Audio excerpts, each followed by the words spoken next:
Yeah, I'm looking at event viewer later. I'm not doing it right now, dude. I'm not.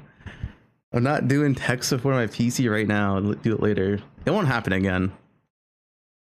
Usually something like that like happens and it just doesn't happen again. We gotta fix it. I'm sure I'll be fine.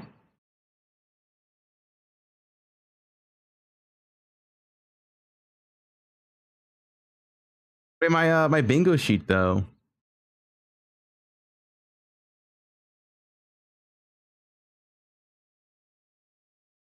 I was doing bingo, then my shit crashed, man.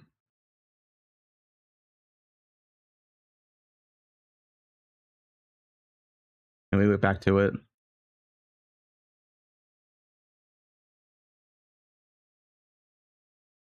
Made a bingo crash to me. Huh. Check the VOD? Yeah, we gotta check the VOD.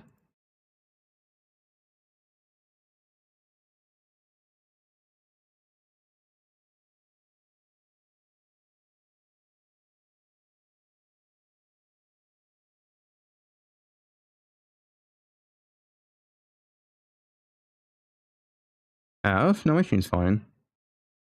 Well, it did crash, but now it's back. Alright, let me see the VOD.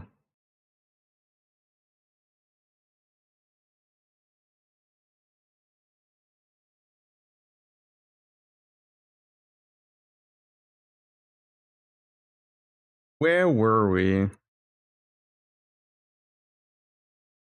To the prime. Yeah, we had Atlas Tree. Oh, so much to write down.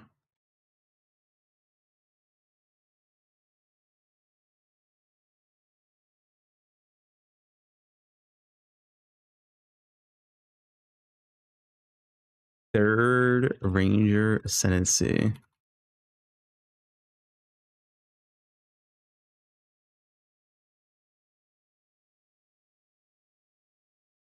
Dude, I feel like my PC always has fucking random issues all the time, man. Maybe it's need a new PC or some shit. I honestly don't know at this point. It has crashed a few times over the years, and I have no idea why.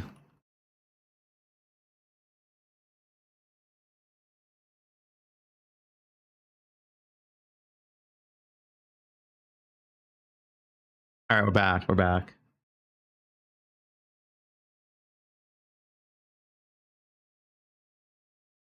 Windows reinstall? It's kind of Monko.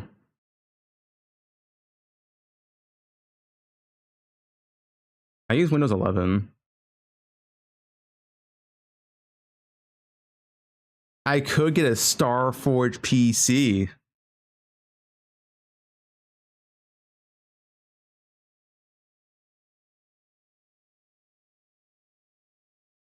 You know? You don't know what a Starforge guy? He's in my DMs. Let me go back here. i5 and i6. I don't know. I don't think we're gonna get new acts, honestly. Wait, the latest update fucked you? Windows 11 recent update fucked a lot of people. Wait, wait. Actually, I have that update. Wait, what did that update? How to fuck people though? What it do?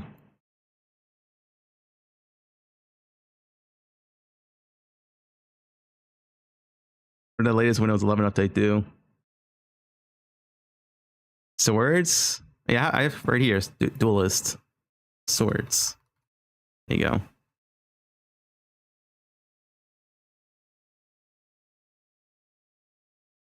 Young Roan sick.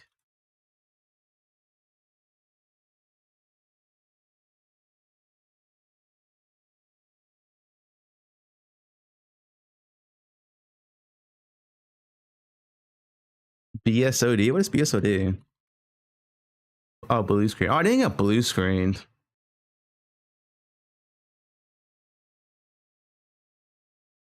So. Shadow? I mean, I doubt I'm getting two classes.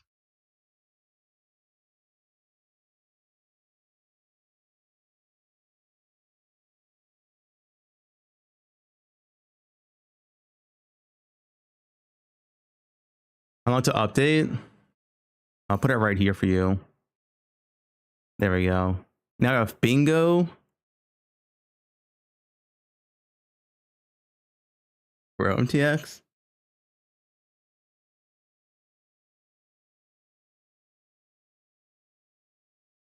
Yeah, we mapping stuff.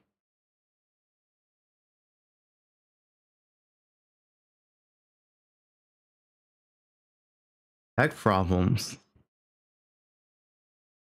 More charm slots. Are we finally getting 6 charms? When were we supposed to get 6 charms so long ago? Isn't charm slot still a modifier in belts too? Like a suffix? That's still a thing.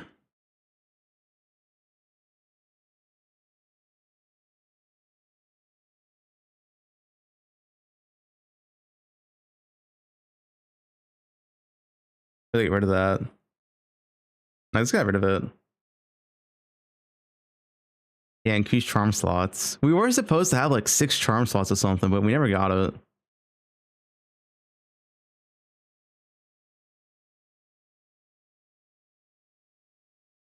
Daggers? I think we're only gonna 1 class.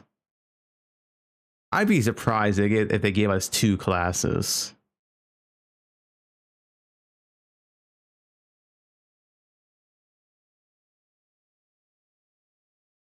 Map layout we worked. I definitely want some form of like map buff. Maps adjusted / buffed. As in like, you know, not as bad. 6 charm slots. I don't know if we're getting 6 charm slots though.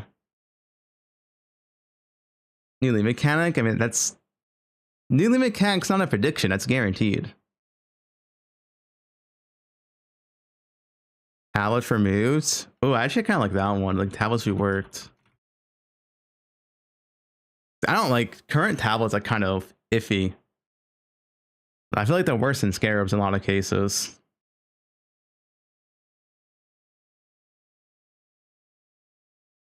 Towers removed? Why would they move towers? Like towers are fine what they are right now. poe2 league announcement.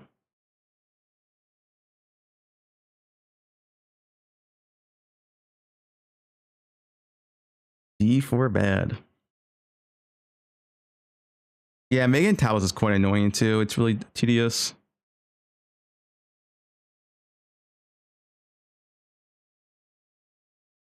Delve, and then we're gonna delve.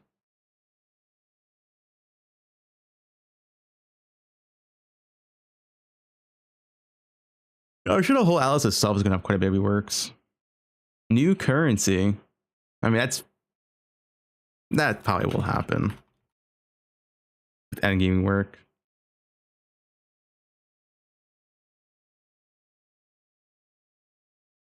Karen Orb. Shrine Belt introduced. I don't know if this game is ready for Shrine Belt.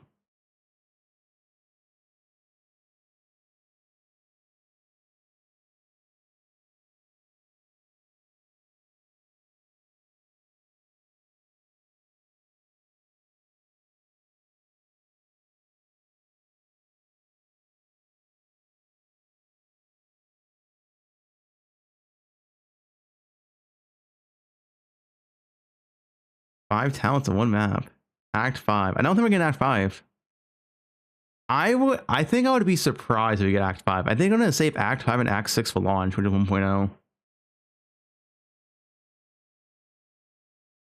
New weapons? What swords? No. Put it in there.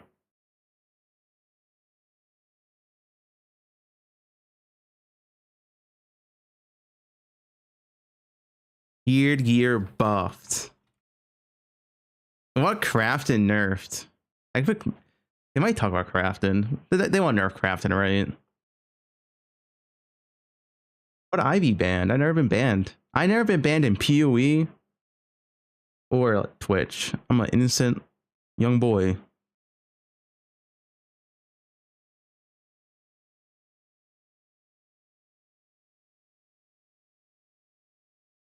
Young? Yeah, I'm in my 20s. Have you been banned in League? What, League of Legends? Yeah, I've been banned in League of Legends. Not my fault, though.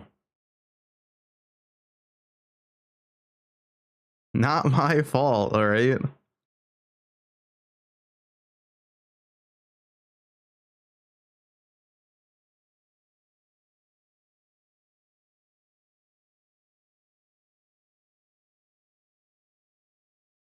Thanks for Prime. Crafting bench? I mean, I don't... Maybe it'll happen. I can put it in. We need stuff anyway.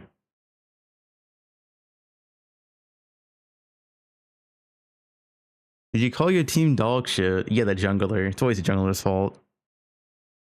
New stash tabs? Probably given. No, we can't put buffs and nerfs in here. Guys, there's no patch notes today. So we don't know what's being nerfed or buffed unless they explicitly say it in the Q&A. Which they could.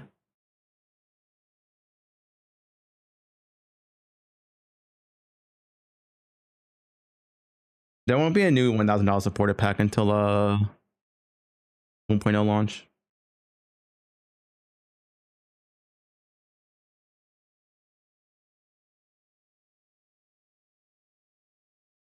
They're not doing patch notes. It's 3 weeks until the patch launches. There is 0% chance we get patch notes today. Like, less than 0%. It's negative % chance to get patch notes today.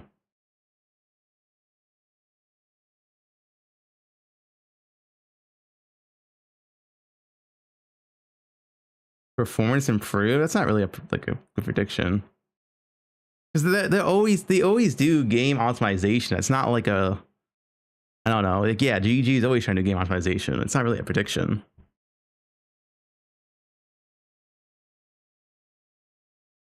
Guys, I just said we cannot put buffs and nerfs on here because there's going to be no patch notes. Unless they say it in the Q&A.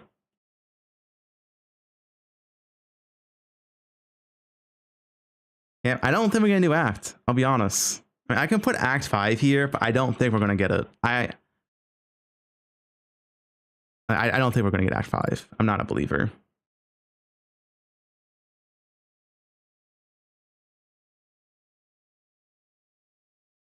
Harry, we worked. Checkpoint and maps. Third of Ranger Ascendancy. I mean, it's been kind of teased. They had the Third of Ranger Ascendancy art in like the last Q&A. It was in the background. So it's like it's been like teased. Div cards. I don't like div cards, sure. We need stuff here. How about Shadow? I don't think we're getting 2 classes. And I think we are getting a class. It would be Duelist.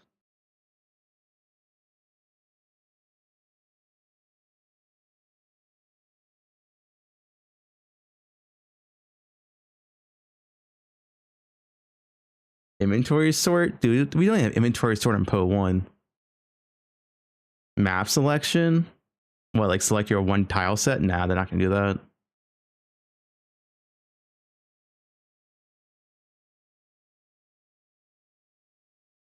Coda, that's Third Ascension. Falls under this category.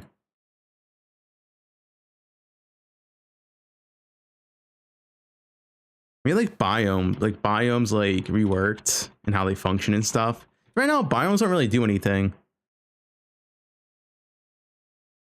Biomes are like literally whatever.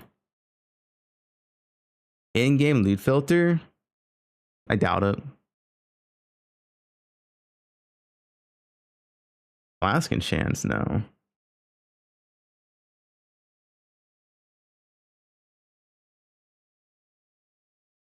Map tiers become meaningful. Ooh. I mean, would it be like endgame? I mean, endgame will be harder. Map tiers adjusted, maybe.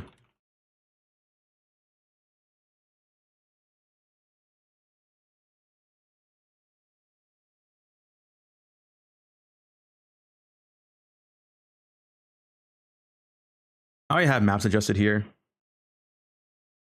Map layouts adjusted.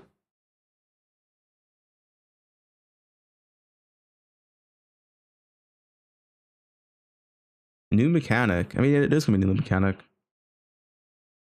Corruption worked. I mean, that's kind of falls under. Atlas shit. Watchstones.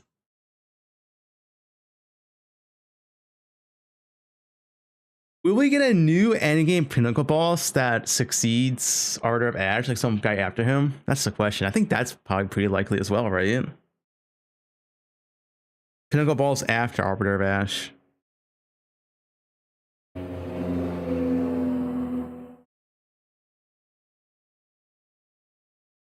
Will they add Mirage? There's not enough content for Mirage to make sense. Price checking. Oh, that'd be sick. In-game price checking. I want this so bad. I don't know why we don't have this yet. In-game price checking would be so sick.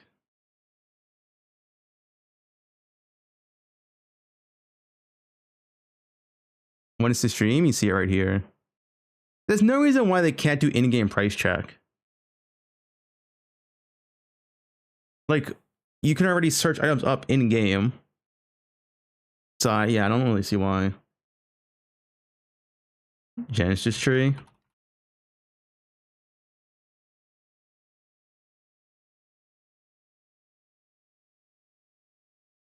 In-game year service, I would love that, but it's probably so far down on the list that won't make it in. What is this? Third Ascension. Third Ascension trial, I guess.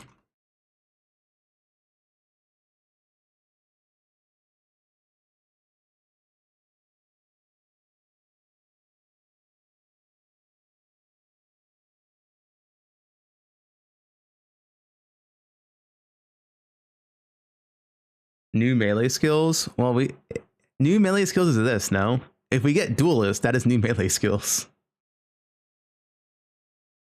So I mean, yeah.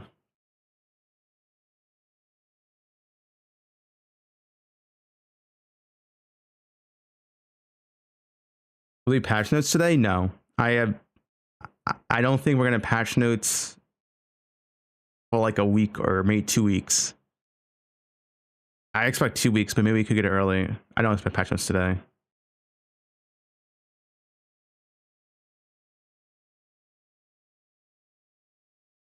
I do expect enough for patch notes to actually be finished this time though before launch. It might be the only time because they have so much time between now and reveal.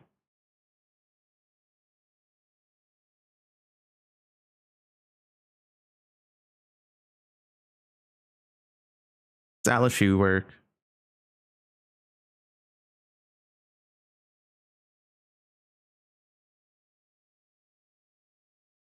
Harbinger? Dude, they just took out Harvey out of poe1. Why would they put it in poe2?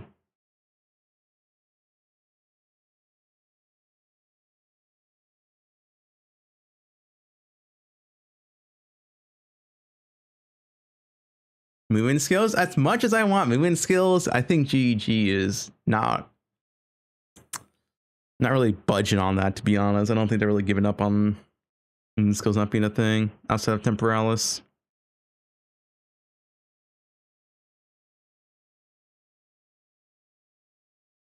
What time's the reveal? You see it right here. The countdown's right here.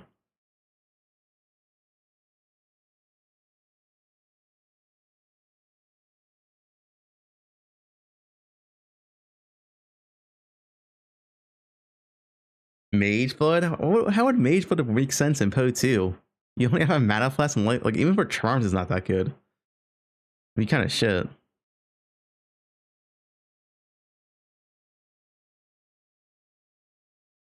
It's not a chat, dude. That is AI. Guys, stop linking AI leaks.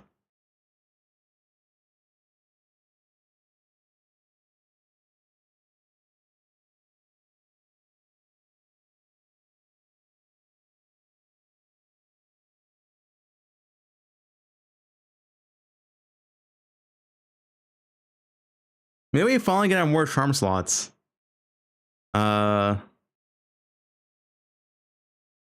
Charm slots finally goes to 5.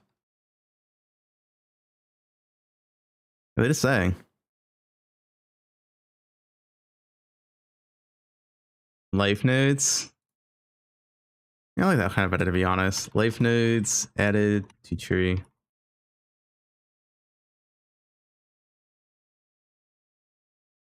One more. Right passage in the stack. Doesn't matter. No one buff active.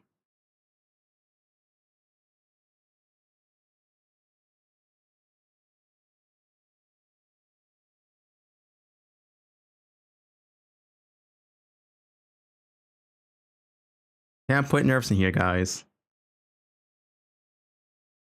Oh, I'm going on Reddit. I'm already on Reddit, dude. You see the latest post? Look at this.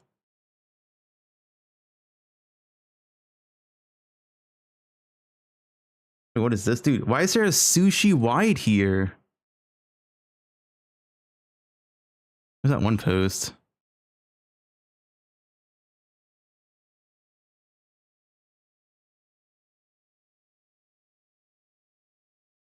Oh, it's right here. I'm already on Reddit, guys. Hey, guys.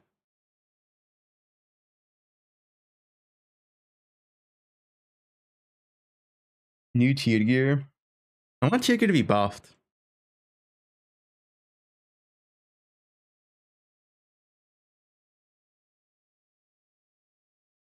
Do I have cheer gear? Yeah, I have cheer gear here. Cheer gear to buffed.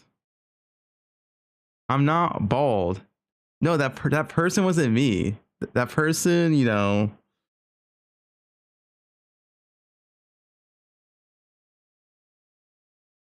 I have hair, guys.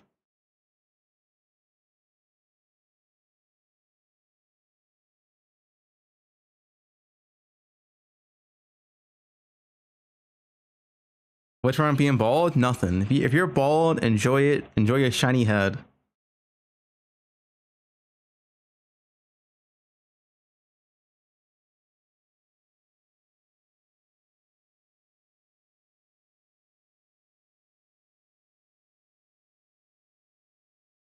Shiny Pokemon head.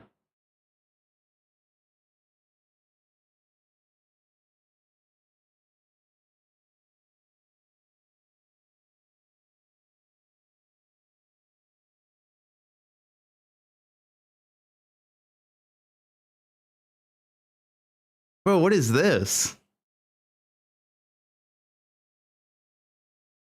Why am I in here, dude? Famous birthdays? I'm on here. Fubgun Twitch star. Yep, that's me. Yep. I'm ranked 200,000 most popular. It's pretty good. 200,000 out of 8 billion people? That's pretty good. Pretty good rank, honestly.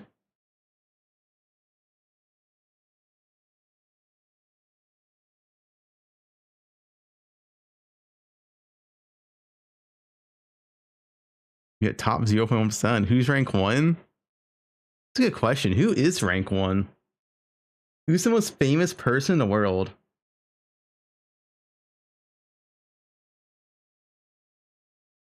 I don't even know.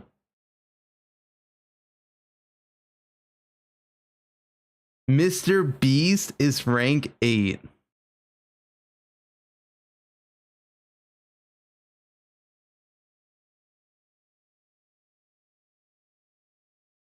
I see. Popular. Who's this? Wait, what? Salish Matter? I don't know. No one knows who this is. Age 6. Wait, what? Wait, this website's fake. Who even is that?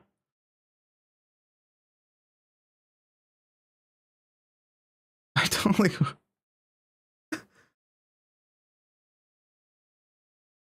It's fake news.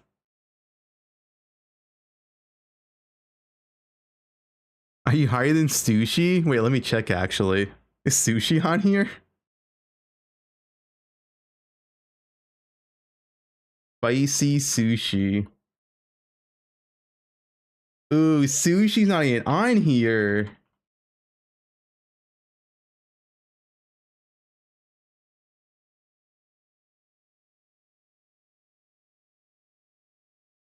What is Sushi known for? Dupin.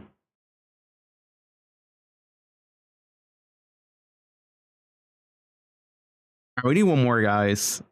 It can't be a nerf or buff. Keep that in mind. There's no patches today.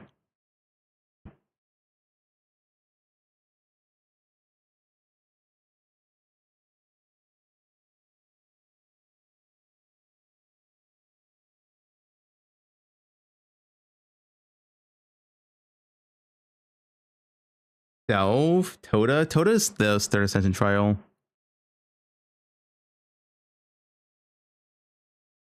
Gender selection for class, they aren't doing that. We're never gonna gender selection for classes. That is so much work and effort.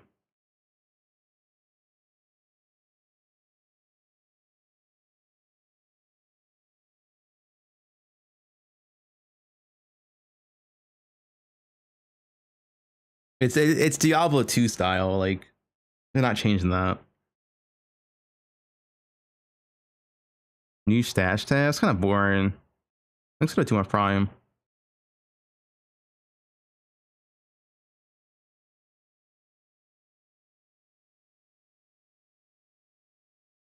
Radiant gear gone? No, that buff and rarity. You guys think they're gonna remove rarity from gear?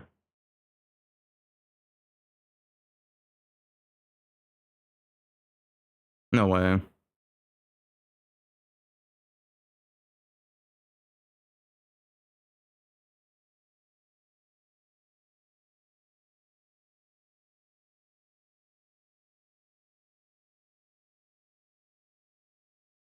I have div cards.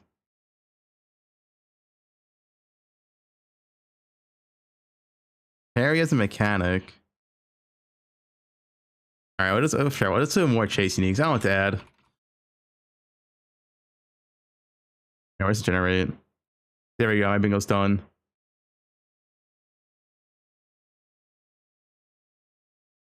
Yep. You can put this in imagers. That's short link. 100% accurate. Bingo.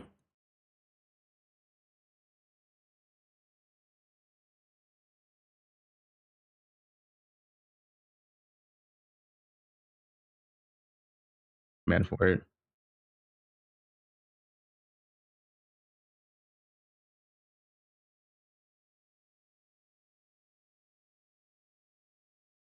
All right, what do we do for hour 30 now?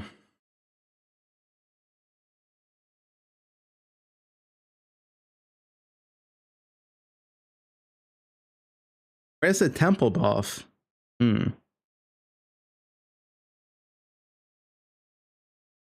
Watch Amy Pie. She streaming? Holy.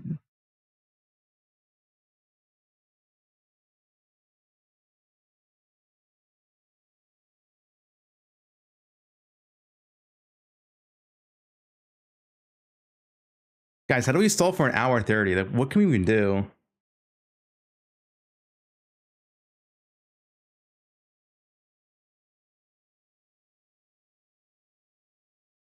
Play D4.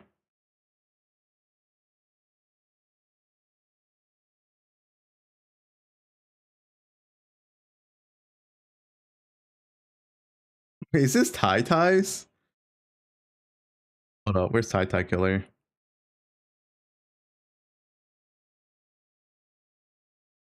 TY killer. No, it's not.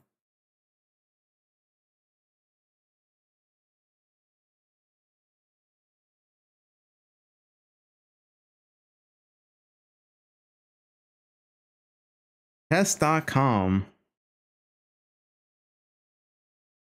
You didn't see it? Oh, here you go.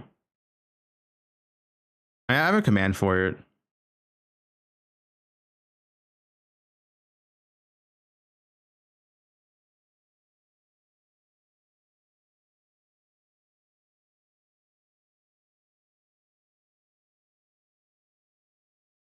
Take a hard stance on a random political opinion and defend it. I don't know about that one.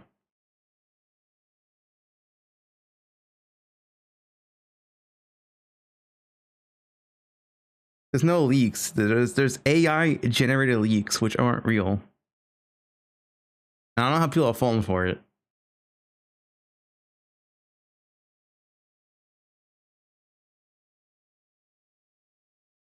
How does Sprint be buffed? I don't know, not get heavy knockdown the first hit. Would be nice.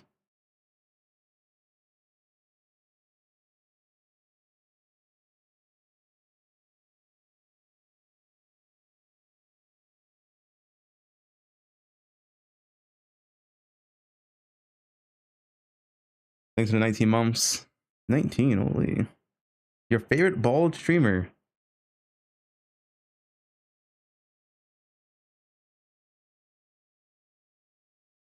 Can we change Raider Ascendancy to Dayton so?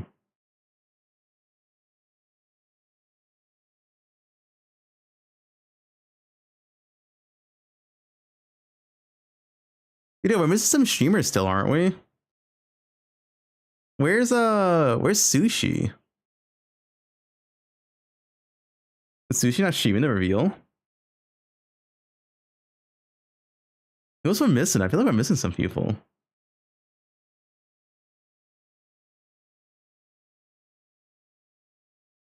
He doesn't care for poe2. You know, where's Milky?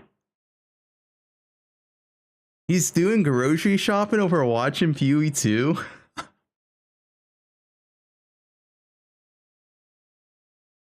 Hey, where's Ben? Ben's not streaming either.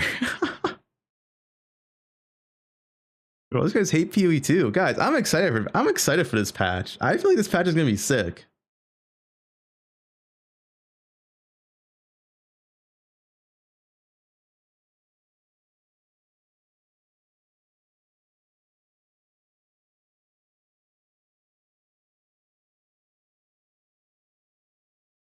It's 2 hours away. It's only an hour 30.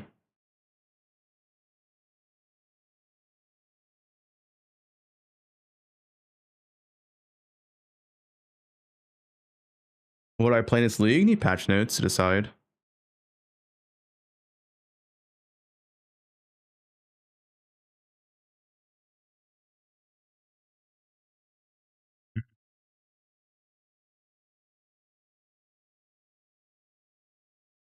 There's no patch notes today, so I think my plan is, because patch reveals today. There's gonna be no patch notes though, probably for like a week or 2 weeks. I might fuck around with some level and stuff, but I probably also do some variety as well, because there's really not much to do until patch notes. Yeah, thanks for the 9 months. I might do like a couple level runs of like some different stuff, but yeah, it's kind of like not much to do in patch notes.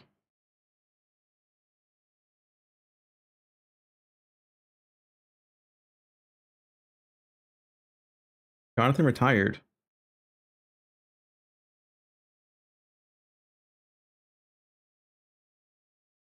Nobody said there's no patch notes. There's hope. You really think we're gonna get patch notes 2 weeks before?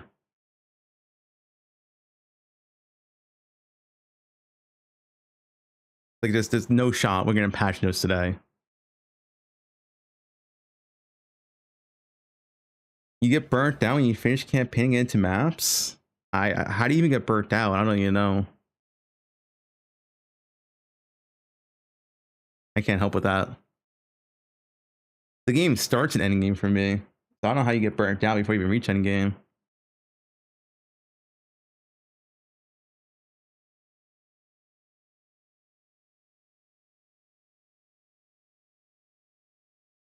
Can't you already price check in game? You can use the search in game, but there's no price checker. There's no like awaken trade.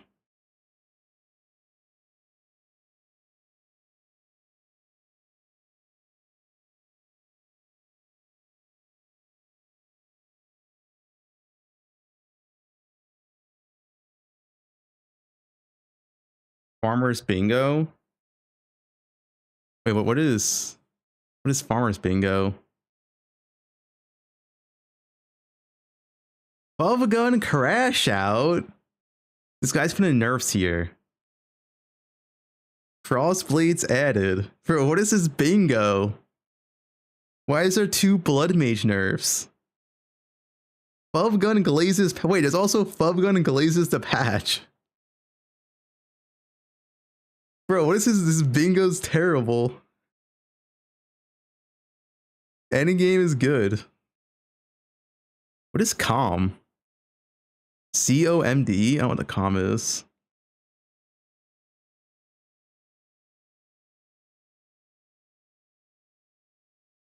Cast on melee kill? Melee death? What's D though?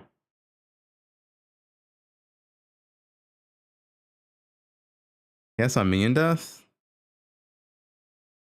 that a thing in poe2?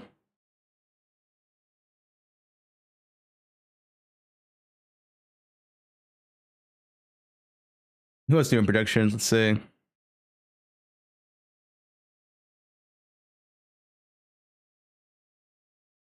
Quinn? What's Quinn's predictions? Total work to Alice Regression, Swords, Duelist, Gladiator, Slayer. That's the same thing. Endgame he worked. Make builds more unique. Number one thing poe2 needs to fix. Make endgame not dog shit. True. Kind of base coin. Plus 70 melee skills, add a bunch of chase items, breach tree, making it a poe 1.5. That's also kind of base. Flat stats to passives tree. Flat stats. What do you mean by flat stats? What does flat stats mean to passive tree? What does he mean by that? Flat damage? There is flat damage in the passive tree. It's an oracle. It's already on the skill tree. He went to res in the skill tree? Wait, does the current skill tree have no res? What's going on with DM? Okay, he's just gooning. Alright, got it. He's just gooning. Is Modder on my stream? This is Russian prediction. I can't read it.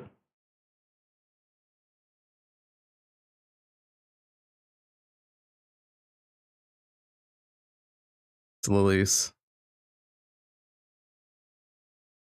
0.5 fixes everything prediction. Swords, new classes, all in-game mechanics revamped. I like the copium. Doomer predictions, no character power fix. Back to poe1 Atlas. Still no life from tree. ES not nerfed again. So you have the Doomer and everything is fixed. Go to try stream. What is try up to? I mean, he's just talking.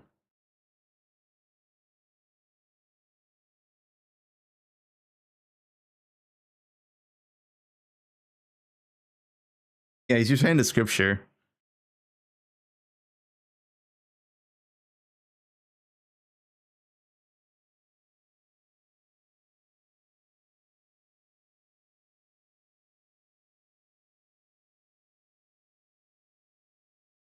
Zoom in on Aziri.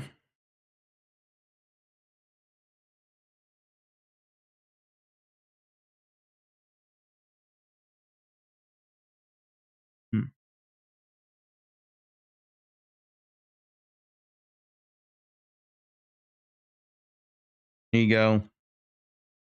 Get your Aziri bath order today. The quality's so bad. 240p, what the? Your Aziri bath order.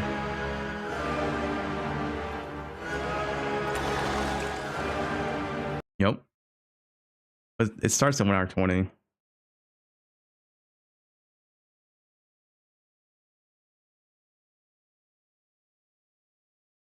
Do you see his rip?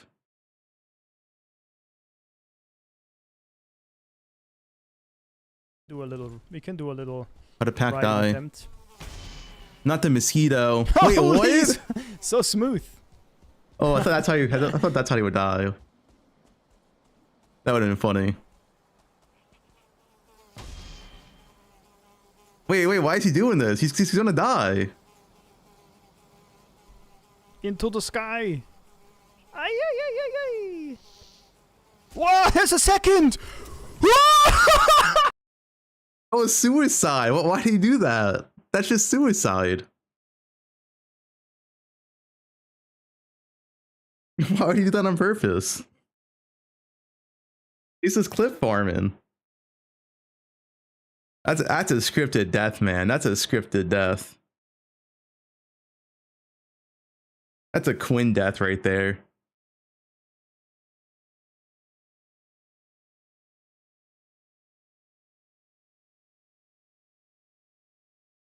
More Quinn death than Quinn. That was obvious that was gonna happen. Like, that was scripted.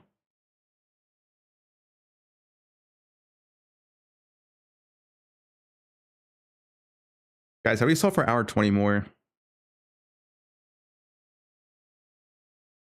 During his Twitch front page? Yeah, scripted death.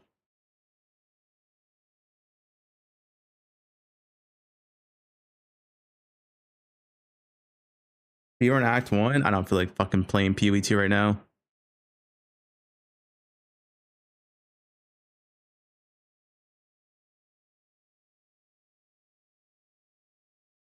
Where's Ruban? I replaced where Jungwon gets sick. What pal?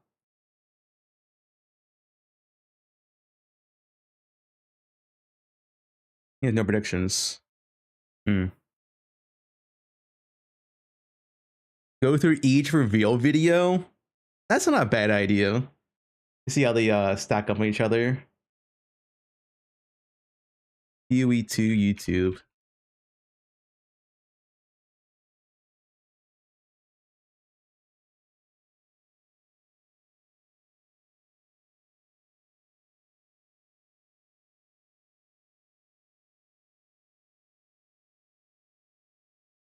Place one. We're not replacing the bingo board. Mirage. Blast of the Druids. Dude, you know what? You know what though? We didn't get a like we got the Huntress reveal before patch, and we got the Druid reveal before patch, but we didn't get any class reveal this patch. Like we didn't. There was no like duelist teaser or whatever, right? Like before the Huntress and Druid we knew about before the reveal. Like these came out before the reveal. It was this, right? It was this one. Are we not getting a new class? Like this came out before the reveal. Walk alone. The night bites colder. But There ain't no damn class. There's no way we don't get a new class. Back. The announcements today. Yeah, they had it here, right? Live reveal December 4th.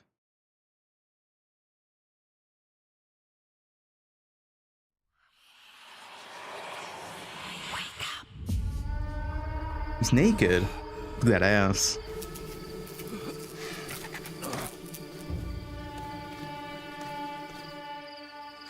Well, Here's not a bad class. What have we got here then? You lost, fella? Hey, we're talking to you. I asked you a question.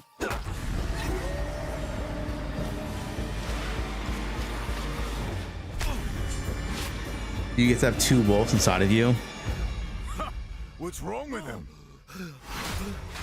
Ah, he's lost his bloody mind.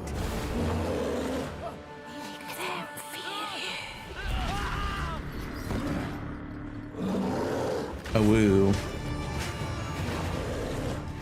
The initial reveal of Jude, though, they didn't make it look that appealing.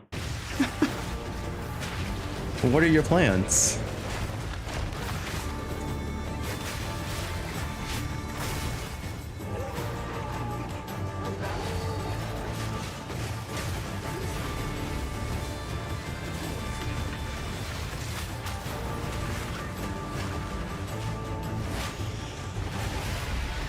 Also, I sound like the Wyvern. I feel like the Wyvern is kind of like undercooked.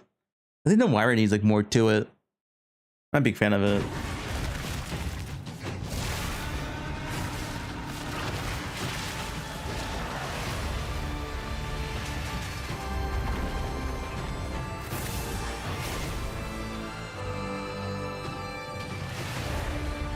Man, Wolf's pretty good. 5 months ago.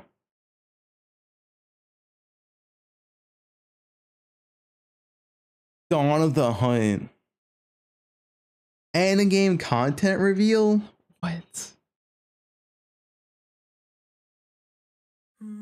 We as Mary are guided by the Spirit.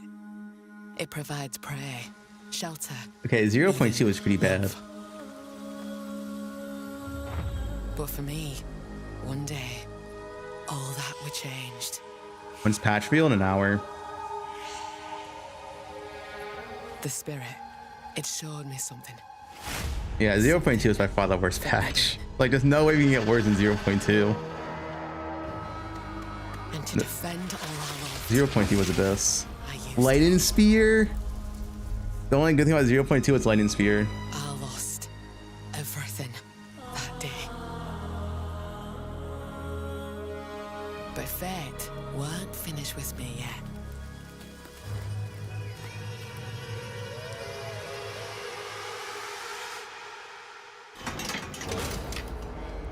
I'll right the wrongs I've done. Lightning Spear was 0.3? No, it wasn't. The Giga nerfed I'll it. do what I must, no matter the cost. I Brutal. will hear the spirit once more.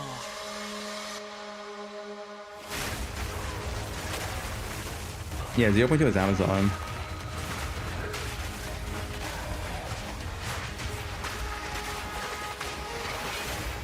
Oh, the snake, dude. You guys remember the snake skill? This skill is sick, man. Before they nerfed this. The snake skill is sick, man. There's one shot every boss with it.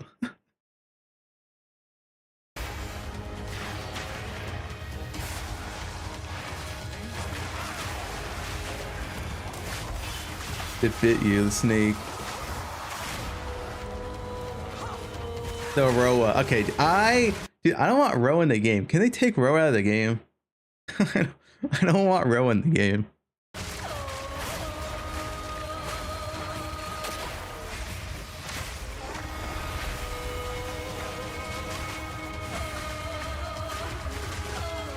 I feel stupid. Don't make me kill you. I shall bathe in your blood.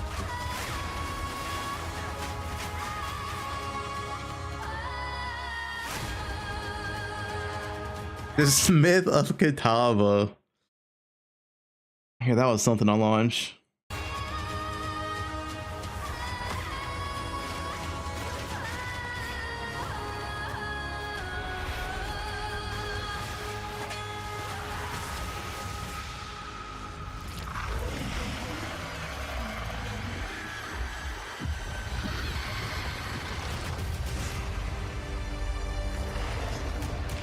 Man, PV2 logo is so sick.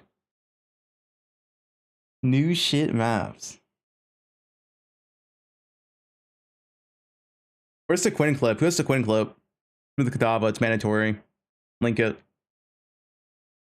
I'm gonna find my sub.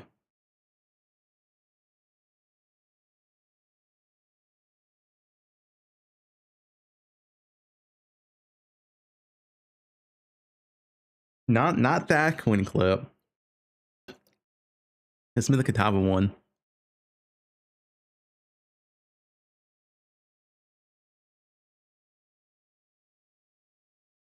Did they reveal yet? No, 1 hour.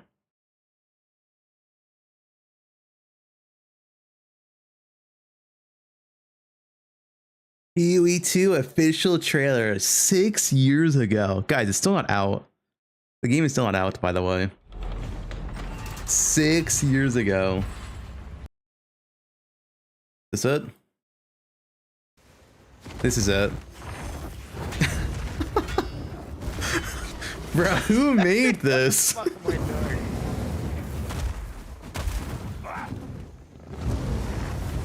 Leave me alone, bro. I'm just gonna smith that weapon. I don't know how it's ever made past Q&A. Go while he's fucking weak, bro. Wait for the stun? No chance! Yeah, no, he's knocked down, go.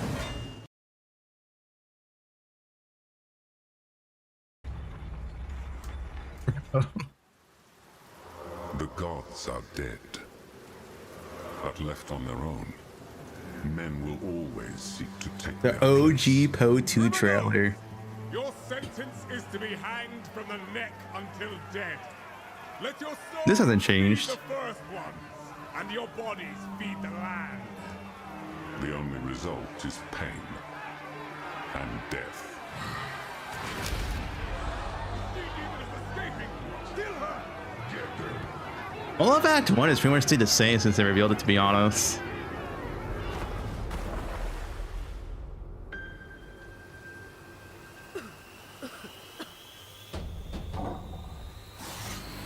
Same boss.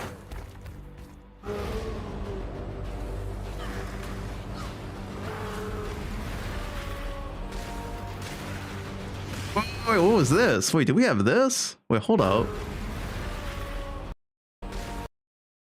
Kavanik. Look at that moving skill. 5 flask. Only 20 years since Kitava fell, and already corruption spreads like a plague through the shadows. These are all poe1 skills at the time. Wretched This boss is still the same. lurks in the shadows. It is our calling to put it to an end. It must be done. Maybe graphically the game is a lot better now. Justice to survive. Wait, why is the executioner here? Wait, hold up. Survive. Where is this?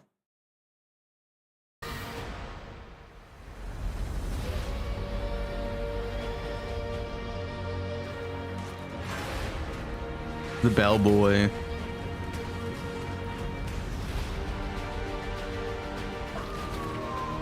Oh, look at dude, Drew 6 years ago. It was showcased at first. Did eventually come out. I'm guessing lemon strawberry. 7 acts. Wait, it's only 6 though. Wait, a boat? We don't really get on the boat in poe2. Yeah, you don't really get on the boat in poe2 like that. 6, 7, okay. We do? No, we don't really get on a boat like this. Like, you don't sail the waters. Like, you're on the docks. Like, it's not the same. Yeah, it's a wave. Like, this is like he's actually sailing. You want to go sailing? Yeah. Scuba? What is this?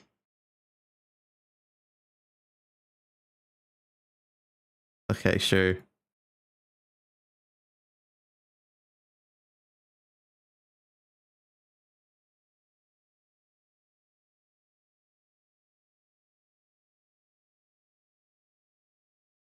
Fate of the Vow.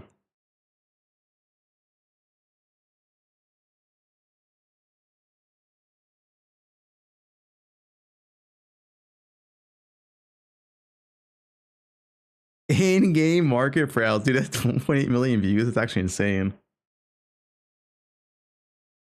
I'm not playing chess.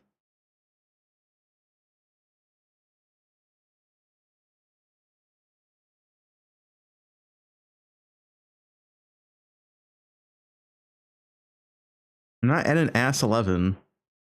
Return. This is what we're getting.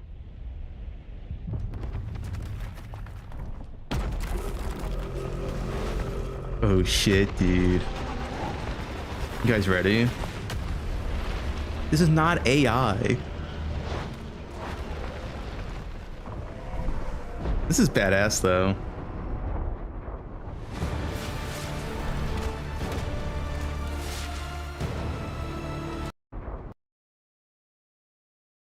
When do they use CGI for trailers?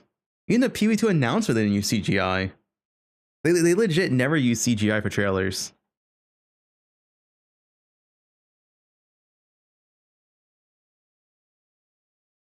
It's not AI, guys.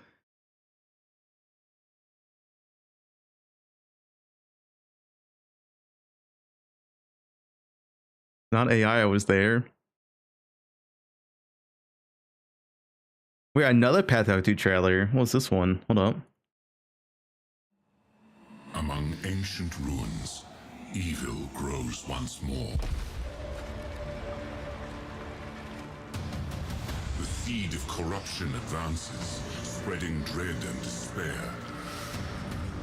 We must give chase.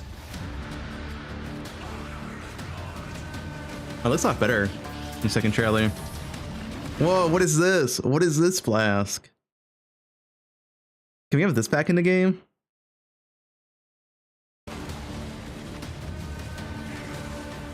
Lightning Spear. Dude, I like how both Druid and Huntress are shown before the game came out. They weren't released when the game came out.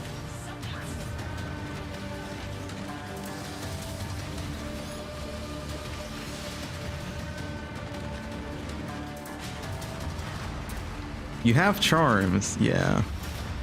These sands hide countless secrets. 3,000 years of dormant malevolence. We must hunt down the seed and put an end to this madness. Hunt down the seed. If Rayclast is to survive.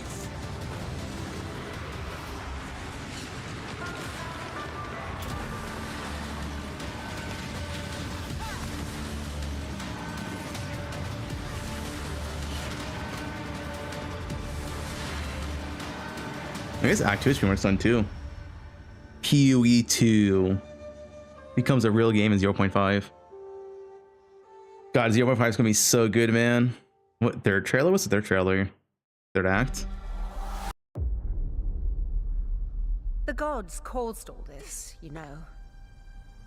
After Oriath was destroyed, I traveled, searching for answers. Everywhere I went, the same There's divine no way 0.5 is bad. 0.5 is gonna be the defining patch of PoE. 100%. It's gonna be the patch that defines PoE. devastation. It must end. I will end it. And no exile will stop me.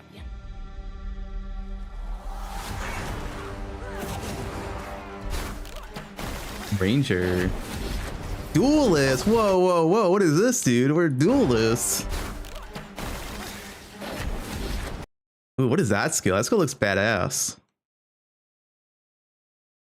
Not 1.0? No, I don't think 1.0 is going to be as big. 1.0 is a launch patch, and I expect 1.0 to be like the casual experience. Like it's going to have it's going to have Act 5, Act 6. It's going to have like another class, and it's going to feel like a finished game. But 0.5 is going to be like the end game. Like it's what's going to matter for like more hardcore players like us. 1.0 is it's more so like the casual appeal.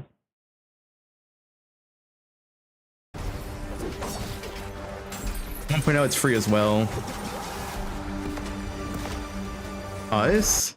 If you guys are watching a Twitch stream for a game that's not even coming out until 3 weeks, like you're already part of the hardcore player base, all right? Like casuals don't do this.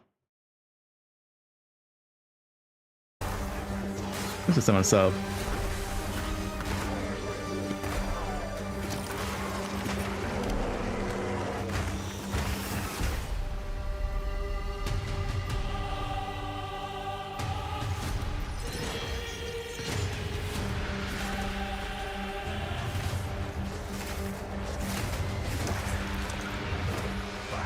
I mean, I guess to say there's a difference between being casual, like a casual play and a casual mindset. Like you can play 3 hours a day, you can call yourself casual, but you keep up with news, you look at builds, you look at YouTube videos, right? That already makes you way more hardcore than like 90% of the player base. The real quote unquote casuals, they don't look at guides, they don't look at builds, they don't look at news, they don't know when the league's launching. They only know the league's launching because like they go on the website one day, it's like, oh, it's coming out in 5 days. Like though. That's like the casual.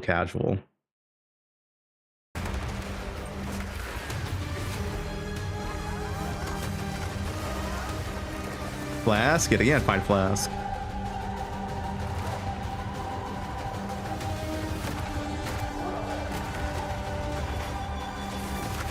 Moan.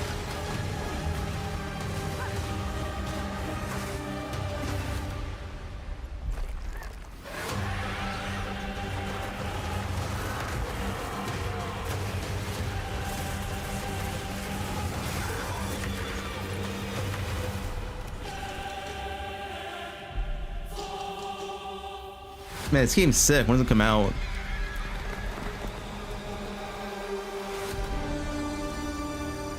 $100.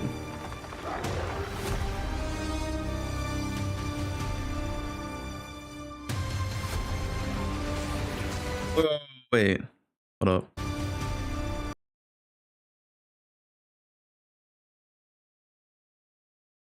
And what was this? Jewel socket right here? Wow, the tree has changed like even quite a bit. This looks like so different to what we have now. Randomized jewel socket. A little middle thing right here. Val pack. I see Val pack.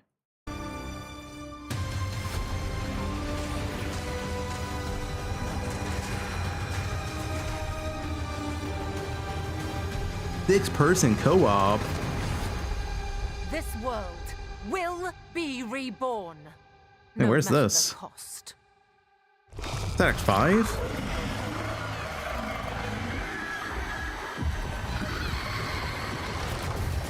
They showed the Atlas tree? I mean, this is 2 years ago. Where'd they show it? They didn't show the Atlas tree. They showed the passive skill tree. Atlas tree here. Act 5 leaked. Yo. Did it show it where? 5 seconds ago.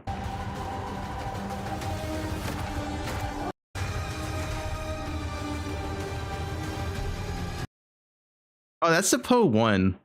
Dude, this is literally just a poe1 Atlas tree. That's literally just poe1. Exactly the same. Hi everybody, this is Paul. Jonathan Rogers interview. Dude.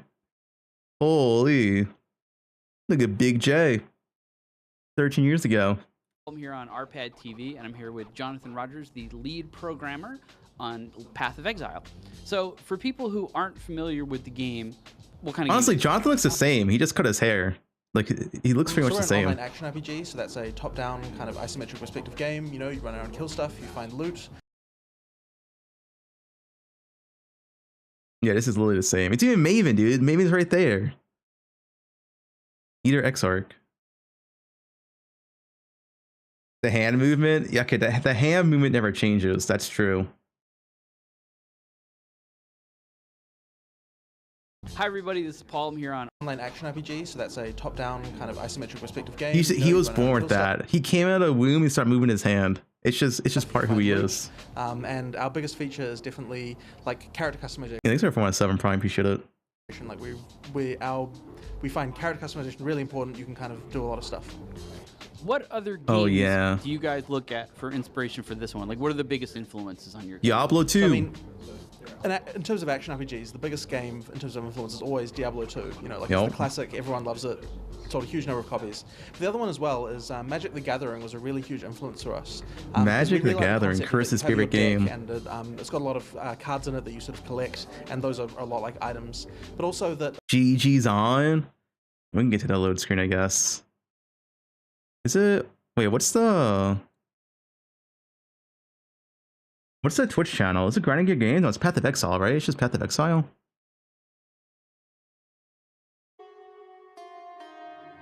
Shit. I'm banned already.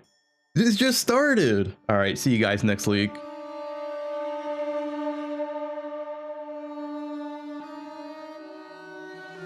It's already over. Okay, I'm unbanned.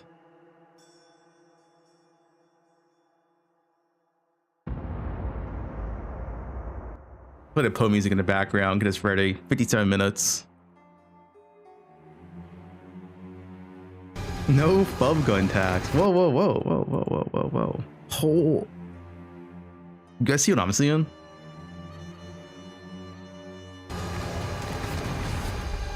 This world will be reborn.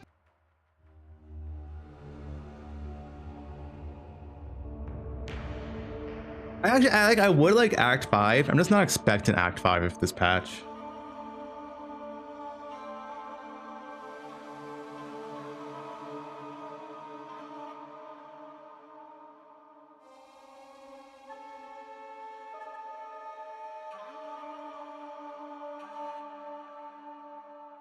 Consider Prime. Oh, it's a painting of me. What's the ancient boss? Link it. They cooked? I think they cooked for sure.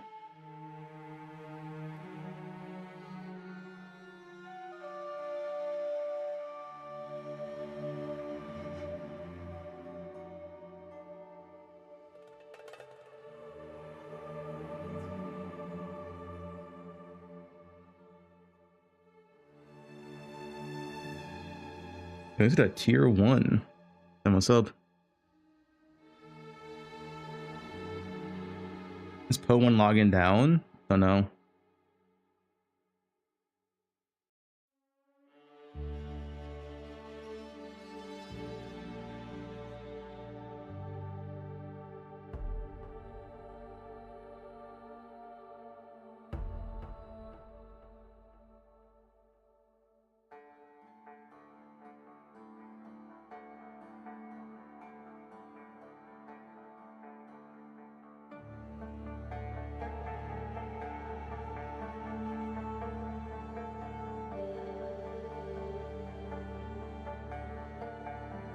Why are you boosting view numbers and co-hosts like DM Gazzy Karn?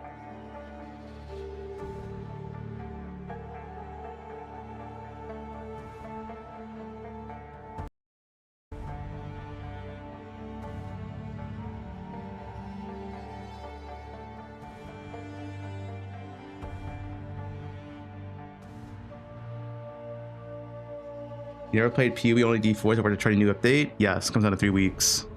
100% worth it.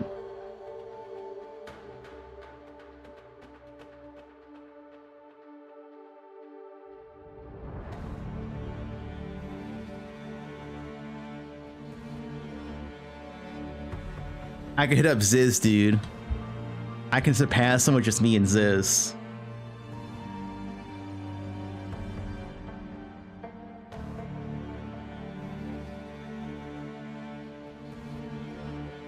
Wait, X this. I don't know if he wants to. I mean, you just share stream. Dude, it's so cheated on Twitch. I don't like it, but like, it's cheating, dude.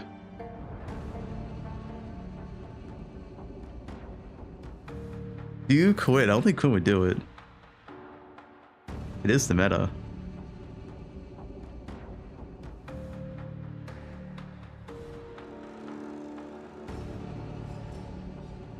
Caps Lock is a good meta.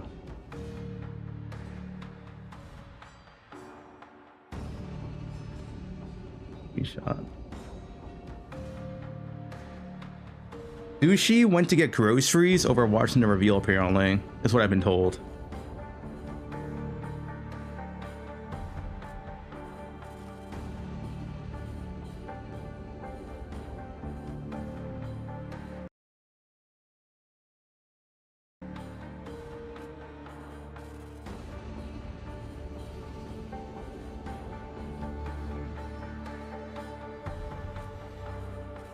How much food does that man need? He needs to feed MK for weeks.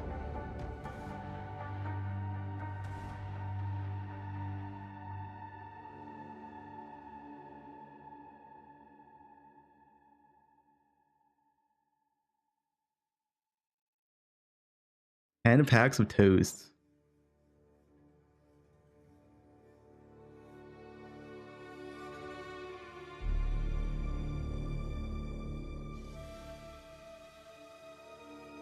.5 biggest change? What's this? Even sprint. They're gonna put a statue of me and Halton with Fubgun making out. I got it on good authority.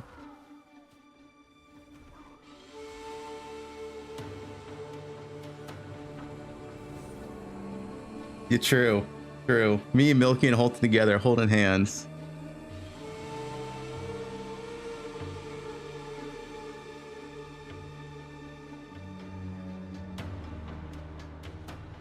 Origins of my name, I made it when I was like 12 or something. May 13.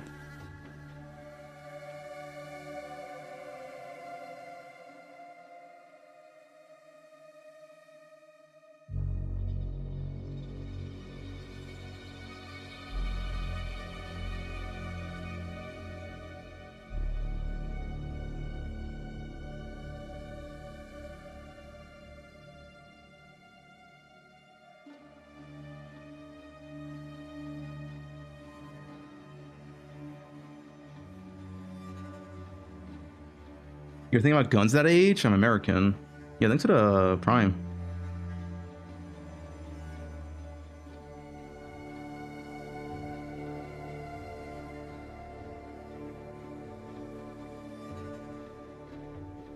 I'm pretty sure, like, you know, like a kid, I did shoot a gun. With, you know, parent supervision, of course, you know.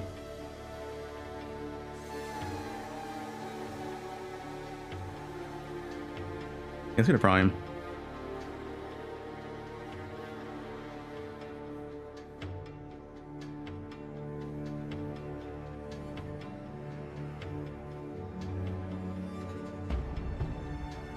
You show bingo? Use the bingo command. Thanks to Prime. And 14 mums. Holy.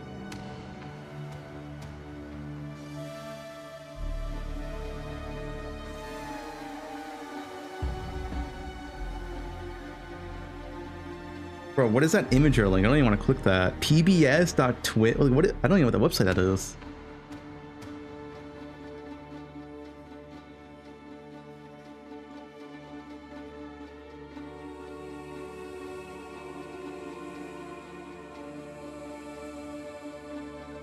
It's Twitter? Oh, it is Twitter.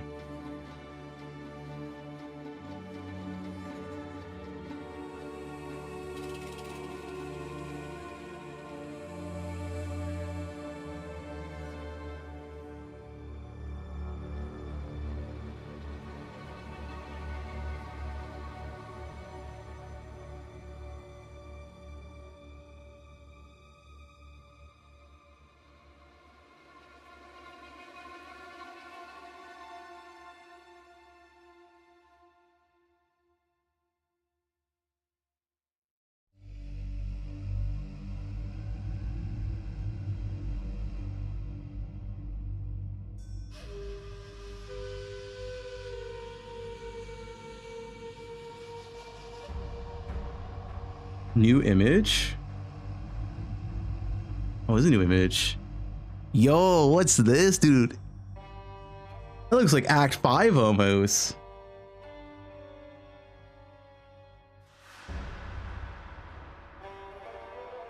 What is this, dude? Maybe a new Pinnacle boss after Arbiter of Ash? Looks sick as hell, though. You know, it's a 1 year sub.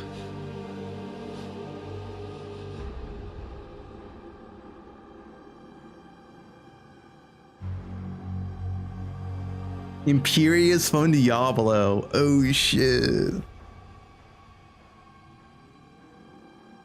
I mean, it could be like the new Pinnacle boss after Arbiter of Ash, right?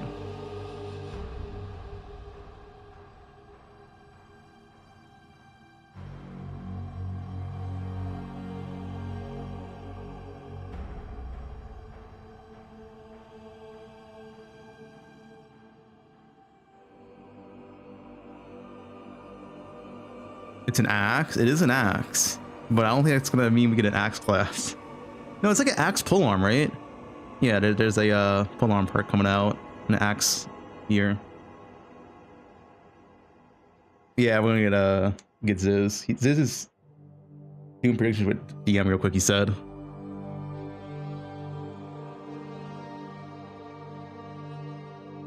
Halberd? Oh yeah, Halberd.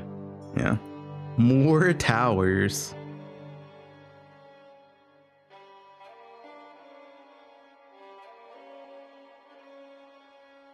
Yeah, already on Path of Exile.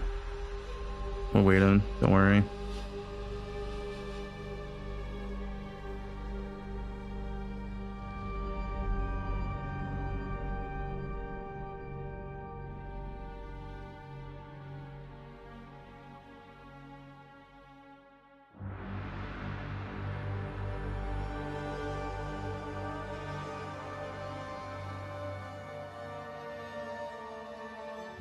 New build leagues.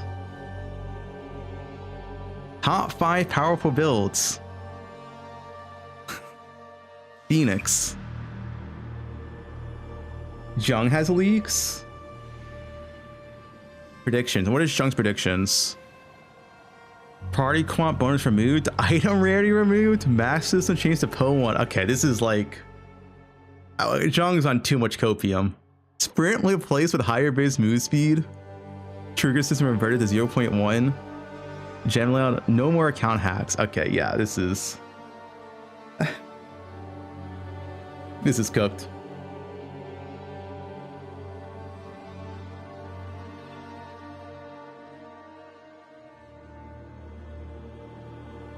Johan no Gunin, it's poe2 time.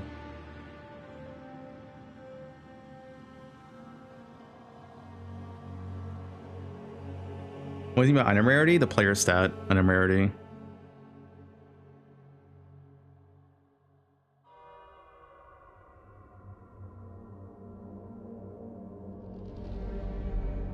What am I playing? Wait for patch notes. There's no point on assigning anything until patch notes. Like, who knows what they're gonna change? Thanks to the Prime.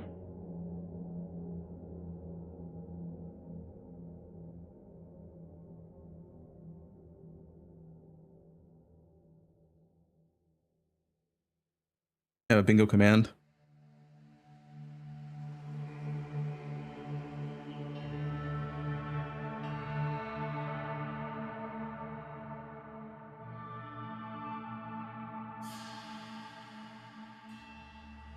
Guys, I don't always play Ranger.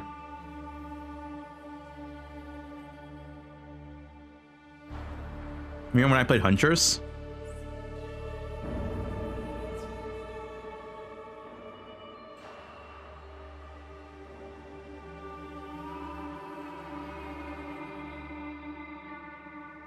I played Blood Mage for a while last league. Need water.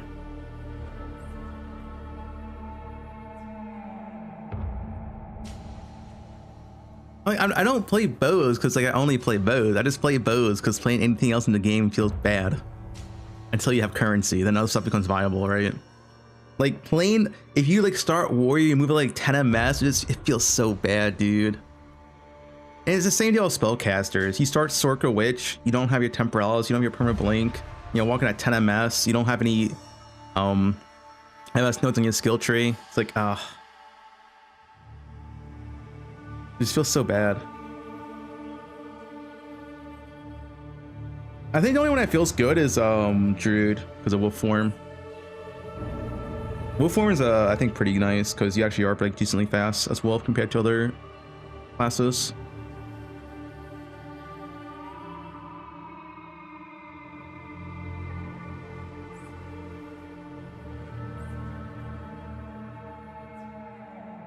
Yeah, but you play Furry. Yeah, Pounce is OP. They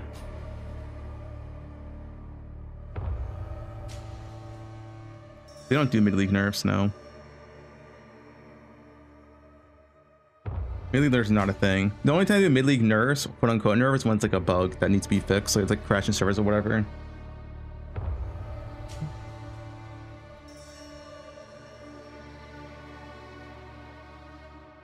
Do remind me to play ads before this goes live. So like, I don't know, maybe like 35 minutes remind me.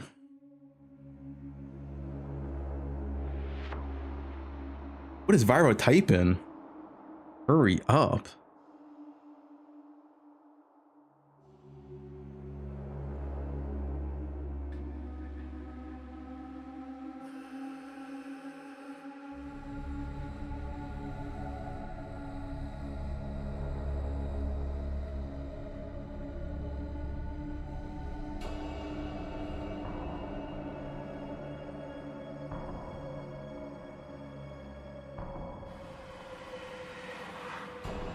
One second. Do this real quick. I'm gonna restart my browser real quick. Stream's still here, don't worry. All right.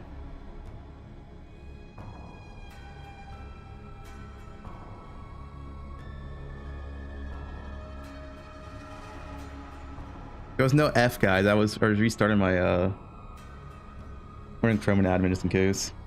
Lags less if I run an admin.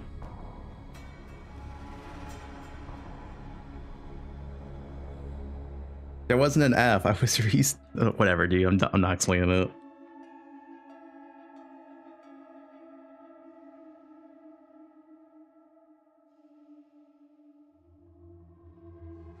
UE2DB is up. What? There's nothing to data mine. Doesn't matter if it's up.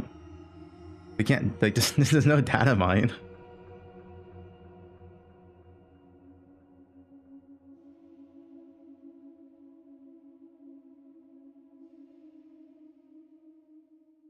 Yeah, but it's up. Okay.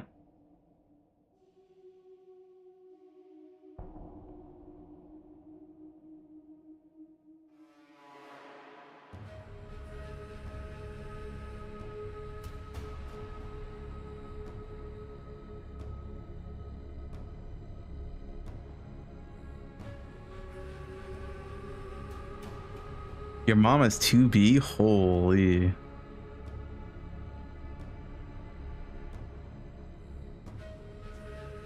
$40 guys. We got 40 minutes still? Fuck me.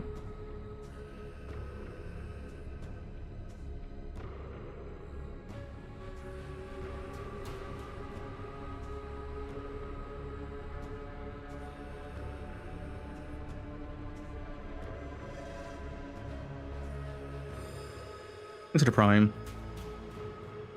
Bro, what does this guy type? I'm banning him.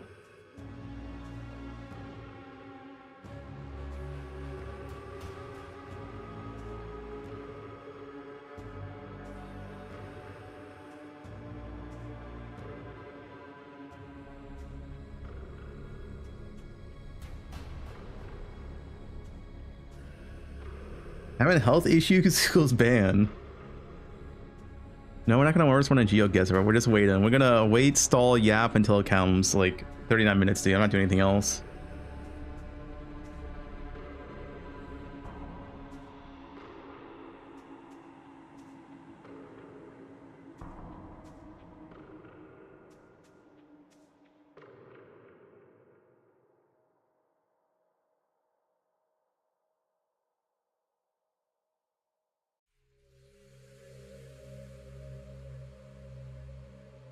The best patch ever is coming, guys.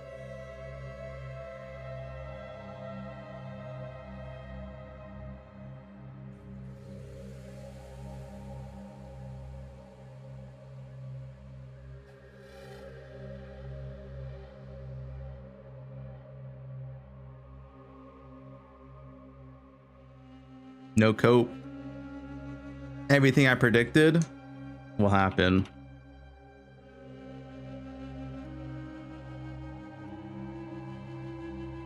%100% accurate. I don't think Act 5's happened, to be honest. I just have it on here because why not? Although with that new image, maybe that is. Pre-watched. I don't get pre-watch. I don't get a sneak peek what's happening.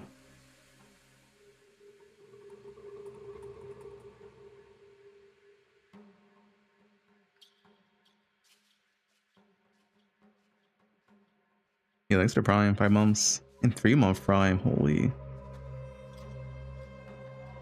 Let's watch this. Johan. Okay, yeah, we're good. What was that scream? Monka. You guys heard of that?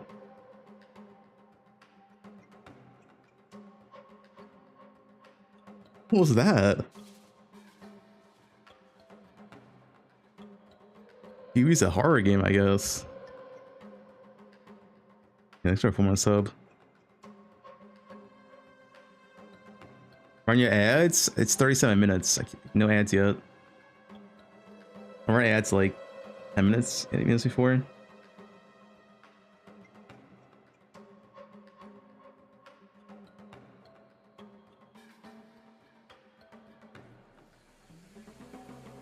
Dude, Twitch, this PoE channel's getting a lot of primes, dude. What is this? Wait, why do people sub to the PoE channel? Because they stream once. And there's nothing after.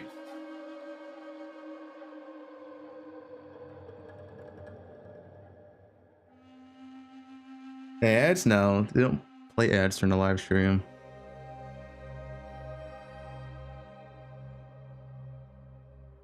I'm pretty sure like companies like GG get like a special privilege to not have ads on their channel.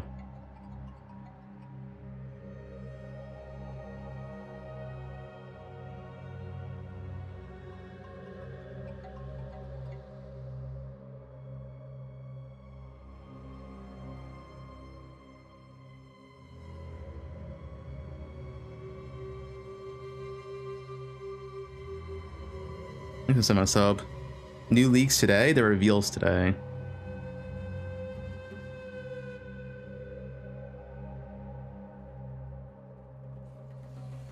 See, those are the casual players. Like they go on Twitch, they say, wow, why does PoE have 100,000 views? New leak today? What's going on? They come in chat, they type new leak today question mark.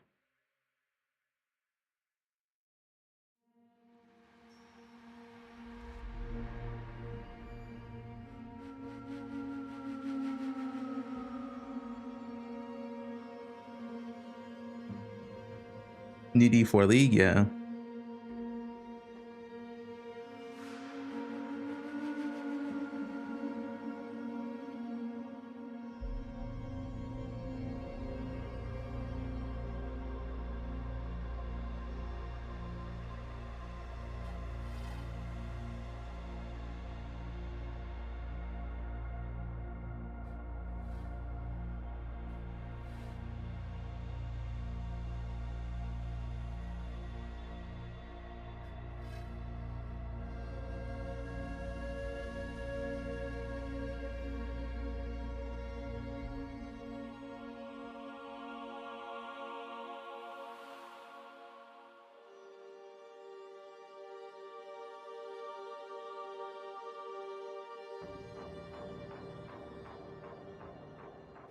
"34 minutes of stalling. Big titty waifus are coming." Yeah. Was I really challenging on League? Yeah, when I played. I don't play anymore though.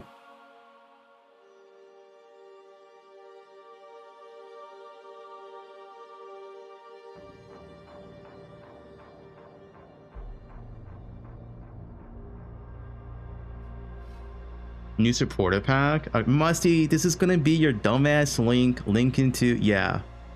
Hotfix 15.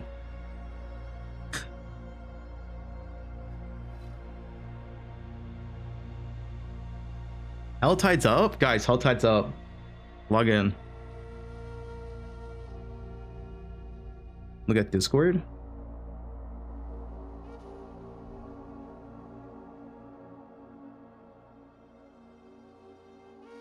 What am I looking for?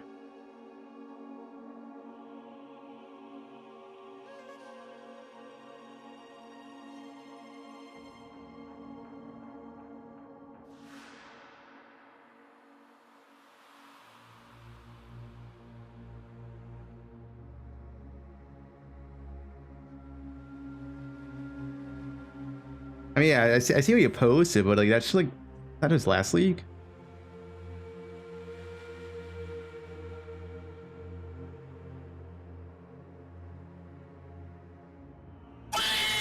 Okay, yeah, you're Bobby.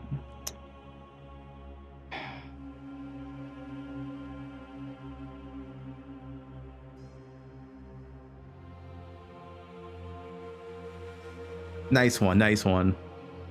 Nice one, guys.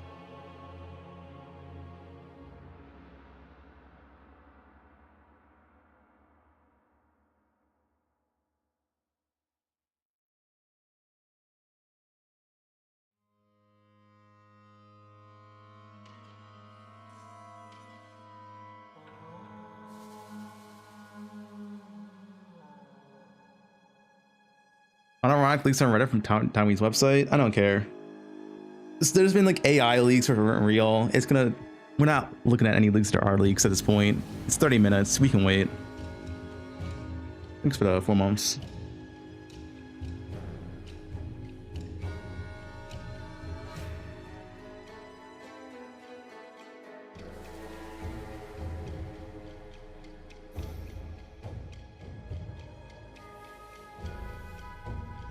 I don't play in EU West.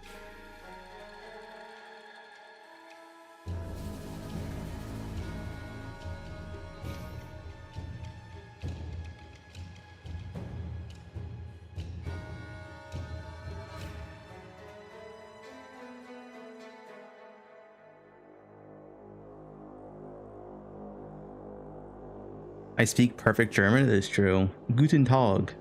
Wunderbar.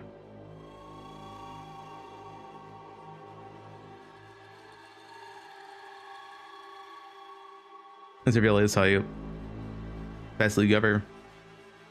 And there's no way it's not the best league, right? The question is, how good will it be? The bar's not high.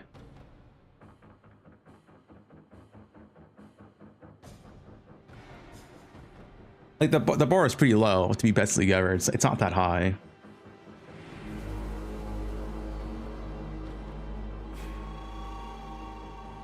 That's the thing on sub. Generational, yep.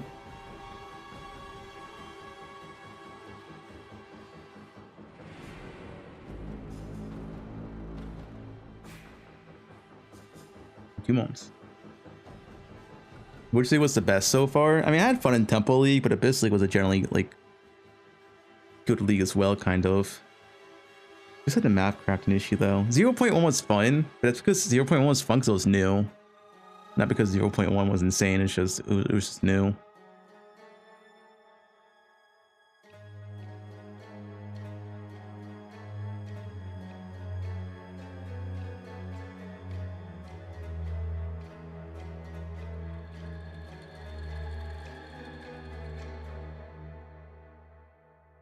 Am I going LA? Don't know the patch notes. LA, I don't really like LA right now. LA Rods feels kind of mid until gear, I feel like.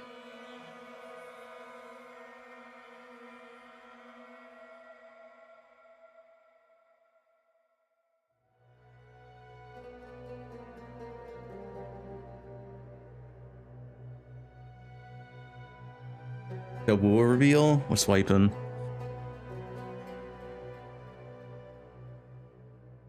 Well, they'll probably nerf from Poison Arrow Pathfinder. I expect the gloves to be nerfed. All damage from poison. I don't expect that to stay in the game. At least with the current. Like maybe it'd be like nerf damage or something. Well, crossbows being nerfed too. Crossbows is a speedrun meta grenades, right? And since they're doing an Exile Con speedrun, they're probably nerfing it.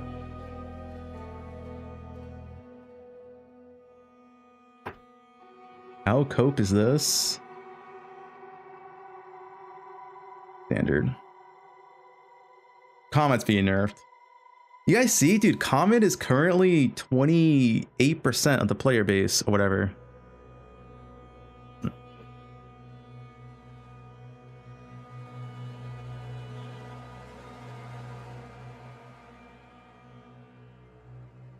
Comet, 27% of all characters, or at least a listed characters on Ninja, which is quite a bit. How many characters are listed here? 124k? Yeah, I mean.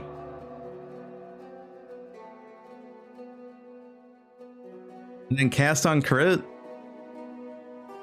Where's cast on crit? Cast on crit, 38%.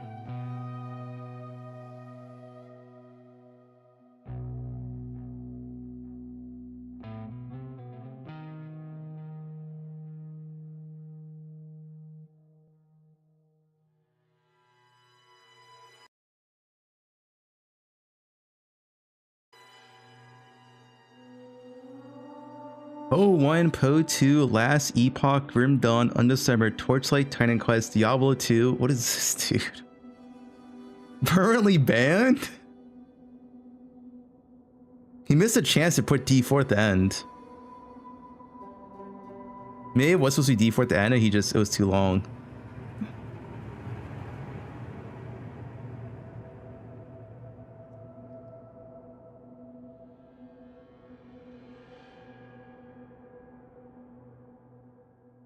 Fubgun sold me feed pics. Okay. He did put chest pretty low.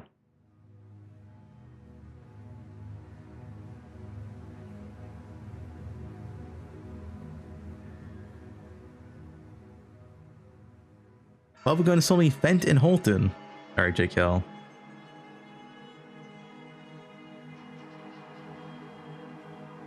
I'm releasing the Holton files.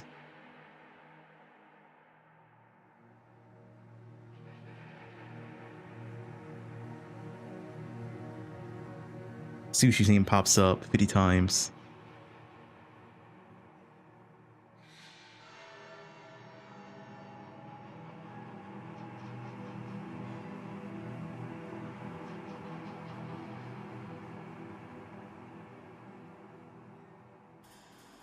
The title starts with S. Sword's confirmed.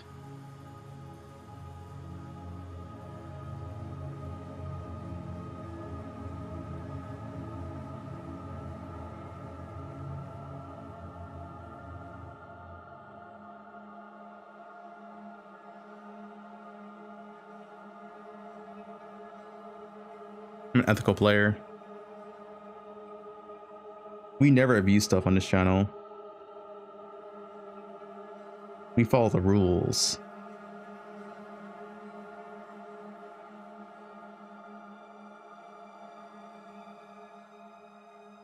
"25 minutes.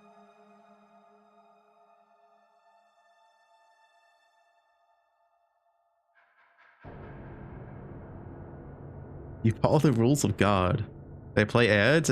No, but it's 25 minutes. So there's no point in playing ads right now. I'll play ads in 20 minutes. Like 19 minutes. Anything you do equals abuse. Okay. I come to your channel to see what build you abuse. First message. Okay, playing a build is not abusing a build. There's no abuse in my builds. If you want abuse builds, you go to Jung Roan, alright? You go bug report builds, alright?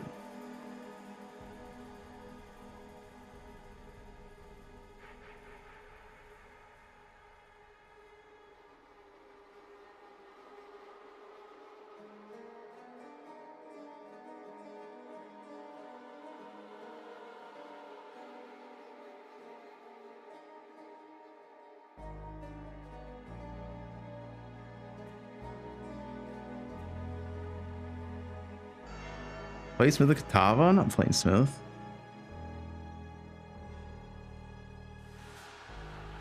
I played a caster last league. We played Comet, Spark, Blood Mage. I have 2 100s last league. The Temple.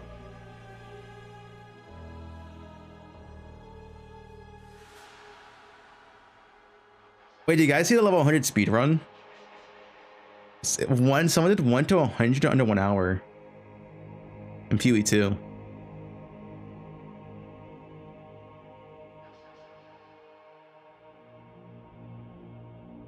Yeah, 37 minutes, whatever. You can make because you can make Giga EXP temples. Like the temples we did weren't even like EXP temples, just gave so much EXP because effectiveness. But in temples, you can build the EXP rooms and get like 1000% EXP.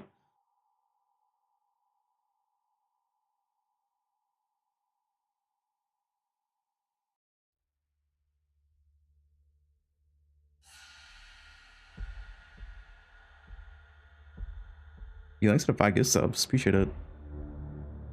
Samson.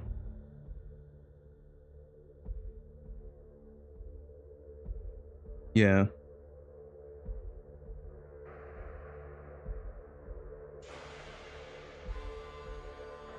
What do you play when you're Giga geared? Play for it, fun, if it's fun. Ultimately in poe2 that doesn't last long. But this patch will change that.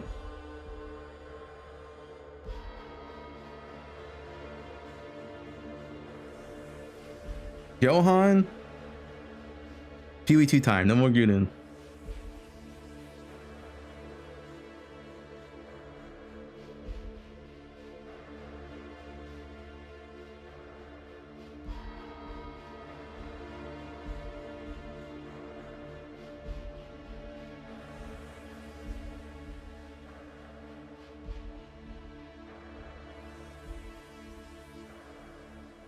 The biggest reveal ever.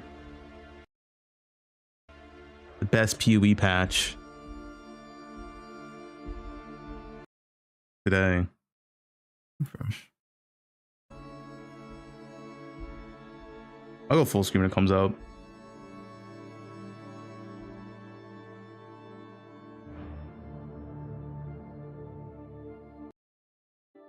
Oh, this one's better. Is it? I think it was more current.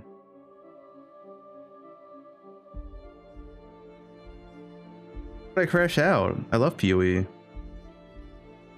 Wait, I can knock on Path of Exile. Hey, PoE. Want to Koshi at me?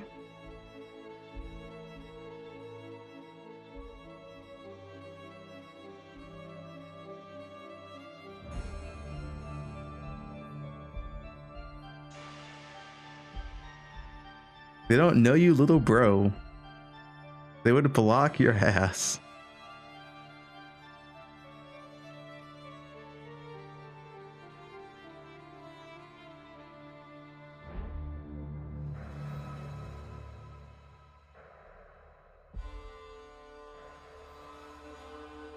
UE made you? I mean, yeah. Can't deny that. New class playable today? They don't do that.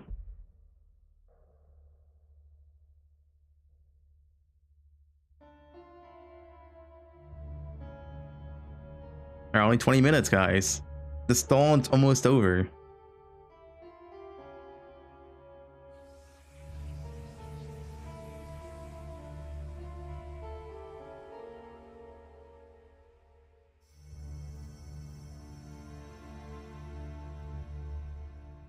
Paladin today. Paladins released tonight. Log in.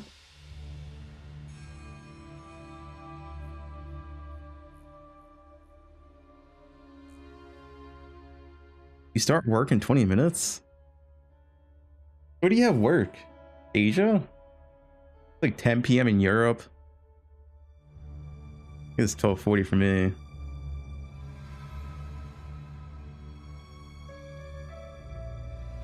Watch this? No.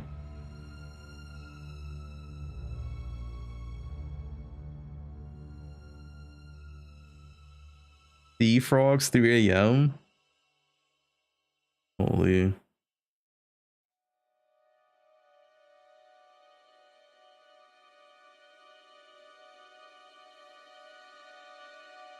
Ban him? What do you type, LRG?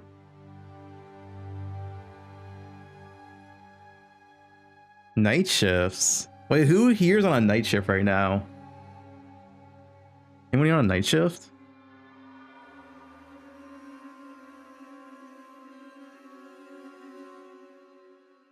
Okay, you're not all on night shifts. You can't just type me.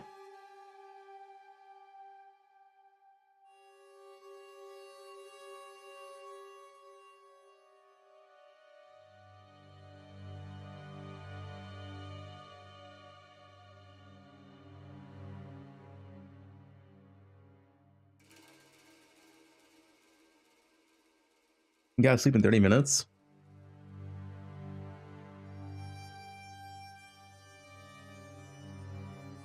Did I barely slept? I got like 5 hours of sleep. I was too excited for PoE.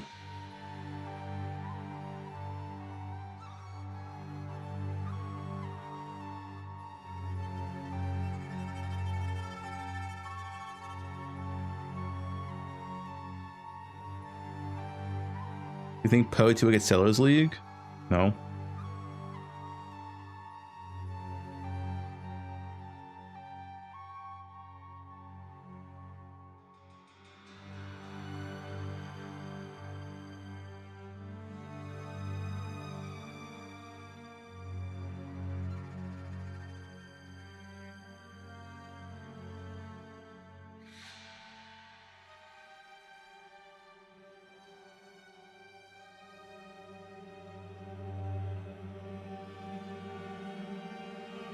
E4.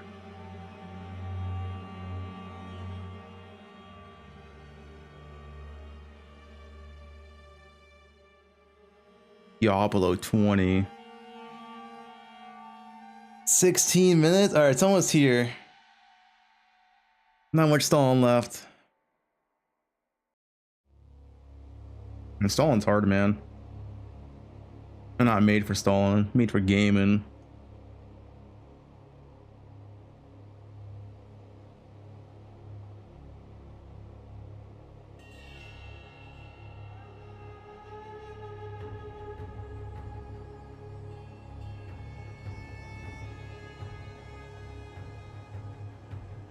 Not clicking links. Is this the countdown to rewatch the Lord of the Hatred announcement? Yup.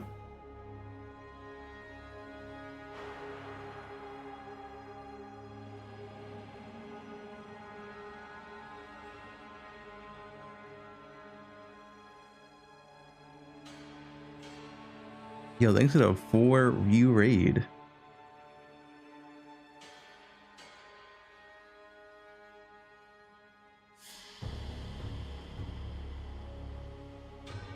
Plus 4,000. D4 bad? Oh shit. He stopped playing poe2? You don't know if you should come back? Well, watch this reveal. Decide for yourself.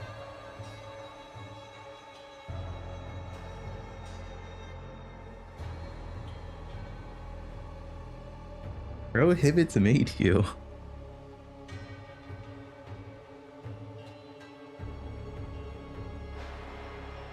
Bro, what is your name?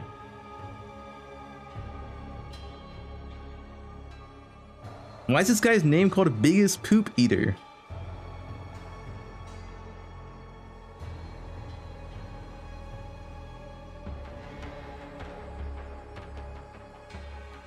Oh, guys, his alt account? That drops enabled? Yeah, all drops are enabled for like every category under PoE. It's not starting until 14 minutes though.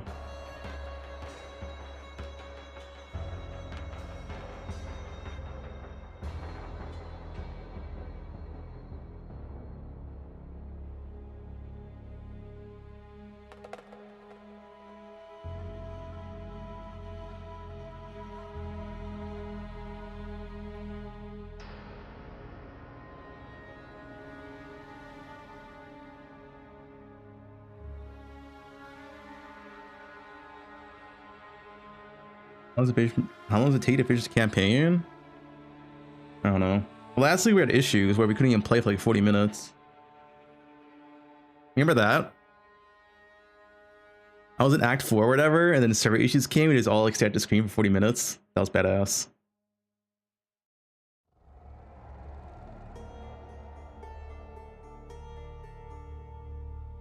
Can you predict? I already made a bingo. I'm just waiting, dude. I'm just like you guys. I'm just waiting. I want to see this.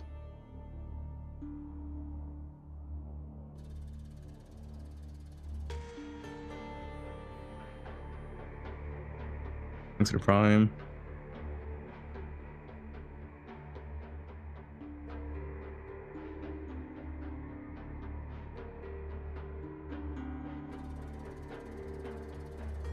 Let's go put both of these off. Yo, can I get one Prime sub? I want to make sure it's not showing my screen for the reveal. Just a singular Prime sub. You gotta test it out.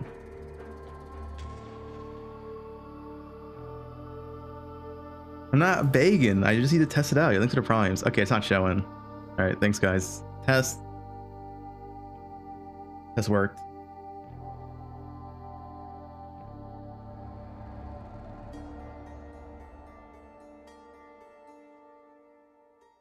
We get Twitch drops here. Yup, it starts when this starts.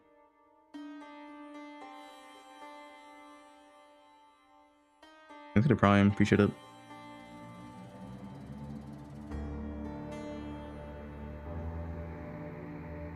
He needs a new yacht.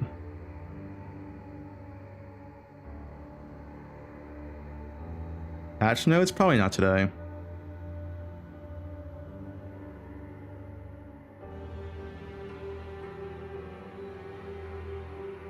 Hope to God they remove bows. Okay.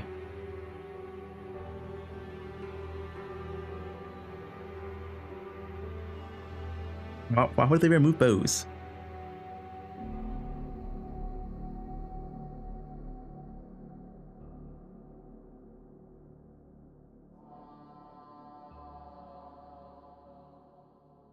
There's gonna be no balance changes today, guys, so we don't know what they're doing with balance unless they mention it in the Q&A. Because we're not gonna patch notes. Like, there's no way we're gonna patch notes today.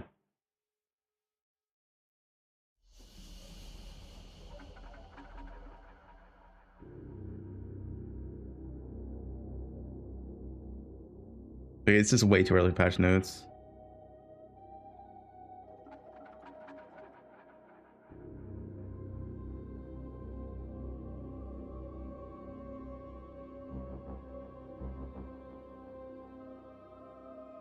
Thanks to the Prime.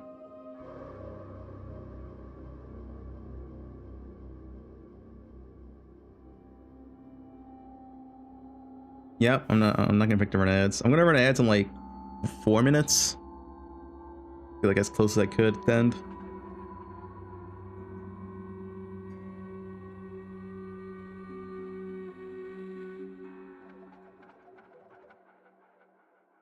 Which drops start when a live stream starts? On 10 minutes.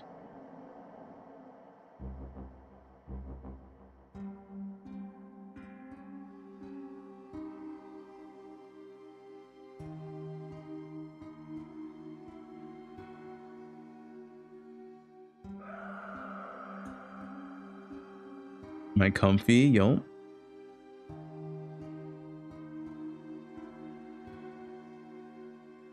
Was he the best league ever? Of course.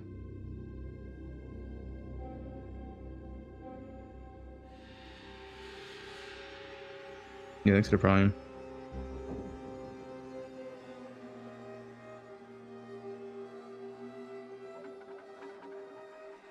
The return of Chris Wilson. Imagine the stream starts, Chris Wilson pops up. Hi, I'm Chris Wilson.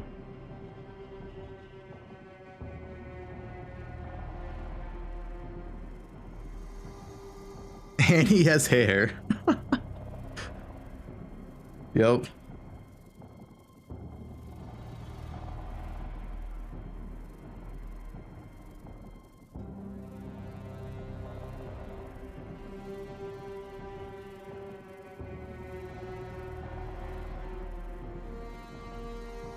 Yo, that's their Prime.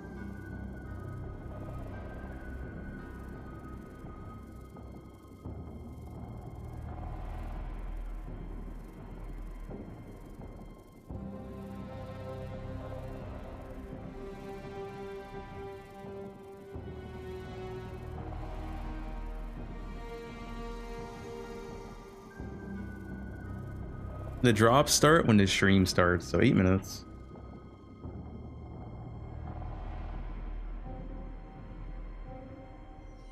Dude, the Poe category is popping off. 200,000 views? Holy dude. You are excited for 0.5. I run ads? Not yet. Gonna wait a minute.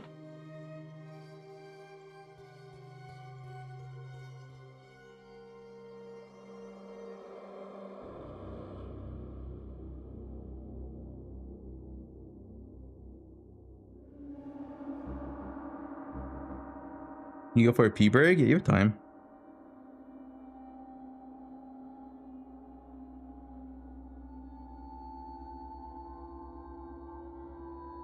They'll pause the stream for you. If you gotta go piss mid-stream, they'll pause it for you. Just gotta act nicely in chat. Spicy Sushi's hosting the Q&A, not Ziggy D. That's why he turned off the stream.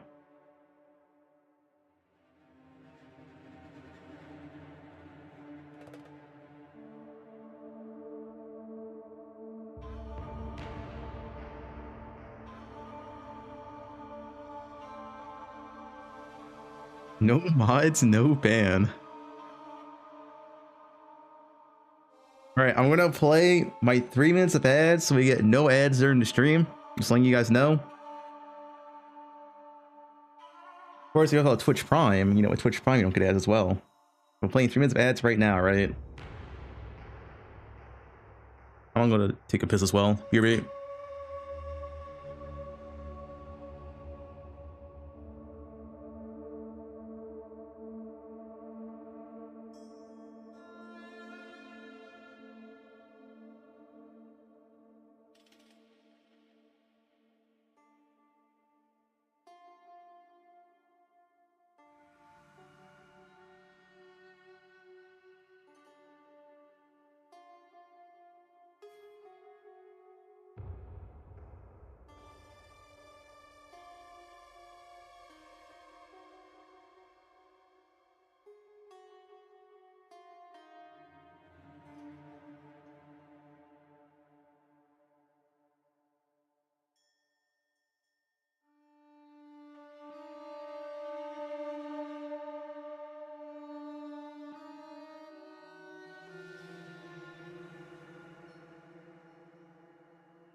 All right, I'm back.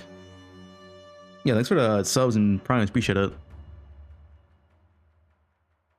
5 minutes. I already did run ads. We just ran ads.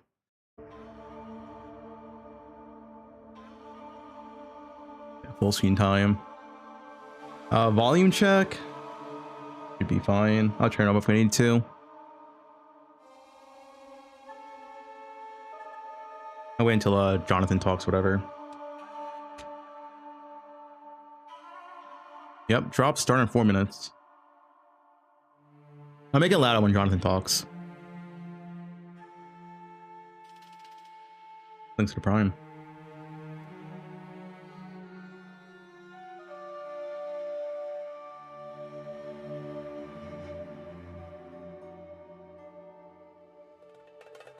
And tier 1 sub. The best PV2 patch ever. Not even just best PV2 patch. The best PV patch in history. Surpassing that of every poe1 patch. Are you ready?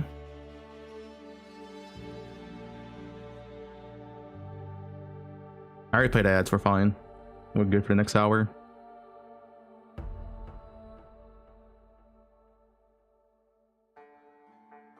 Yo, thanks for the 5 gift subs, Anthony.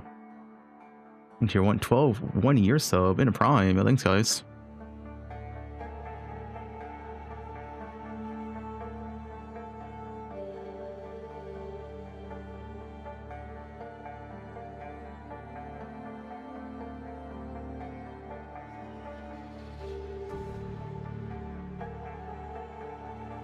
You didn't see ads? Your country probably doesn't get ads then.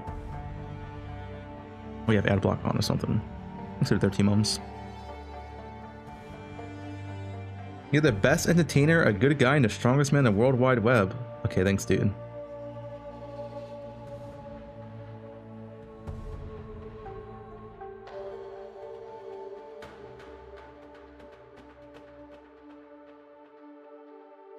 Thanks for Prime.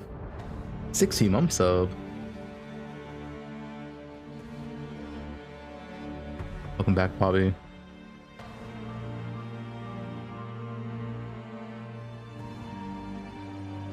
More towers. I mean, towers are fine. After they change something, whatever.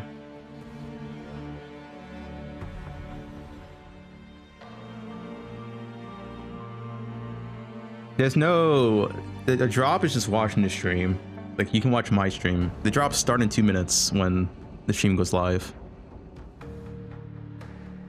The sub.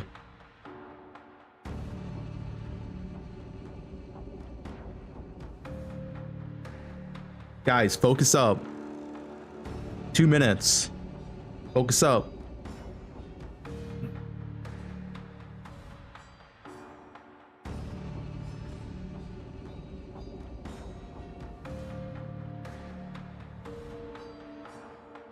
Where's Sushi? He went to get groceries.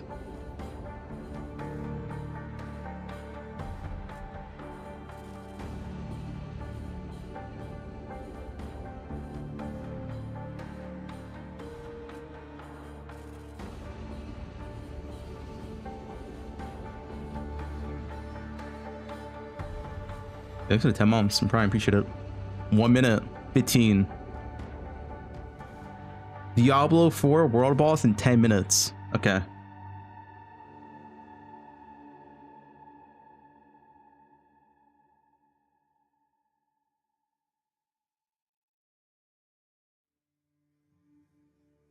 D4 blank blank blank. Yeah, thanks for Prime.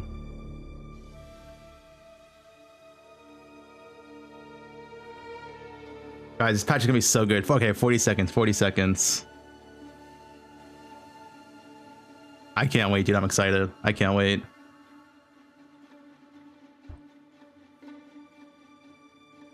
Let's see what volume when they start talking.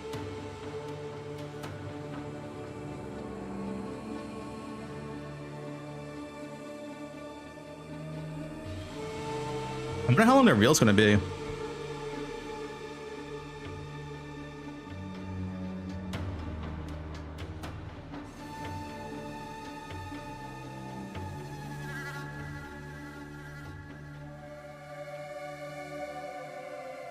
Hi, I'm Jonathan Rogers, Game Director on Path of Exile Seems 2, good. and welcome to GGG Live. We have a huge amount of stuff to share today, so it's going to be a good one. Twitch drops are enabled on today's live stream, so you'll be able to claim the Red Queen's font hideout decoration by following the instructions below. Okay, so with that out of the way, time to roll the trailer for Path of Exile 2, Return of the Ancients. Let's go, dude. It's better be good. Those in darkness, who once lay dormant,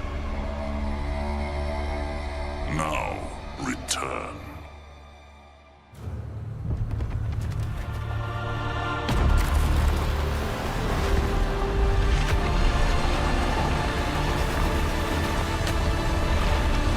Where have you seen this? He who came before, rise again.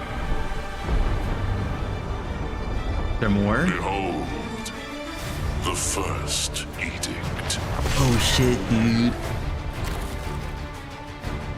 Origins of Divinity.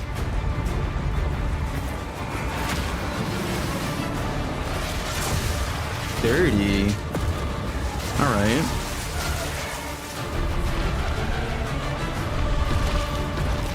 New Pinnacle boss, new Arbiter.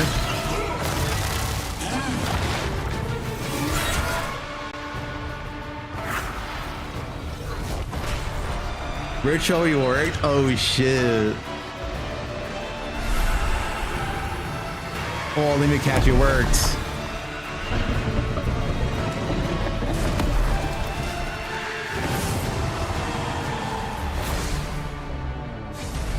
Reach free worked. Oh shit, dude. Gentry is in the game. That's the High Fortress. We become one.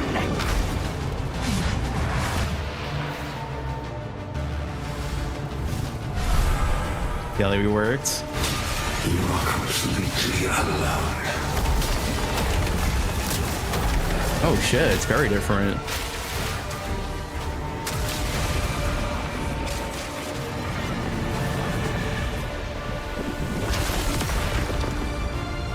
Runes of Aldur. Oh, Expedition. It's just a full Expedition rework.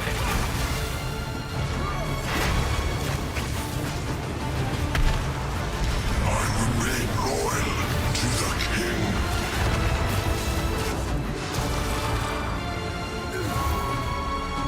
It's full of the ocean. We get boats. Yo, Boat League.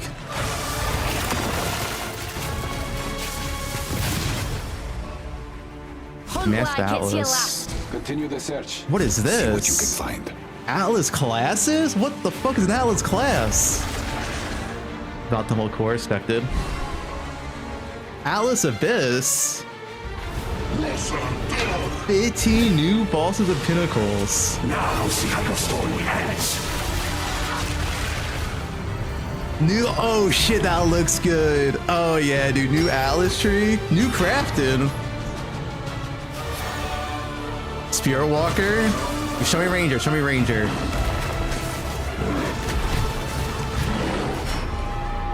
Martial Artist, third Monk Ascendancy.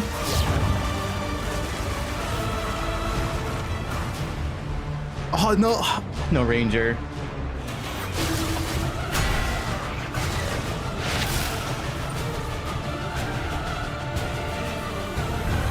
Wait, no class? To face us No duelist.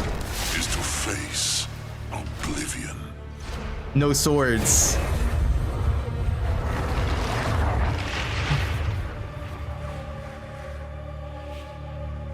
Dude, that's quite a bit to add in game though. That's quite a bit. What the fuck are Atlas classes? So as you can see, there's just so much going on in Return of the Ancients, it's hard for even us to keep track of it all.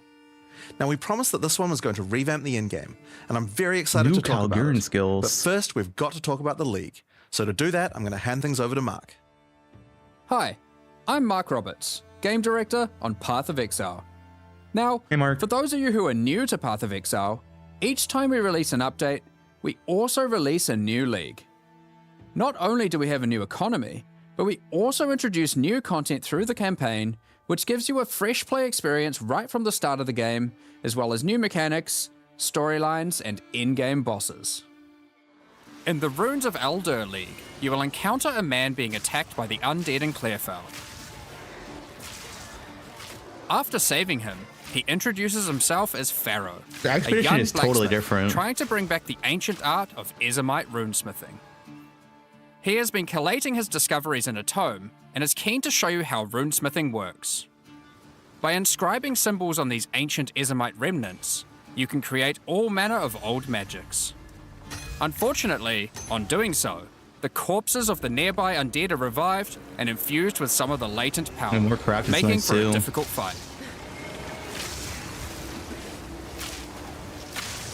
Okay, I don't know about the automation though. After The defeating RP. these monsters, Pharaoh realizes that runesmithing is a dangerous business, and he is going to need the help of someone a little more over these secrets. He lends you his One time tome only? and Okay. asks that you note Zaki, down one time anything you only. discover when you return to him. That's good. In each area in the Runes of Eldur League, you will find a remnant. And as you approach it, you will notice that some symbols are already present, and some are waiting for you to fill them in. Depending on which symbols are already present, you will have different options for which items you can create using this magic. For example, if you combine Tempest and Lightning, you can create an Orb of Augmentation. What's the big stuff? I want to see the big stuff. I assume you probably get divines too then, like rare encounter.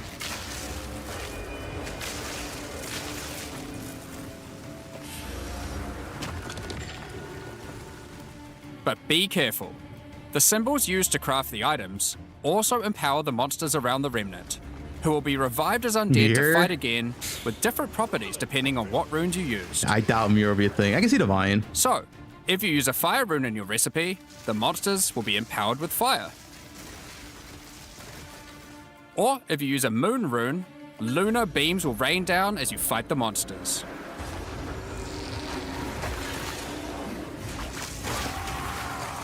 Oh hell, warrior dude! Look at that. Sick warrior gameplay.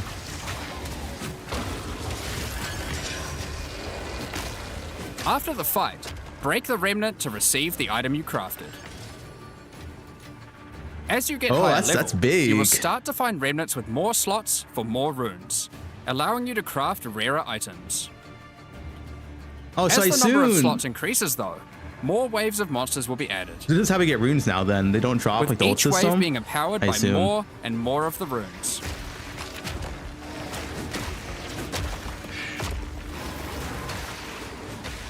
And this can get pretty dicey, because some of the runes can have powerful effects. I assume runes probably don't drop anymore. The special ones. You just get it from this now. Like the Oath rune, which will cause one monster to be nominated as a leader, spawning waves of minions. The leader itself will be invincible, but killing its minions will deal damage to it.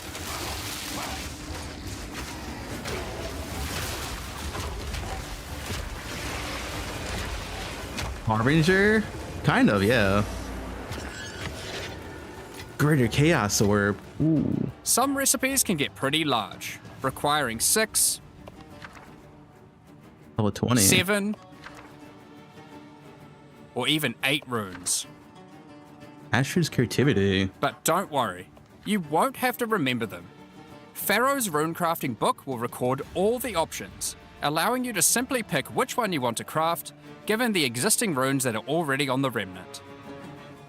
To expand your knowledge and to 50%. allow you to craft more items, Pharaoh has asked that you keep an eye out for signs of runic magic around Rayclost.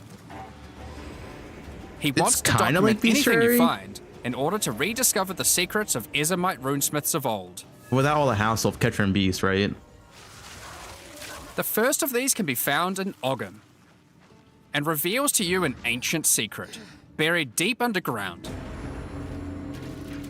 The runic magic which the Ezomites believe to be their own is actually of Kalguran origin. Yeah, they are showcasing LA Deadeye. Thousands of years ago, the Kalgurans came to Rayclass to find sources of verisium, a metal on which engraved runes allow control over reality. Pharaoh is determined to learn these ancient ways and gain mastery over Crafting bench. If you can bring him more verisium, Anvil. he'll be able to use it to smith power into any armor, granting you runic ward, the power harnessed by the Kalgurans since ancient times. Oh, is it just free ward? Runic ward is a new resource that protects you from death. Should you run out of life, your runic ward will kick in, Wait, what? sustaining your body until your life can return. Wait, it's just cheat death? It effectively Wait, acts what? as an extra life pool. Wait, Of what? course, should you take enough damage to run out of that, you will Cheat still death? That's a hardcore place Every about cheat single death. piece of armor in the game can be upgraded this way. Even uniques. That is a ranger buff, that is true. Some are just a strict upgrade, giving runic ward with no downside. Others are more extreme, sacrificing defenses to get a much larger amount of runic ward. 1,000? Oh. There are even some that add new modifiers to uniques entirely, making them much more viable for higher level play. But the Kalgurans use runic ward for more than just a defense. It can also be used to power many other magics. Cheat death is interesting. Instead of using gems created from corruption, the Kalgurans used runes of power and fueled them with runic ward. Many of the options available from remnant crafting are new types of Kalguran skills that exclusively spend runic ward to wreak havoc. Doesn't let you cheat An death? example Oh. is Triskelion Cascade.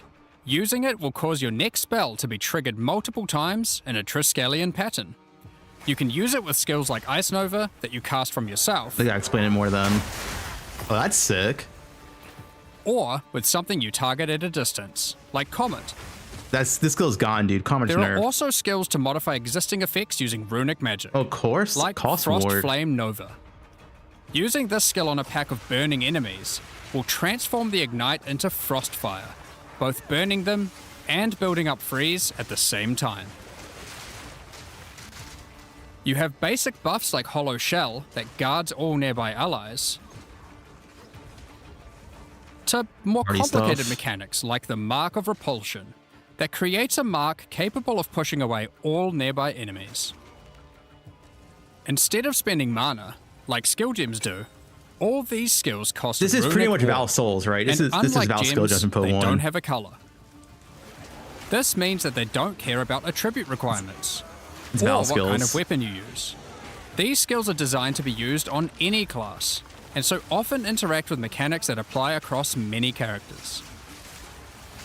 By More combining different combos. runes together, the Kalgurans were able to support their runic abilities, and you can as well. There is also a set of runic supports that can be combined with regular skill gems in interesting ways. 50% of runic ward costs. Concussive Edit this. runes allows you to add these concussive shockwaves to any skill that stuns. While Runic Infusion lets you spend ward to directly empower the damage on any skill. Now, there are other quests during the campaign too, that unlock even more interesting crafting methods. Okay, show. Buried deep in the jungle in Act 3, you can find the Mystic Refuge, containing even more secrets for Pharaoh to learn from. Using this knowledge, he gains the ability to reforge unique weapons. With this technique, many low-level unique weapons can be upgraded to do significantly more damage. Now, prophecy we've been weapons. able to take a bunch of uniques that had interesting modifiers, but were not in-game viable, and give them a bit of a boost to get there. That still And looks it's the same. not just low-level Probably still a little bit more uniques. damage, but All Kalguran uniques are able to be runeforged this way too. it's the and they base can do damage. some pretty Got increased by a interesting lot. things. That's a good Like change, though. Searle's Grit, a new unique, which when runeforged can get one of several different outcomes. Now, there is still so much more that you can craft with remnants. There are also 100 new runes, as well as many 100? other new crafting currencies. So let's go to This max is res. the runes of Eldur after all, and some of these runes have quite powerful effects. Additional revenant. For example, this elemental conversion rune will convert all the existing mods on a non-unique weapon from one element to another. Oh. Wait, that's Using pretty it, good. You could combine a weapon with all 3 elemental damage mods into a single element, Oh making shit. a weapon with massive amounts of cold damage. There is also a rune that lets you destroy your rune sockets to turn them into a jewel socket on your item. What, jewel and gear? Okay, that's pretty insane. And there are even crafting meta runes that can unlock new types of mods when used with regular crafting. For example, this Rune of Chronomancy will unlock a set of time-related mods to be crafted on your boots. Once placed inside, use regular crafting orbs to attempt to get new mods like cooldown speed or increased skill effect duration. Now recovery 23%. You can also create a new type of currency called alloys. Using regular metals alloyed with verisium, new modifiers not normally available can be directly crafted onto your items. Oh. That's Using cool. imbued alloy could improve your ailment damage, for example. You're guaranteed to get what you There want. are honestly so many options here that unlock all sorts of crazy crafting projects. So I think people will be Yeah, the experimenting with crafting these for can a seem long quite time. insane. Once you they get to showed. King's March in Act 4, Pharaoh finally meets Danig, a real Kalguran runesmith. And riddled with excitement, he wants to learn how to merge modern Kalguran techniques with the ancient knowledge that he has found. From here on, Pharaoh joins in the Kalguran expeditions that Danig has been leading. With the ancient knowledge that Pharaoh brings to the table, the Kalguran expeditions that Danig has been going on will change significantly. For those of you who haven't played it, the Expedition League mechanic involves carefully placing explosives, Oh, the expedition's still here. uncovering the buried dead, I thought it and had been placed recovering entirely. verisium from them. By choosing where to place the explosives, you can choose which kind of challenges you would like to face, or rewards you would like to claim. But unlike before, expeditions now contain the remnants from Runes of Eldur, allowing you to do some specific crafts along the way using the new League crafting mechanic. For each other. One very important difference from the simple remnant encounters, though, is that the empowerments that the remnants grant apply to every monster down the explosive line for the rest of the encounter, stacking together. This can lead to some pretty extreme situations. If you stack too many remnants, you might be in for a fight beyond your abilities, but the rewards can be very worth it. Each mod on the monster is improving the items that they can drop. Once you get to the endgame, you will find that the Atlas Wait, has how did changed expedition with the substantially. mechanic then to make it good? To the south, you will now find the coastline of Rayclast, with the ocean beyond. King's March has not fared well after the Cataclysm, and lays in ruins. Rog's shop has been destroyed, but he is much more concerned about his wife, Gwenyn. He would like to launch an expedition deep into the ocean to find her. And this Wait, Gwen is begins his a wife? new major mechanic for expedition, exploring the ocean. Previously, a logbook was a single encounter. Now, using a logbook, you can send ships to explore an area of the ocean to the southeast, uncovering a range of islands to begin your search for Gwenyn. You can hop from island to island, doing many new encounters. There are islands with expeditions, grand expeditions,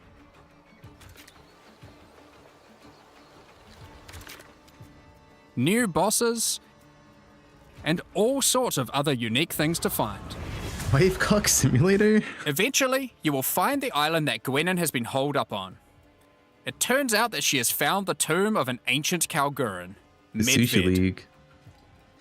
While she appreciates you coming to her rescue, she is still keen to blow open the doors of the vault and take whatever you can find inside.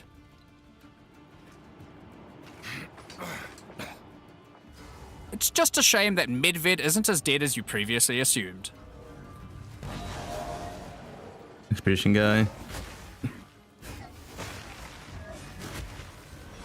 Now, after you have defeated Medved, you will find another logbook. And this time you can use it to choose which direction you want to explore. The So it ocean is continues. vast and contains a huge number of new islands to find. With each logbook, you can explore one sector and you can go as deep as you like. There Okay, are so it's all sorts infinite of interesting logbooks. objects to Infinite uncover atlas for infinite and dungeons logbooks. to explore. many of the islands have expeditions with totally new mechanics. So for example, here is a volcanic island with voltaxic sulfite. Blowing up the sulfite will unleash extra waves of enemies. But there is also this wall with a suspicious light coming from behind it. On blowing it open, a giant ogre comes out, and he is determined to eat as much sulfite as possible. The more sulfite mounds that you have blown up, the more empowered and the more rewarding he will become.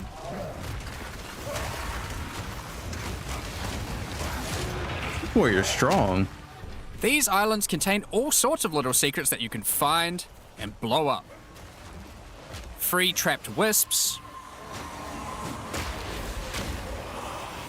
blow open root doors. Wait, those where's he had to follow? Even raise ancient precursor technology. And of course, more bosses. There are more and further vaults to blow up, and one of them in particular is pretty important. The Tomb of Uhtred, the Star Drinker.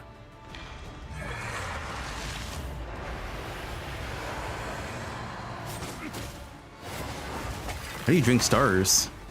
Uhtred was responsible for calling down the meteors of Verisium, which the Kalgurans used to power their ancient magic. And upon defeating him, he calls down a truly gigantic one into the ocean nearby. Okay. On visiting it, you find that it is shrouded by a strange It's energy Radon. emanating from the Verisium core of the meteor within. There is something growing in there, and it can't be anything good. In order to gain entry, Danig suggests that the Triskelion Flame, an ancient Kalguran artifact that can absorb and cancel the effects of Verisium magic, could be used to enter. But to find it, you will need to locate the Tomb of Olroth, leader of the Knights of the Sun. Defeat him and gain access to whatever eldritch nightmare is growing inside. Now, we're not going to spoil the boss, but one thing you should know is that the Verisium that makes up the core of the meteor is of a quality that has not been available for millennia. Bringing this to Pharaoh and Danig should allow them to forge some objects of power, the creation of which has been lost to time. You keep spelling in her chest. And there is a lot going on. To sum all that up, there is a new encounter with over 30 new monster types and over 30 new rune modifiers to enhance them. You can create more than 100 new runes to craft your gear, as well as dozens of other new currency items. And there are new quests added to the campaign to unlock even more new crafting options. Rune forging armors, upgrading uniques, dozens of new Kalguran skills and supports, tons of new islands to discover by exploring the ocean, 5 new bosses, including a new pinnacle boss, and a bunch of new uniques to top it off.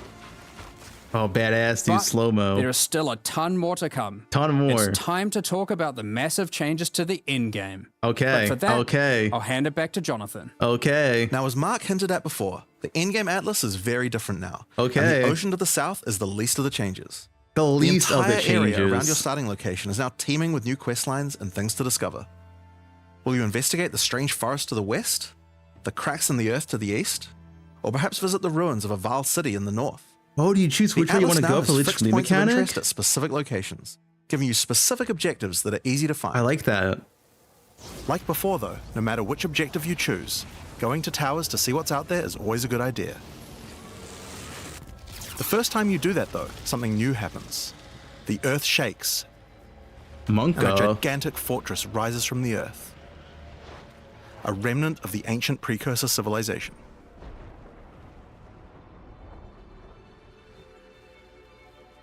What is this? The cataclysm of the beast has caused an ancient protocol to be invoked. Should corruption ever take hold to this degree, the world must be scoured and purged of corruption. You will need to make your way into the fortress and activate the gates. Gain the keys to reach these ancient precursor weapons and disarm them. But this will be no easy task. The fortress has many areas to explore and many new things to find.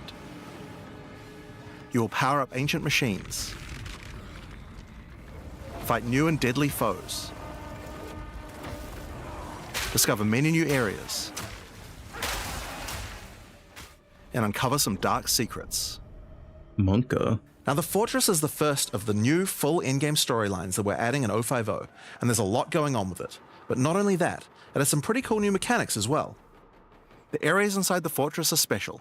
Many of them have new mechanics or rewards that they grant. Like this map, where all the rares are contained in essence crystals. Essence farmers.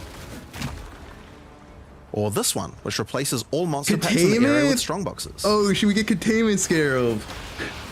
Boxes. Or this one, which spawns an Ismeri spirit that always moves on from a rare after you kill it, allowing you to chase it through the entire map.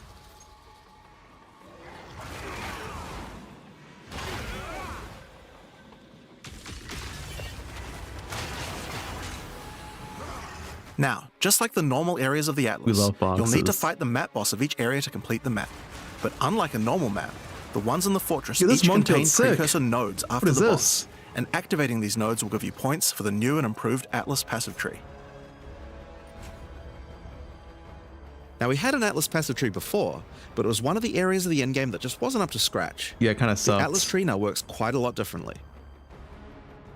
We have significantly upgraded the kind of mechanics that you can find on the Atlas tree. Like this one, that gives a chance to make rogue exiles you fight retreat from combat and move to an adjacent map. Before you fight them again, they'll upgrade their gear and come back with a grudge this time. Exiles are kind of like XDD. There are also a lot of nodes that combine mechanics together in new ways, like this one, which lets Ismeri spirits possess strongboxes. All the regular monsters that come out of them are touched by the spirit, and the rares are all possessed, giving you some incredible loot potential.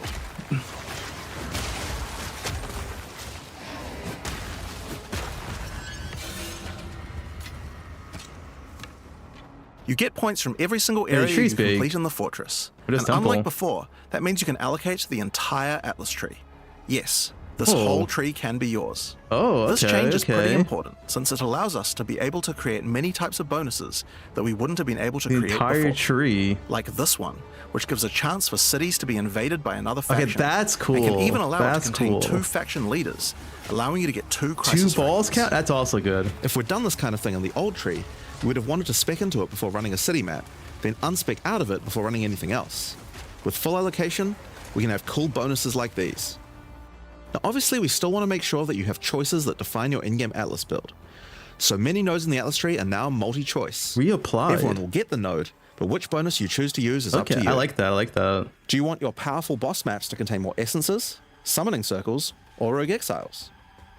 But there's also nodes that contain more unusual things.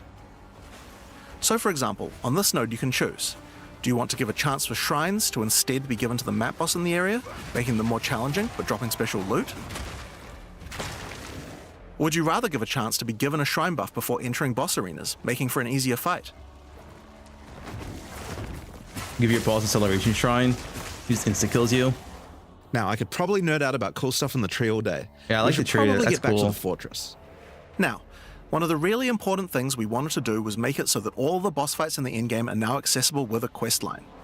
That means that to fight the Arbiter of Ash for the first time, you don't need to get lucky by finding keys. They will be in fixed locations and there's a quest to get them. But the Arbiter of Ash is no longer the pinnacle of Path of Exile 2. For that, you'll need to travel into the very center of the fortress. An incredible challenge awaits you should you choose to go there. After the storyline, you still unlock keys for pinnacle bosses in the usual way, exploring the world and finding the keys required to get to them. But we have added a lot more interesting things to find out there as well.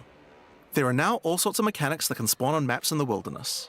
For example, some maps might spawn as a rogue exile hunting ground, containing multiple rogue exiles who are there to hunt their beasts. You might come upon them in the middle of a fight and be able to take out both of them. Or a map of champions that makes all the natural inhabitants of the area into magic monsters. Mobs. That's pretty powerful in poe1. Or this one that causes all shrines in the area to release as merry spirits when used. Okay, can they speed up Wisp? I honestly thought they would have reworked Wisp this patch. Once you have explored and found your keys, you can return to fight the Pinnacle in the fortress again. But this version of him will be harder. And not only that, chase Wisp, you'll have man. new unique rewards as well. Each time you fight him, you get the ability to activate one section of the fortress, and any maps that you didn't finish there will be automatically completed, giving you all the Atlas points. So if you're the type of player who doesn't want to explore the fortress, and instead just race out into the infinite Atlas, you still have a way to get all those points. Okay. So that's the Origins of Divinity storyline. It's a huge amount of new content with a ton of new areas, 5 new bosses, including a pinnacle, with a bunch of new unique items. But not only that, it also completely revamps the Atlas tree, and includes a ton of new map mechanics that you can find both inside and outside the fortress. But this is just one of the new storylines. So let's talk about the next one now, Masters of the Atlas. Now earlier we talked about how the multi-choice nodes in the tree allow you to still have an in-game Atlas build, but we didn't think that was quite enough. You have an Ascendancy class for your passive tree, why not an Ascendancy class for your Atlas tree?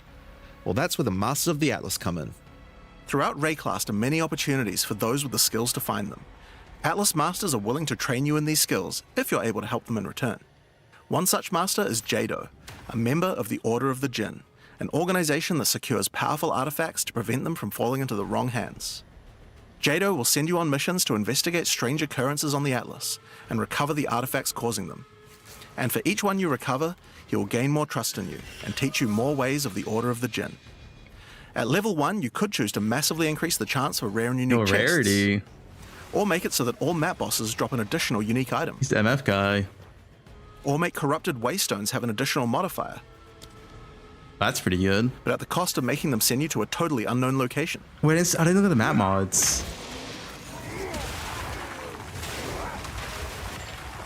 Each mission you complete for Jado will unlock another row of abilities and give you another point to allocate, letting you choose how you want to specialize. But there are other masters too. For example, Hilda. Hilda is a member of a guild of monster hunters. She will send you on missions to assassinate specific deadly creatures around Rayclast and harvest their parts. In exchange, she will teach you her monster hunting skills, like this one, which adds a 25% chance to upgrade any map boss to a powerful version. Or this one, which makes his Marian spirits no longer possess rare monsters, making them go for the unique bosses in the area instead. You might notice that many of the effects on these are both upsides and downsides. So Hilda, for example, can make it so that you only get one attempt when fighting pinnacle bosses. But in exchange for that, they always drop 2 uniques. Oh. Because of that, we wanted it to be easy to swap between them depending on what you're doing. As you unlock each master, they will appear on the side of the screen. Simply click whichever one you want to use to run the map, and all the bonuses you have selected for that master will be activated. This allows you to have a few different strategies that you can quickly pick between. Okay, can they rework Wisp before it comes out? I don't want to chase a Wisp. One thing that's been pretty obvious is that the in-game leagues we created when launching Early Access in 010 were not really up to the standard of the leagues we did since then. Fate of the Vile and Rise of the Abyssal just have a lot more going on than Delirium or Expedition, for example. We wanted to do a serious upgrade to all of these mechanics before we do our 1.0 release, and so that's what we've done. All 4 of the leagues we launched in Early Access have been upgraded with not only new quest lines, but new mechanics, new crafting systems, new uniques, and new pinnacle bosses. One of the really important changes we made to all the leagues is that you can now find them on the Atlas in specific locations, and each one has a quest line that will lead you there to being able to complete the league, along with its Atlas tree and its pinnacle boss.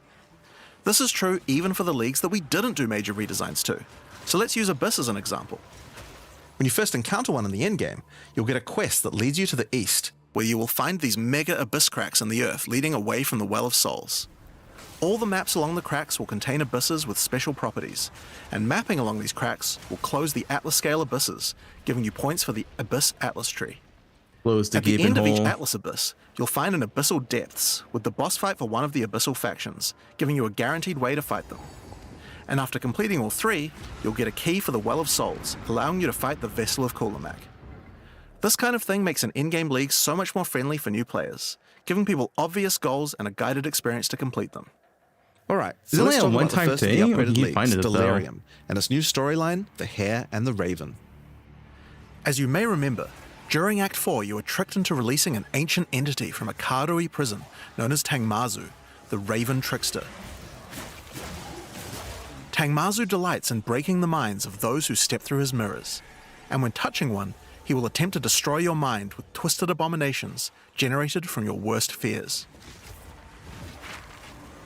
In Return of the Ancients, the first time you approach one of his delirium encounters in the endgame, you will find Elder Maddox locked what in are a you trance. doing? His mind is trapped in one of Tangmazu's delusions, and you will need to free him. He's vibing. Once free, Elder Maddox demands that as you caused this problem, you should put it right. He asks you to travel west to the Withered Willow, the location he believes that Tangmazu first gained his powers. But be careful. As you travel there, the Raven Trickster will attempt to break your mind. Each map around the Withered Willow features delirium encounters. Now this is more than a simple quest upgrade. The mechanic of delirium has been overhauled and expanded. At the bottom of the screen, there is now a bar that indicates how deep into delirium you are. You can see which direction leads deeper by looking at the fog, and the deeper you go, the more challenges you will face. I do like going deep. By looking at the bar, you can see how long you have until the delirium ends. And you can also see special encounters that you will face if you're able to go deep enough into the fog. At the end of the bar is always the boss of the map, but we now have a variety of other encounters that you might find as you explore the horrors of your own mind. For example, you might encounter a purple mirror shard that when shattered will cause all the enemies to become more nightmarish. After hitting this, you'll notice the delirium demons are enhanced, significantly more powerful, larger, and scarier in general, along with more rewards. Or should you encounter a red mirror shard, you'll be sent into the depths of your mind.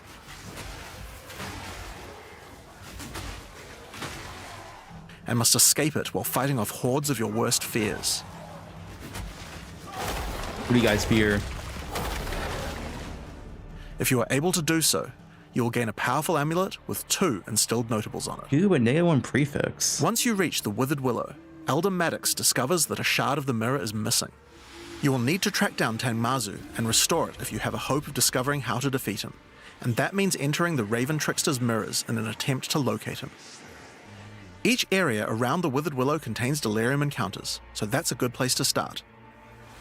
As you do deliriums, some of the special encounters will drop liquid emotions. Normally these emotions can be used to instill amulets to add notable passive buffs to them, but in Return of the Ancients, emotions have a new function as well.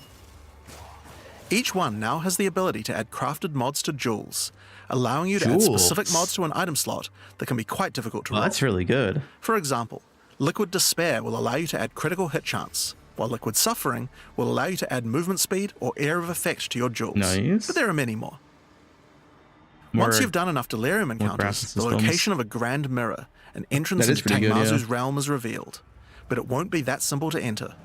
Using his powers, he reflects the map boss for a ridiculous empowered fight, then destroys the entrance into his realm of madness.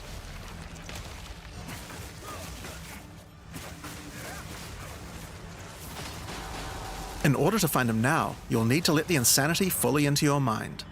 A strange fruit is left behind which you can consume to fully embrace the madness in an attempt to reach the Raven Trickster's realm. Consuming the fruit will cover an entire area of the Atlas in fog, and every map you do in the fog will get progressively harder and harder as you explore the deeper reaches of your mind. At some point you enter a new layer. A simulacrum of your memories twisted and perverted by the Raven Trickster. Should you be able to complete the simulacrum, Tangmazu will believe that you are worthy of a true challenge, and will let you take the remaining shard of his mirror, allowing you to enter his realm of madness back at the Withered Willow. If you dare to face him, it will be a fearsome challenge. This looks sick, dude. This is a Dark Souls 1? So, that's the new storyline of Delirium. As you can see, it's not only a quest line, there are new mechanics, new crafting options, and new boss fights. But one question you might have is, what happens after? Well, once you've completed the story, grand mirrors will start appearing on the Atlas sometimes after completing Delirium encounters. After doing the grand mirror, you can select where on the Atlas you want to do your fruit-induced drug trip and get another key to fight Tangmazu. But this time, the fight will be quite a bit harder. And not only that, the fight will be able to drop a bunch of new uniques that were not available in the questline version. We'll show some of those later. After doing a grand mirror, the decision of where to spread the fog can be important, because there are some potent emotions that only come from certain map bosses affected by delirium this way. Like all emotions, they can craft special mods onto jewels, but these potent emotions can create mods that you can't get any other way. Oh, so for example, modifiers? Potent liquid melancholy is an emotion that can only come from human bosses and allows you to add a variety of on-hit effects. Mental exposure. Also, you might want to try instilling amulets with these emotions. They could have some interesting effects with some powerful notables that do not normally exist on the tree. Like Storm's recovery? Rebuke, I saw which Storm makes armor break recovery. boost your cold and lightning damage. But also notables from a clearly deranged mind, like Calm's Blessing. This skill allows you to ancestrally boost fire spells after using a war cry. How about using an ancestral flame blast? Now, just like before, you can also upgrade the League by getting points for a dedicated Delirium Atlas tree. But this now works in a much better way and has much cooler effects.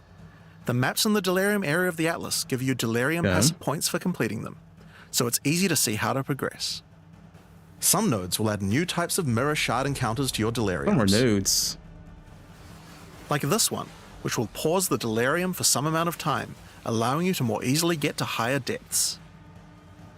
Or this one, which adds extra Delirium modifiers to monsters when you pick it up.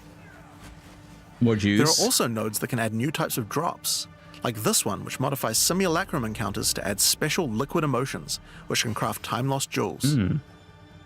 And nodes that apply to the Atlas mechanics of the League, like this one, which causes the Grand Mirror to spread delirium fog over a larger area of the Atlas, potentially containing multiple simulacrums. Alright, so that's the changes to delirium.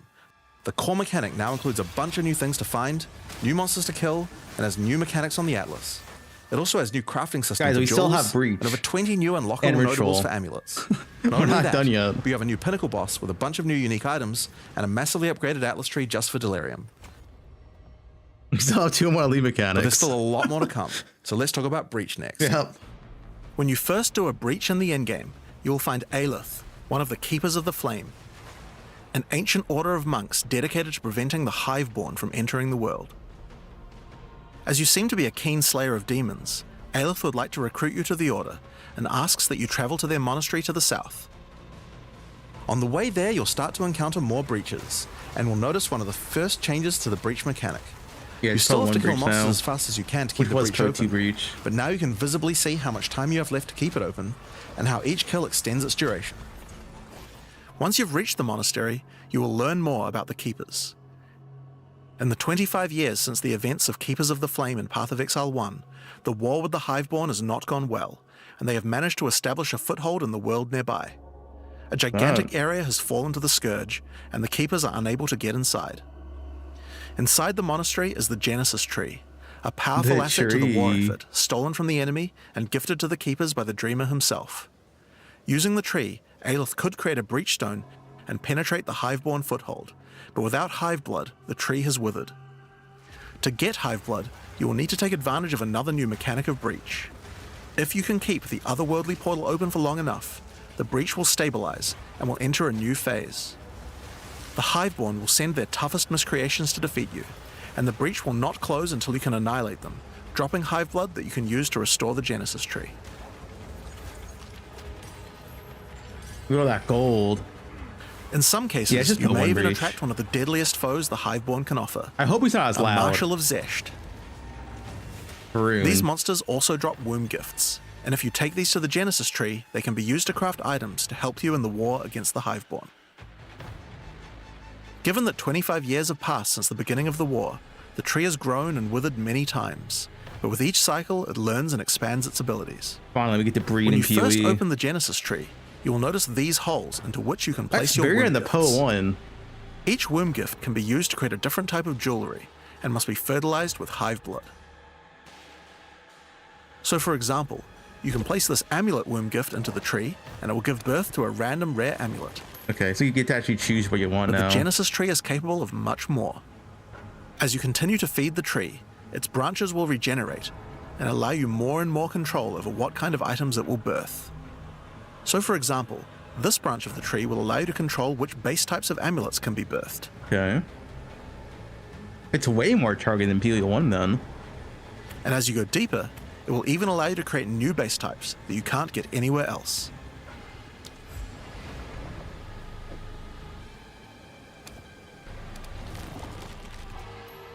Like this one, which gives you an entire spirit skill for free. Negative Or 1/7 this one, which has a rune socket in it. That's good. Free rune socket, pretty much. To the left and right are branches that will let you control which mods the amulet can get. We have resist, including making sure that they're higher level, or controlling which this looks specific way mods better that than they will always poe1 have. tree. You just guaranteed stuff. Guaranteed With 15 resist. points to allocate, you will have to choose wisely how you want to specialize your crafts. But it's worth noting that this tree doesn't have any cost to respecking it. You can enable or disable the nodes at any time by clicking on them. Yeah. On rings, we've also added some really interesting new crafting options as well. You have a bunch of new base types like Max these. Slave, Flat Fizz. But you also have entire new classes of mods that can be added. The right-hand branch of the ring tree adds an entire new set of caster mods to rings. From basics like extra elemental damage for spells, you Max Life on gear, or more niche options like this mod that increases the rate you gain seals for Unleash. You don't get Max Life anywhere else.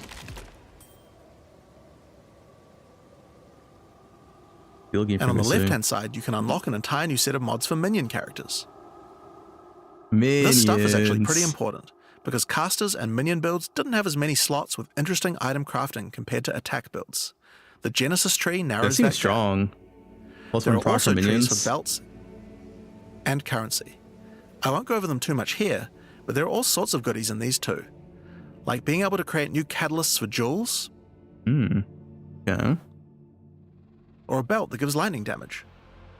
What, belt of flat lane damage? Okay. Once you've done enough breach encounters, you may finally get a womb gift capable of birthing a breach stone.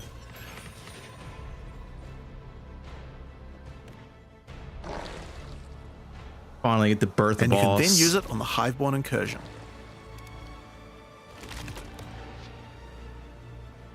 Once used, the true extent of the Breach Demon's foothold becomes clear. They have not only transformed the land, but constructed huge sky hives as well. When you enter the outskirts of their realm, you will discover breach hives.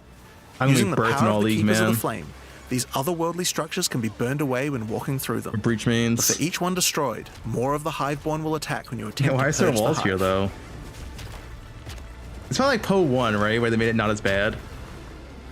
Surely, right? These encounters are particularly rewarding for womb gifts, so you'll want to do as many of these as you can. But your real goal are the sky hives deeper into the domain. These twisted creations are securing the demon's entry into our world.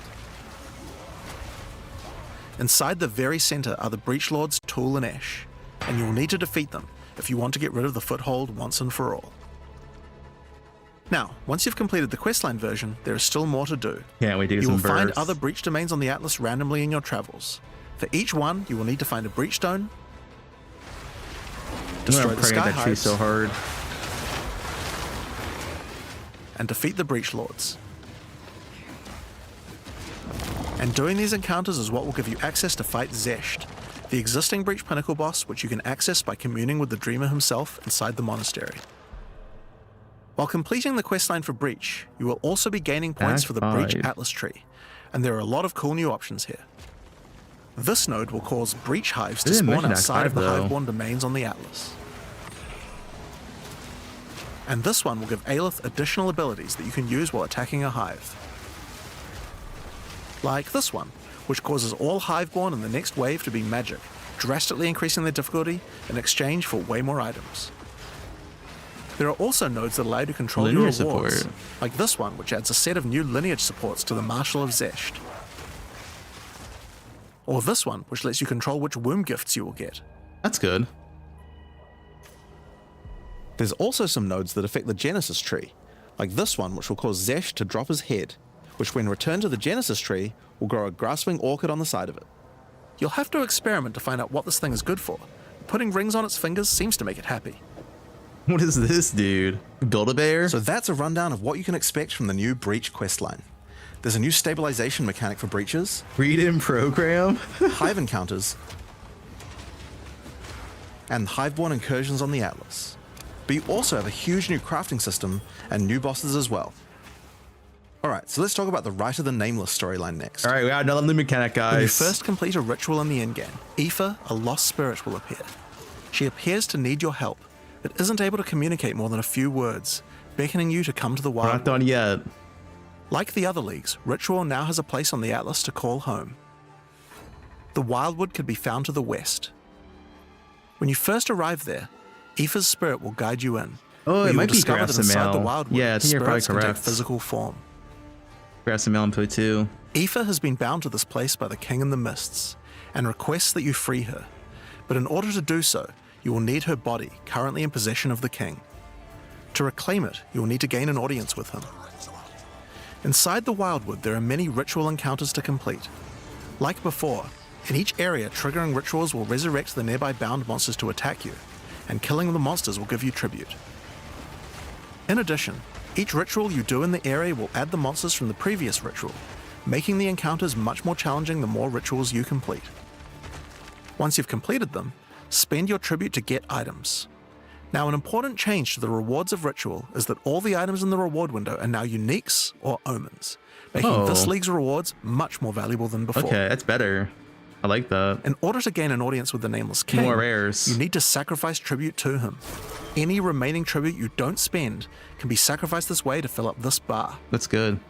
Once you have enough tribute for an audience, return That to the means you can Wildwood just look at to the divine his window and location like with the automatically know Nameless it's Shrine. good. But you just see the His uniques and location will omens. be revealed deeper in the Wildwood, and you will need to make your way to him, kill him, and get Aoife's body.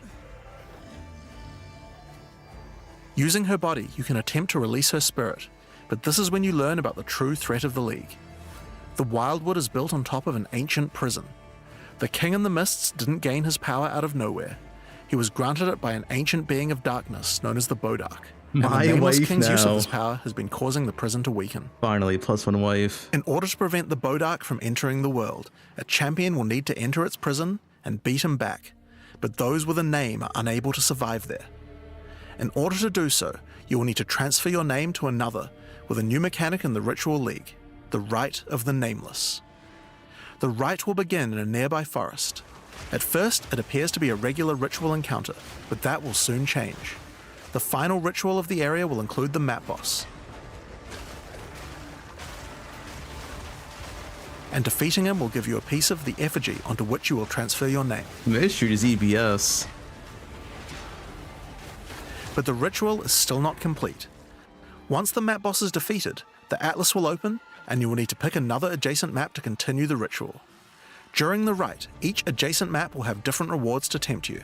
Currency, So for example, tribute. if you go in this direction, you gain significantly more tribute. But if you go in this direction, the uniques in the reward window will turn into currency instead. You can also sometimes get offered specific items that will be added as rewards. So in 5 this chaos. case, Mage you'll have blood. to choose if you Wait, want to get what? 5 chaos What do you mean swords mage or a blood? A difficult decision, I'm sure. Whoa, what is Mage Blood and poe2? Now, as this is one continuous ritual, Mage the Blood and encounters in the next map poe2. won't start from scratch. They contain all the monsters that were gathered from the What the fuck rituals is of the Mage Blood previous doing map as poe2? well, making them harder and harder. Perma Charm is not that And strong. that includes the map boss too. You will need to defeat both map bosses in the final encounter for your next effigy piece. And it still doesn't end there. Pick another map, another reward, Why does he Mage and add Blood? another map boss to continue until the ritual of the Nameless is complete. It will take 5 maps in Oh, all, what is and this, will be an dude? incredible challenge. 5 map bosses. Yeah, Ritual's kind of sick. I think they made it a But lot once better. complete, you can return to the Wildwood to perform the final rite. Transfer your name to the effigy, adorn the crown of the Nameless King, and enter the prison. I thought Ritual was so boring before. Now, of course, once They the made it a pinnacle lot boss is better. complete, the League doesn't end there. As you do rituals on the Atlas, you can continue to give tribute to the King in the Mists for another audience.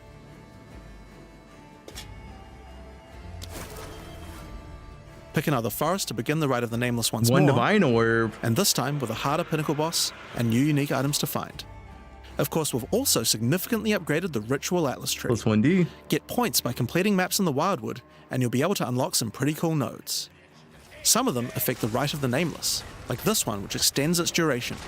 You thought fighting 5 map bosses at once was hard? How about 6? Okay. Or this one, which makes maps during the rite have more reward mods, often having 2. You also have nodes that allow things to combine with other content, like this one, which gives a chance for rituals to be created inside summoning circles, adding a random boss to the ritual encounter. There is even a node which adds a new type of possible ritual, the Audience with the Queen, which causes the bride of the king to sometimes appear. Okay, so that's ritual. I hope Tao's like on. Let's I have like a look them. at what this means for in-game content as a whole for Path of Exile 2. When you include the expedition changes made by the League, we have a total of 5 new in-game storylines, each of which has a hub, crafting systems, areas to explore, NPCs, and a pinnacle boss as a capstone. Not to mention the Masters of the Atlas storyline as well. But more importantly, you now have immediate quests as soon as you arrive at the endgame, and goals with obvious progressions that you can see how to finish.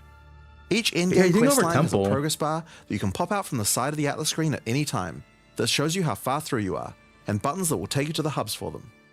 Overall, it's just a way better in-game experience with a significant number of fun objectives to complete. But just in case you didn't have enough goals, we did have one other thing that you might want to complete this league. What now, Jonathan? These are called challenge leagues after all. Where are all the challenges? Oh, we're finally getting challenges. Players of Path of Exile 1 will be used to the fact that each league comes with a series of challenges that you can complete in order to prove that you are indeed the best. We haven't done these yet in Path of Exile 2, but it's time to change that. If you're able to complete them, you'll earn pieces of the Knight of Alder armor set. Opening the challenge screen will show you a series of 8 challenges. After completing each one, anyone in chat or in the forums will be able to see your prowess. It's free MTX, alright? In addition, you'll get a statue to put in your hideout showing anyone you trade with how many challenges you've completed. You'll earn the first piece of the armor set after doing 2 challenges, and the full armor set after completing all 8. So that covers all the content you'll encounter in Return of the Ancients. But what about some new tools to fight against these new pinnacles with? Well, we also have some new Ascendancy classes as well. But you forgot the temple. Them, I'll hand you guys back to Mark. We know Temple's core. It's on the As Atlas Jonathan tree. said, we have 2 new classes to show you today, the Spirit Walker and the Martial Artist. Let's start with the Huntress's new class, the Spirit Walker. The Spirit Walker has developed an affinity with the Asmerian animal spirits. She is able to infuse the power of multiple spirits at her choosing. On the bottom part of the class, you will find paths for each wisp you would like to commune with, be they primal, vivid, or wild. Each one can give you different abilities that align with the stag, owl, or bear.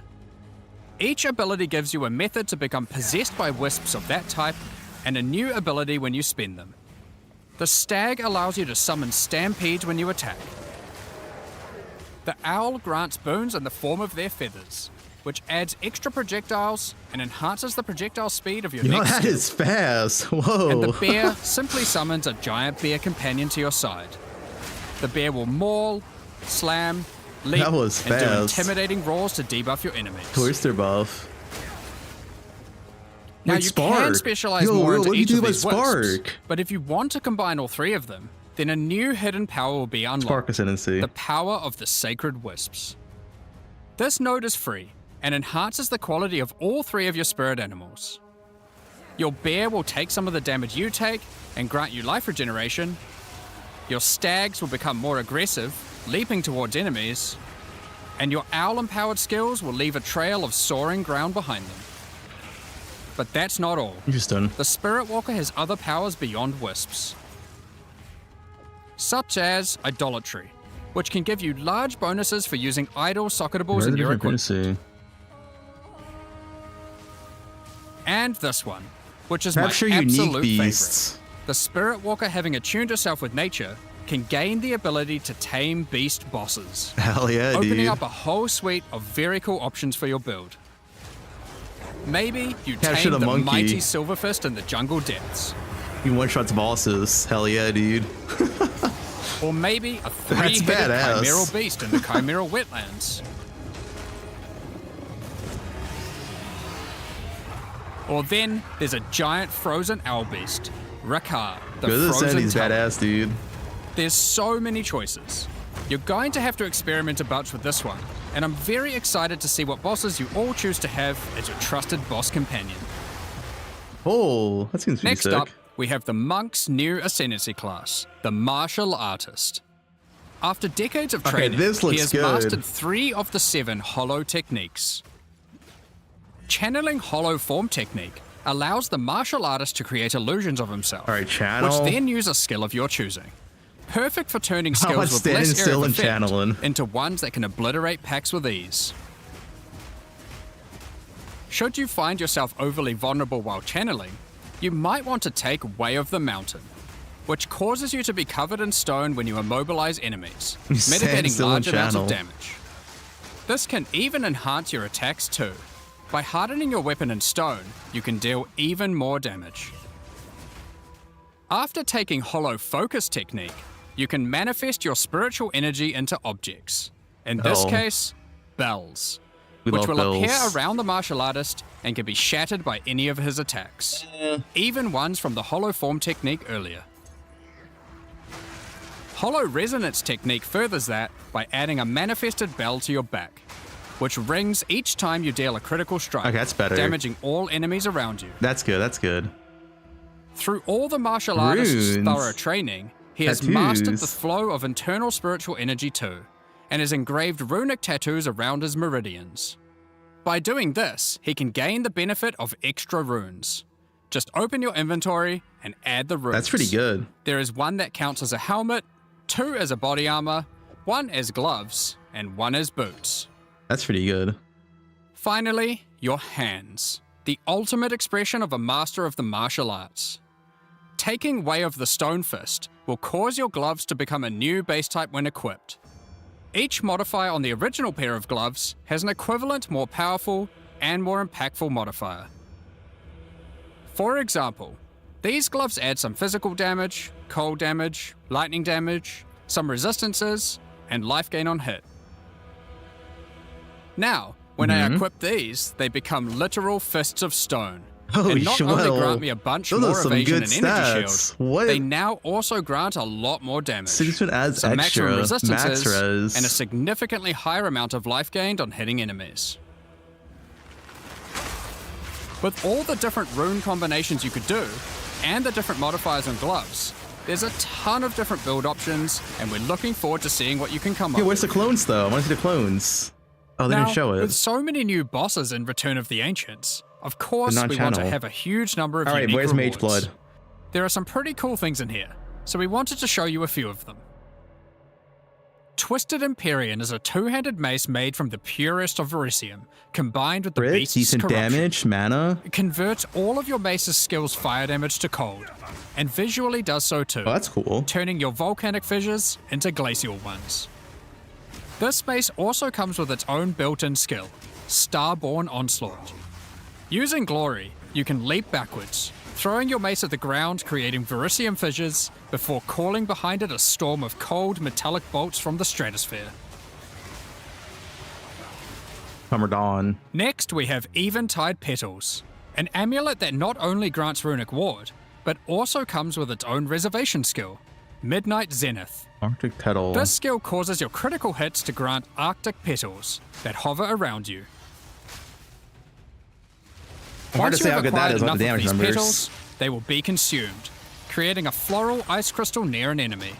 Then, destroy that crystal to do devastating cold damage to everything around it. The Raven's Flock is a staff perfect for minion characters.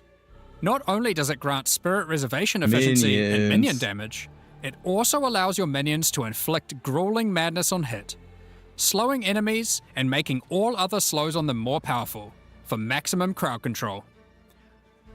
That's not where this item shines though. It grants a skill called Spiraling Conspiracy. This skill causes a flock of ravens to circle you, dealing damage over time to Wait, they anything hit near an them. RF. Killing enemies, Pox or is just by happy. standing near unique enemies, Pox is happy, causes the dude. flock to grow, getting larger and larger. Goth For your RF. PoE 1 players, you can think of this just like a Raven Righteous Fire. Yo. That's not all, however. These ravens are also minions, so they fully scale with minion damage and come with their own Mean command RF. skill, Mad Flight.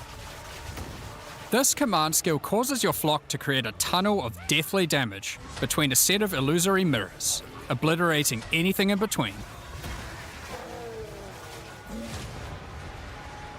Dude, Pox is pogging out right now. Horror's Flight is a pair of gloves instilled with the purest of fear. Equipping these causes your Crushing fear. enemies to become terrified of you. These gloves cause you to gain stacks of fear incarnate when you cull enemies. To aid in your culling, these gloves also come with the skill Crushing Fear.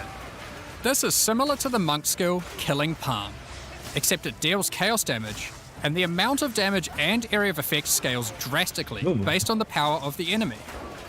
Okay. Interesting. As you use this, gain your stacks of Fear Incarnate, which increases your culling threshold, meaning enemies become easier and easier to cull, even to the point of being able to instantly kill some monsters from full life. Wait, that's pretty good. Sylvan's Effigy is a scepter for those wanting to run companions. It The allows you to choose have your any unique. number of companions of different types, instead of the normal restriction of just one per type. But what makes this cool is the Asmerian Wolf Companion it comes with. This is a persistent minion that bites foes to maim them, leaps to cause bleeding, and even howls to buff nearby allies. Additionally, it comes with the command skill Eternal Hunt, which when used it will howl, calling on the spirits to manifest spectral wolves to ambush all foes around you. Liminal Coil is a crazy wand. It allows you to apply as many curses Ignore as you curse please, limits. but those curses will have no effect. What's the point then? 2 reasons. Firstly, your spells gain a bunch of extra physical and chaos damage for each curse on enemies. Secondly is the skill it grants called Coiling Bolts. This skill is a projectile spell that fires coiling physical and chaos projectiles with every cast. That's what makes pretty- this that's skill pretty truly sick. special though is that it will split and chain through every Split cursed enemy, and chain. causing an absolute ruckus. See for yourself. That could be Periphery really is a good. unique bow. bow, which utilizes all the powers of the Asmerian spirits by dealing damage. Okay, of this is no all damage. elements. This is 1C. And all elements 1C. can cause all ailments. The coolest thing about this bow, however, Is the skill is the cool? Asmerian Swarm skill. These are minions that are summoned when you kill enemies. They will pursue all nearby enemies, damaging them and inflicting a debuff on them that boosts your elemental damage even further. Okay, if the boost is good, it could Watch be as you good. mow enemies down, and the swarms of It has to be all Asmerian big wisps damage, aid Am. you, melting enemies one screen at a time. That bow is EDPS.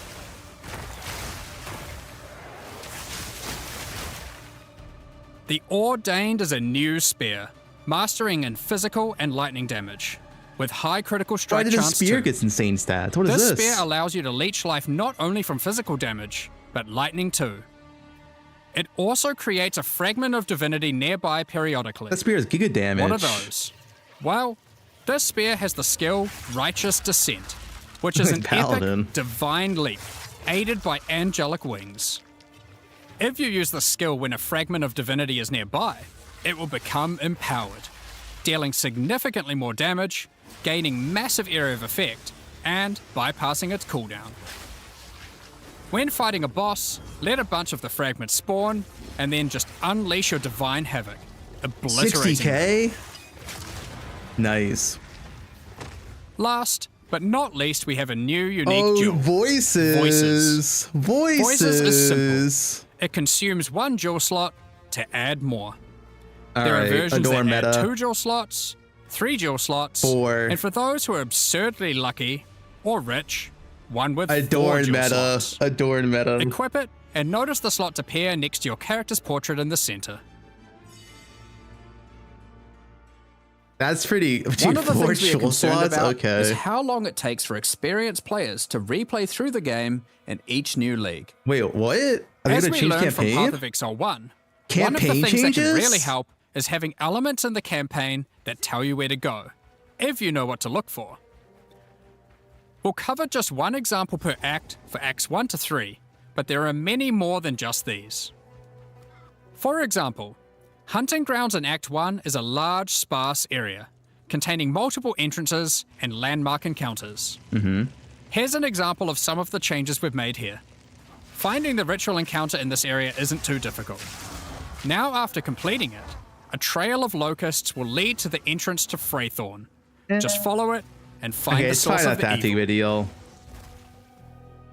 You may also find corpses of dead animals, killed and pecked at by the crowbell. You'll notice a trail of blood leading away from them. Follow the trail and it will lead directly to the boss. I think it's just to help noobs. It's not really going to change your campaign We speed. You know what even you're put a doing. signpost on the road to tell you which way to go to find Ogham Village. In Act 2, in the Mastodon Badlands, you need to find the Lightless Caverns and track down the Abyssal. Now to make this quicker, in the level you'll find these cracks. Just follow them, and Okay, it will this take you one right was to their usually lair, pretty fine. Oh, that's allowing not you to bad. find and unlock the Well of Souls. In Act 3, the jungle areas have camps of explorers to sell you items.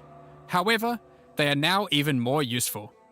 By talking to the explorers, they will point towards the next area. Not only that, but it will also reveal it on the minimap, so you can know I can't exactly tell you where to ads go. anymore. It's been over an These hour. are just some examples. We plan to do more and more of these over time in order to streamline the experience. This reveal's Now, so long. I can't as do this it is an about in-game it. expansion, it makes sense that we would work on Atlas QOL. We've added a search box that updates live as you type. Whoa, a Have a search specific map box? you want to run? Fine, Now, we they will finally be get the much easier to technologies find. here, dude. If there are multiple maps, hitting We enter will finally move get a you from search map to map. box. Now, You right, just making a search box? character build in Path of Exile 2 can be pretty complex. And instead of designing a build yourself, many players enjoy following online build guides. We have a pretty awesome community that has built many tools over the years for designing builds. Yeah. But we wanted to improve the what are they experience doing? of following them. So, we are introducing a new build guide system directly into the game client. Into the game? Here's how it works. Wait, what? Community creators who write build guides can now create a new file format. The fuck's a build this? file. Once downloaded, the builds appear in the in-game client, and selecting one will show you everything you need to know to make that build. So you can see all the passives you need to allocate, ascendancy points you need to take, skill gems you need to equip, To work. and recommendations for all the support gems you need to use as Surely well. I work with POB, right? We can just import from POB. For items, the build designer can specify which uniques to use in each slot, Oh. or if needed, just add some notes to the item slot to say what Interesting. kind of item you need. In Guys, this is too much work for build me. creators can add notes to just about any of these areas, allowing them to explain different trade-offs in context, or just I give think more info about how these things should be used. This would be very good for campaign. They can also give level ranges to each element, But past allowing campaign, recommendations to a change little bit over harder. time. Great for builds that need to respec after they reach a certain level. Now, all of this is written in a standardized build format that creators can use, and we imagine that a lot of community build tools will be updated to add support for this format. Yeah.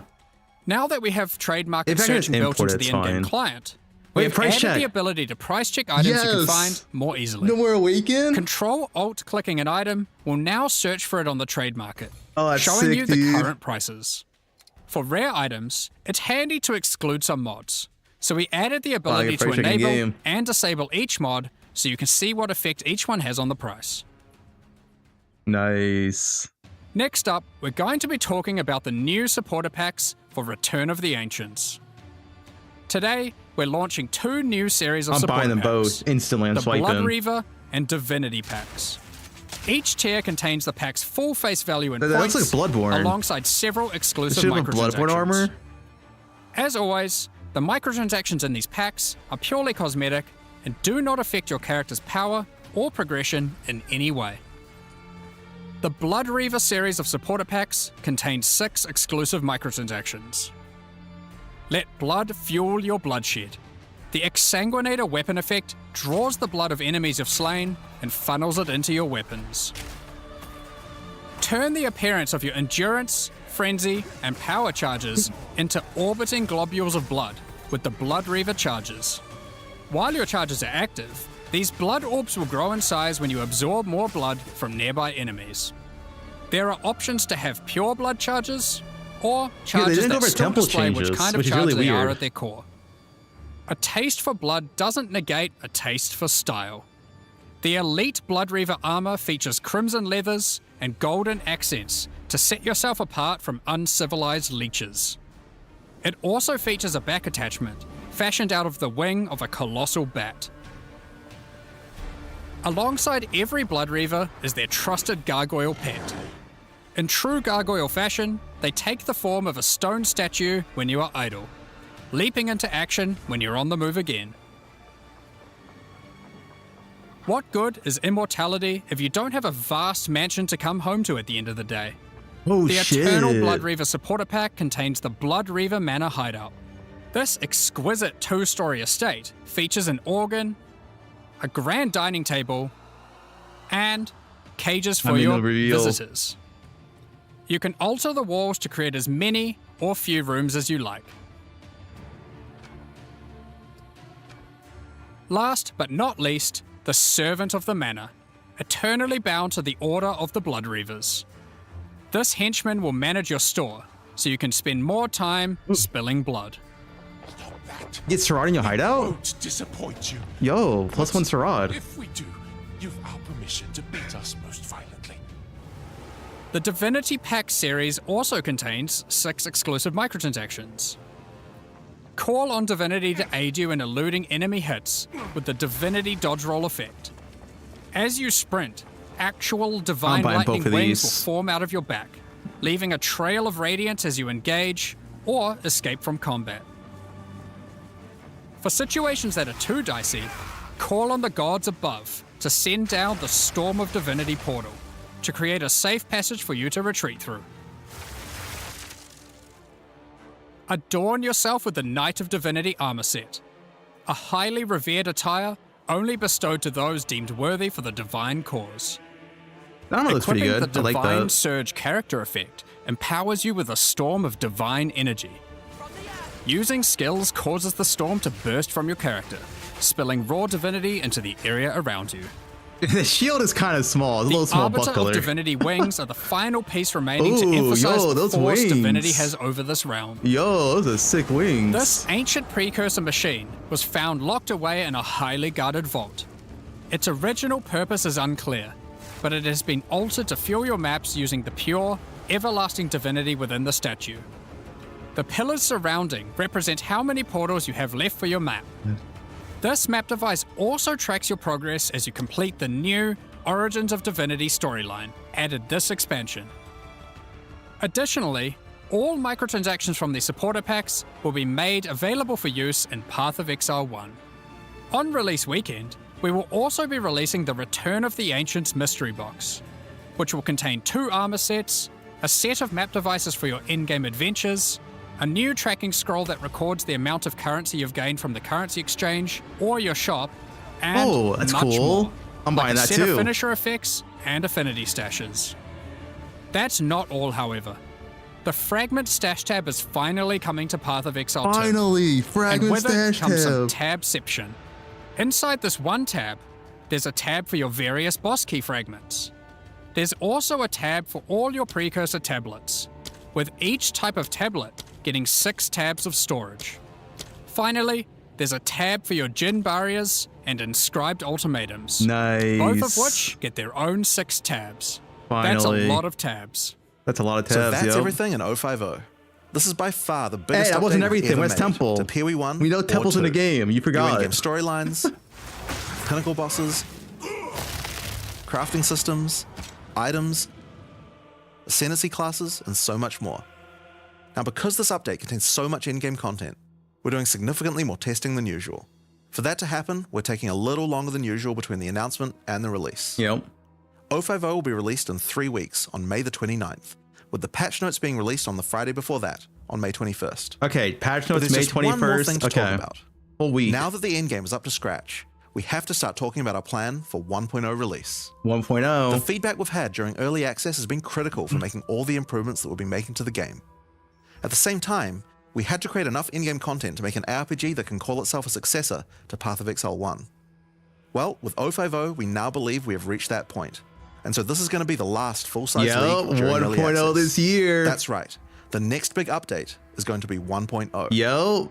Now, normally we would do our next big content release in August, but in the run-up to full release, our plans take a little longer on this one. It's Edge XL As Con. big as 050 is, 1.0 is November. even bigger. So we'll be launching 1.0 this year sometime after ExileCon. Yup. But that doesn't mean we won't be doing updates in the meantime. In this final phase, we have a lot of things to polish throughout the game and balance to improve. I'm sure there'll also be feedback about the new endgame that we need to incorporate too. The difference is that the focus is not going to be on adding more content like the previous updates, it's going to be on improving what we already have. But we still want to encourage people to try out all the balance changes and improvements that we're making. So we're going to be running a few event leagues during this phase alongside each update. Event leagues? Think remixes of existing mechanics or features. And speaking of ExileCon, okay, don't forget to pencil it in on the weekend of November the 7th in New Zealand. ExileCon is a gathering of our players, and a chance for us to showcase everything we'll be working on for both Path of Exile 1 and 2. And this one will be particularly important for us, since we finally get to unveil some of the coolest content that we've been working on for a while now with Act 5 and 6. Tickets for the in-person event are currently sold out, but don't worry, all the announcements and talks are going to be streamed online for all of you to watch. Now I'm personally so excited for this. This is the year that poe2 comes out. The campaign is finally finished. It's been 8 years to get here, but we're finally near the finish line. And with that, it's time to move on to our live Q&A. Hell yeah, dude. It's finally coming, guys. I'm gonna play ads real quick, so I'm gonna ads during the Q&A. So hold up, quick ad break. They're having issues already. It's fine. Quick ad break. They're having issues. We can't even hear them.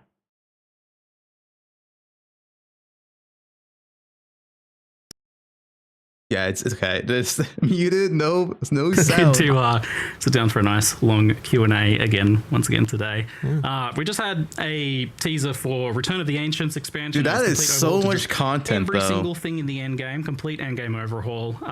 The Runes of Aldor League with a frankly somewhat confusing amount of crafting and systems and things in it. It kind of keeps going. And then we've got like the Kalguran skills that work across weapons. We didn't see Mage Blood, but it's in the game. Extra looking ascendancies and some insane uniques and all that sort of stuff. But honestly, it's kind of easy to talk about what's not part of 0.5. So with that very elegant segue, let's do that first. So I think some people definitely had an expectation or a hope that there was going to be a new class or a new weapon type here, swords perhaps. Unfortunately, it's just the case that making a class is something that takes longer than a single cycle. So yeah, it was never going to be on the cards for 050, unfortunately. But so it wasn't even that it was moved in this case. No, it just wasn't. I think it looks good. I think what they're trying is what the Infinite Atlas needs. Well, last time you guys teased like the Druid and the I like the Atlas shoot too. It's interesting. So it's kind of funny seeing everyone it's like probably the mistake we made was having a sword in the teaser for the breach stuff. I thought it was a fishing rod. So no one thought about that. But it's just kind of funny. It is a shame, but it seems like you guys have kind of.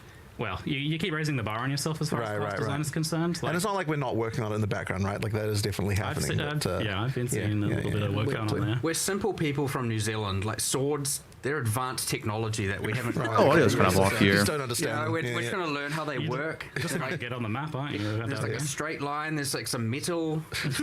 These are complex things. There's a lot to figure out there. But do you care to speak at all, like kind of what your plans are in that regard, as far as like classes and? I really shouldn't, just because so much, dude. That will come not exactly, some of the time, but like, what are you kind of hoping towards getting, like from 0.5 onwards? You saw this though. In terms of that, are you hoping to get like all of the classes in the game, just one or two more or something like that? So wait, what's this question? Hold on, let's watch the Q&A first. Between 050 and 1.0 is going to be more about like improving what we have, like polishing everything, and 1.0 is where you're going to get the like the big new content update. Like that's going to include the Acts 5 and 6. It's going to include like class stuff. It's going to include like all that sort of thing. Because really, ultimately, the main goal of of early access is like make sure that all the systems that we have in the game are good. Right, so we need to make sure the end game is good. We need to make sure that all of the the skills, just the way that combat is good, and like all the various things, like like even stuff that isn't good yet. Like ascendancy trials, right? Like there's going to be stuff that we need to do before 1.0 to get good, and so like that's kind of so long as we can get that stuff, then I think people trust that we know how to create like an act at this point, right? Like so that isn't exactly something we need to test per se, So really what we need to do now is like assuming that people are happy with the end game that we've released in 050. That will mean that we've kind of checked all the boxes of stuff that we need to know, and there's still stuff that we need to improve, and like that'll happen between 050 and 1.0. But like that's the main thing we need to be sure of. And then once we've got that, it's like now we can get the big update, the ridiculous update that is 1.0. The massive update. And I was mentioning that recently as well, that you don't feel like you really need to get the last acts in for testing. No. I mean, like how to do that. We know how to do that. It's one of those things that like look, people saw in. For like we know what we're doing when it comes to that stuff. It's just the plan's obviously to get like those last acts in, finish the story, and have all that come out at launch in 1.0 exactly. And look, that'll be the launch. Conclusion to the story then. Yeah, exactly. So you have done, though, one extremely gigantic update here for Endgame. And it seems like you've done a lot all-in-one expansion. Yeah. And you've got this plan to like kind of do a little bit of like some other stuff in the interim. So why did you go for this route of trying to do so much all in one instead of spreading it out? So it's like on 1.0, right? So in retrospect, maybe we should have spread it out. But honestly, the reason is because we wanted to actually make it so that like we wanted to deliver a patch where like this is what we expect the end game to be. Like this is the template for what leagues look like when they're in end game and that kind of thing. And I feel like if we'd just done a couple of them, it wouldn't have really got that across. Like it needs to be like, once again, this is what end game is, you know? And it really is fulfilling a lot more of what we had hoped for in terms of feeling like a world that you can explore, you know, that there's things everywhere and that kind of stuff that we had wanted for. And the other thing as well is there were just like a few things about the current end game, right? It just didn't really give you goals in the right way. Like you get to end game, you don't know what the hell to do, and a lot of players just leave right there. You know, there needs to be the case that when you get there, like there's objectives, there's things, you know, that feels like there's actually a chance to block, increase block chance per 100 total item, armor, and quick item armors. So yeah, I think that if we hadn't 1 to 4 added fizz per 1% block chance. Leagues at the same time, it just wouldn't. It's a 400 flat have kind fizz. of gotten across what we're really going for there. Arrows return the pierce a target which had fully broken armor. To focus on a little bit more polish in the lead up to ExileCon as well. So yeah, I mean, we plan to have some more leagues, but they want. That seems really good. Like, content like mega expansion type leagues. Like it's more like kind of like the 1 month. That seems really good. And that's really just because we want to be able to. We still don't want to do mid-league nerfs. You get double damage. All the balance changes. That's really good. A huge amount of balance still to do. You know, in order to do all that stuff, you still need to. That actually seems kind of broken. Reset. And so what we'll probably do is. No way you guys are saying 1C. You literally get double damage. But also adding stuff where stuff's missing. So for example, like we still have a lot more. The effect on that bow says double damage. Unique, so that kind of stuff. Like we now believe we've got the standard of where a unique needs to be in PoE2 in terms of like, you know, and it's like way more than what you need in PoE1 in terms of being. Like, and you get block cap.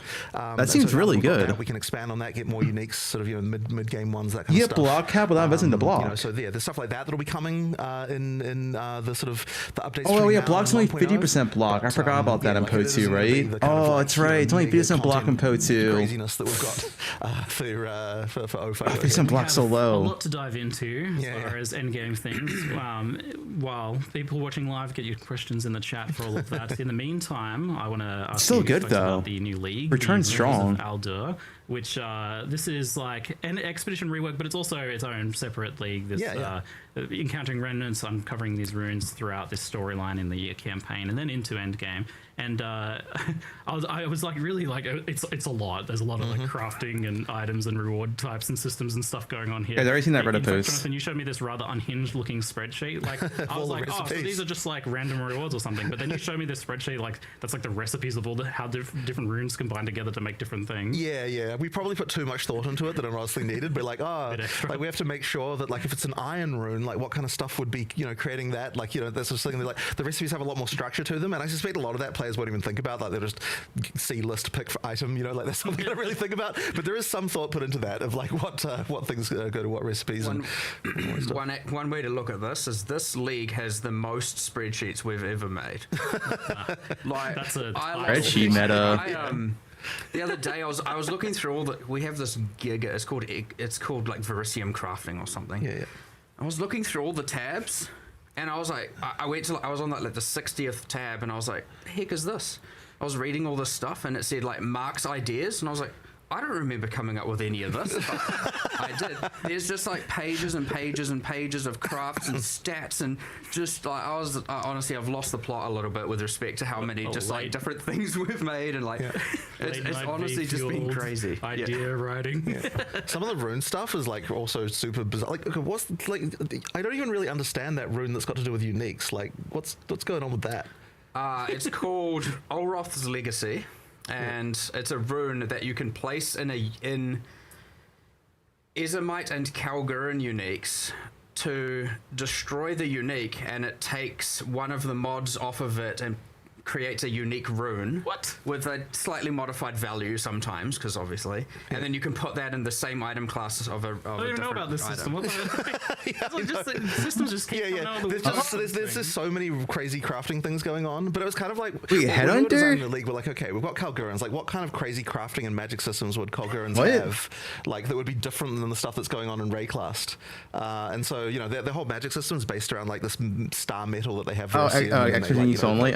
You know, words give it power and so on. So we're just kind of thinking, we're using that as inspiration for all the different crafting things. Only expedition items. Yeah, all the blue runic shapes and everything. So it was just a lot of little nuts on this. Yeah, we went definitely. So there's so many crafting things. Like in fact, there's even more crafting stuff we had. Like, there were entire crafting benches that we have designed and practically like 80% implemented and then discarded. Like, it's just like a huge amount. Yeah, I don't know. Did he only say expedition items? I need to go. Yeah, so go back and rewatch it. Because I saw that there's like, oh, you can bench craft a thing and then it changes the unique and it has a new modifier. But now you've also got a rune that steals modifiers off uniques as well. I had no idea. Why not? Why not? You like making more work for yourselves these days. That seems to be a running theme. I keep saying this to you. Like, why do you do this? Like, why do you do this? Yeah. Why do you make it so you have to like from now on you always have to look at all the modifiers on gloves? 100%. So yeah, because of that monk ascendancy, now every unique we ever make that's a glove unique, we have to design extra mods that it changes. It's a lot of extra work. Access on that. All these new runes we've added, all of them. Remember that shaman that has that whole bonded modifier on every rune that we need to also add? Yeah. Wow. So does that apply to the ones that come from uniques like that? That's a lot of work. We're going to try. Yes, we are going to try to do it. Yes, but the idea is all of them will work. Yes. So that's like there's some really unusual ones too, because there's runes that are designed to just be put into an item to metacraft and then be replaced. Right. So I'm really proud of that one actually, because I really like the way that it's like doing metacrafting in a more understandable way, I reckon, than what PoE1 had. So you put the item in, you can start rolling different mods, but then you can take it out again by putting another rune on top. So and I really I guess there's going to be maybe some process where you put one of those in, do a craft, and then put another one in, do another craft. Almost certainly. Yeah. Together. That one's pretty cool. We got like chronomancy mods on boots. You got like a berserking themed one for helmet. There's like a kind of decay damage over time one for gloves. And it's like that's the couch they said. It kind of like leans them backwards. That's like even a different thing to what we've had in the past with meta mods. Like that's not just it's also comfy. Access the current modifiers, but rather new modifier pools entirely getting added to items. I mean, we also have that new modifier pool thing going on with Breach as well, where with the new minion set of mods and the new caster set of mods on rings and stuff like that. Like, crazy. But the thing is, part of the reason for this is because we really wanted to make sure. So one of the things we're in the sort of early design phase of this is we're kind of like every league needs to have something that you're going to keep, like, if you want to grind Justice League, that there's a thing that, like, a reward that, like, you can keep on, that keeps on giving, if you know what I mean. Yeah. That there's, like, a reason to keep on doing this, like, economically. So therefore, every league has to have some kind of crafting system that you can engage with for a very long period of time. And, like, we didn't quite have that. For, like, some of the leagues sort of had that a bit before, but now we want to make sure that every league definitely has something along those lines. So that, just a reason to keep going. Yeah, people can absolutely find, like, a niche, a service they provide the community. For sure. I wish they showed Mage Blood. I really want to see what it does in PoE2. The breach tree, getting real deep cuts on some of those things that you can do there, and now with the runes and everything as well. So for the back to the runes of Eldor, you're not actually needing to like find those runes that you're inscribing on those encounters, right? Because I wasn't quite clear on how that works. Thematically, that's how it works, but in reality, the way that you'll engage with it is when you find a rune that's sort of inscribed on a thing, then like all the recipes that relate to that rune will be displayed, except for that there's a few hidden ones that you have to do some quests to get. So there's some more quests throughout the campaign and also some stuff in endgame that you can do to unlock a few more recipes. Yeah, but you're not having to like physically like cart these sorts of things around. No. There's nothing like that. So effectively, Mage Augment, who knows? Every time. So like if you want to just look at this as like, walk up to the object, there's some recipes, just pick which item you want. That's effectively how you can engage with it. But thematically, there's kind of more stuff going on with the way that the recipes form and what we decide to put in stuff. So you showed that these remnants then, this new remnant system, obviously it shares the name with remnants from expeditions themselves. Correct. And in endgame it actually replaces those remnants. So you are still finding these standalone remnants from the League mechanic, like in maps as well as expeditions. Correct. So yeah, every area there'll be a remnant and you do the sort of standalone remnant mechanic. But then I read it so far. I need to take it all in, dude. It's so much. I mean, it's gonna feel completely new. Purpose because they both give which is good. It's gonna feel fresh, right? Which is good. And fresh equals good. Harder in itself, by the way, does add more rarity to the monsters. So like the more runes that you are adding to the fight, the more rewards you're going to get. The fact that it's a lot of new shit will make it automatically fun for like a few weeks, and then you can kind of like settle in and see how you like it. We've effectively got a more unified. I can't really say if it's going to be insane or not. It's like it's a lot of new shit. We're pretty much adding mods to monsters, be it now runes, and we've even updated delirium mods to apply to the same system. They all go through the same. They all add. There's like a rarity, XP, life, etc. columns, and so we're just trying to make sure that there's a whereas before it's like system over here, I will say, system over here. They're different. I mean, there are no new classes. Difficulty equals reward. Do we just run back Ranger? And that's the key thing. Like, we always want to make sure that whatever the difficulty we're adding, and even the new Huntress looks cool. And a lot of the stuff in PoE2, I mean, it's been quite hard to balance it, but it's one of those things that, if you get it right, then it feels right. And if it doesn't, there's no new skills, right? Things feel off, it's just a new ascendancy, like, so it's too hard and that kind of stuff. Yeah. So obviously balance. We gotta see balance patch notes and all that. Each of these runes has its own different modifiers that it does to make monsters harder. Is that something you can kind of engage with? You're like choosing the recipes. So when you're choosing the recipe, you're also choosing. We have a patch notes. Wait for patch notes. Because each rune that you're inscribing effectively comes with the thing that the monster's going to do. So there are definitely situations where you might want to decide to pick something easier because you don't particularly like this mechanic, whatever, but it means you're missing out on whatever item is in that recipe. So the goal there is that. No, so there's new skills, but the skills are like Val's skills. They aren't like real dedicated skills. Keep in mind. Pretty like in expeditions and let's say that real quick. What we're now calling grand expeditions, because as what people knew as logbooks before. The logbook is the logbook is now is exploring the ocean. So, it's actually this thing, You get the cool things where, okay, let's say there's like 12 remnants and you want to get them all in the detonation chain. Each remnant you do the fight, and then one of those runes is passed on to be additive with the next. So it doesn't manipulate. So effectively, the monsters have the mods of the remnant, and then all of the next remnant's monsters have one of those runes as well as all the ones they had. So every remnant's harder than the next, getting more and more and more mods. And you can imagine if you go down 12, you can have technically up to 22 extra mods, which you'll note is the reason why we don't display a whole bunch of lines of text on it, and we instead have the bar of actual runic symbols. So you can mouse over those or something, can you? Like to see the modifiers? You were meant to be able to, but probably not right now. There's this thing that we'll do later, which is this pause rework. Yes. I'm gonna just spoil it now because it's like one of those things that we're gonna. But pause rework. The intention for frickin' ages has been, we just haven't had time to do it yet, that when you pause the game, you can mouse over all of the different things and find out information about them. So the intention would be to be able to expand all of that stuff, so look at all buffs and explore what exact stats they give and that kind of stuff. If you want to do that, this was just been planning on doing as well. For ages, but we didn't get around to it. But I've been really keen on that. Do note when you are the runes do say what they do on the remnant, and when the one that moves on to the next remnant has an extra icon above it. It's not actually moving on all of them, because I was going to say, because it's kind of like each remnant has a lot of modifiers. So it's not. Is it? So let's say you have a remnant with 5 runes. Yeah. One of them will have a symbol above it, and that one forwards onto the next remnant. And so you can do a little bit of. You can have a crazy encounter, but the next one is maybe not as bad. You're like, maybe if I just make it through that, it'll be okay in the next part of the expedition. Yeah, but then so the order of them kind of matters as well. And then let's say obviously each remnant gives a reward. There's a little bit of a more. If you're a juicer, so to speak, you're going to want to do a thing where you're like, okay, I want to get as many runes as possible. And so you want to kind of do things like avoiding overlaps. You want to make sure the last remnant has the most amount of runes. What build? I have no idea. The patch notes. And there's all these different little things you can think about to try and... honestly, they changed nothing. You just make comment, but that's not going to happen. Try and squeeze the most amount of rewards out of these out. Or if you just want to just go blow up a bunch of stuff, also that's completely fine. On that note, extreme archaeology is still a thing with this new system then? The giant explosion? Not in the direct sense. How do you mean? Well, not with grand logbooks. Right.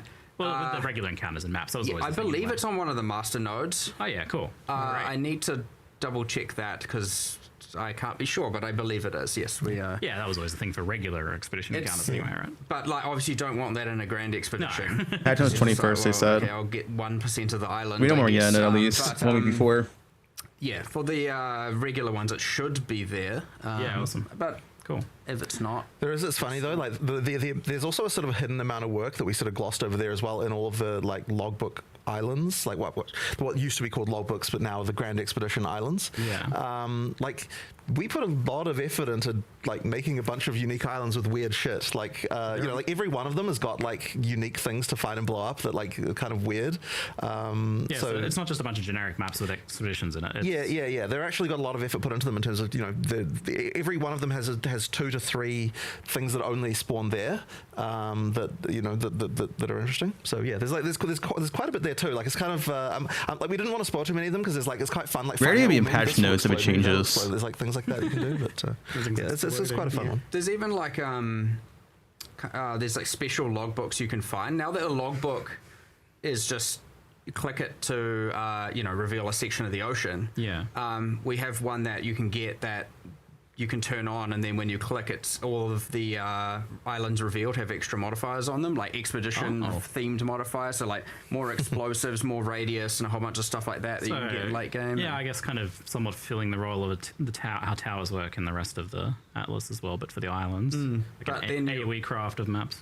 Well, but then you also have 6.1.0, yeah. Guarantee 1.0 sounds like end of November. Will be there, for example, so it's like a little bit, which is a way to trade for like then getting Olroth kills.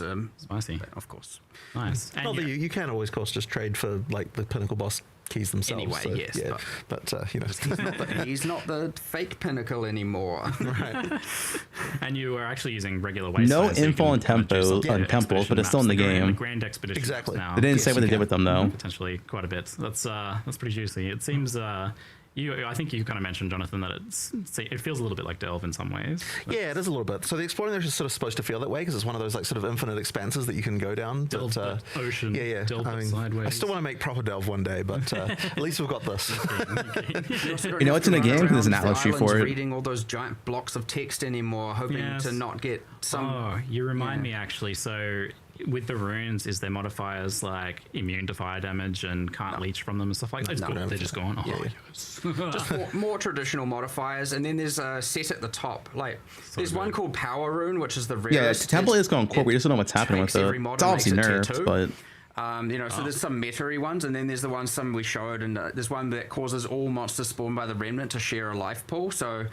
Which is actually crazy and also very satisfying. Extra life. The funny thing about this is that if we had been a normal live stream where we were just doing a league, like so much more of the stuff we probably would have delved into. Yeah, but instead, because we had so much in-game stuff as like other things as well. You're doing like 5 leagues. Yeah, exactly. So you couldn't really show any of this stuff. Yeah. There's tons of like hidden stuff. It's like I can't believe you glazed over this thing where like that's a bit of Pro 1 War kind of. Yeah, exactly. I like that. System he showed off in another one. Yeah, exactly. Activates when you need the most. Well, I mean, another one of those we cut for time was the ability to upgrade runes there's a thing that will upgrade a rune that's already in your in your gear. Yeah, you can get like a perfect. So you can get a perfect rune of any rune can be upgraded past the normal level that it could normally go to using one of those. Like it's called the Masterwork rune. Rub your runes. So there's something like that as well. Like, there's all sorts of stuff. Which you can then do incursion, extract, and trade. By the way, just to be clear. Yeah. Because there's the incursion room lets you extract stuff. Yeah, so you can actually trade those, the upgraded ones if you wanted to. Oh, yeah. And you've got another category of ones that absolutely can't be removed, and I assume not with that either. Yeah. Like, so that's like the dual socket thing and stuff like that. It's almost like vialing an item that's done. Yeah. This is where you're going to get the weird economy where the upgrader item is for some reason cheaper or something than the rune that's taken out of that. There'll be some weird, someone's extracted a perfect rune because that's like a abnormal thing you got to do incursion, and the upgraded item is like for some reason going to have a weird price differential to the rune. It's always going to be a wild economy. I mean, not to mention just like 100 new runes in general. That's kind of like rather a lot, isn't it? It's a lot of runes. It's a few. Yeah, I think it's 160. The Curtain Temple, yeah. But it is the runes of Elder, like you know. That's right. If we didn't have some runes in it, it would exactly. Yeah, it'd just be Elder League otherwise. And that's not even all. Like there's the alloy crafting too, which is like we're gonna make a version of their essence crafting because of course exactly. Yeah. So, do you view this league just as like it was a crafting focused league from the outset? But we knew. The Recium stuff, like the Reddit is kind of insane. There's a lot more organization for crafting now, especially combined with this as well, right? Yeah, they're gonna do some crafting. Do you think there is like a too much for crafting options, or is there some way that this is like kind of segmenting out that makes it feel like it's still manageable? Well, I'd like to think it's manageable. Honestly, I find the rune stuff. I mean, you can always add more socketable type things like this because every time you find one, it's just a thing in itself. And by the way, this is one of the reasons why we steered away from like too many crafting bench type things. We've got like mega lists. Yeah. It's honestly way cool to find an item and then like, okay, now this is a physical thing that I've got. Dude, the credits of items are gonna be so insane this patch, combined with the new bases as well. We have the rune smithing, rune forging, whatever the names. That's what I wanted. More chase items. Here's your input. Here's your output. Exactly. That's it. So that one can be simple. You don't need to have the giant. And I think that the giant lists are part of what scare people off from crafting as well. Yeah. So I think doing it the way we've done it here is honestly more new player friendly than the kind of than the giant list you feel like you need to understand when you see it. But of course, as these things go core, we'll see what works. We'll see what doesn't. The bases aren't drops. The bases are from the mechanics. Because again, once the things are core, how they appear in the campaign, you don't know. Maybe these things work really well in the campaign and need to be pulled into a system that's more campaign friendly without having to have remnants in every area and stuff like that. So it's always nice to keep an eye on Blood? that. They teased it. They're not going to show it. What's good for onboarding? What's good for campaign progression? What's all of that kind of stuff. I mean, honestly, all of this stuff, if you're using it all, you're going to be significantly more powerful in the campaign. We have a bunch of, those kind of purple runes, those powerful runes appearing throughout the campaign that you can get from the remnants as well, and like they do. Was that even in the live stream? The purple. Some of them were, I think, but like there's the rune for bows that gives you 50% chance for an additional arrow, and like that. It's not like that's end game. That's just at early. Now, of course, you're going to get the thing of like, do I want to use it early or do I want to save it till late? Because it depends on how many you get and all of that. But like, the power is there if you need to use it. You unlock 5 flasks, you put on Blood Mage, you get Quicksilver flask. Go free. But to go back to your original question as well, we do sort of want to make sure that each of the crafting systems does like have specific domains most of the time. So in the case of the breach one again, that's about jewelry crafting if you're into like these specific things, and in particular you've got the caster and minion stuff as well. So you're kind of looking at that and you're like, okay, like if I need to cast create some minion jewelry, then like this is the league I'm playing.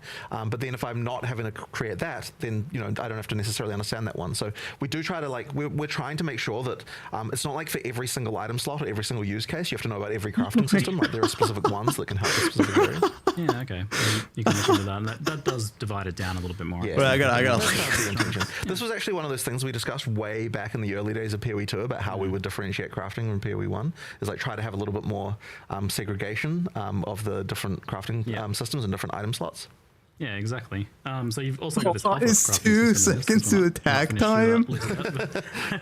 So you can use rune forging to upgrade items, including unique items, to like increase their base damage, or give maybe some armors new rolls with ward and things like that as well.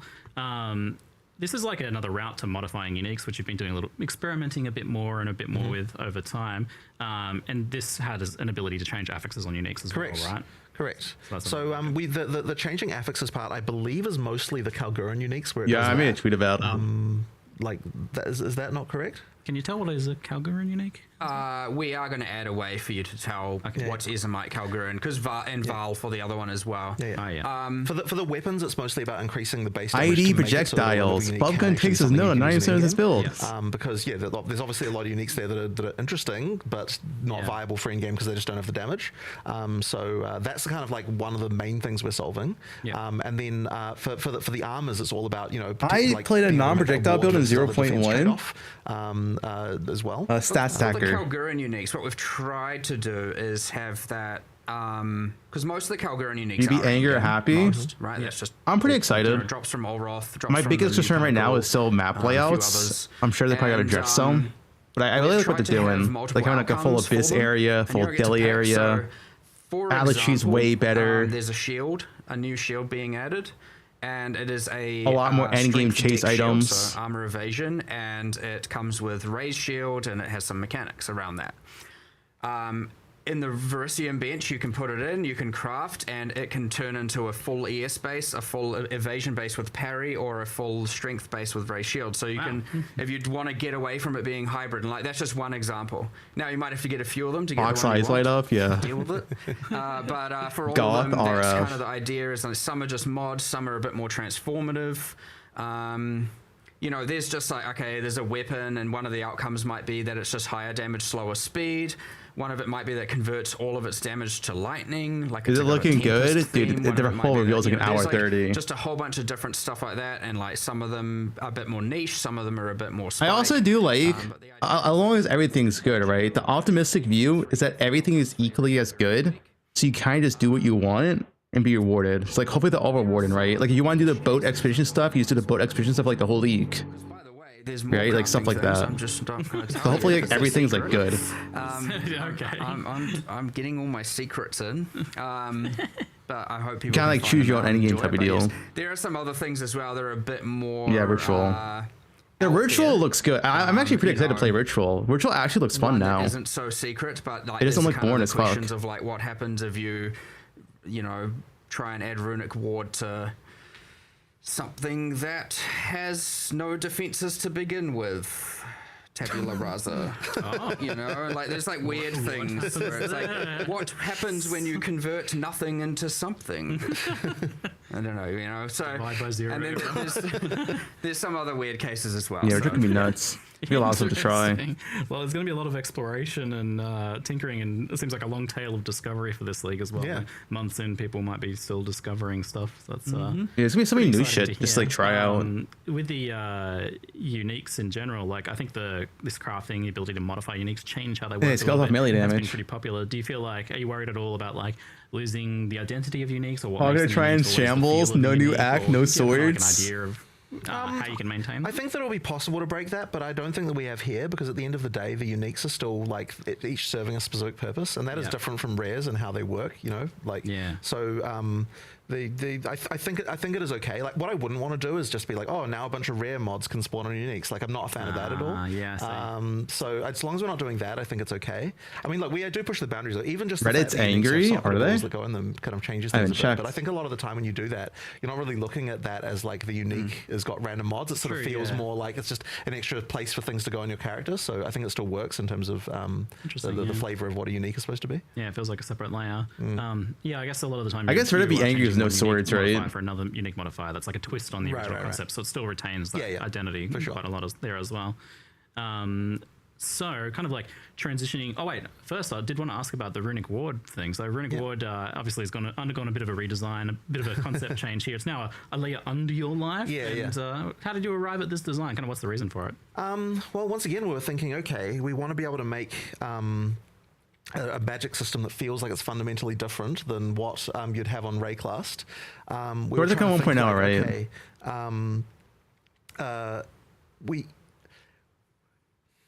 How do I say this? So I had to make in-game guides. It shouldn't be an issue. It sounds like you just import your already existing guides into it on website support it. You know, something that feels a little bit different. And we wanted to make colorless skills, right? We wanted to make a thing where I also can't do it for the first patch because it won't be in the game for the first patch, right? So we didn't really feel like we would be able to use an energy system that wasn't independent of the existing ones that we had. Right. Yeah. And so then we need patch notes, Loner. We have no idea. Make something here where you get to be able to trade some level of defensiveness for offense because you're spending effectively part of your life pool. Yeah. Then we'd be able to make a system there, but we probably couldn't have used life because if we'd done that, there's so many other things that like are going on with life that wouldn't have really been able to. That wouldn't have been able to work. So hence this is big changes, very big changes. It's just a completely different thing than what Ward was in PoE1. We just sort of used the term, but it means something completely different in PoE2. I think it's just a significant upgrade from PoE1's just like kind of one-shot energy shield. I mean, that was like hard carried by uniques. Whereas this is a way more, just applicable system. You can just have a little bit of it and you're just happy to have a little bit of extra life effectively. Works way better in the campaign. Works just as more of as an isolated system and doesn't need to have like, okay, here's now 4 unique mechanics and now my ward is a build, which is fine. If it's all in-game, that's fine. But like you were talking about having something in the campaign here, a full league and a system we want to engage with and get some, borrowed power out of via these skills and whatnot. And so, it just works a lot better. One thing I should mention with the ward is that in the early base types, it's usually strict upgrades. Like if you're early in the campaign, you're not trading off anything, you just get extra bonuses. But as you get into the end game, that's where those bases start to be like, okay, in order to have more ward, we're going to be trading off your other defenses. And that means that when we finally do potentially move it into core, it's going to be like, it'll be a question of like, do I want to go for something mandatory? Because if it had just been always additive, it would have been that every single person needs to put ward on every single base type, and we don't want it to be that way in the end game.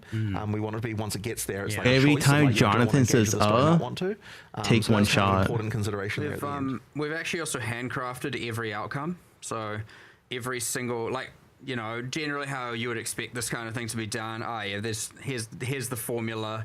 It converts. Right. We've just gone and said, let's do it manually for everything, which means it was a metric amount of metadata to add. Every base type we add has to have the ward. I mean, it's RF, so she's probably happy. And at endgame, you get some cool stuff where base type A might become very, very heavy on Runic Ward, where base type B might have just a little bit, and some are in the middle, and some sacrifice a bit more defense where others don't, and then the same with the uniques. You're getting like crazy different outcomes where, you know, it's a similar thing where it's like, you know, what is Calm's Heart going to do? What's Brass Dome going to do? There's like different kind of things that people are going to play around with, and it's like, is it worth it? And the good thing is you can of course see the outcome before you do it with these non-random ones on armors. I didn't realize that. When you have both the slots, each one has unite, I don't know. Will show what you're going to get, except for like those Calgary unique outcomes, like I said. So that's a bit more special. But most of the time, you can see what you're going to get. So if you're just like, oh no, I don't want to lose that armor, then don't lose that armor. Just you know. So but yeah, there's some crazy stuff. You'll get some Runic Ward stackers. You'll get some people that just have a supplemental amount just to stack, maybe just enough to use a skill or just enough to use a support. And you'll get people who are just trying to spam the skills as much as they possibly can. You'll have some people that have low amounts stacking higher regen of it, and like all kinds of stuff is the goal. All done via, you know, the metallurgy, the runes, different skills, like the whole suite is there. So there's just all kinds of stuff you can do. Yeah, and on the topic of the Kalguran skills, this is like, especially because this is like something that gets asked all the time, is like, oh, can we have more weapon agnostic skills? Things that kind of like blur those boundaries a little bit now that you've got those established. What's the design process or the goal, or how you're approaching? So it's a little bit tricky because, we have to make sure that these things are going to be things that can be used across classes. Like, I don't want to just be like, okay, this one's only for like, you know, one particular character, and it needs to kind of span them, and that means they tend to need to work with things like existing debuffs. I don't mind the quest. I don't see that long. Existing buffs. We've got one. It seems like it'll be shorter than completing poe1 Atlas, to be honest. Sorry, they've got various things that like that just play with all of those different mechanics. So you know, like the example we gave in the presentation of like converting fire to frost fire, like that kind of thing. Like there's a lot of different builds, a lot of different characters. I doubt it's long. And ideally, that means that it can just open up the different. Different ways to be able to synergize between different mechanics all over the place. And then at least compared to poe1 ward rather than some other resource, it means that, you know. Yeah, it's just one area to get all the points. That's what it sounded like to me too. That's the other thing, of course. They don't have strength, dex, and attribute requirements. They just have level requirements. So that way, you know. The Kalgurans are a little bit more ahead of Rayclass times, it seems. Oh well. There's a bit more of a technological magic, isn't it?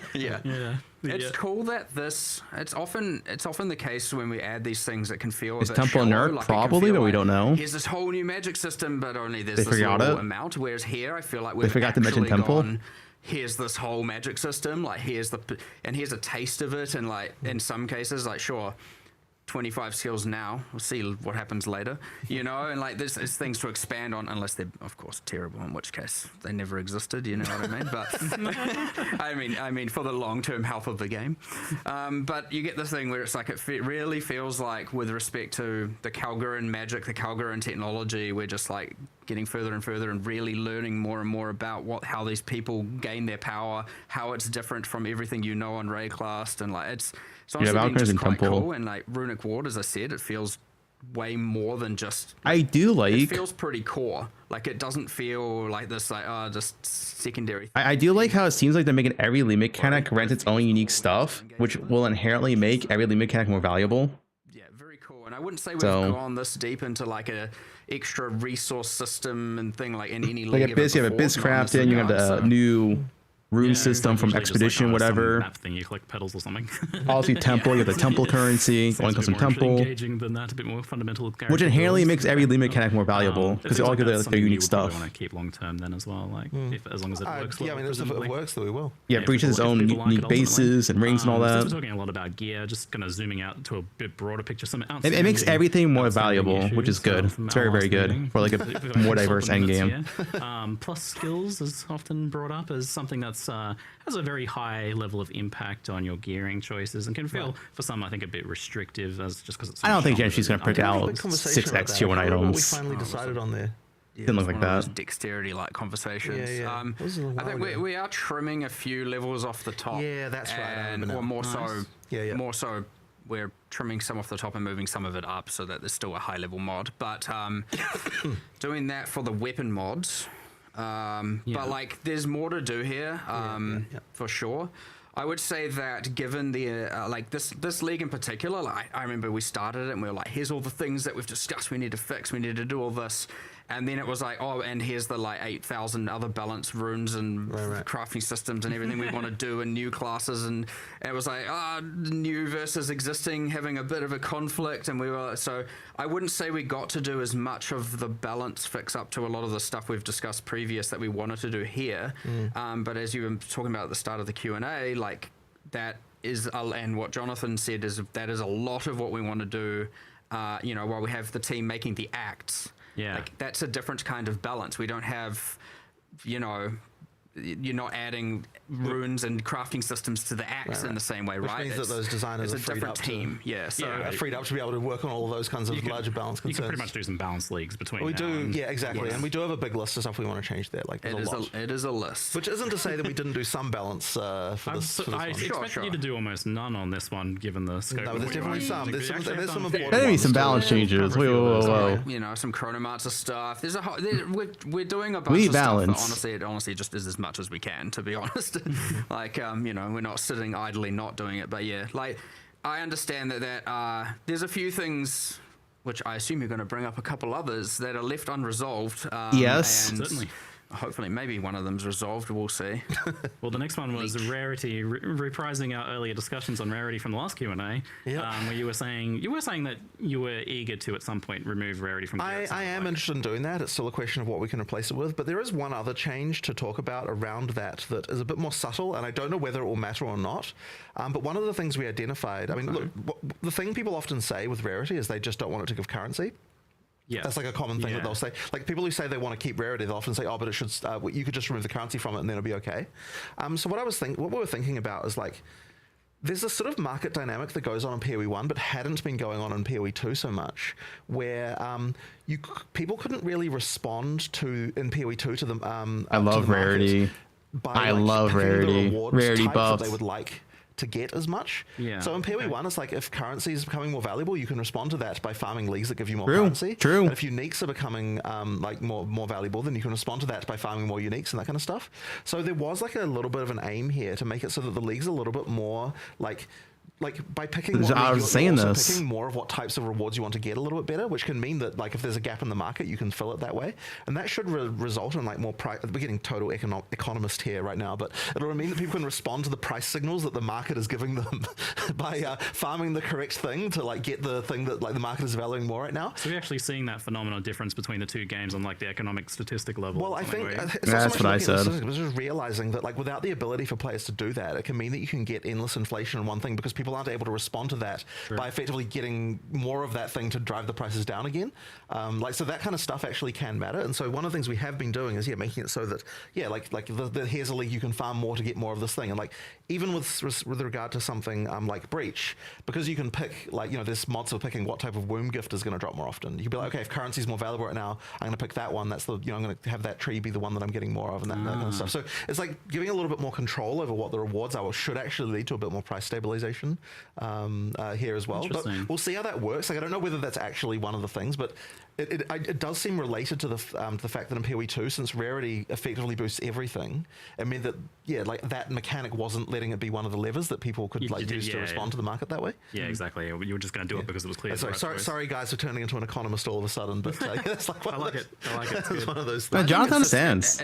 That was good. Ignoring the whole economy aspect, it just gives players agency to target what type of loot they want anyway, right? How is that not just straight up better for like, here's what I need, here's what I want, I'm going to go get it, and here's the different levers I have to be able to achieve that, be it via choosing a different league, be it by choosing different multi-choice atlas tree things within that league, be it by picking a certain master and taking a certain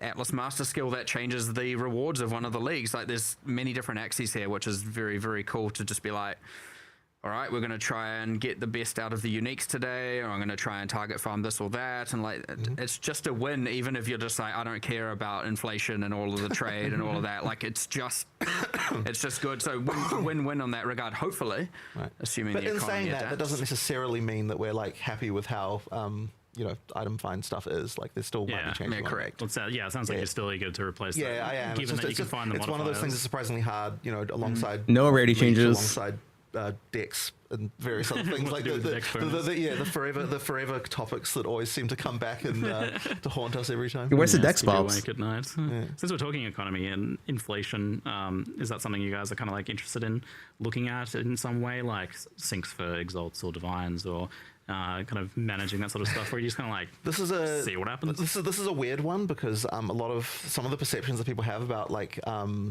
what each thing means can be backwards from what people expect. But I do think that that's gonna come down to that sort of ability for people to respond to the market. I think that's going to help. But as I said, we'll see. If it doesn't help with that stuff, then we'll revisit it and see what more happens. sinks for exalts is an inevitability for sure. It will occur. Yeah, it does need sinks. It kind of has to. Sinks for divines. I don't know, find Mage Blood, see what happens. I was like, you have something in the works for that one. I know how you do. It's the Mage Blood. Yeah, wait and see with that. On the topic of crafting, are there any, with all this new stuff, are there any changes to like the existing stuff of crafting, like how the crafting systems work, the currencies work? Good question, How happy Ziggy. have you been with the introduction of Greater and Perfect orbs?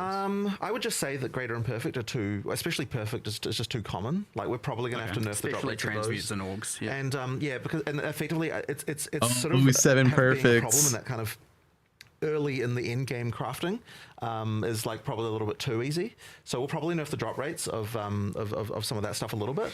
I think it's probably just a little bit too far. Like, not to make them like impossible. Mostly to find transmutes and augmentations. Mostly transmutes and augments. So it was just making it a little bit too easy.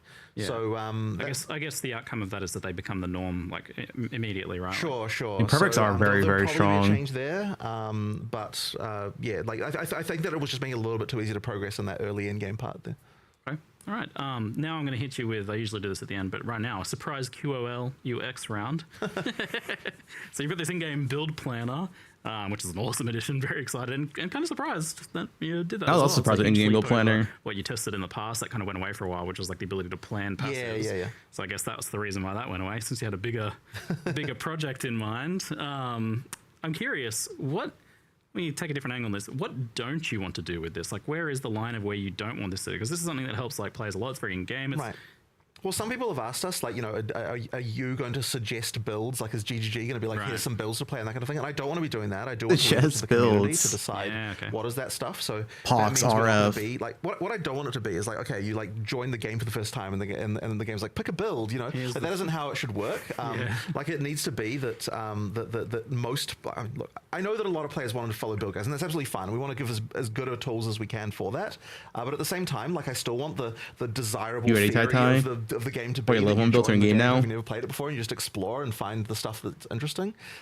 So but then, like, if you're already going to a website to find a build guide, then at the point you've done that, like, we might as well make that as easy as possible for you to do and follow and all that sort of thing. So we've actually made sure to keep it hidden unless you know to do it. So unless you basically drop you don't the open file your in. passive tree and it's like load files, and you're like, what the heck is going on here? Now, I should mention that we didn't put it in the live stream because we weren't like 100% sure that it would be there, but it is being worked on right now, that there's going to be like a one-click solution for getting a build from a community website, right? So the idea is like, a community website can put a one click. That'd be sick. When you click the link, it'll just add it to your account. Like with filters, like what? Yeah. Exactly Oh like shit, filters, right? dude. So then it can That's just good. Add it to your account, and that way you don't have to screw around with files or anything. With my mobile It's link. important for console players as well, because they obviously can't put files on the console. So basically they'll be able to add it to their account, just like an item filter, and then now it's just going to appear there, and then stuff will work. I know right now you have to have a real trust in your filter creator. Because they can just hide mirrors. So hopefully, guys, I don't hide mirrors. Because hopefully your build creators. Right? So April 1st, your build creator just completely changes your build randomly for a day. But the documentation for how to do the build files should be going up today-ish, and that means that what I'd expect to happen, although obviously it's up to them, like the various community projects like Path of Building and that kind of stuff, to all like adopt that and make it so that you can so that you can export a build from those tools, and then then the creators can create websites showing those off and that kind of thing, and like that kind of stuff is what we'd expect to. Yeah, it just improves the actual like physical act of like having a build guide and implementing that, using it for people who are. That's awesome. And if we also find that like build creators are interested in adding notes to more places, like we tried to get everything we could think of, but there might be places where you're like, because the idea is like anywhere where a creator wants to be able to say like, here's some more tutorialization that they want to add. The idea is that they can kind of do that. I love that. Like that's the sort of. I can tell people to upgrade their life flasks for life flasks that heal more life. Yeah, for sure. Exactly like the example we had in the video. Love it. It's very true. People overlook it. So another one from our outstanding minutes is the mouse and keyboard and controller hot swap. I know, and it's becoming a running joke at this point of like people promising it every league and then not delivering it. And the annoying thing about it is that it's one of those things that like you really can pay all the builds. There's a surprising amount of code to do to change it. Pay $5 for my build link. Like the guy, like someone will work on Patreon for like, only a month or something, and they'll be like, "Oh shit, we've got this urgent league UI that needs doing," and then they get derailed. But I promise this time is the time that we will get it for 1.0. I took him for the fragment tab. Sorry. Yeah, it is actually legitimate. Also not legitimately was, but not sorry because the fragment tabs. Kind of, I want it and I need it. Yeah, but it's like I think there was a bingo card that you saw where you're like, so many people want this. Yeah, fragment. So you can actually blame the bingo card makers. I guess so. Hot swapping was on there too. You fell asleep. I was like, look, they want the fragment tab. See. Really, what I mean is, I want the fragment tab. Another one that I haven't mentioned before, but revisiting is visibility issues. So skills, I think, are being designed to look as cool as possible under normal circumstances a lot of the time. Like the artist, I imagine, is working on them in that situation. But then they can become extreme on endgame builds, right? You're adding like 10 extra projectiles and screen size AoE scaling and attack speed. So I think like a good example is explosive grenade. Grenades, skill, immensely satisfying. Sounds, visuals, but now we've got like grenade nova projectiles with totems firing out multiple of them at rapid pace. It can get pretty extreme. You got to put your sunnies on, man. I know. It's funny when I'm streaming, you can see the face just light up whenever you toss a grenade. It's one of those things where, like, over time, ideally, we're able to just improve the situation with regard to effects. It's not being improved. It's still not improved in poe1. Certain particles from spawning. I was wondering if like some sort of dynamic culling effect. We do have stuff like that, but it's one of those things that it's easy for it to get left till the end and then not done because the effects artists are obviously optimizing for what looks good. And whenever you're if effects artists come to me and like, hey, what do you think of the skill? It's not I tend not to be like, okay, now let's see it when there's like a bajillion of them, that's one of those steps we should probably take at some point. But it's like we do have systems for it. It's just a matter of like spending time working on it, and it's the kind of thing that just over time will it honestly is a time problem. It gets tested internally. It does get reported. There are issues, tasks that are made, and they say, help my frame rate, help my eyes. It does say that, and 100%. And then it's like, I could optimize this. I don't quite know how, and a few people have to collaborate to do it. We definitely do fix the worst cases, like when they're really, really bad. We do. But before you see them, ideally. But there can also just be cases where it's like we didn't realize that a build would be created that could get to this level of insane. Well, when explosive grenades were added, there wasn't a way to do all of this. Exactly. Stuff. So then, and 3 leagues later, sometimes it is the balance that's the problem, right? And then so that can be a bit tricky when it's like, how do you know, is this an engine task, an art task? Is it a balance task? And that's the funny thing about it as well, because all of those sorts of issues have to actually go to a game designer because they're the ones who can decide, like, is this even acceptable in the first place? And that's like a sort of a very tricky thing. So, transparency slider in 040, I believe, to some of the grenade spam stuff that you could do. But then I believe there was some technical issue. Kind of come back again. So it was. It was like slight enough, and then way more. It happens. That's good. But we'll resolve them over time. Like we will get it better. And just to reiterate, because in the past we'd asked about the idea of like transparency sliders or brightness sliders. I'm not a fan, honestly. Like I think it does fundamentally kind of ruin something there that I'm not. Yeah, so you that's like the. In I my want to mind, try and that's the fix it easy so that you route. don't even have to think about it. That it's not a setting you need to do. It's not anything like that. It's, You want to take the hard route on that, which for sure. is, I mean, it's just not. I understand what Jonathan's saying, but that's just never gonna happen. It's still not true in the Poe 1. last one I have It's not gonna be maybe, true in Poe 2.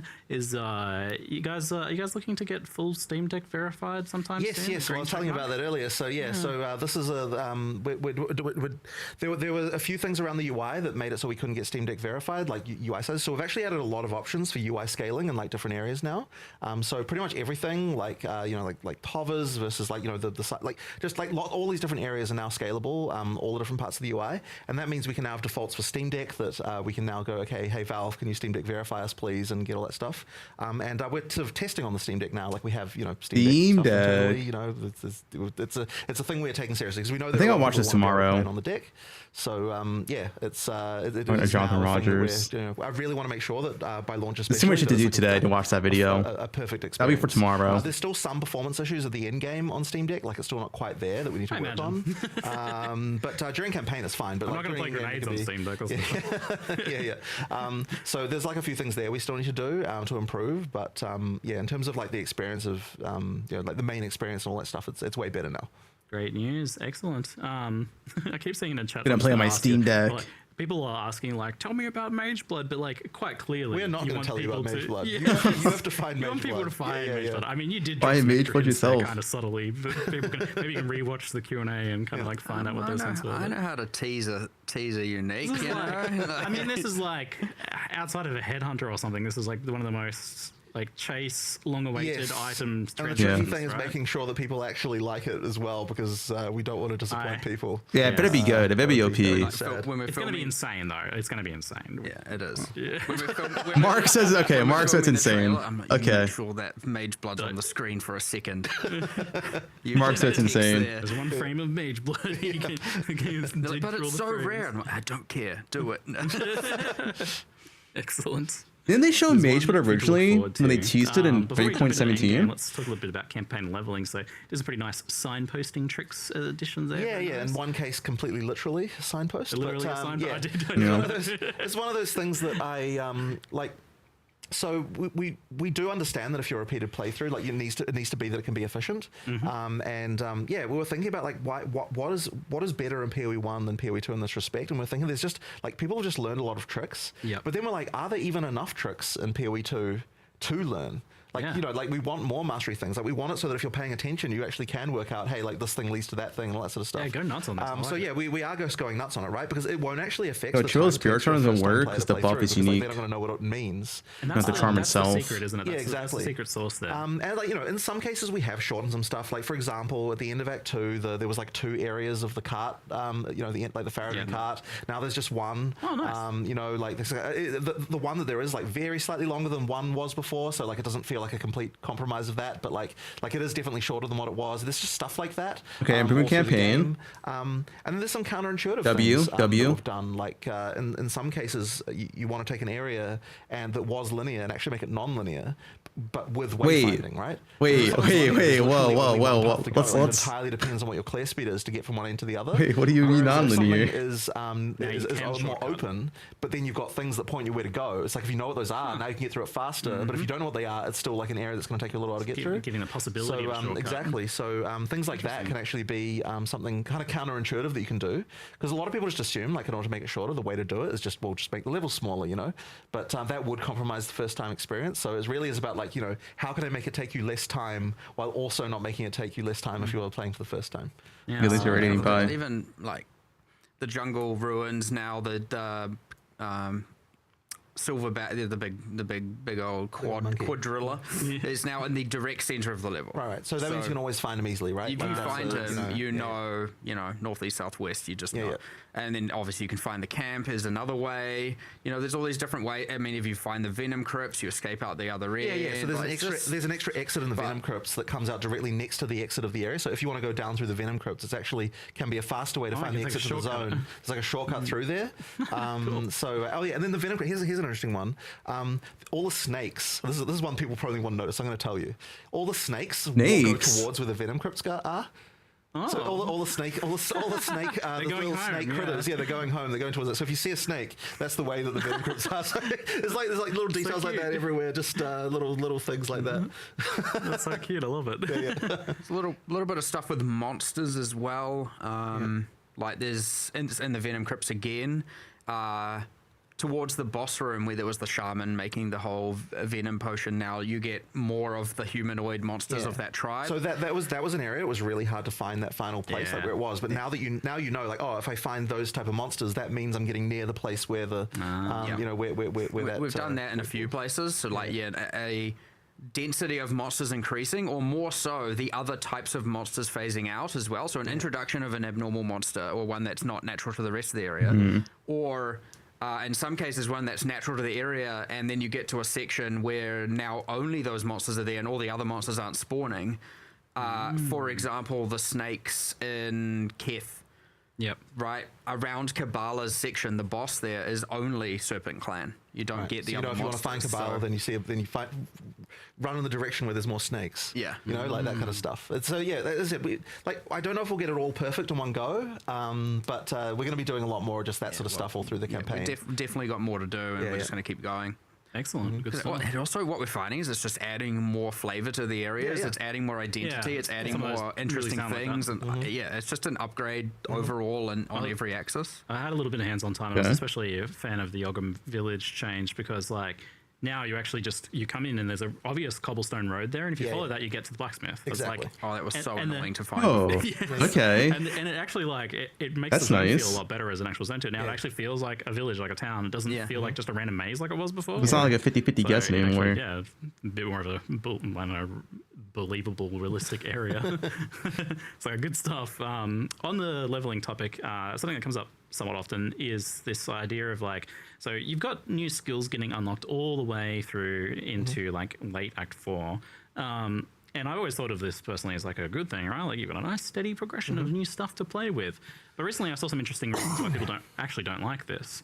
And that's the idea that you sometimes spend hours leveling a build that it just isn't your build. You play all the way through to Act 4 on some other build that you don't want to play until you get your top tier ice skill there. So I have to imagine you're a fan of having that long tail of progression. But there are other reasons why you kind of want this spread. And how do you feel the idea of compressing, I don't know, maybe the main skills down to the first 30 levels or something? That's actually not something that I've had come up before in terms of being a problem like that. So that's very interesting to think about. I've seen.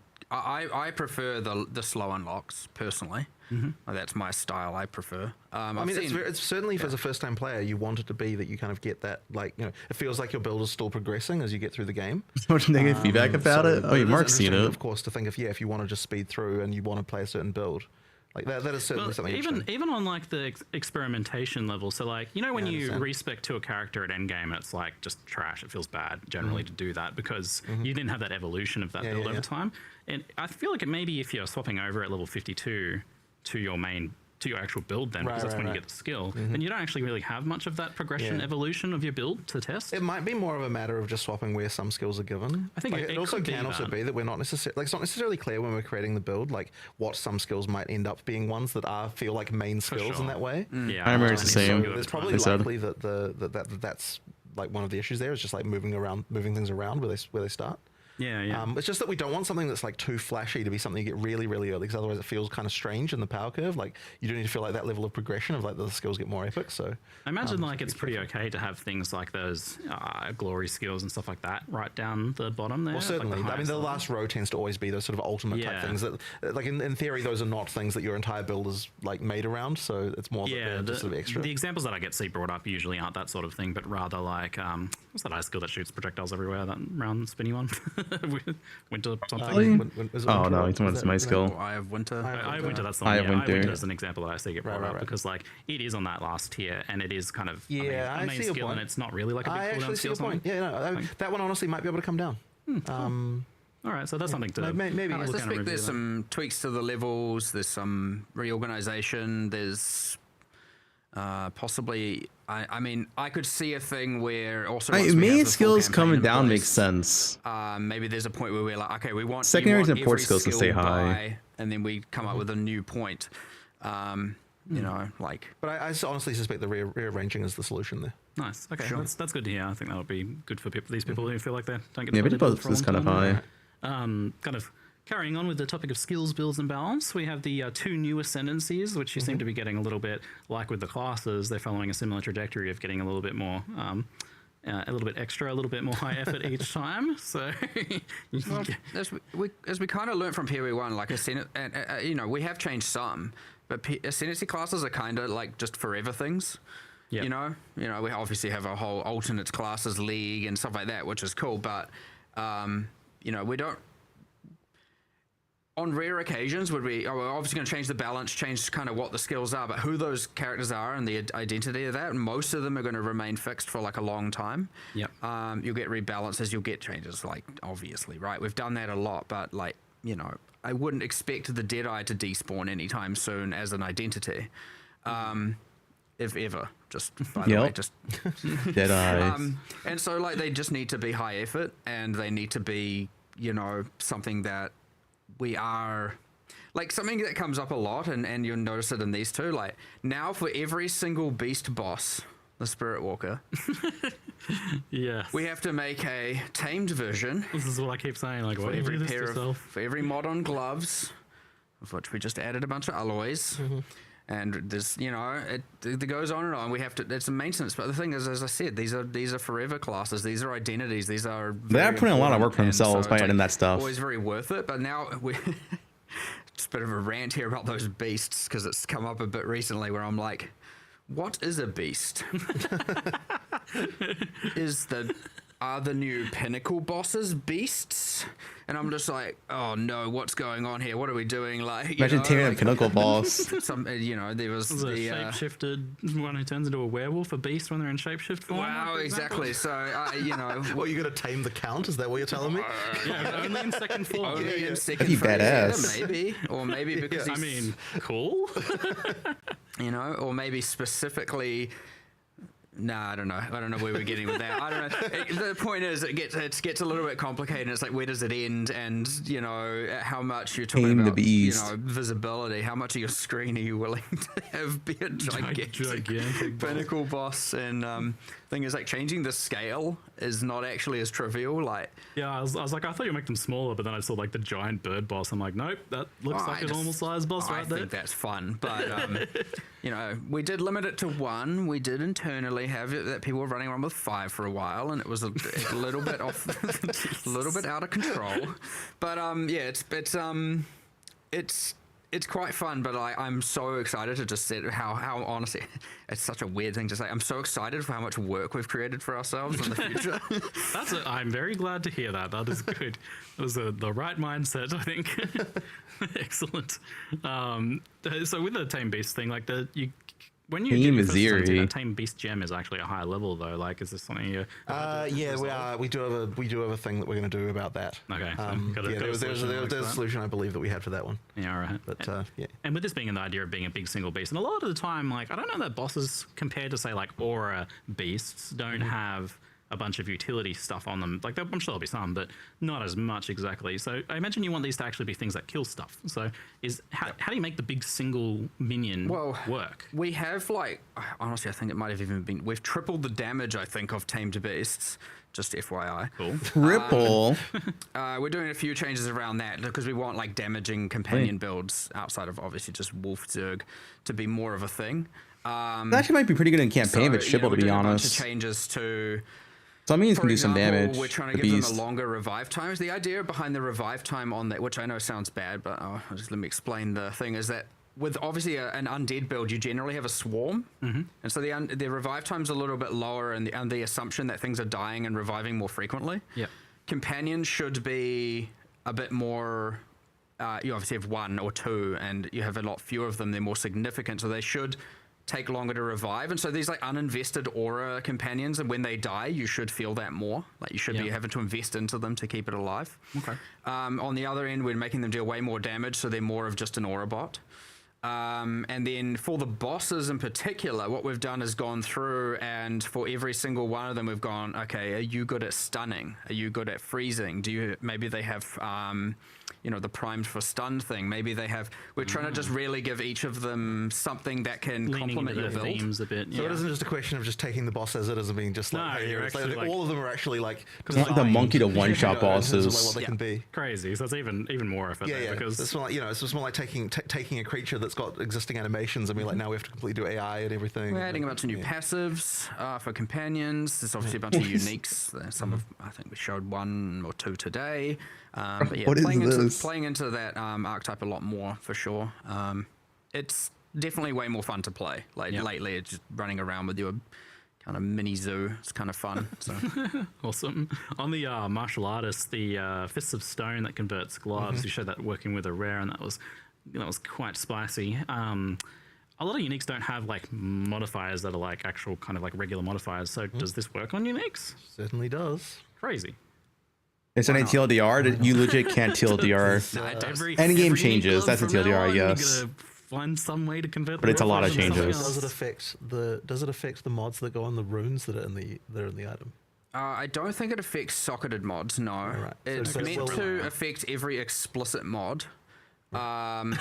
We talked recently about vile corruptions and whether or not it does or doesn't. So TBD. But yes, it does affect uniques. It is intended to affect all essence mods and alloys and all of that. But honestly, you will go as far as we can with these until we run out of time. You've got the rune modifiers that have their unique modifier pools now. So I guess you're doing those too. I was just trying to think of some uniques to talk about, but I can't remember a whole lot of specifics. Yeah, it's one of those find out things. Yeah, I guess so. I'm wondering what happens if there's like a pair of unique gloves like grants a skill or something like that. What are you going to do with that? We generally don't touch the skills. Oh, like they'll actually stay there, so you could still use it potentially. Well, that's interesting in its own way too. Or, we're not. Look, having to remake a skill for this is a little bit in the I talk about creating work for ourselves. That's not a bang for buck win. So like making a new skill of a skill for this, that's a line that would have to be very special to cross. So maybe in the future, but not right now. Yeah, right on. So normally patch notes would be right out of this Q&A, but thankfully we're not holding that hostage today, as that's coming out a week before. Yeah, so it still needs to be that it's a week before launch because there's still too much that will change between now and then. Usually going right up until the end. If you got them now, that'd be inaccurate, and then you'd get disappointed or even happier. Who knows? But too much would just change, and But maybe we can speak like on the bigger picture intentions, which to some extent we've already been doing a bit, but. Like a classic, another minutes from previous. You've done some buffs to armor and evasion, added some new mechanics here and there. Is there any additional love for those on the card in some way, or defenses in general discussion? Defenses. So we looked at a couple of things. Like the first thing we identified, because I'm all about like just reviewing the fundamentals. Is we're like, okay, we at some point in one of our many millions of spreadsheets. We were like, okay, here's obviously you have an expected amount of how much defense does someone have at a certain point in the game. Now that we have obviously enough players, enough statistics, we went and then had a look, and we were like, oh, people are way low, especially at say between interlude, act 4, mid game, early in game.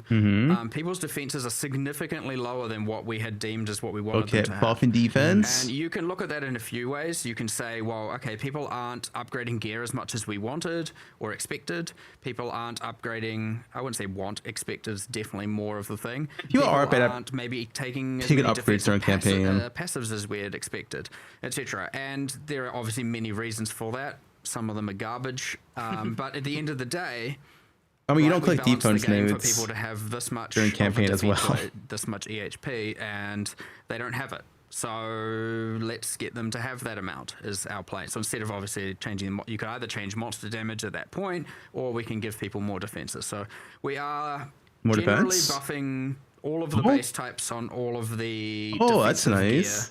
Gear, on all armor evasion, I should say, up not to ES. The end of end game, because like peak characters, there's a lot.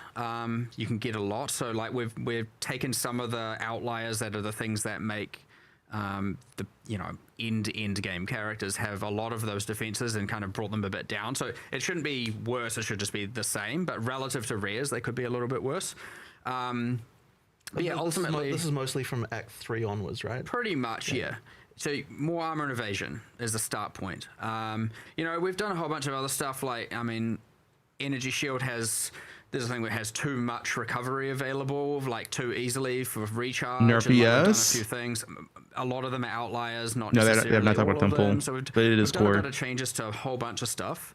But in particular, we're also doing like the deflection equation is honestly kind of not good enough. Yes, it's so bad. Please. Rewarding for little investment. Deflection's so bad, man. Then there's like a kind of weird thing in the formula that I was trying to figure out the other day, but and then for investing beyond that, it's kind of like, well, not worth it. Yeah. The passive tree nodes are too weak. There's all these costs there, deflection's so bad, dude. Mostly. There's other things like the armor applies to elemental. Like, there's a bit of it. Generally, it isn't weak, but I wanted 5 clusters for it. I wanted you to be able to actually invest in it if you were in different parts of the tree. Currently, there's only like 3 nodes that grant it in the strength section. It's not enough.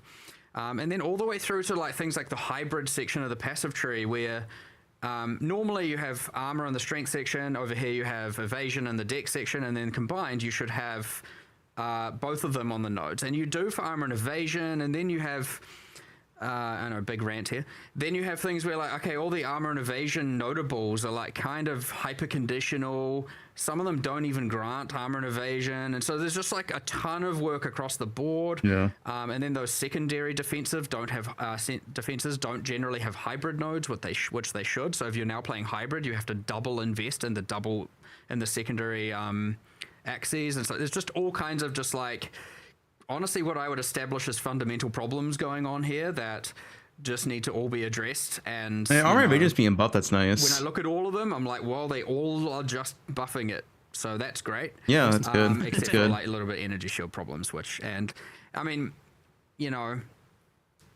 other hybrid going more northeast, like we looked at all evasion, pure evasion versus pure evasion with 1,000 energy shield or more kind of thing, as in a ghost dance user. Yep. And like the differential in power It's of massive. using ghost dance with 1k ES is just out of control. Yeah, it's And I know insane. everyone will be Yeah. like, make everything like that. This is how this works. We're not going to do that. So like ghost dance needs some changes, but then also playing hybrid without You that figure needs it to out be after a brought up. year. So there's a whole bunch, and then also, I mean, the highest death rate, just to be clear, and by 300%, is armor ES, which I don't have an exact plan for yet, but that needs a lot of love. There's a missing piece of the puzzle there. Yes, I feel. and it's Templar obvious, right? You shaped. look at it and you're like, obviously, but it's I don't exactly know what the solution is yet, but we need to do some more love there. But like generally speaking, yes, there's a couple of OP outliers, but everything should be getting raised up for average player, especially mid game, That's early good. end game, without having to.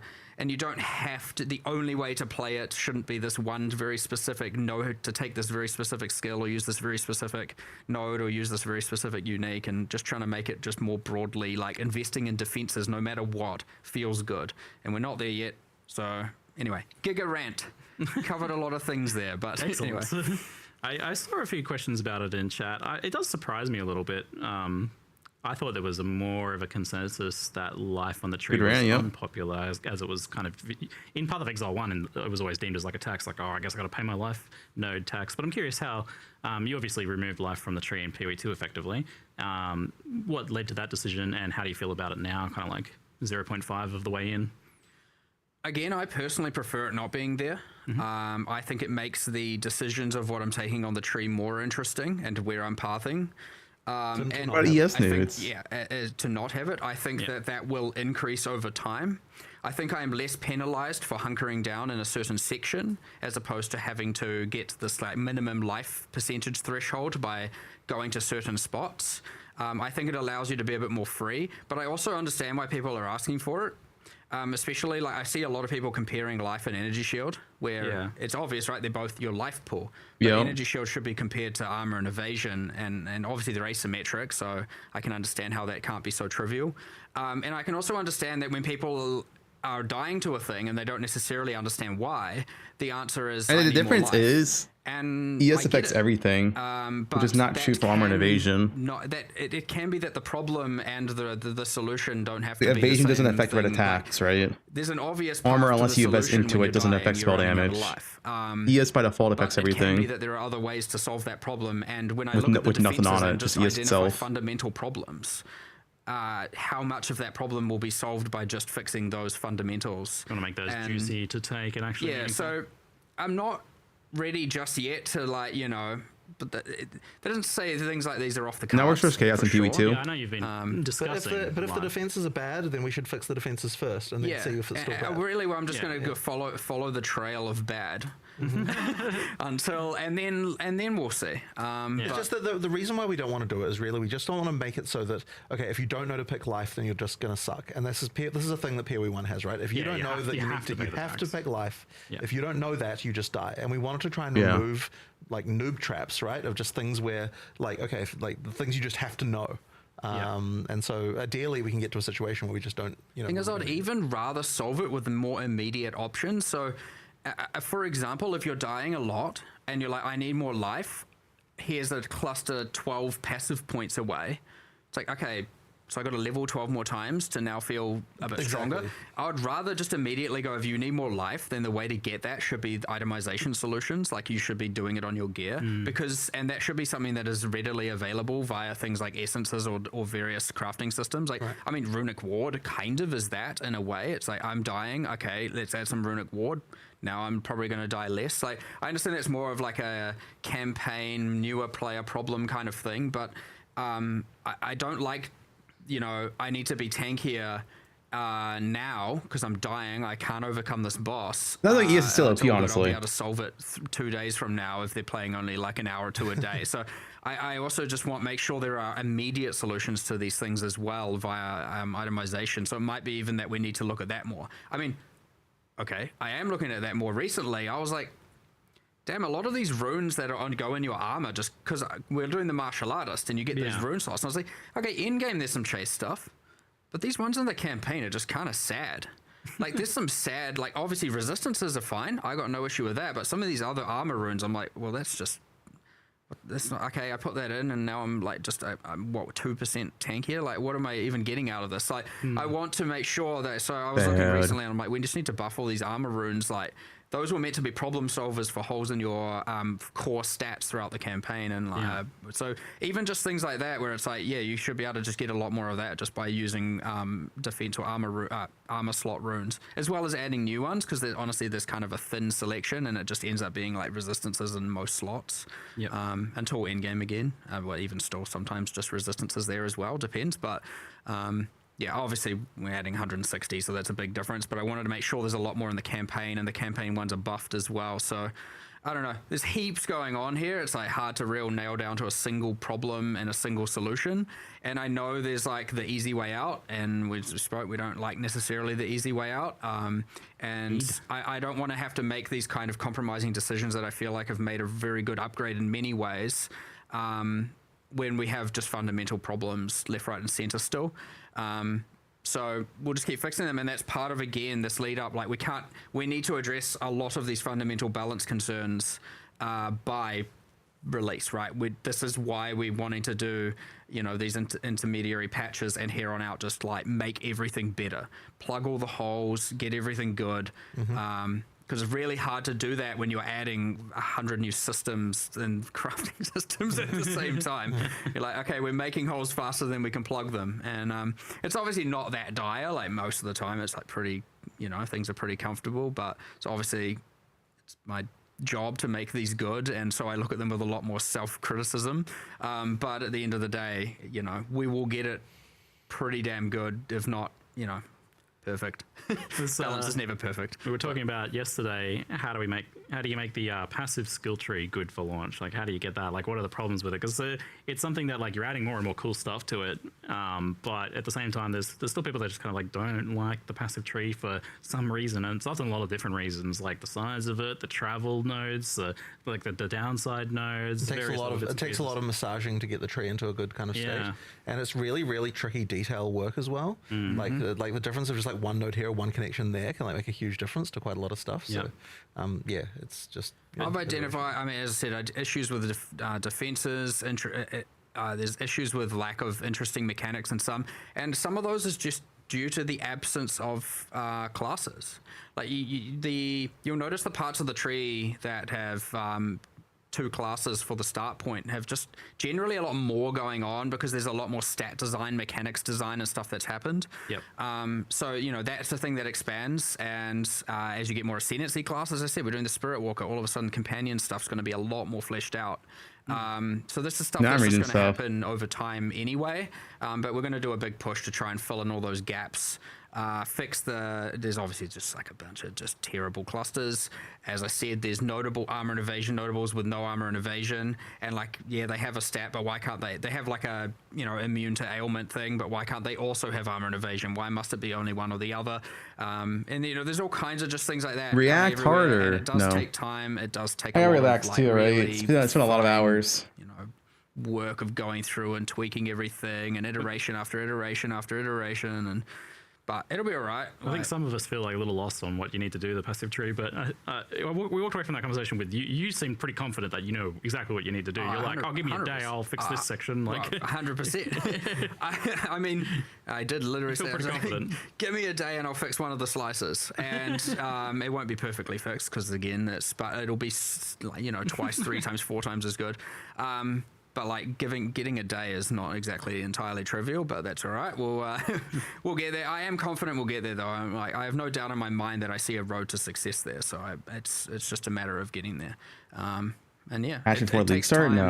Passion notes before. Make things worse in the meanwhile as well. So obviously knee-jerk reactioning everything in, and sometimes stuff you can't come back from or makes it very hard to come back from can be very dangerous. But I would say that if there's any criticisms after 1.0, which there always will be, of course you can't, there's always going to be some finer than others, some broader, it should be significantly less core issues by that point if hopefully the majority of all of them are addressed. So but yeah, hopefully if we do a couple of cool eventy league economy resets between here and full release, we'll couple of economy resets, substantial passive tree updates as well at the same time.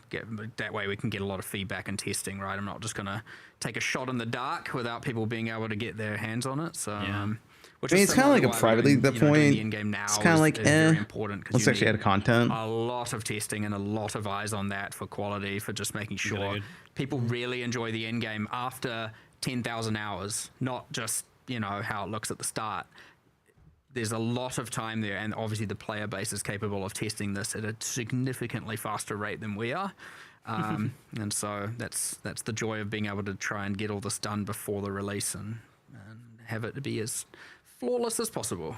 Excellent. On the build meta side of things, one of the ones that came up was fire and ignite builds, but kind of like damage over time builds in general. In particular, there's kind of like absence of the pure damage over time build. It seems to be always better to scale the hit damage and treat things like ignite as an add-on. And there seems to be various other problems with ignite as well in terms of scaling. It seems to be always correct to go stacking, or in some cases people are saying the best way to play ignite is chaos damage. So how do you guys feel about kind of the state of that sort of thing? Those keystones are always going to have that level of one way is quantifiably better than the other in an interesting way, but this obviously is not fully fleshed out or fully right. You can tell while playing this, and we do want to do more. It was number 3 on I had my top 5. Here's the things I want to fix. So defenses was number 1.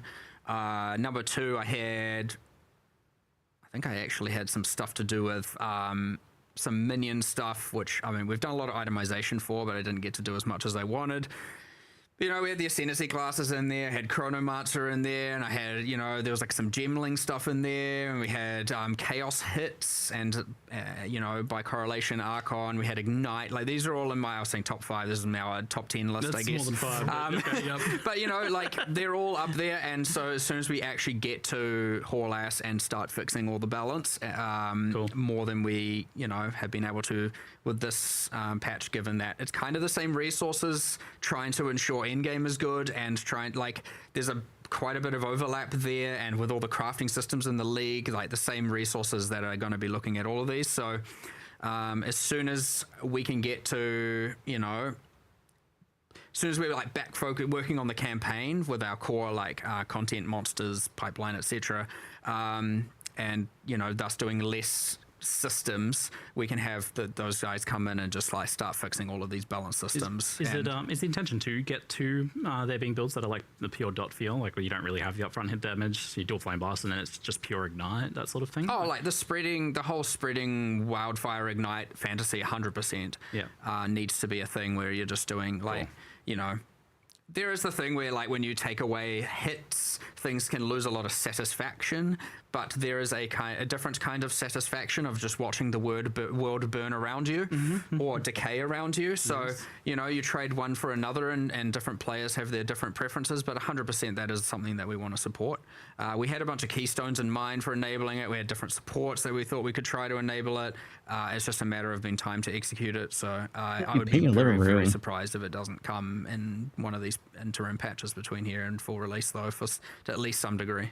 With that wanting to get things right for 1.0, there's I have a feeling that like 1.0 is like where you get to establish like here's the baseline of what the game is supposed to look like, and that's what you were saying with Endgame, indeed. So I kind of wonder about like how you feel about a few things and how close they are to where you want them to be for that game's foundation thing. One of them is the pace of combat, especially in endgame maps across the build spectrum. So like from the lower end build to the really high end builds that are just currently like 100 move speed through maps. It's a really tricky question because like people get such different experiences here. I mean, like there are definitely a few like part of the issue that we have is that people often judge things by watching streamers who are often playing something that's completely cracked and out of control. Sure. And so people don't get an understanding of what the average player is actually experiencing, and it can even like affect like our designers in some ways because like when you look at people and they're just like completely trivializing things, it's easy to forget that the average player isn't like is actually taking it longer. And when I say average, like the true average is like way worse than you might expect in terms of the number of minutes that it takes them to kill bosses and so on. Like like it's easy. Yeah, it's easy to look at it and be like, oh yeah, like everyone's killing bosses in 5 seconds, but really there's a lot of people out there who aren't. So do you feel pretty good about the lower end of things, but less good about the higher end of things? Well, I mean, there's things that need to come up as well, for sure. But it's more just that, like, okay, like, there's some things that are a bit out of control with, like, on the top end, like, some of the stuff going on with triggering, and like is a bit out, it's a bit out of control. And so there's stuff like that, and like as I said, I think a lot of people judge the pace of combat from things like that. I guess that's ultimately it comes down to if you have a mage blood or equivalent, you should be cracked. Right. Yeah. So I mean, I think I've said before that the ideal situation is the first time you fight a pinnacle, it should be a pretty damn tough fight. But then after that, you're getting more stuff. You like the post pinnacle content of getting uniques and like pretty like leads to like craziness, and then you feel like a complete god. Like you do want to get to that point. It's just that like there's just By the way, I have made a change in that regard, by the way, which I know will be nice for some people. Every boss where you've had to farm for the fragment and go through 60 maps and you finally got there does now have infinite attempts. Nice. So once you've earned it, unless you decide to log out and I thought we did that in 040. We did it for some things in 040. Right. Everything has it now. It is across the board now. If you've done all that, you can try. Well, you can try it. You can die 150 times and keep going. But of course, if you just like let your instance time out and die, that's a different story. So if you go to bed, sorry, my bad. Go to bed defeated and failed. I would still love to be able to do that, such that if you log back in, like the next day, you're still there and able to do it. But there's a slight technology gap there for maps right now. But I know that's just it's. The whole the reason I bring that up is because that whole like I don't want to fight the pinnacle yet because I might fail it and or fight and then what that leads to is that you only do it once you've over prepared. Yeah, and so then like the first so then the first disappointing. encounter, exactly. Before, So that's the reason. You're like, that was kind of lame. Yeah. It's not what you want. You want to go in early and have an uphill battle the first time, don't you? For sure. Yeah, exactly. But I guess what I'm trying to say there is that I think that like that the pace of combat is correct in many instances. It's just that there are some things that then lead to that being bananas. But then you still want it to be bananas after the point where you've done that. So it's just a question of the power progression needs to be right. In terms Sounds of like if anything, you just want a wide spectrum and just tuning some certain points of that. For sure. There's crazy things you see where even when you go and ask a lot of our designers, you're like, how long do you reckon the average boss fight takes? And you specify a boss. You're like, how long do you reckon the average? I don't know what's a random boss. that killing the Forsaken Sun takes, let's say.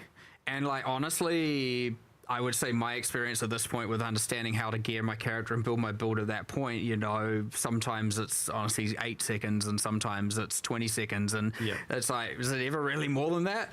Yeah. And then you're like, and then you get that with all of our, or obviously a lot of our designers play and a bunch of people. And then you go and actually look at the stats and you're like, oh, it's 119 seconds average. That's 2 minutes. That's what we intended for it to be. Yeah. And so the average across and that's the average, which means there's some people taking 4 minutes and whatnot. And so it's actually like, oh, okay, the numbers are not as bad. And yeah, it turns out if you know what you're doing and you are good and you play a lot, you kind of kill things quickly. I know a lot of people might be like, oh, you should have that be flatter because what the hell, an 8-second fight's not necessarily fun, right? You're not engaging with average any mechanics and stuff. 4 And some minutes. people are like, nah, if you're that powerful, and if you know what you're doing, have it be that fast, right? So it's a bit of thing where some people want the way less variance between character power, but also then that feeds into the end game of, yeah, you want characters that feel like gods among gods among gods, right? Like you can do that, but it is again just comes back to who, you know, do you have item X, item Y, item Z of different kinds? I don't even, dude, what's the longest boss so far in this game? I don't even know. OP, me Act 1. as in almost free. Usually by the time you get to maps, everything dies insta. Like, as in you just your general time to earn. Generally that has to come down. And I think that really is the message overall of like, you know, if it cost you a lot, then yeah, you can be a god. If it didn't cost you very much, maybe that's going to be something that we would consider nerfing. So leech.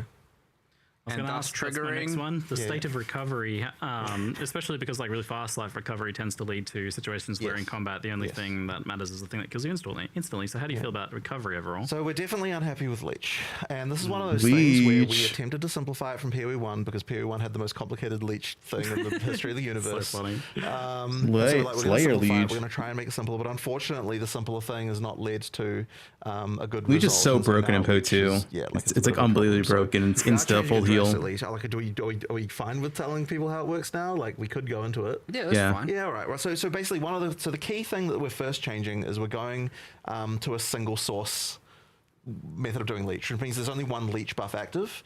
So whatever is the biggest hit that you did, like you're that's a big nerf. That's a big nerf. We need to change all the balance of leech and everything like that to make that work. But it does mean that. There's a difference between there's more of a thing with like life gain on hit versus leech is like a thing between like fast hitting and slow hitting builds. Like higher hits are going to lead to that's a big nerf to leech. The other thing we're changing as well, and this is just kind of to retain the idea. Like, so one thing we liked about what we had was that when you get more leech percent, you do get more leech. But the thing is that the way that damage scales, like it just gets completely cracked at some point, and like it gives you insane amounts. So effectively, what we want to do is add a cap to the amount of damage that leech will consider when calculating how much leech you get.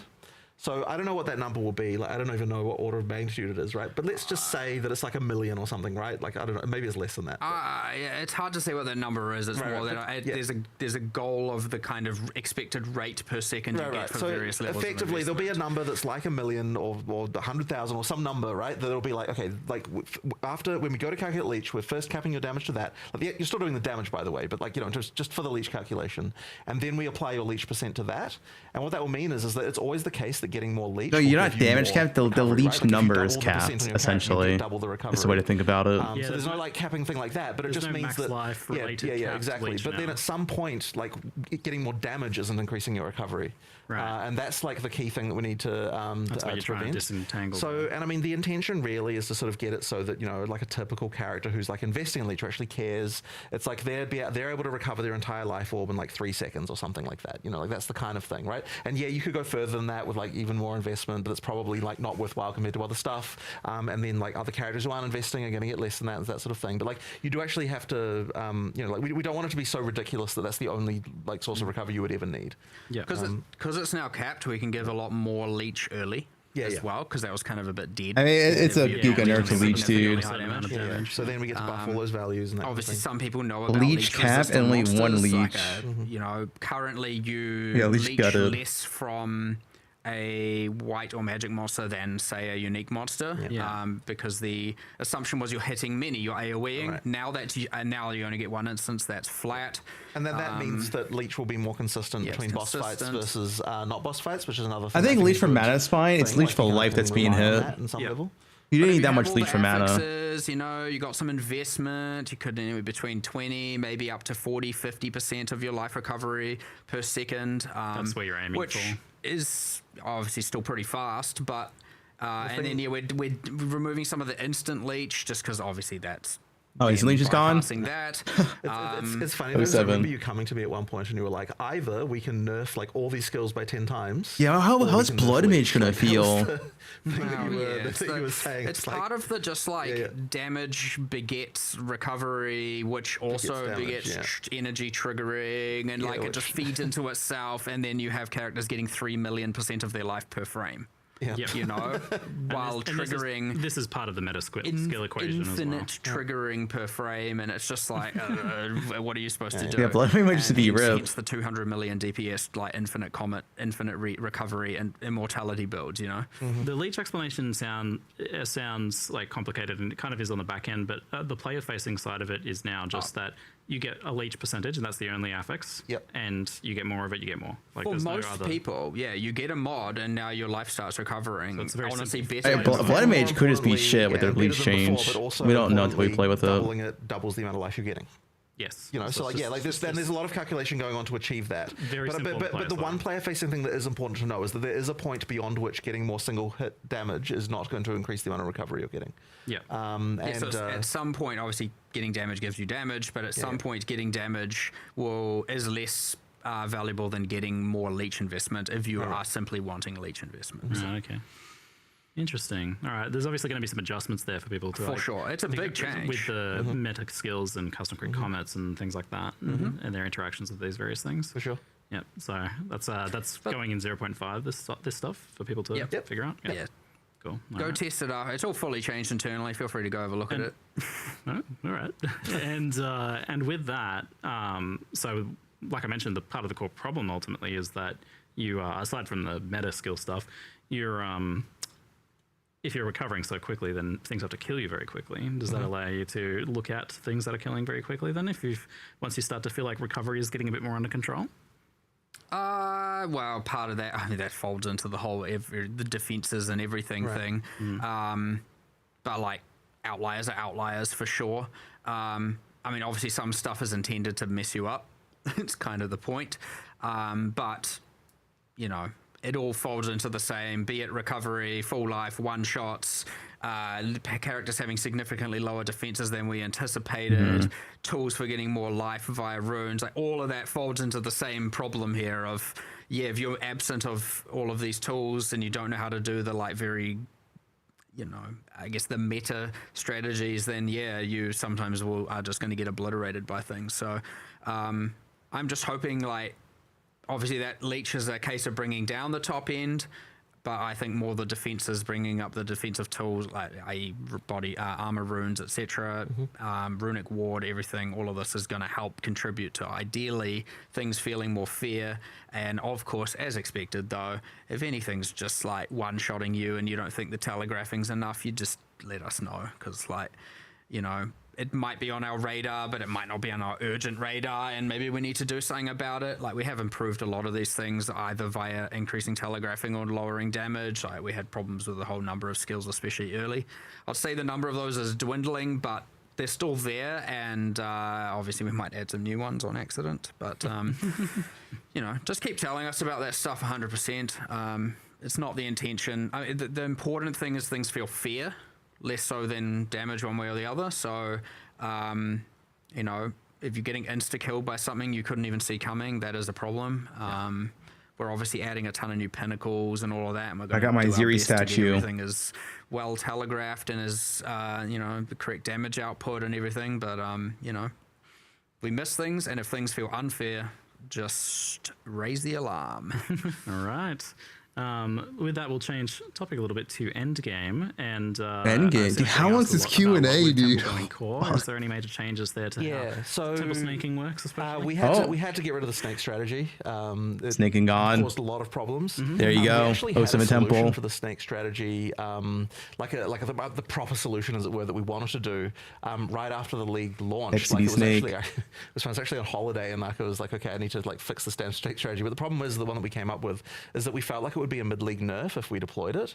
So we made a few band-aid fixes, but it wasn't really the correct strategy. And ultimately, what the snake strategy is it comes about because there are rooms that the game wants to delete, but it can't delete them because it would disconnect the temple. And so what we've got as a solution to that effectively is that if that would happen, then it will just create an empty room there that still connects it up, but isn't the room that you had there before. And that just means that there's no incentive to kind of do those weird strategies anymore, which should result in all of the weird, really broken stuff from happening. Weird broken stuff. You can kind of take it more at face value because you don't have to worry about this particular way of organizing things to be able to to be able to do well. And to be clear, the current snaking is resulting in what we deem as 1,000% unacceptable levels of item drops. The like item drops are out of 1,000 control due to that. Out of control. But there was there's always the situation when you've got the stuff where we would love to nerf it, but you can only nerf something like that if it hasn't gotten too out of containment before you nerf it. Because the moment that people feel 10% of the player base have gotten, and then I can't do it, and you're pulling the ladder up behind them and that kind of stuff. Exactly, it just doesn't feel good. So the whole thing. We just sort of had to let it be. And the thing that sucks about it is that it can make people's perception of what the correct level of item drops is to be incorrect, and that can then mean that when we don't have the bananas temple loot going on, that people might not be as happy with that. But it'll be a thing there, 1 league down the line after they've forgotten about that part. It'll be okay. We're gonna push poe2. It was out of control and we didn't love it. That being said, there are also some. Did you get the extra reward stuff for the reward rooms? Is that we've done some buffs to the reward rooms. So basically, just if you play it conventionally, there's some buffs to the rewards when you're for the stuff that was pointless to do before. So in particular, the reward rooms that you get for killing the architects, those weren't good enough. We want to make sure, so people weren't even bothering. There was a strategy where people were using those to get quick at Zeri runs and stuff as well, and we fixed that problem. There's a bunch of algorithmic problems with how Nerfing runes get deleted Zeri or decide to get deleted runs. or swapped have been changed such that there's not some of these weird. They got to the point of being honestly a little bit exploitative to the point it's I hate that I have to do this thing. We certainly don't want anything where people feel I have to do this weird thing that I don't enjoy doing in order to get the most rewards. That's the key thing we want to. Because of course they will do it, right? Because that's the most reward. Couple cool things. The Atlas tree now applies to the temple. Cool. Right. Atlas tree applies to the temple. And we're obviously relevant. There are some cases where obviously there's no summoning circles in there. And obviously it has its own Atlas tree now.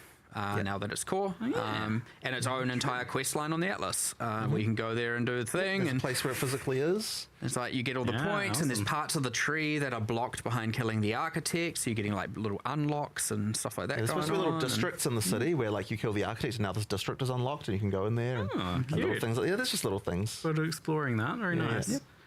Production, could I request a brief intermission for us so we don't have to rush the rest of the endgame discussion? How you guys feel about just having a quick 2-minute break? Sure, if that's what you'd like to do. We've never done that A before. 10-minute break. No, we've not done that before, but we should. We'll be right back, folks. Okay. What is this? We're having a break during an interview? What? 2 minutes.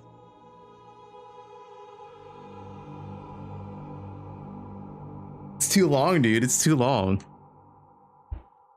Maybe ZD has to take a big shit. He has to take a big D4. You know what I'm saying?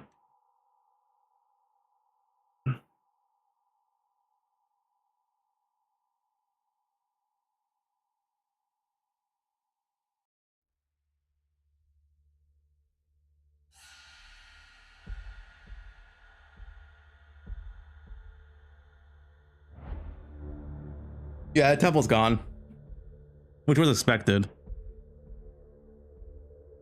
You pretty much just farm a temple for a Zeri and the currency from it. Play ads? I actually just played 5 minutes ago, so there's no point in playing ads again.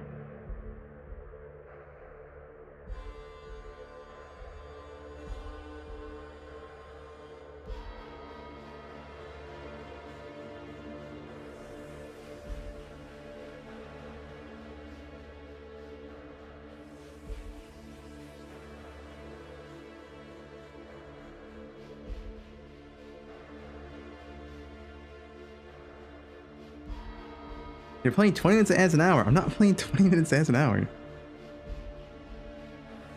Am I happy? I need to, the only thing I'm concerned about right now is map layouts, if they aren't addressed or not. Like, I don't want to do any molten vaults. I don't want to do any mires, right? Which is kind of an issue because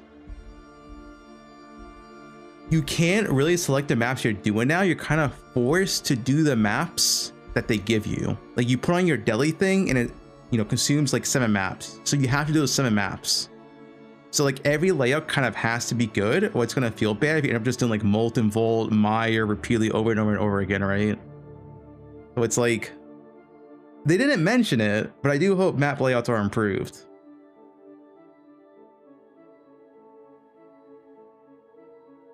Because doing bad layouts doesn't feel good, right? You log into molten vault, you want to log out the game.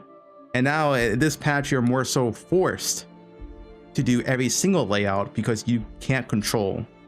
Like I said, you put a deli thing on, it goes on 7 maps, it's random, you can't control it. You get to control the first map. Past that is random.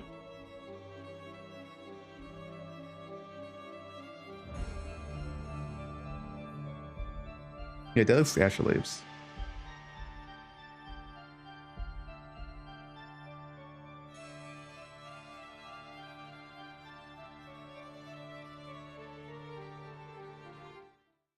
Oh, they're back. Okay, it's not okay. The volume's not working again.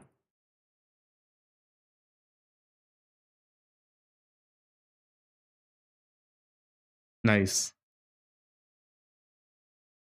Nice Firstly, I'm audio. There we go. happy to see that the world looks like an actual world now. Yes. It's an atlas, an actual map. It's where you go and do exploration.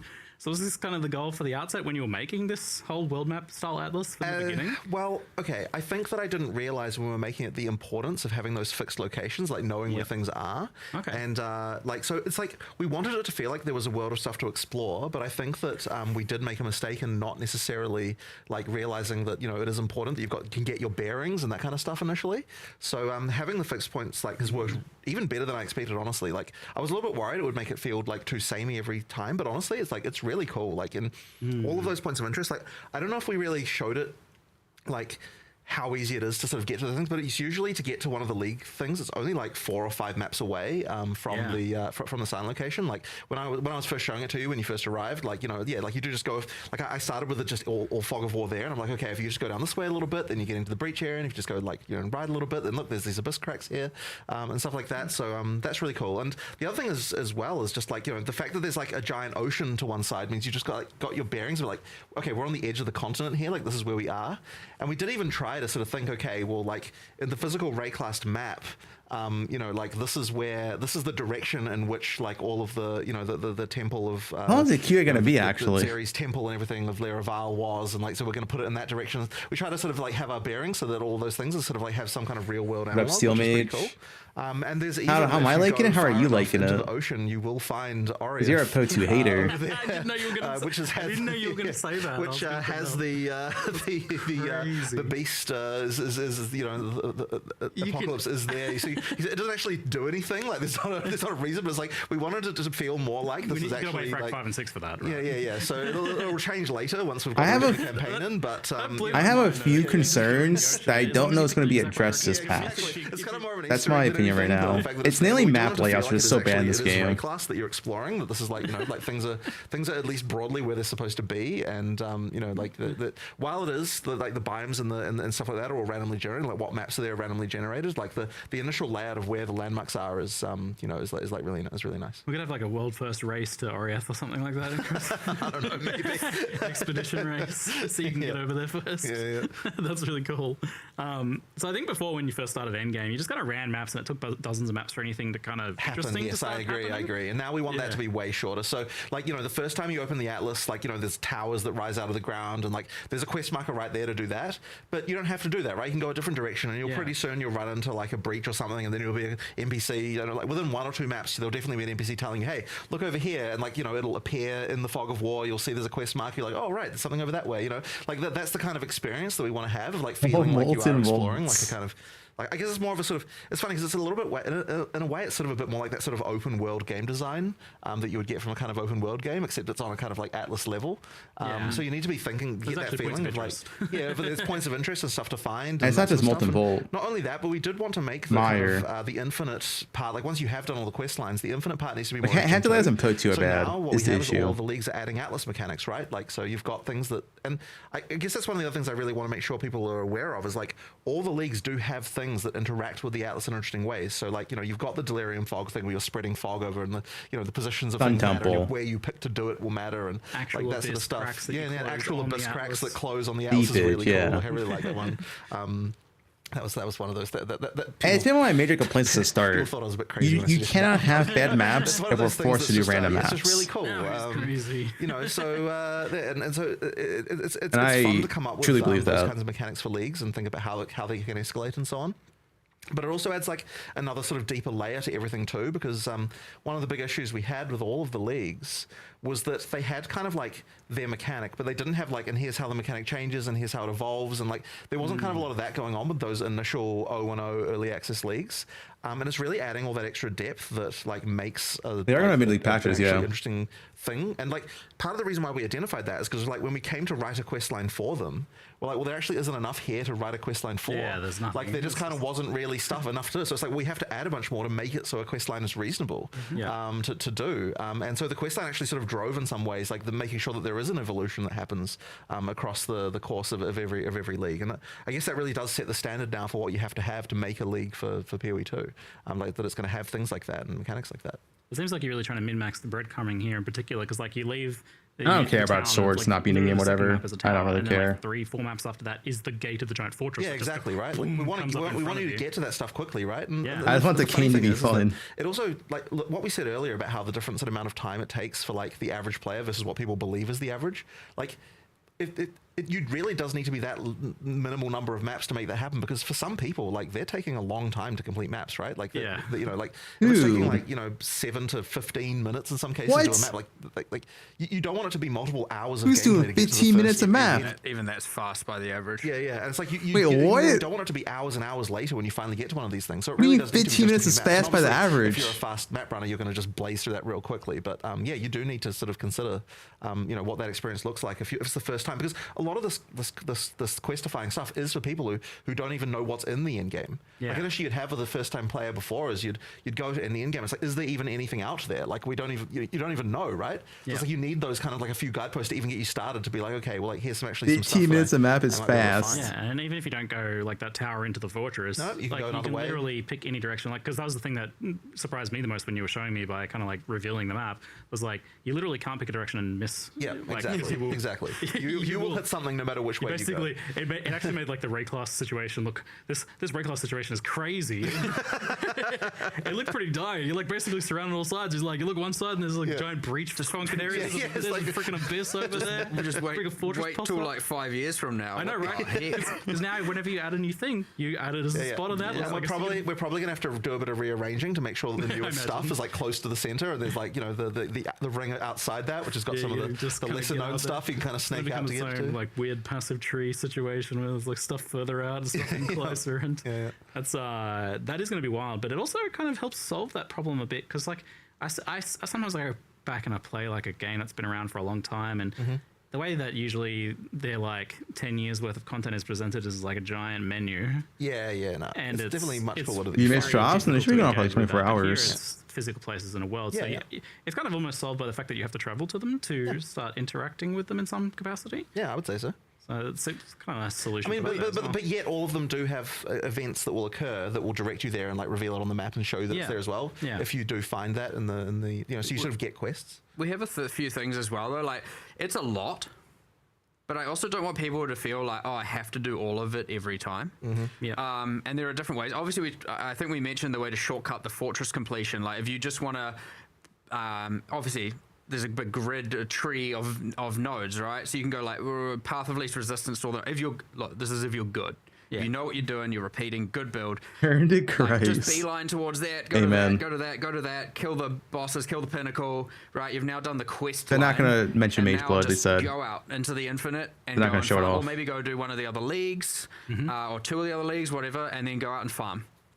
And every time you then get a set of citadels, you kill the thing, you can then auto-complete a section of the fortress. And that unlocks a big chunk of And passages. it'll just be like ding, ding, ding, ding, ding, and complete all the maps, and you're like, all right, sweet, there's my 15 points, allocate, allocate, allocate. And so you don't have to just like hunker down and sit in the fortress for like forever. Right? We can were just- really concerned that what would happen is like you'd kill the boss and you're like, oh, now I have to do all these maps in here like to just finish it off. So we wanted to make sure there was a shortcut for that stuff. So if you didn't do all that stuff while you were going there, so if you're a new player and you don't like burning through the tiers that quickly, that number of maps is intended to be the number that you'd need to be able to do for like a sort of an average player who hasn't done it before to be able to tear up to get to like to get to T5 to get into this part of the fortress and then If get you're to doing get everything to in that yeah exactly. So like Okay. it's kind of designed to be like for the players who are normal, but if you're a player who like really knows how to tear up really quick, then you can just like beeline to the quest objectives really quickly and get through that very quickly. And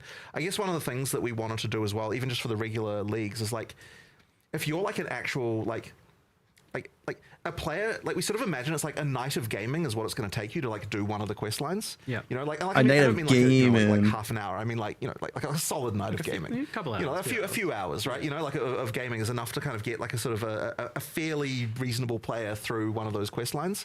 Yeah. And then that's kind of that can be like your goal for the night. And then the fortress might be like a couple more initially, but yeah, but I mean for the good players, they're just going to be able to they can obviously get through the stuff really quick because they know how to burn through every map really quick and that kind of thing. So with the fortress, so how many roughly passives is there on that core atlas tree that you want? It's more than 300, I believe. Okay, so that's like 300 maps within the fortress. No, but it isn't because some of them give you more than 1 point. Oh, do they? Okay. Yeah, so we actually initially had it, so the number of points on the tree was the same as the number of points in the fortress. But the problem was that we found that That's a ton of maps. Yeah. Like the number of maps that Too many that maps. was too many. Okay. So we were like, okay, we need to do some like things here so that the atlas tree can be bigger than what the fortress is. Roughly know what it is, like 100, 150 or something? I actually don't remember what the number in there is. Yeah, I can't remember the exact number But either. yeah, like we sort of wanted to make it so that it wasn't onerous. There's to a get few through it. options there as well if we want. Yeah. If we want. We haven't yet, based on testing really, is what is technically it doesn't have to be every map gives you a point. It can be the first X map give you point. Like as in technically you can fully allocate the tree and then you and could avoid complete some it. layouts or whatever you don't It's like just as well. if we needed to do that, we've got lots of levers to be able to flexibly just go, okay, this is Yeah, like okay. way We too don't want the long and- fortress to feel like a chore though. That's like really important. Well, so we're that's very what I was going to say. Is careful like about I it. was Yeah. worried, Yeah, no I was chores. a little worried that would be the case. But you showed me that there's like there's little icons over the top of the maps, and that wasn't all of them. Like what was shown in the footage was actually you hadn't done the list yet. It was like half of them or something. But what surprised me, so these are adding like things like, every rare monster in the map is an essences, or monstrous treasure, or rogue exiles are fighting each other and you're hunting them down and stuff like that. So all this other cool stuff. And what I was surprised to learn was that these are actually all individual unique things. Like there's they're not being repeated inside of the fortress. Yes, There's the one fortress, of each of those things. Like the yapping? So all of those mechanics are things that like you just there's one-offs, and so if you auto-complete that part of the fortress, you're effectively losing that for this run. But they do appear out in the infinite as well sometimes to kind of make the infinite farm part like kind of more interesting. But this is like really interesting. So like even in PoE1, as good as that end game is, which is really, really good, is it kind of takes like 30, 40 maps before you start getting like stuff to being in your maps all the time, right? Like you've got the scarabs, you've got enough points. But here you've almost created like an end game atlas area of maps that you can do, but that's preloaded with scarabs effectively, almost. yes. And then as you do that, you're effectively then loading it more with the atlas tree, so that when you do the infinite farm, we have to watch more of that stuff there. So when you run out of that, then you've got your passive tree fully filled out and everything. And the passive tree does add a lot, and of course you allocate all of it now, so it's like changed quite a lot how the passives work. We have had to do some work to the on the level design side to make it so that the maps can support more of the of those kind of mechanics and so on as well. I'll tell you, Shay. Because you've got like especially after juicing and everything, like that can be quite a lot. Oh, Talon's still in the game, as far as I'm aware. Speaking of things like the completion, there's a few other little bits where people are like, "Oh, I got to do." It might have been every league changed, tree." but like that's a lot, right? Because that's the same thing. You don't want to be too chore-like, but reality is. There's a few changes around this. So let's say you just what you do the fortress or you do the infinite and auto complete it after doing the quest line, and then you do just delirium. Now you can run 3 delirium tablets, and it will scale all 3. And you can just go do that for the rest of your life. And the thing is, people will be like, "Oh, but Breach can randomly spawn." And then, so you actually usually tell the same one. Otherwise, I'm not invested in it. Yes, we have changed how this works. And once you're so effectively your area can support 3 leagues. Okay. And juice versions of it. And so when you force 3 delirium tablets, it won't spawn other leagues. Oh. Effectively, by putting a tablet, what putting a tablet in does is lock what that league will be, thus preventing the other leagues from spawning, which means that you don't have a situation where by not doing a certain league, you're losing out on potential juicing because you've effectively made sure I like the content you want.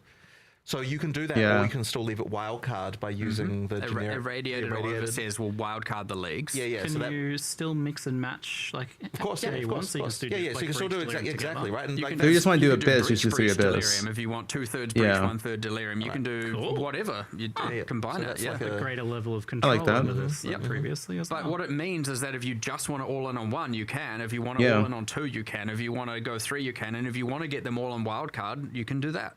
Awesome. Okay. Yeah. And part of this that I was a little bit worried as well, that you were like the physicality of the map is really cool, but I was a bit worried that the downside of that would be that you'd be removing this ability to focus on things. No, you definitely can. Yeah, okay. And in particular, I was worried about the breachstone thing because I was like, if you want to use a breachstone, you have to find one of those things on the map to put it in. Does that mean you can only farm a boss if you physically have one of those locations on the map? But no, all of the pinnacle keys are all tradable, so you can do that stuff. And if you have 20 of those keys, you can just do the boss 20 times. Yeah, exactly. So the bosses are all in the so each of the leagues has a kind of hub that where the leagues, and that happens like in its physical location, right? So there's the and the hub is where you use the pinnacle keys in order to fight the pinnacle boss.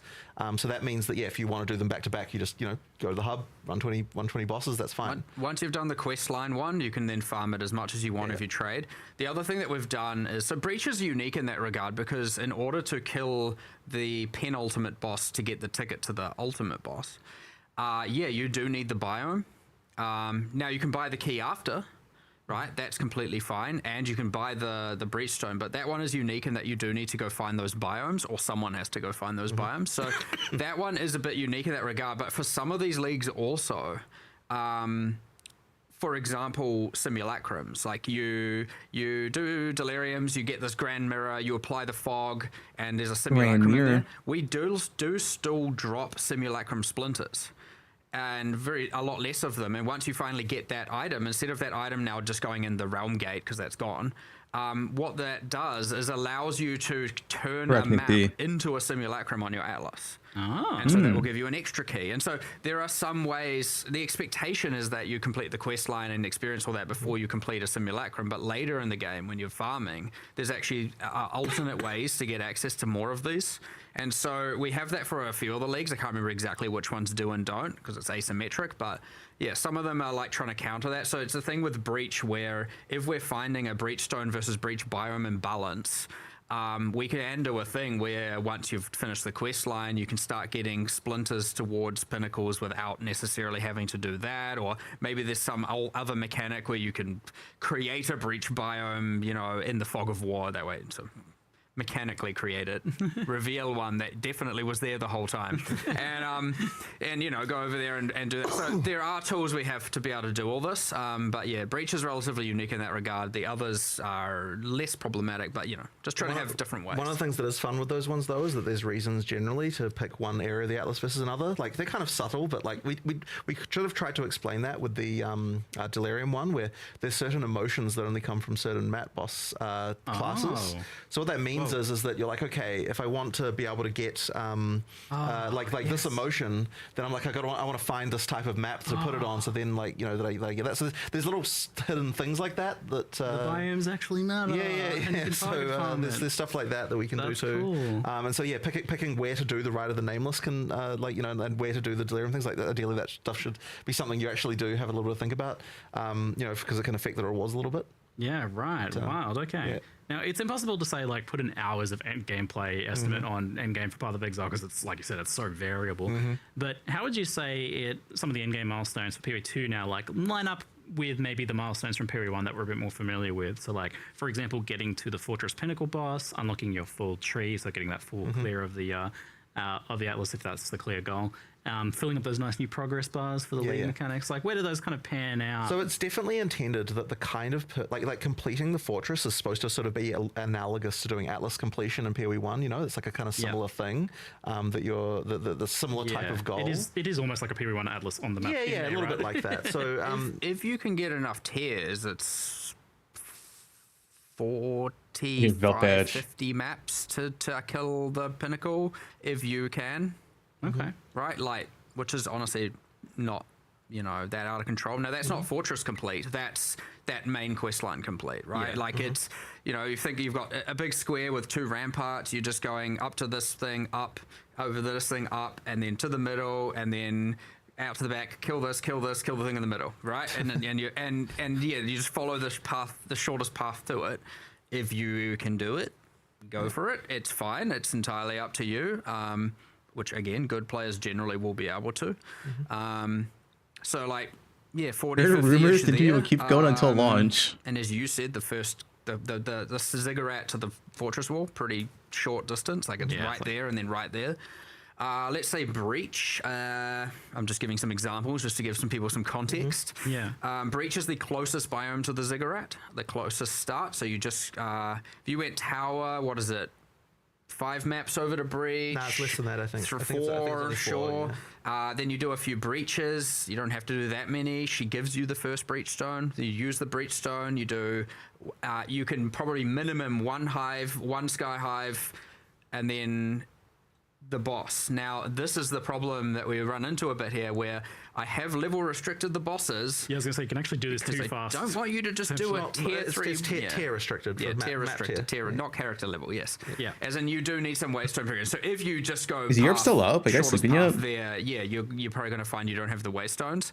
But if you know what you're doing, you can obviously get pretty far pretty quickly, and then you can kill the breach lords, and then you can immediately do the pinnacle as soon as, because we've level waystone tier restricted the penultimates.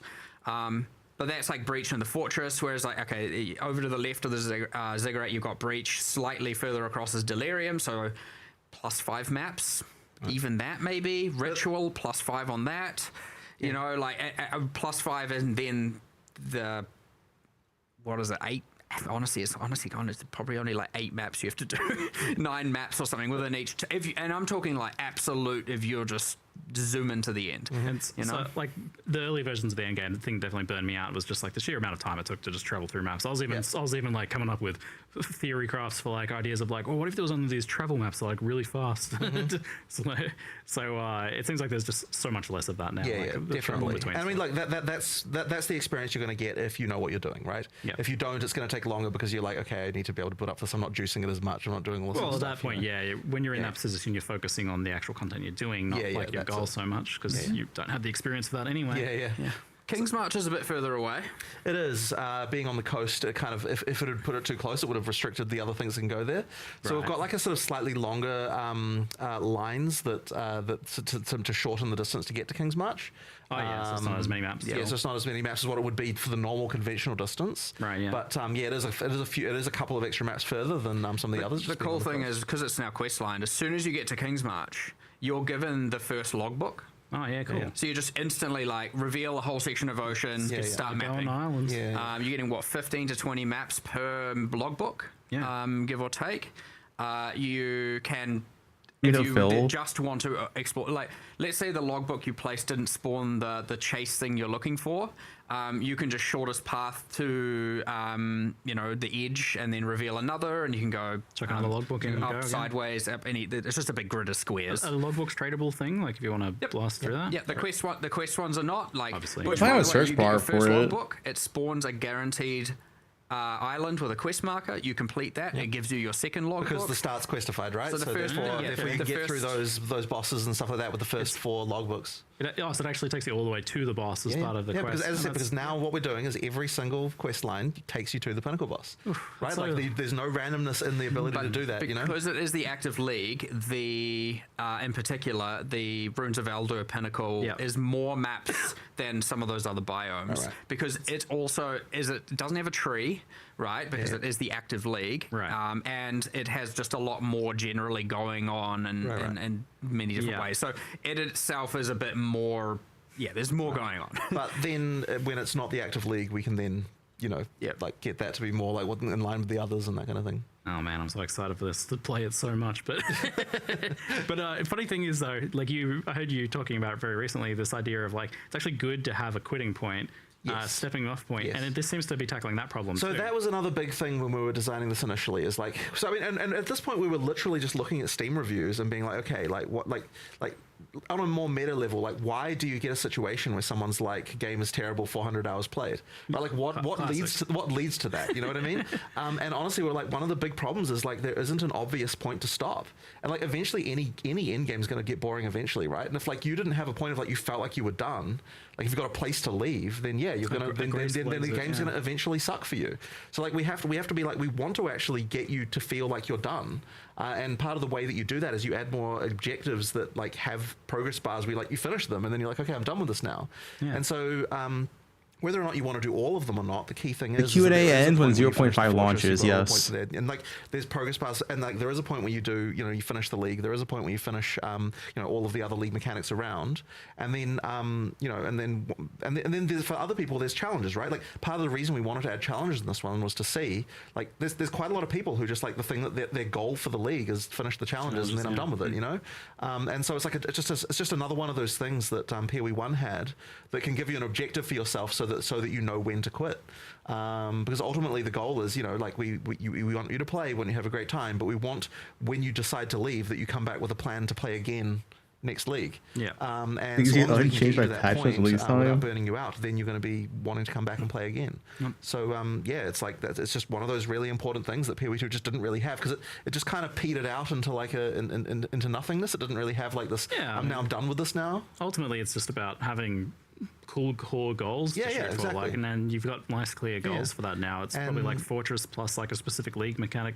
Or maybe you want to do all of them, or maybe you don't. But the key thing is like you get to that point, when you're done with it, and we've got those progress bars that can pop out the side, so you can sort of see at a glance, like here is my like end game completion of like how much of that stuff they've done. And you also know, by the way, that when you do finish that progress bar, that you have seen all the major content that the league has to offer in terms of like you fought the pinnacle boss, and there's more uniques you could get and more things you could farm, but like that stuff is really extra stuff. It isn't really the core of the experience of that. So that's part of what we want to do. And at the same time, for the people who never quit, the infinite atlas. Of course, we want to make sure that stuff is better, of course. But like at the end of the day, like it is still important that infinite atlas significantly better. Well, it is way better. Way more chase drops to get.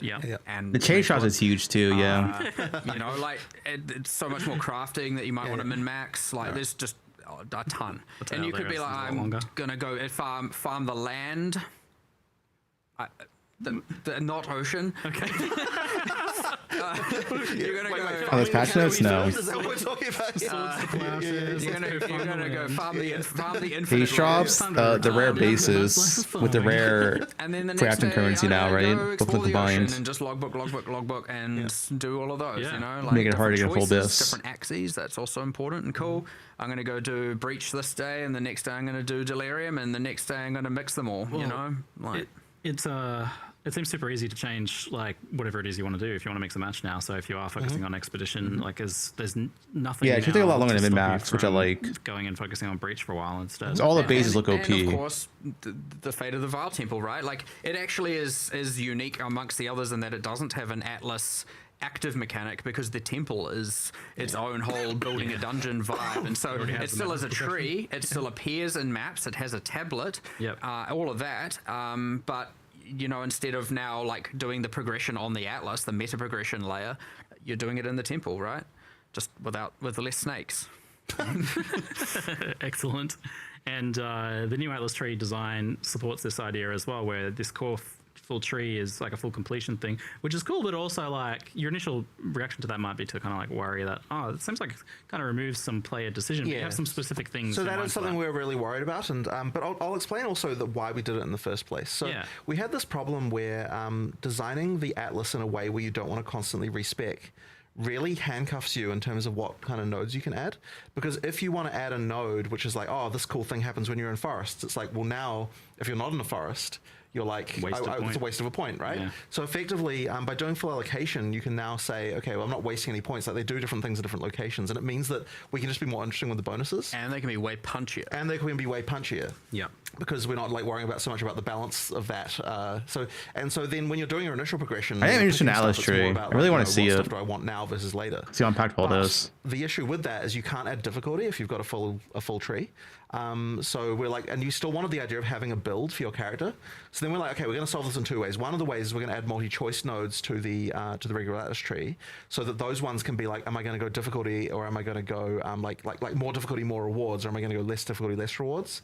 So that example in the stream of like, okay, for shrines, like, do I want the shrines to go on the bosses, which is going to make it so that they're harder with more rewards? Do I want to make it so that when I go into a boss fight, I get an extra shrine effect, thus making the bosses easier?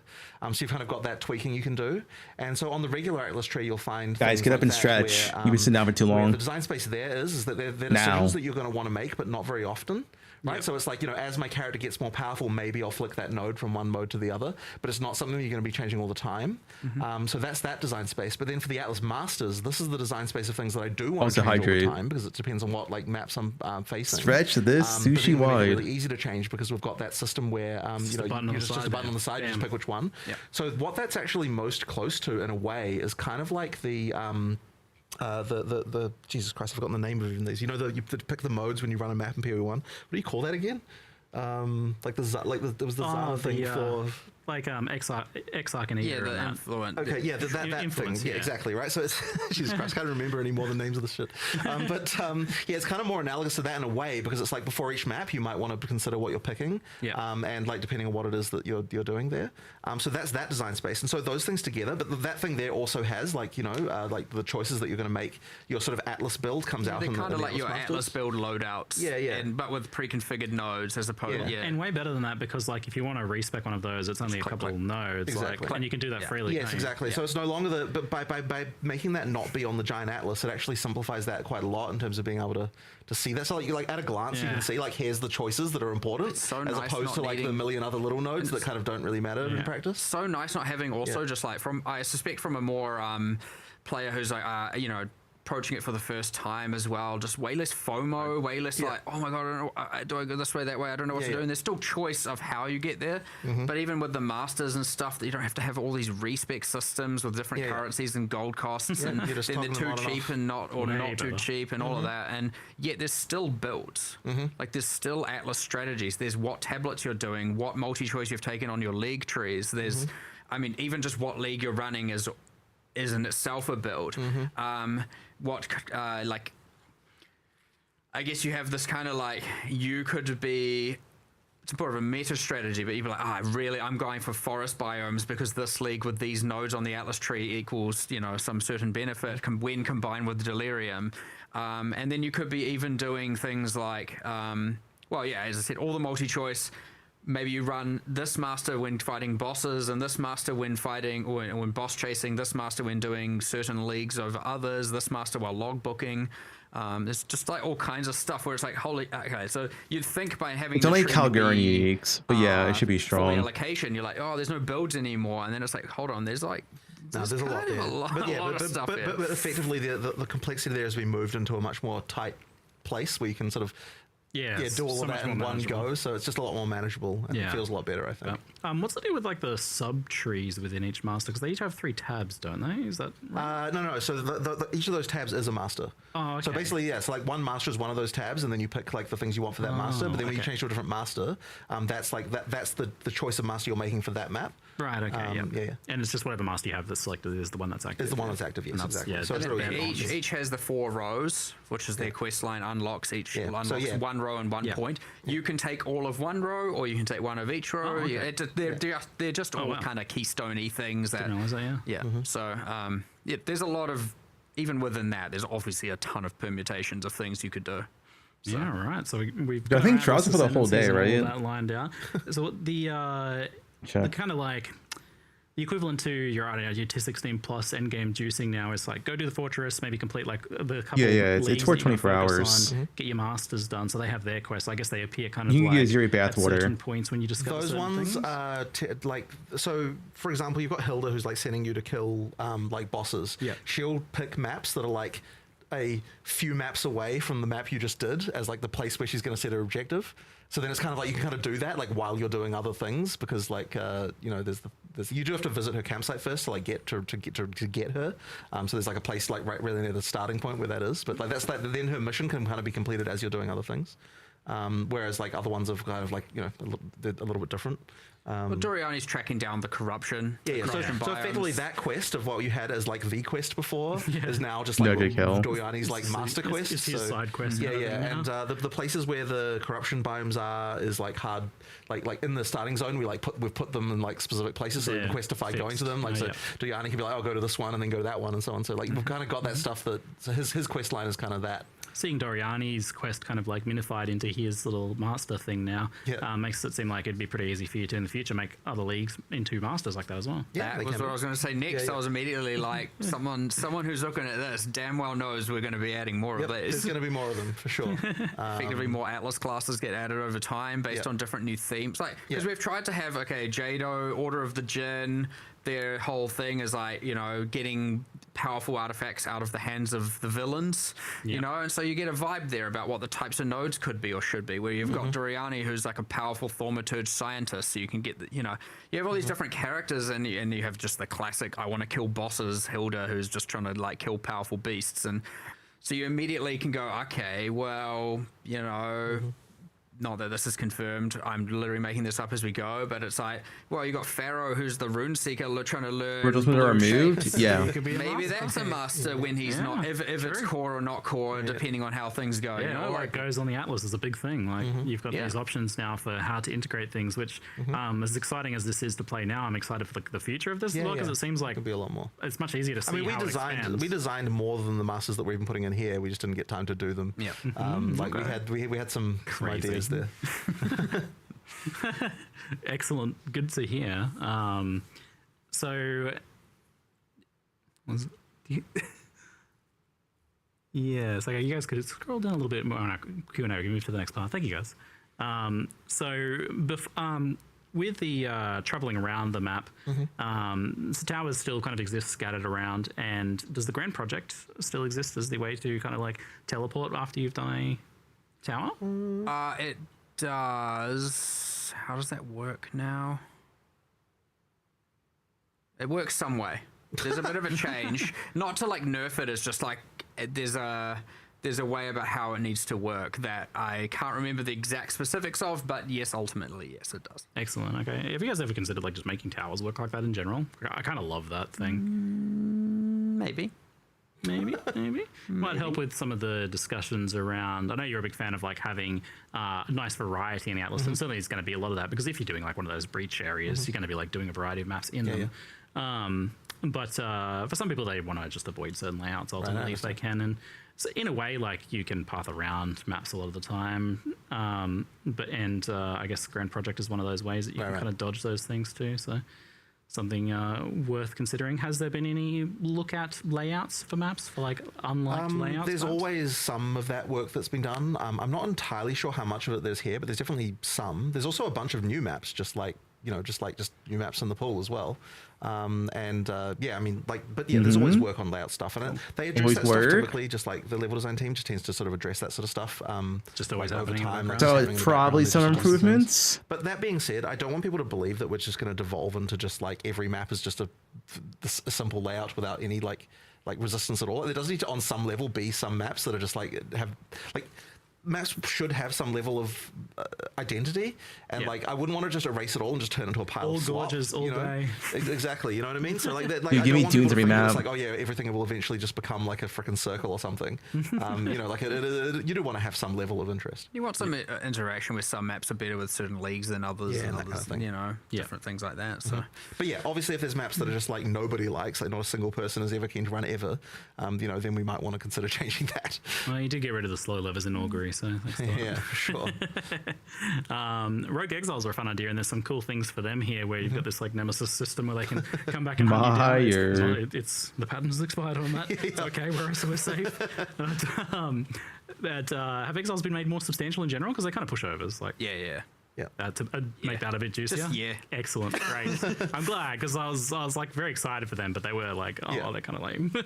So that's good to hear. Co-op progression, I had like grim expectations for how co-op progression would work with this, but you've reassured me that it seems like co-op works well here. So the way that it works basically is that for the fixed part of the Atlas, when you complete a map that would give you something like a passive point or something like that, it actually completes it for everyone. And because the layout is fixed for the parts of the Atlas that are important for quest stuff, it means that, effectively you can all progress and co-op the Atlases at the same time. So you don't have to worry about that part. But as soon as you're in the infinite farm area, now you're effectively working on your own Atlases just like how you were before. Some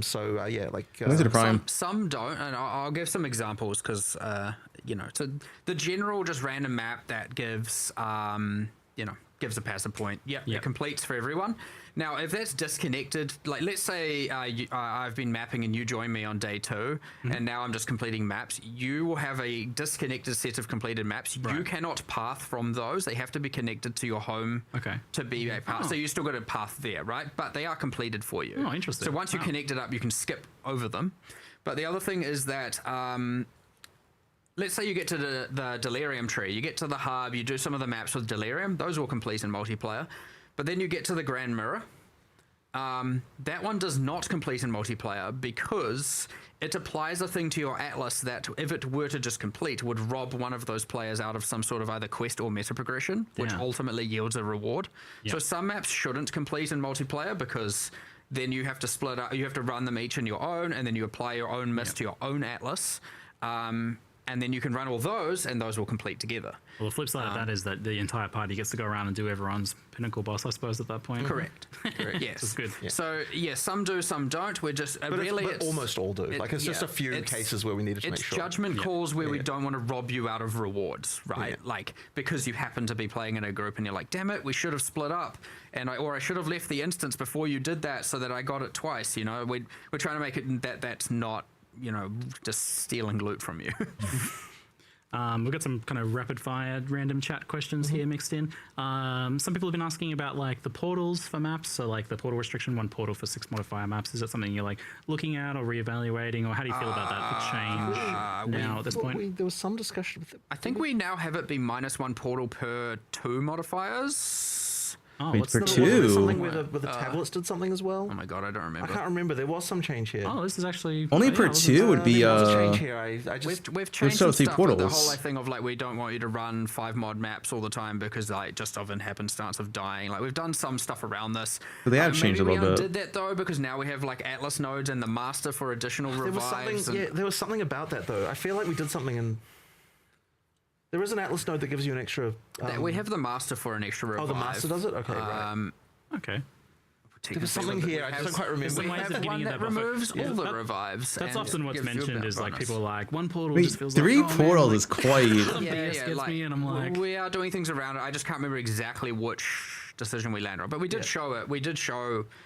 Well, at least, I don't know if we put it in here, but on the, I think on the website when you're looking at the announcement page, there's a few nodes on there that you can open, and one of them is an additional revive. Oh, great. So it's like you could at least turn that on if you're running a certain class, but I think we have some ways to do this now, but I can't remember how much we baked into the inherent behavior versus just putting via the tree and or masters, because we went through like 5 iterations here. Yep. There's a question for Ascendancy trials. So I guess there's 2 questions here. One is Trial of the Ancestors, or the third mystery. The third one's not in this expansion. No, but a little bit too much content to do. But I assume that's one of those things that you want to have absolutely in and good for launch. And I guess the second question is the existing ones. Is there any kind of plans to improve them? We do want to improve them. They're not good enough, but we didn't get time this time. There's a lot that needs to happen. But all 3 of those are on the cards for before 0.1. Should be. But look, I wouldn't want anything. Put it this way: anything that's in the game right now, I don't want anything that's in the game to be bad at 1.0. So certainly, I would want to fix those other 2 trials before we get to 1.0. Nice. Oh yeah, so get their trial. I want to get it in for 1.0. We'll have to see how that goes. I would say that's a coin flip. Yeah. It's gonna. We still there's have. quite a lot We're to not do gonna there. third trial It would- 1.0. Doing that would compromise something else. It would, 100%. And I don't think we will. Fingers crossed, man. I'm very excited to see this mystery Sure, but third that trial. might be afterwards. But, you know, like, it's really hard to say, of course. It just depends, see how things go. But the other two, we had a plan for, we were like, oh, we're going to fix everything in the end game, and those two were on our cards as well. Because technically we want to improve the in-game farmability of them. Don't worry, it's right over for us, right? In particular, they're not really they're not something players really play in the in-game that much.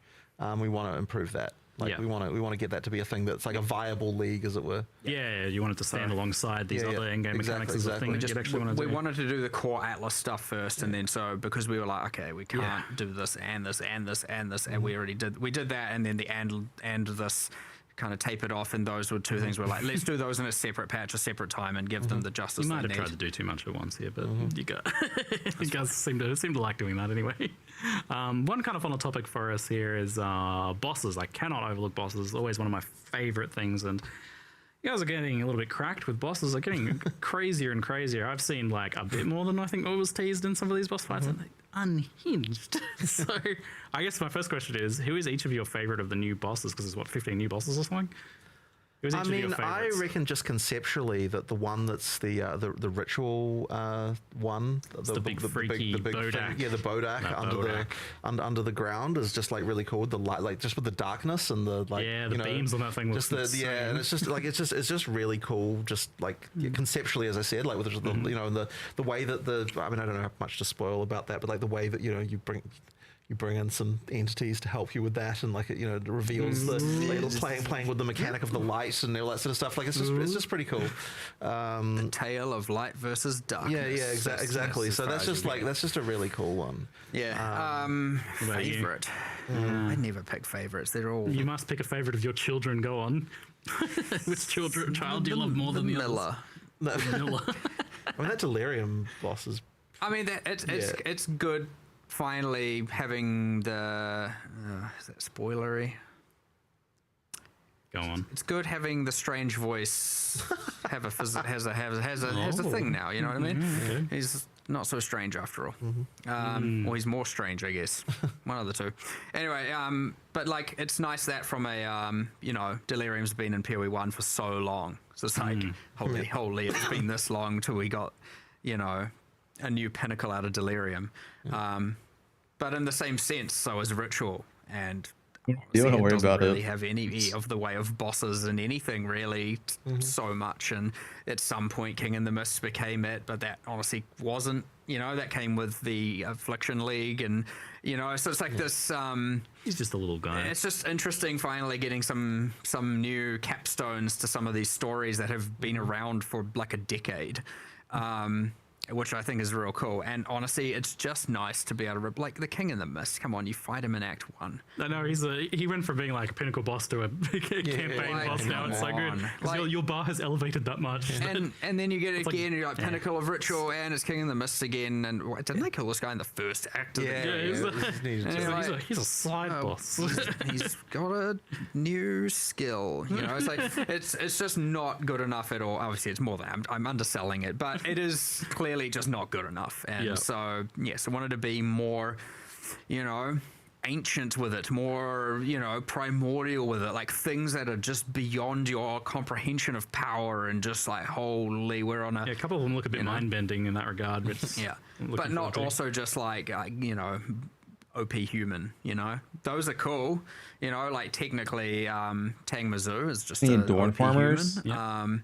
There's such a cool little storyline there, and people, I can't wait for people to see that, because there's actually a cool story link between Ritual and Delirium. Not that mechanically they're overlapped, and you get to see some of the origins of how he came to be who he is, and lore. You might Wait, how did we get to lore? What happened? I blanked out for a second. I don't like you. You just make me see crazy demons and stuff. Or maybe you're like, I love that you make me see crazy demons and stuff. I don't know, but I just love all of that. Like I like that we're finally putting a bow on some of these things, finally getting to the end of these. Well, I wouldn't even say it's the end, right? Like it could be the beginning of something new as well. Like that's the whole point is, but something you'd be a bit more proud of. Absolutely. 100%. It's like, oh, it's a bit sad that just that Olroth guy that, you know, who as a character is cool, but as a, you know, boss fight, it's just, it was clearly just a rip from PoE1, and, you know, it's like, here's this new thing in PoE2 with this new epic new how we make bosses has obviously evolved over so long, and we're just taking this thing from several years ago and it's just the pinnacle, and sure, we redid the effects and gave it a fresh coat of paint, but it's just not the justice they deserved. And so yeah, that's I would love like a mini documentary, honestly, on like the process of how you make a boss now. Like, how does it actually go? Like, how do you get from like the original concept or whatever to the boss now that has like 40 skills and is crazy? There's kind of a few ways. Sometimes don't play spears. I it can be driven from 3 points. One can just be purely like narrative. Let's see what we can come up with. Like the campaign is way more narratively driven design of bosses. Right. Like we kind of know who is going to be the final boss and story before we develop the boss, and thus then it goes to concept and through the art pipeline. That's probably a more standard pipeline. But honestly, I would say a good half the bosses, and for example, and you're not going to know this, and it almost undersells it in a way, but the Expedition Pinnacle boss, like the Runes of Eldur Pinnacle boss, right? That, which some people saw some silhouettes of and whatnot, but that thing is like this giant, massive, horrific creature that's just like, you know, resembling a spider, and you know, that was initially just a random mini boss in Act 5 that we were going to do. Yeah, and the area kind of evolved to the point where that boss didn't fit anymore, and so we were like, well, whenever we're looking at we're doing league design, we're often looking at some of the assets that we've got around, and then like it can actually inspire design for some of the stories as well. Yeah, you like look at this cool so we thing, sort of look like, at this thing, we're like, oh man, like what if we looked at the mix between, what if Verisium and Corruption were to come together and mix, and like what that would sort of result in. Like you see this thing, oh maybe that could be, and then once you've got that, you're like, okay, maybe if we change this model to kind of be more in line with that, we can then like, you know, like look at this and be like, okay, like and sort of create something. So having those constraints when you're designing a story, and then like seeing like some other stuff can actually really inspire quite a lot of creativity as far as like designing the storyline as well is concerned. You go back and we're like, you know, like partly it's also like it's too epic for this just random act. This is patch valid. And in between, you know, it's not a key story boss, I guess is what I'd call it. And not that those shouldn't be epic, but then you take it and you're like, all right, let's make the limbs out of Verisium. Let's add this. Let's add this. Add some magical power. We can do this blue glow here. Add some more flesh. And by the way, and then we tell the modelers, like, by the way, we're going to 3x the scale of it. And they're like, oh geez, the resolution of the textures might not hold up. So they're like, you know, there's all kinds of stuff like that where we have to do. And then all of a sudden you've got this like, and obviously when you make something that big, you have to, if it's already animated, you probably have to reanimate it, right? Because the way it will move needs to be different. Big things move slow. Correct. Especially if you want some telegraphing that matters. So, you know, it helps. But honestly, the way it comes about can just be honestly just out of nowhere. You just have this thing and you take it from somewhere else. You have the narrative driven. And other times you just have like, I mean, our artists are just working on stuff. Like normally we're very, very reactive to player demand for what they want from mechanics and balance and stuff like that. We try to be. And so we don't generally design leagues significantly ahead, right? And generally, honestly, we do not know the next league. Just, we've said this many times before. We do not know it. So, it's Affliction. But obviously you need time for the artist to produce all that art. And so they're just making stuff. They're just in there making cool stuff. They're just making lots and lots of cool stuff. That's badass. It can be sometimes we have a mechanic we want and we want art to support it, so we look through our library of just ruckus and we find something that fits. Or sometimes we're like, damn, we're like struggling to come up with a theme for a league here. We look through and we're like, oh, what do we do all this, and this is the boss and this is that, and then we just piece some stuff together, bit of retexturing, maybe some, you know, and it just can come together in that regard as well. And so we have this just insane backlog library of art constantly being made for stuff that we don't necessarily know. And sometimes I give some direction. Like, for example, I know, and Jonathan's mentioned it, we are going to do Delve again at some point, right? Delve. So as soon as I hear that, I'm like, okay, I'm gonna tell the, you know, concept artists, the character artists, and sometimes even the environment artists, it's just like, we are going to do this at some point. Make sure it's there. Make sure we're experimenting. At some point, could be in 2 years. What does it look like? Who is now all of the Crystal Knight, or maybe his friends, or his siblings, or his father, or his, you know, know, you just start expanding and just let them start coming up with the real epic stuff, and then it's like, what does the underground now look like? Are we still, you know, they might want to experiment with things that's like, do we want to change how Azurite is represented, because it might just look like Verisium now, and you know, stuff like that. So we kind of have just stuff like that going, where it's sometimes directed, sometimes completely undirected, just going constantly. And it just allows us to just really quickly then just grab some stuff out of the hat and chuck it in and start, you know, assign it to either a mechanic or a theme, and just unify those three threads, which is the art, the mechanics, and the narrative, which, yeah, either can come first is kind of the thing. Either could be the chicken or the egg, and, you know, it's kind of awesome, and it allows us to just be like real fast. Yeah, awesome. Well, you guys are absolutely cooking with this. Can't wait to check some of it out. We do unfortunately have to wait a little while, but I suppose you might have a few teasers and things like that for us over the next couple of weeks to help make things worse, maybe, while we agonize over this wait. But very much looking forward to it. Thank you both for wait, is it over? For a very large Q&A. It's been a good one. It flew by. Yeah, flew by. It was good stuff. I enjoyed Our first intermission. Yeah, first intermission. Woohoo! Real cool. League, right? Very excited. I couldn't make it. All right, we'll see you guys next time. Thank you very much for watching. Thanks, everyone. Thank you. See you on launch. Bye. Holy dude, that was so long. Dude, this stream was 4 hours. Because it's an hour that they started up, right? And then it was like an hour, I don't even know, hour 40 reveal, and like over 2 hours of Q&A. 1 second.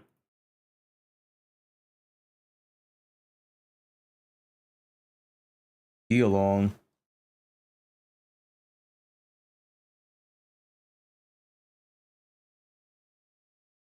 TLDR? Endgame's better, I guess. What's the hope? It's like too much TLDR. I mean, I'll make a video, but man, this is a fucking lot, dude. Every limit mechanic got changed. There's a ton of new base items in the game. A ton of new crafting in general. There's a lot more crafting now. No swords. Oh yeah, we can look at this. We haven't seen this. Mage Blood's in the game. It's essentially just massive end game changes. More chase items, all that. More ball. What, 5 or 6 new pinnacle bosses?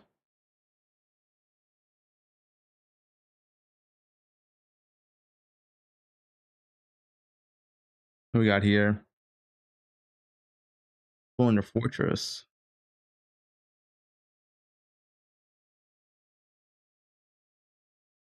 In this.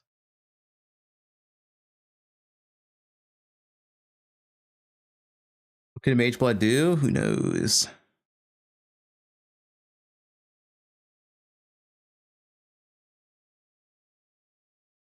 Man, why do they make this spear so good with the bow so shit?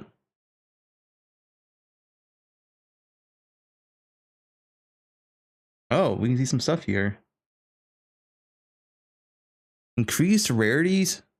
Items dropped by magic monsters. Additional. Wait, your maps have an additional revival. There you go, noobs. You got your solution.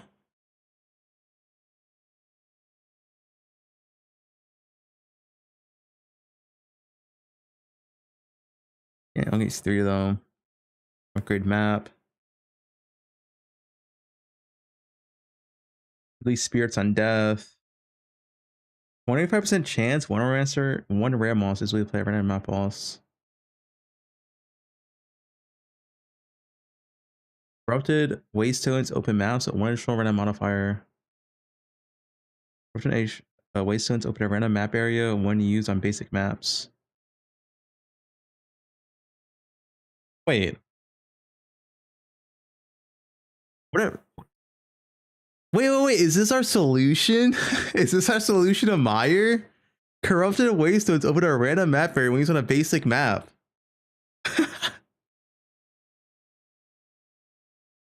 Wait, is this our solution?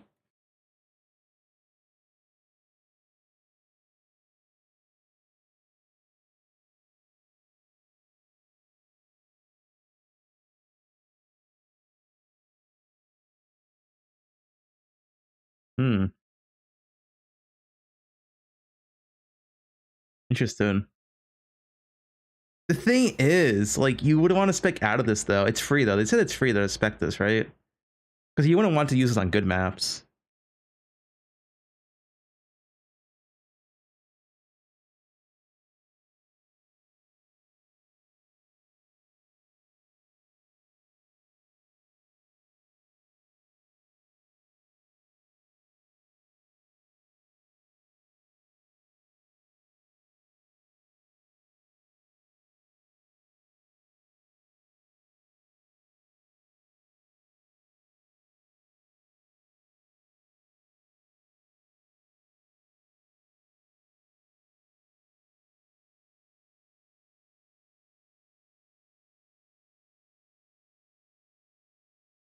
It's only 3, yeah. Double effective precursors. Increase exceptional items found. 80% increase exceptional items found.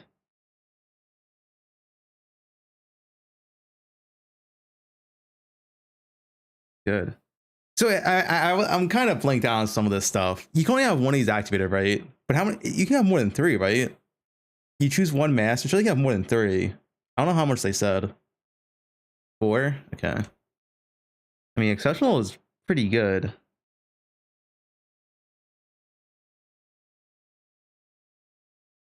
Now, you know, you have more, you have 2 in the same row. I think it's just 4. You just pick 4 of any, because these are, I mean, I think this to me looks like they're both allocated.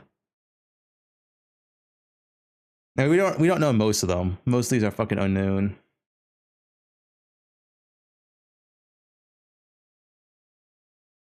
Dude, they didn't, I guess they kind of showed it, but dude, why is the channel? I thought the new monk looked sick, but then this seems like a fucking channel. You had a channel there. You had a channel and stay still. I don't know about that one, dude. I don't know about a channel. The sphere worker looks badass. I hope it's good. It looks badass. You take the monkey, dude. The monkey kills bosses for you.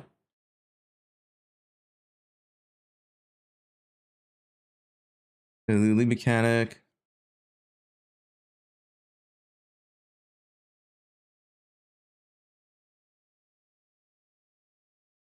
The Lily mechanic looks. I think the mechanic looks fine because it's not the main focus of the league. Get some extra runes, get some extra juice game maps, whatever. These changes are kind of nice. You make leveling uniques a little bit more purposeful, I guess, the better.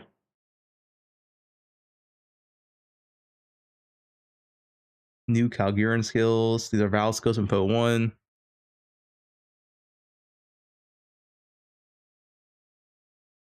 Use Flicker Strike, maybe.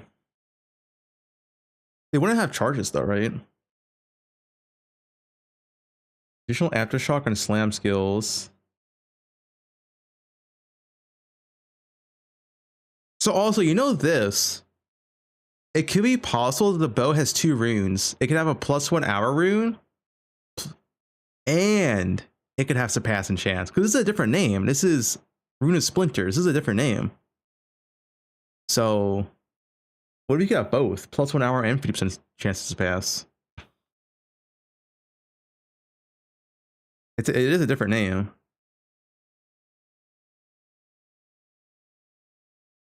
Ocean biome. This weird weapon. Weapon's not bad stats though. Actually, it has like good damage and it has crit.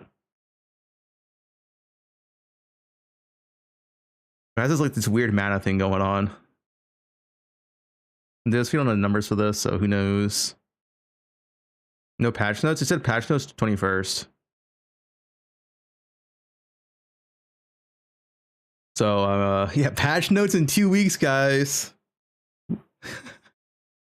Get an actual 2 full weeks until patch notes. So all speculation until then. See when a strange fruit draws a pall of fog across Atlas. Yeah. Fruit rewards. Oh, whoa, I didn't see this one.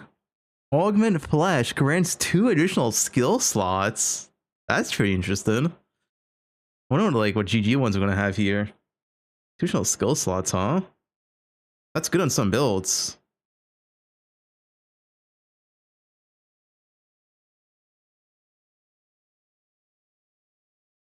A surprise class? Nah, they would have said something.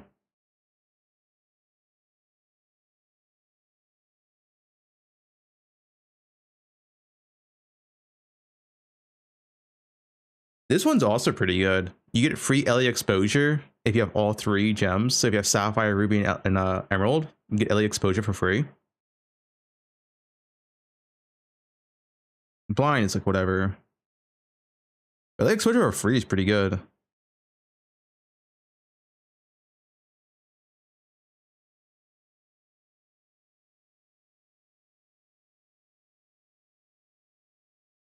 The gloves were cool. The RF staff. Yeah, I don't like tablets either. But they might have changes in the patch notes. What does Debilitate do in this game? I don't remember.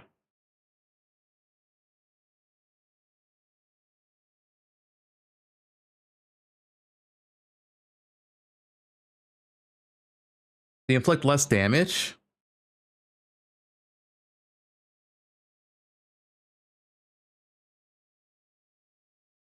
I mean, this says 10% reduced damage dealt. I mean, that's not bad for a single mod. Yeah, you can get both. I don't know, the blind one's a meme. I don't know what the fuck this blind one is, man. Blind enemies on hit. It's so easy to get blind already. It's not even hard to get blind. The other 2 ones look good, though.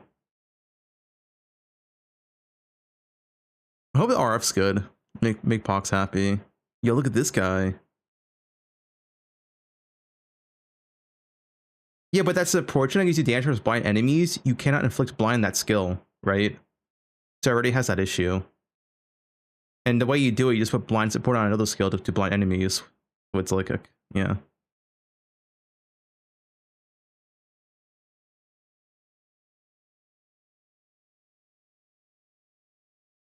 Belt, ring, amulet, breachstone. Minions, increase max life, increase max mana. Like, dude, these amulets are just new bis. Like, you're replacing your implicit for a whole socket. Like, yeah, okay, that's easy bis.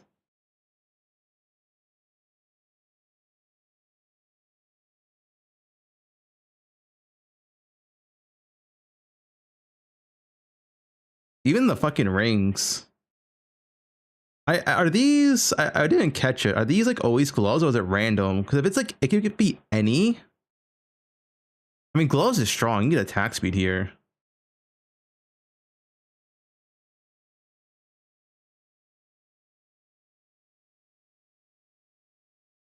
Number of elemental infusions. Yeah, they're gonna have economy resets during 0.5 with patches, they said. So they'll be like mini patches. I don't know how popular that would be because people really come back for like major patches, but yeah. It's like doing Freshio League in poe1. It's like it has some amount of players, but this bow is garbage. Either they have to nerf crit, or they gotta start giving crit to every bow, because like, bro, 5% base crit is not playable.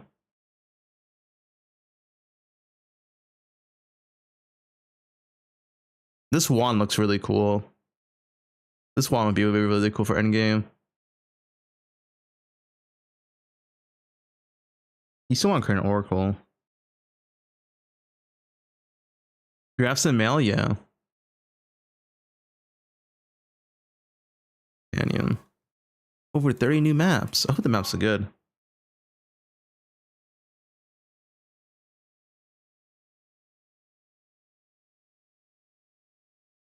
Brutus lead sprinkler. Are we here for stream stackers?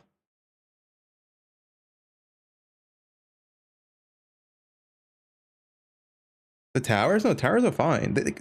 Joe, they fixed towers in 0.3. Where have you been? They aren't an issue. They got fixed like 10 months ago.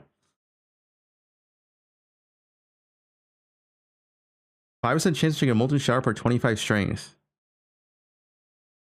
500% 500 strength for 100% chance. That's not that bad to reach. 5 to 10 added attack fire damage per 25 strength.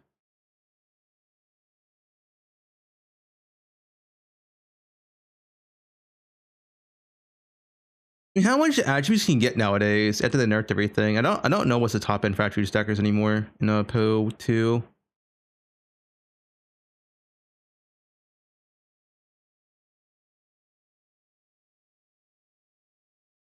Dual weld, it'll work like poe1. You don't want to dual weld, use a shield. 2k. I mean, 2k is pretty strong. If you're saying 2k, that's 800 flat edit. Yeah, 800 flat damage. Plus maybe the modifier is good. Molten shower.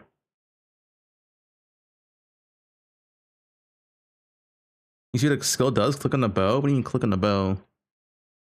Like, I can't. Oh, I got it.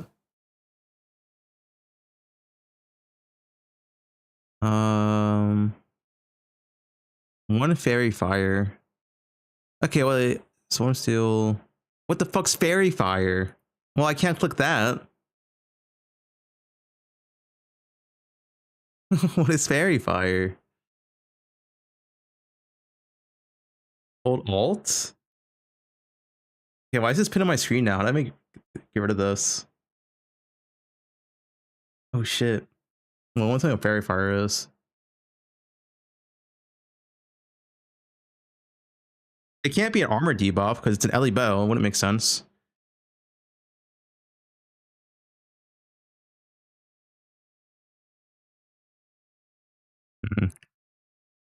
This seems like some minion cuck shit.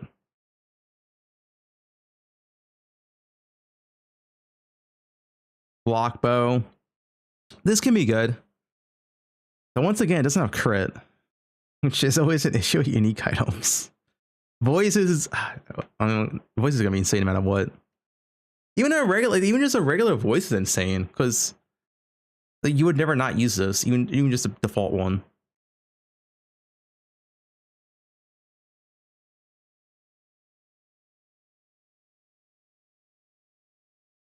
Dude, how do I get rid of this?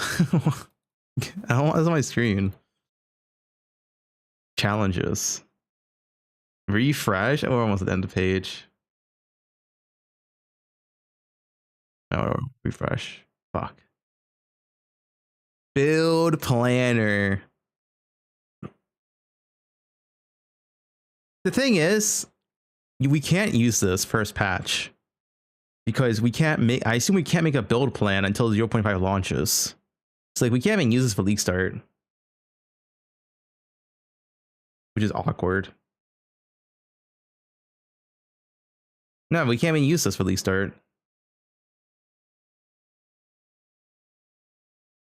It's not possible.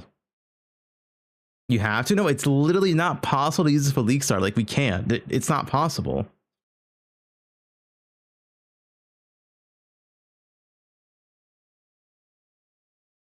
They're shared to make community websites? Yeah, but they had to finish the tree. Like, you guys don't understand. The tree doesn't update until literally the day before it launches, like the midnight before, 12 hours. Available shortly. No, you don't. You guys don't understand what I'm saying. The tree's not even done. If they're still balancing, the tree's not even done yet. You cannot use this for league start.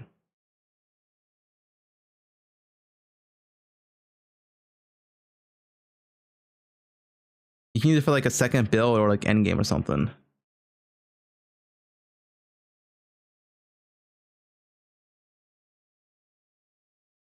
Quality of life improvements. The Atlas search. So the technology is here. The Atlas search.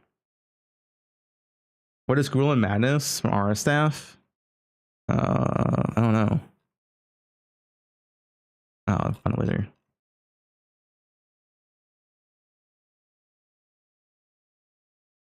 I only work with Prime subs, alright? Oh, regular subs are good too. Was that everything? 21 days. Kill me, dude. You guys want to check out the MTX? I'll buy it. Thanks to Prime. But I want 100% Uranic Ward to grant allies. Okay, allies, nice. Maximum quality is 40%. They're not gonna reveal Mage Blood. You have to find out on your own.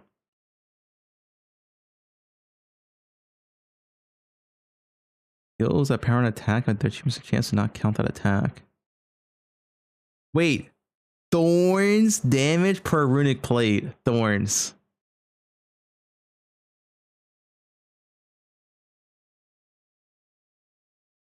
Use runic ward.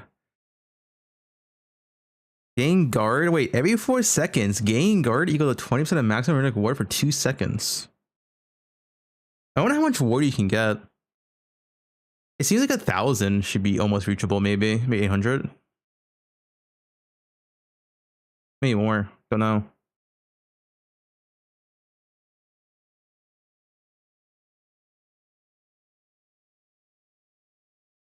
Also in max res. Actually blocked recently. Mobilization. Additional revenant. Went up pretty good. I mean, they also didn't show all the insane ones like this, right? Transform all fire and lightning modifiers to equivalent cold modifiers. That's pretty sick.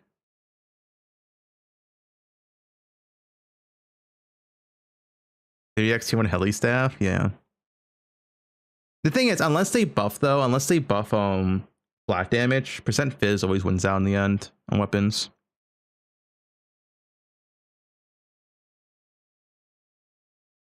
Destroy all augment sockets on item trait at jewel socket. Get in sockets on gear. Bro, chronomancy modifiers. Cooldown recovery.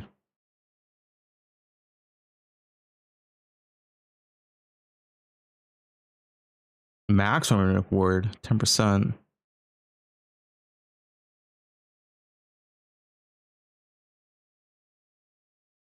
Increased chance to inflict ailments? That seems kind of bad.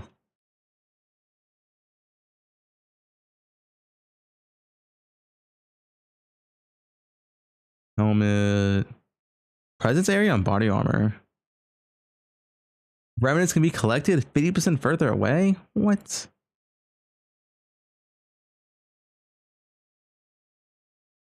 Last gain charges per second.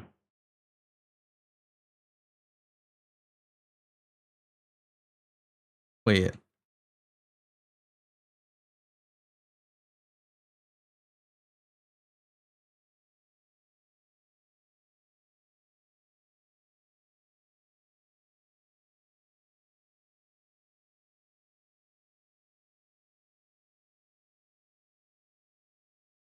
League starter? We don't have patch notes. I don't know. 17% of damage taken from hits bypasses ES if any shield is below half. Lose all runic bindings when you shapeshift to give armor equal to the amount of unbound potential.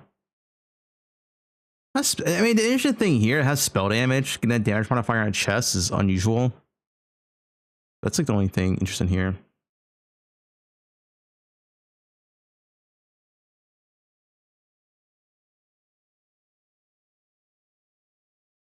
The Phoenix pet, I'll buy the MTX in a second.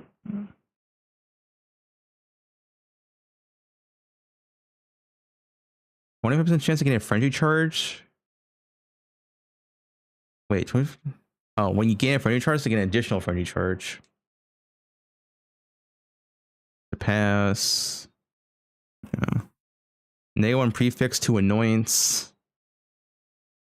-1 prefix is a pretty big downside though. I feel like a prefix is generally better than annoyant. Like 30% global defense, that's like just as good as an annoyant. 50% ES, yeah.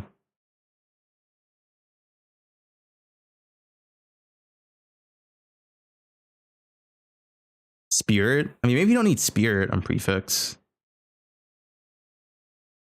One to a shop, yeah. The prefix on amulet's very good. If it was a suffix, it'd be a different story. But prefix and amulets are really, really good.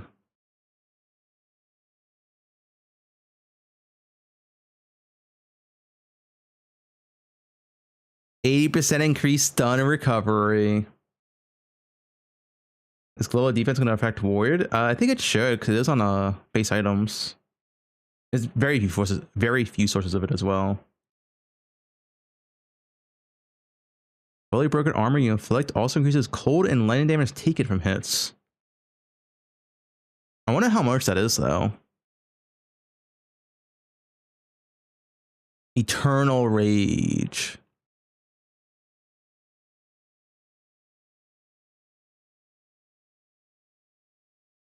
One max for 6 max life.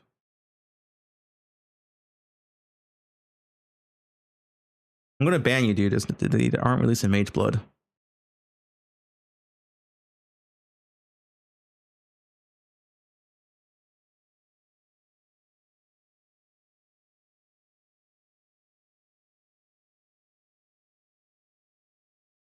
Verity's staying, they said. This patch at least.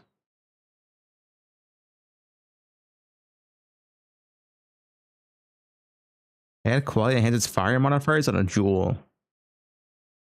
I mean, you can fucking catalyst your jewels now. That's insane, honestly.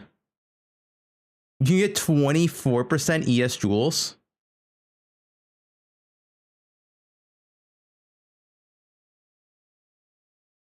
That sounds pretty good to me.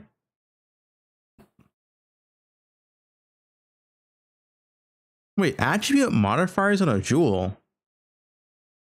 The only way to get attribute modifiers in a jewel is that only implicit? Can you actually roll regular attribute modifiers in a jewel? I don't remember that. I mean, it's been a while since we played poe2. You can't roll int on this, right? No, you can. Only desecrated. Yeah, maybe it's new modifiers. It's only % increase. I wouldn't even work for that. No, you can't. Yeah, it's only corrupted.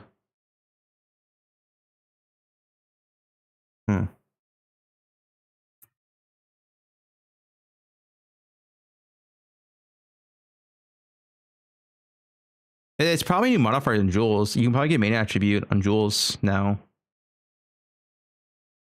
Probably the likely outcome. This fucking belt. This thing is kind of weak.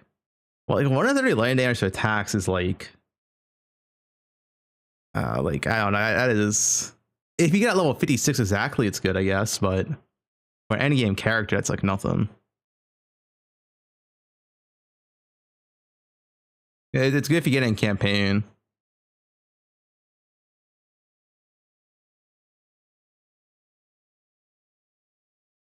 Ice crystals.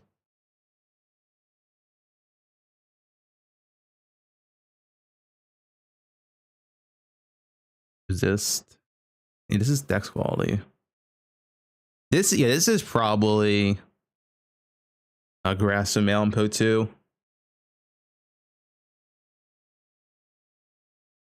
Dude, recomming grass and mails in poe2? That sounds kind of painful. It won't be as easy as poe1. That sounds painful, actually.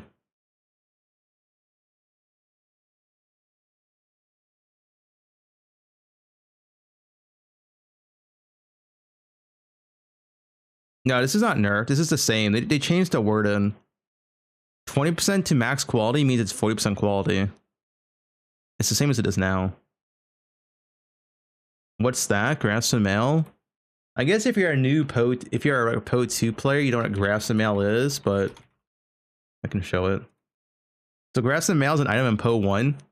When you vendor 60 breach rings, you get this armor evasion ES chest. Now the special thing about this chest is that it has unique modifiers that you cannot get anywhere else.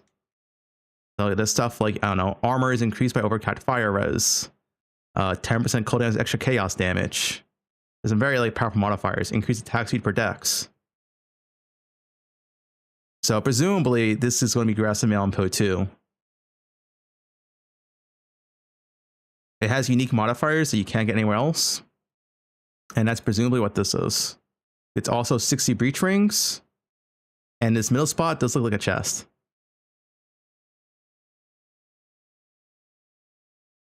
It's a rare item. You can craft on it. You can also fracture those mods and transfer them to another base. No, I say it's a chest because look at the size of this, right? This size looks like a chest. It's big.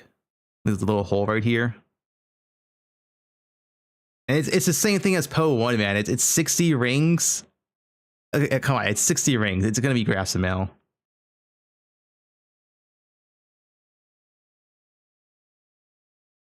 Mage Blood Bounty. It's not gonna be a lore weave. Lore weave's not even that cool.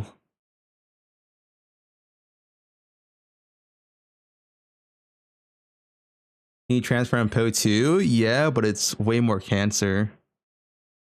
So I mean.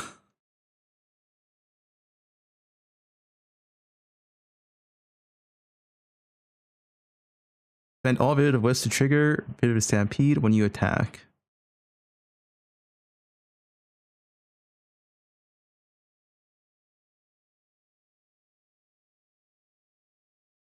Normal bounty. You gotta dodge roll this though. So you have to dodge roll to activate Primal Bounty, but then Primal Bounty gives you 68% proj speed and 2 proj. It's only for 1 attack. Or projectile skill, not attack. It can work with Spark.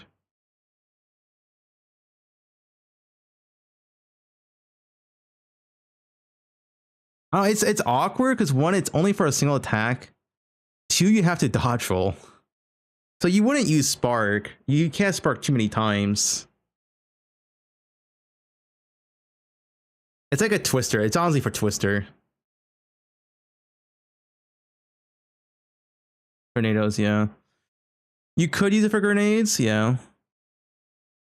But then again, the thing is, you have to care for projectile speed, right? Because otherwise you have Deadeye. And Deadeye always gives you +1 proj. Guys, plus proj isn't that good for LS. It doesn't affect the base projectile.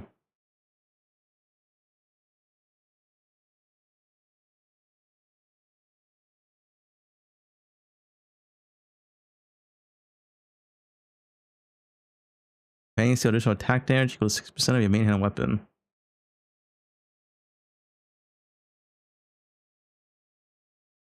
Hard to say how good this will be. But the thing is, you can change your ascendancy. So if it's shit, you can just pay Amazon, and Amazon's good, right? So if this is shit, you just go Amazon instead.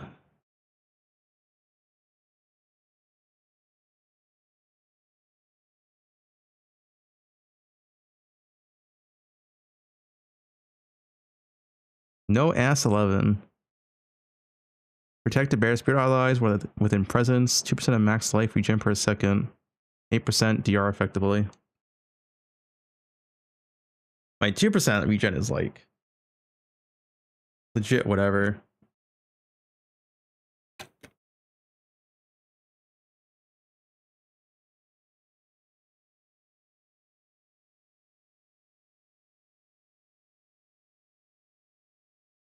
Foreign ground, increase evasion, increase damage. Wait, how big's this imager? This one makes it better. Dodging can expend up to 3 owl feathers. And wait. And can render Primal Bounty 100% more empowerment effect. And you get feathers faster. Wait, so you get 3, or I guess 200% more effect. So you get 200% projectile speed and +6 proj on a single skill. Yeah, that sounds like a Twister ability. It's only for a single skill use.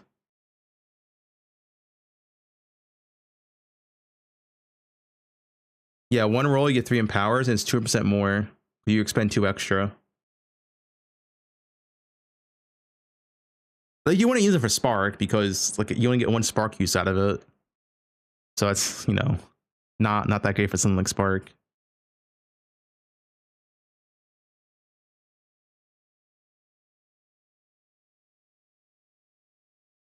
Hollowed form. Channel. New Ranger Ascendancy, they would have announced it already. I'm not that hyped for Smoke Ascendancy because the channel thing looks like a big meme. I guess the gloves are good. The gloves look cool, but you know, I mean, channel shit's like XTD. Why is it not good for sparks? You only get it for one cast. Then you have to wait like 3 seconds or whatever for your next cast to get the full power out of it. So you could use it for a spark, but like it's one cast. Then you have to wait.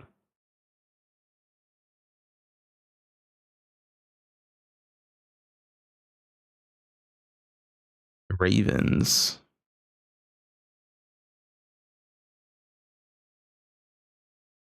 Oh yeah, what was the where's the link? Where's the staff here? We can see what the staff Glowing Madness is.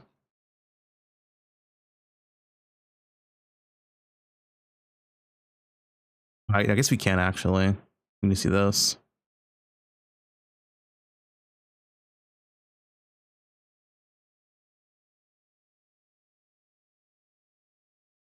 I mean, plus skill balance would be in the patch notes. Like it's like we don't know what they're doing in patch notes.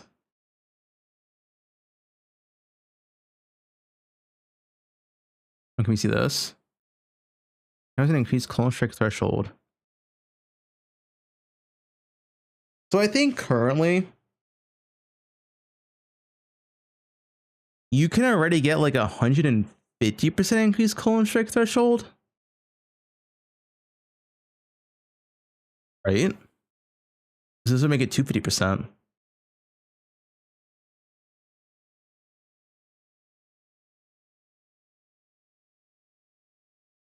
Which is let me check wiki. It's clone strike and PoE 2 works very differently. Yeah, 30% for normal, 20% for magic, 10% for rare, 5% uniques. So I mean 250% would be 100% for normal monsters. So you would insta kill every single normal monster. 70% for magics, and then 35% for rares. I mean, you pretty much just kill every single normal magic instantly.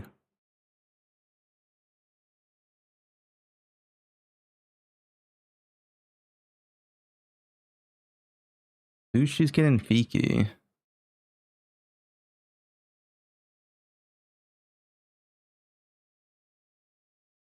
You've seen these already. 4 jewel sockets. Yeah, how much is it gonna be? 2 mirrors?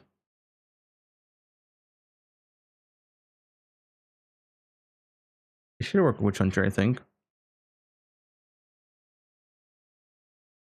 Hey, it's gonna be as rare as one passive voice in poe1, if not more rare. Like this is more insane. This is like the most insane item in the game because there's no opportunity cost. You're literally just getting +3 jewel sockets. Right, you're gonna 1 for +4. Like there's no downside. It's actually so insane. No, it is just 4-1 jewel sockets. They showed it.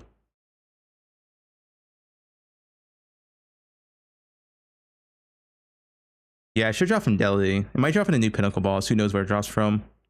Also, new track and scroll. The amount of currency obtained from merchant tabs and currency exchange. Yo. Wait, they put locks on this. Wait. Are we gonna have locks on our rings? I hope so. They have locks on here. We don't have locks in the current currency ring.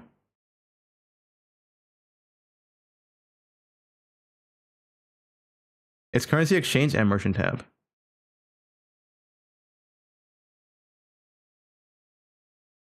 Fragment tab? I already have fragment tab. It's from poe1. Wait, 15% MS chess? Wait, I missed this. Wait, what? Wait, what? 15% MS chess?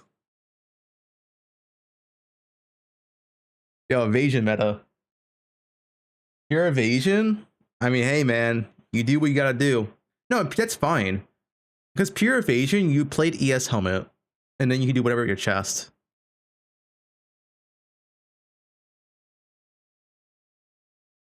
They are buffing deflection, they said.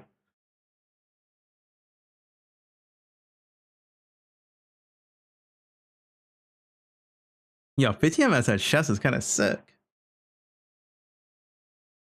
Amazon with double chest value? Wait, is that what it... Hold up. Amazon has that? No, is it half chest value? Yeah, it's halved on chest. That doesn't... Okay, Amazon doesn't matter for this. No.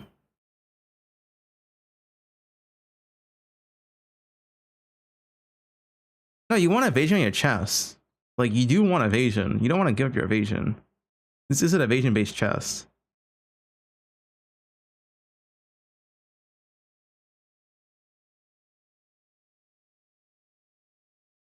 Yeah, I mean, as far as I can see, ward is just free defense for everyone, right?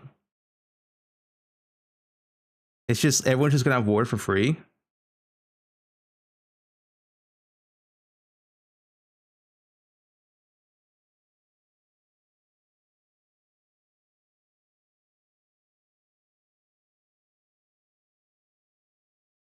How do you get ward? You just enhance your item in the new crafting, and it's just it costs currency, right? But it's like it's quote unquote free.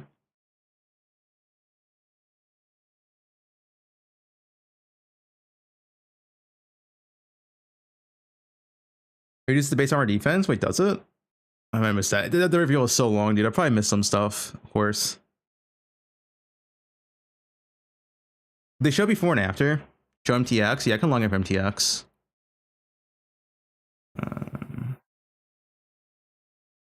Everyone's favorite game.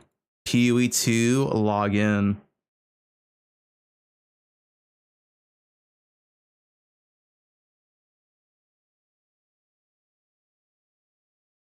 What is this? 3 gig update?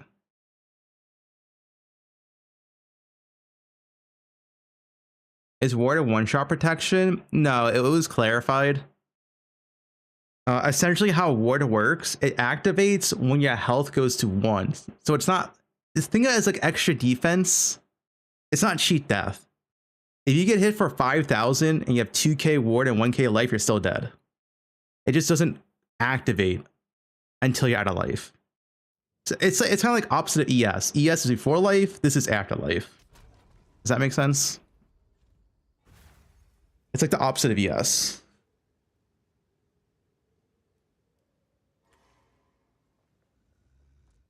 Buy MTX, yep. Let's buy the new supporter packs with swiping. Can I buy them? I buy them on the website, right?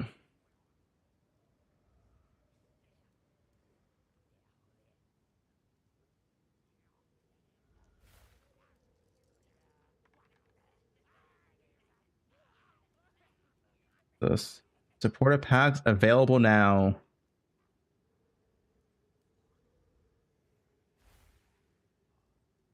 This portal is pretty cool. Dodge roll is pretty cool. I like the armor set. The wings are sick. Wait, what is this? Why is it open up for the stomach? Are they birthed in a portal?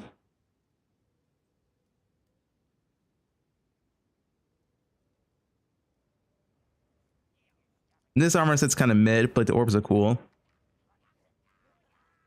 This armor set's okay. It's cool. And then you get Sarad in your hideout.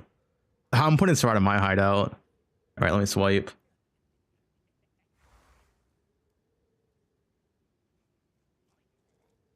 Buy now. Pay $90. Yes.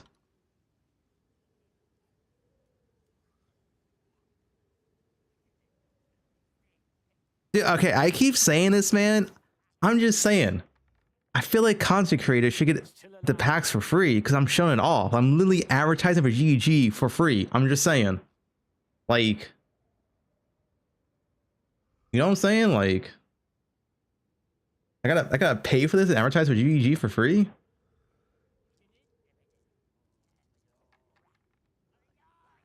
All right, where's the next one? I'm getting both.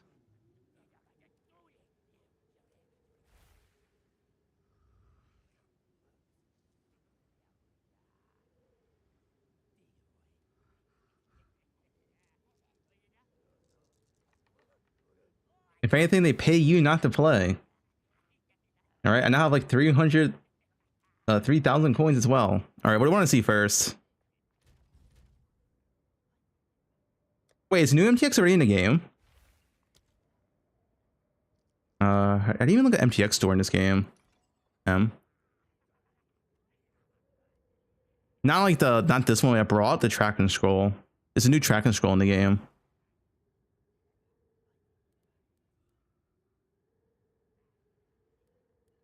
What's this? Doriani's crash land a unique finisher? What is this? Should I buy this, guys? It's a mystery. It's a new mystery box. No, that's the old. No, that's the old mystery box.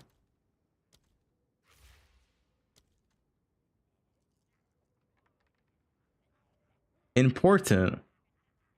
Bro, what are we linking? What does this look like?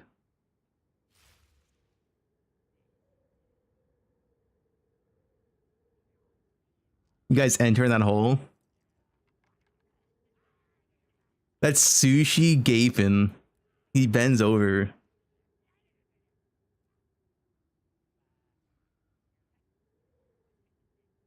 All right. What is it? J? Okay. So what we get? We got what is this? Awakening Precursor. Vanish and Die.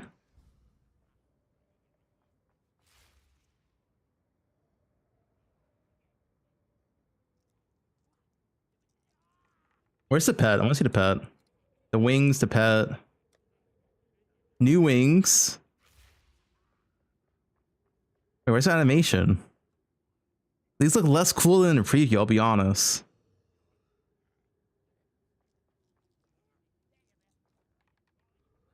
The wings look less cool than the preview. I got scammed. What's the armor set? Maybe it looks cool with the armor set. What's the armor set called? Is it Awakened Precursor?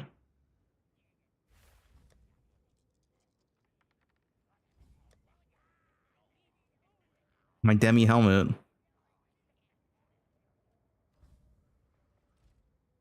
I have to zoom in on this? Oh, I do. Okay.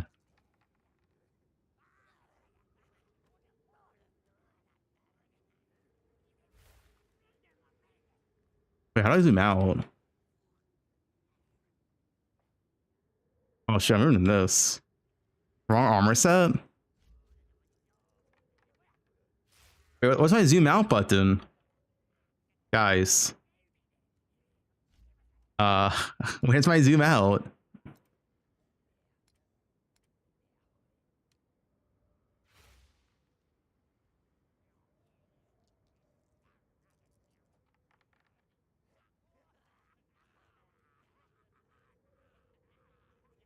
Page up, page down. Wait, it's page up, page down? Oh, okay.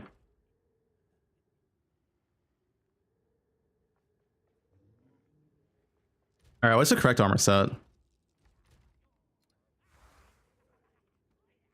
don't think this is wrong. Well, also, wait, pet. Hold up, and portal. Hold up. What's the new portal? This one.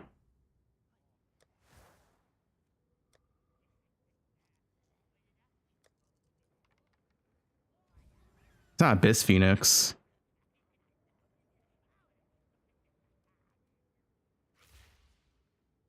What's the new pet even called? I don't know what it is. Oh, there's this one. What was the other one?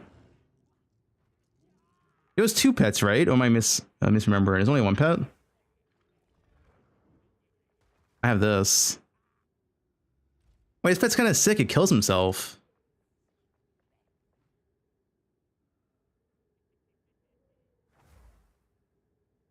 He killed himself, dude. He's gonna do it again. All right, what's the real armor set?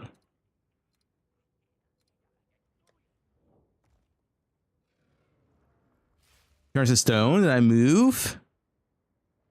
Oh, he didn't kill himself. He's caked up. Wait, hold up. Let me stand still. Is he caked up? I can't see it from here. Yo, wait, he is kind of caked up. That ass.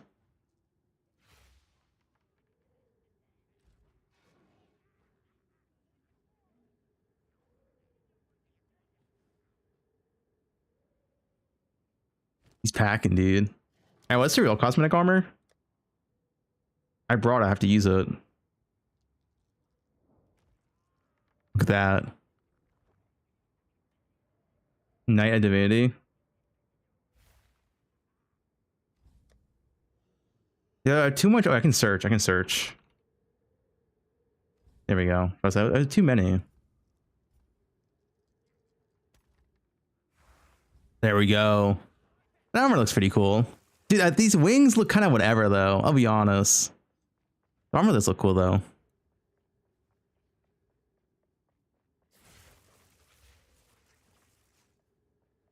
Sprint for effect? Oh, I need to put the sprint on.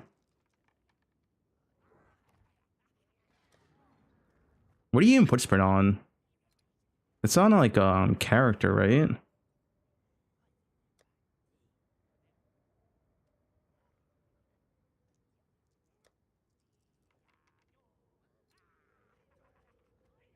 Updates out? Yeah, log in and play, dude. Updates out. Character effects. Oh, is it skills? Is sprint to skills? Dodgeful. Yeah.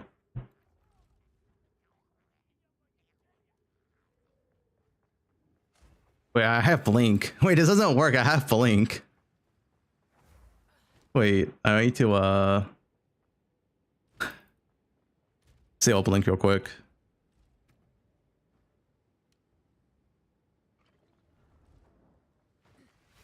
There we go. Oh shit, dude.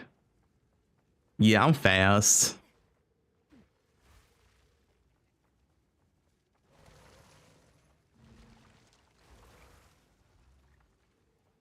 Yeah. Actually looks pretty good.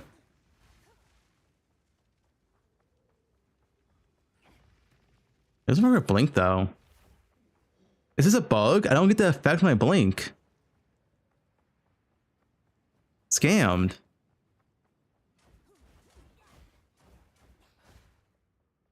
Now what's the portal?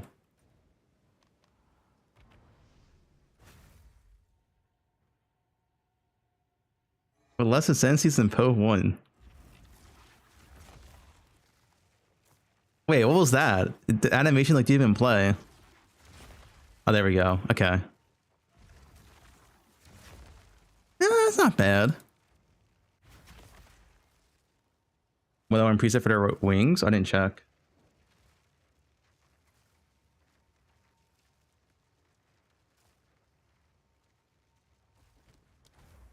Let's see. Is there? No, I don't think there is. I think it's just one for wings. Yeah, the portal's cool. I like the portal. With the hideout. Use the character effect.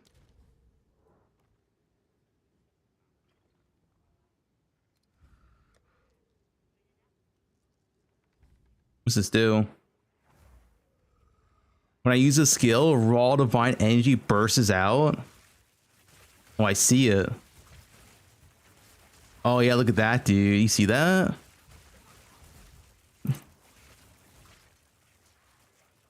Who does hideout? It's Alba. Yeah, what's the new hideout? Blood Reaver Manor hideout.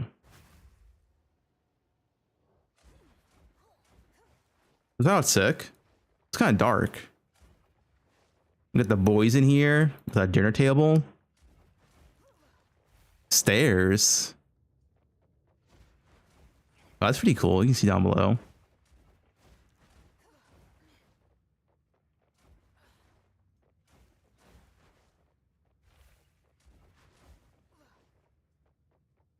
Wait. I see a bed and I see a chair. What does that mean? The sushi room?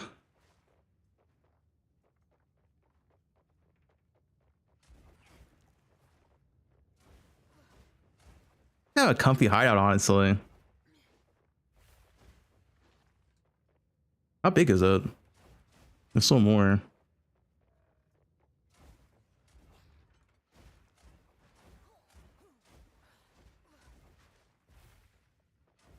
The Epstein table.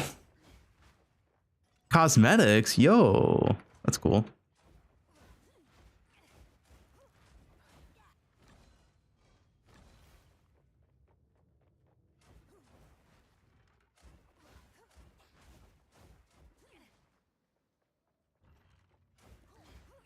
Going to new monk or huntress? Probably not. New huntress is minions. New monk, this channel. What's the mount device?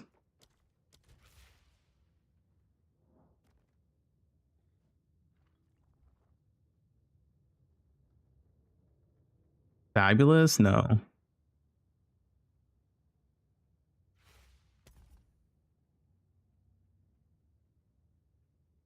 Which one is it? This one, right? Oh my god, it's so big. What the? That's like too big for me, dude.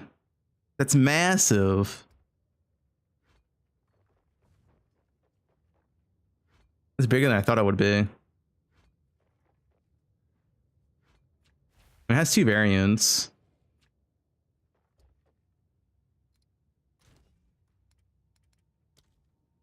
Right map in there.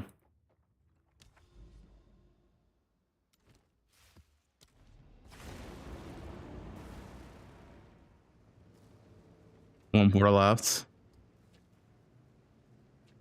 It's kind of big though. Although it is kind of not bad because you can put a mat device right here. You can put a stash right here, and the portal's always right here. Not bad for like efficiency.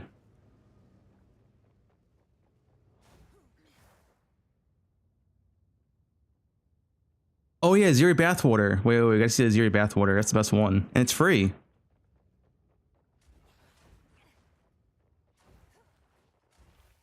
Where's Alva? Hey. Guys, you have your Zeri bathwater?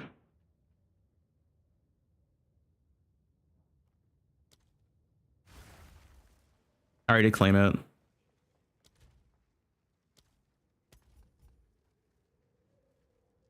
Zeri statue. Where do I put the Zeri bathwater? It's premium. That's not it. Where's my Zeri bathwater? That's a regular statue.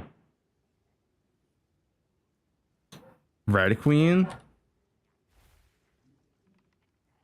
Yeah, I claimed it. I claimed it already. Honestly, I reconnect my account. How do I delete this? Delete it. It's a well. Font.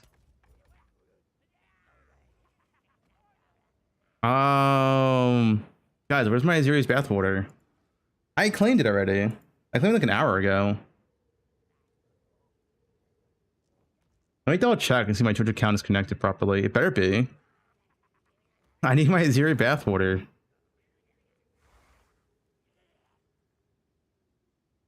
I check.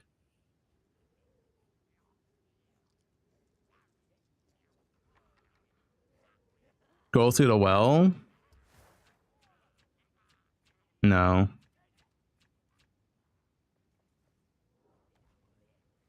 No, I'm just gonna check my profile. It might not be connected properly.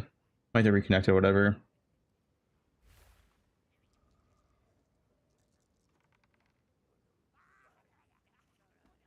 It says no authorized app. Wait, no authorized apps. No, Twitch is connected. But I reconnected it. No, I said I claimed it. I just don't have it yet. Oh, there it is. It popped up now. Okay. All right, Aziri's bathwater. You guys have this?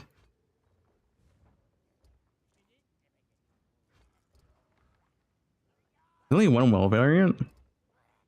Wait.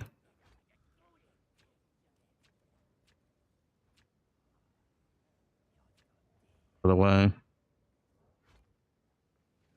zoom in 1 second. Let me put in a better view. I guess I should have moved it first.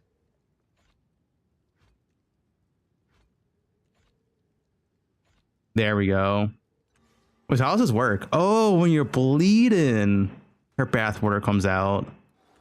Oh shit! So blood mage self damages for free and gets the bathwater. I see. It's good. It's good.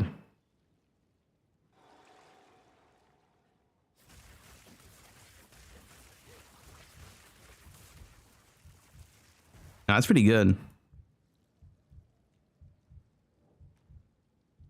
Am I making? Yeah, I'll make a video. I'm asked twice now what above thinks. I'm just looking at Aziri's bathwater. Too bad this is kind of big though. It's kind of awkward to fit this in somewhere.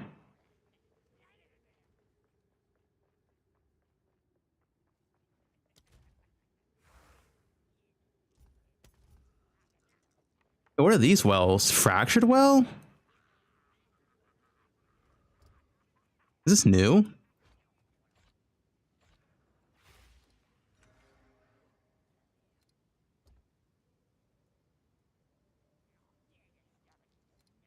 A mystery box? Oh. Kind of cool. Damage yourself it glows. Oh. Weapon effect of the bow. A bow character. You take a bath with a woman who has 4 boobs. Of course.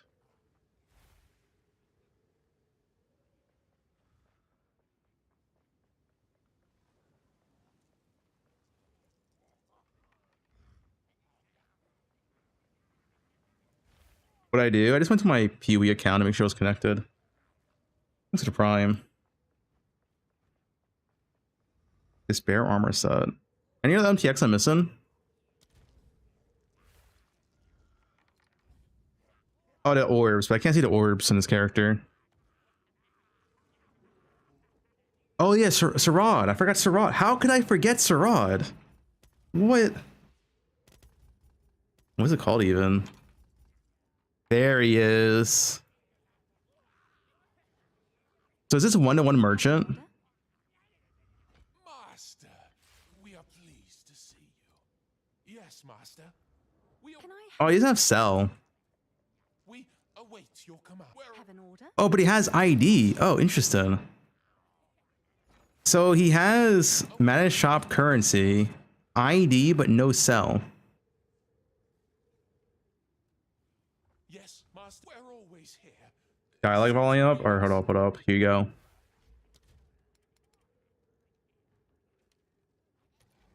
Yes, Master. Forgive us, Master. We're always here. Yeah, it sounds like Sarad. We await your command. Tell us your will. You ask us such a question. Oh, we are not worthy of such compassion. My brother and I, we were bound for Pondium to serve a master with quite a reputation. But it seems fate intervened. The ship sank, and we, a couple of our brothers, well, once we landed ashore, we then blessings upon you. Guys, you can also get Sarad in your hideout.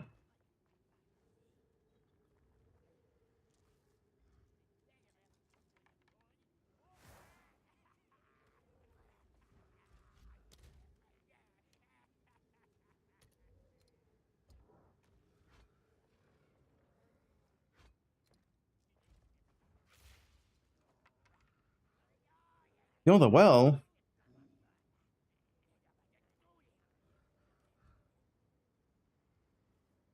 Yeah, I mean, you can't decide shit to patch notes.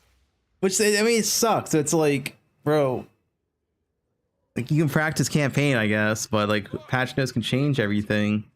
Like, we know the meta shit's being nerfed. Cast on crit, comet, maybe poison burst.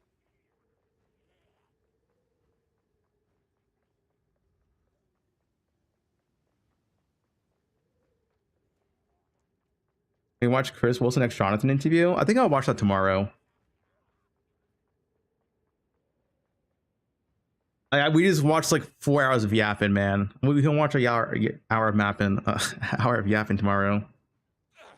Not now, Minkleton. Not now. You still get the drop? Yeah, you can still get the drop here. Let me make a notepad. Notepad check.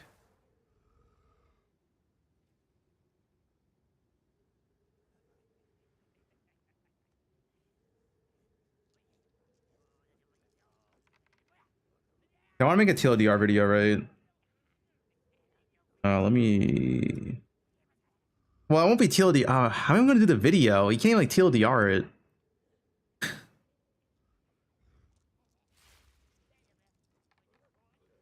Try my best here, I guess.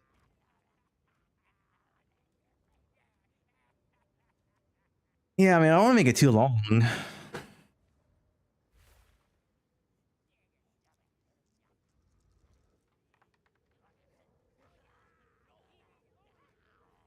You league start Huntress or Druid?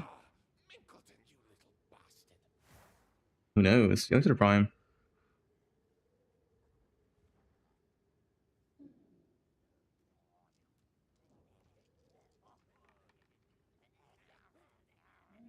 I'm gonna watch the interview tomorrow, Chris Wilson and Jonathan. I'm not watching it today. I don't know what it is, but listening to people yap for like 3 hours straight like drains me. Like I'm actually drained after watching that interview.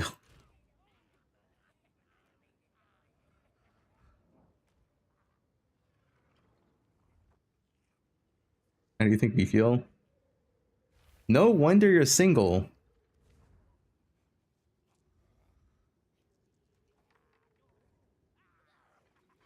Why was this link on your notepad? I mean, research purposes.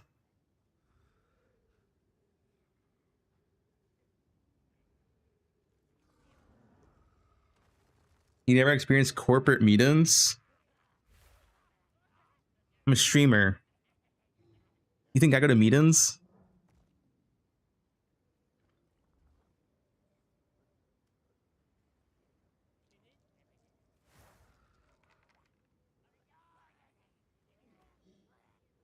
Am I opening? What do you mean? Have I ever had a job? I'm literally working right now.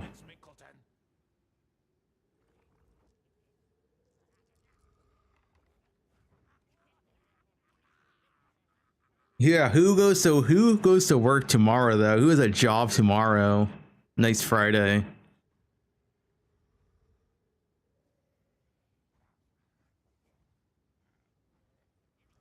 No, they're not gonna show what Mageblood does. All right, let's try to TLDR this. God, man. Guess we have Atlas changes. Gotta separate this. Lee mechanic changes. What else? I guess crafting / item changes.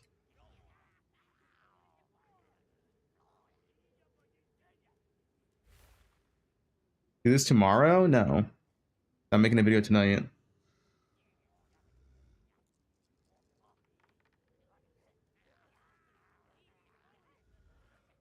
I got a product playing the job. Balance? There's not much about balance and patch notes. I wait for the balance talk to patch notes. Skill changes? What do you mean skill changed? Crafting / item. Runes. I mean, runes could be part of. Runes could be. Put runes here, sure. Mage Blood. I'm not talking about Mage Blood though. Swords canceled.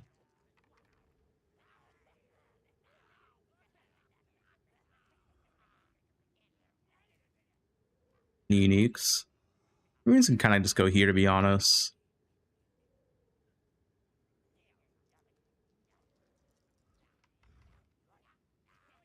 Like sort of be announced like minute last second like Sork. No, because Sork was not a class. Sork was an ascendancy. They would announce swords in their reveal if it was coming. No, oh yeah, that's a good one actually. Yeah. No 0.6, 1.0 will launch this year after XLCon. They didn't say when, they just said after XLCon. So like, you know, November or December. Patch notes the 21st.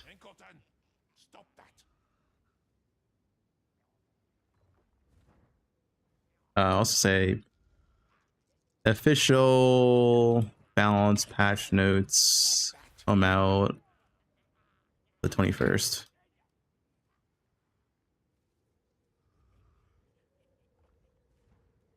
The Warrior Boys? I mean, who knows? There's nothing to say.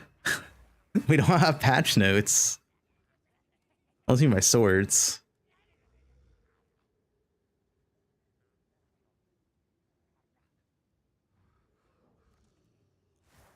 At XLCon, will know your face. I'm wearing a mask at XLCon. Debating what else I should wear. Maybe a hat. I gotta say incognito, dude. Mask, hat.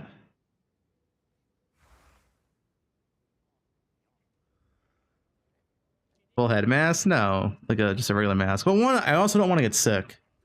And like, if you go to a convention, yeah, I mean, I'm wearing a mask regardless, dude. I don't want to get sick.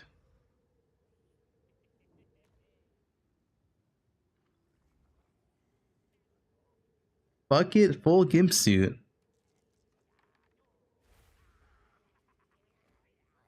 6'2" bald says, "Hey guys." Okay.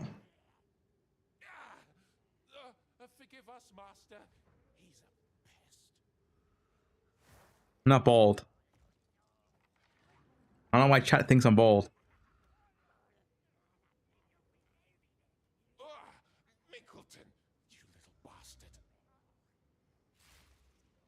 What did you guys think of the patch? You know what? You guys rate the patch out of 10. 1 to 10. What do you rate it?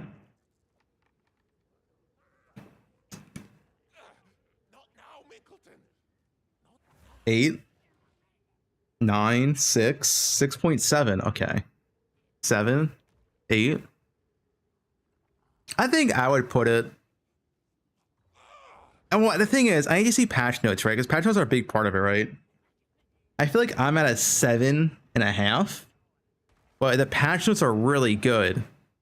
That could be like an 8.5 or 9. The patch notes are actually really solid. Who knows?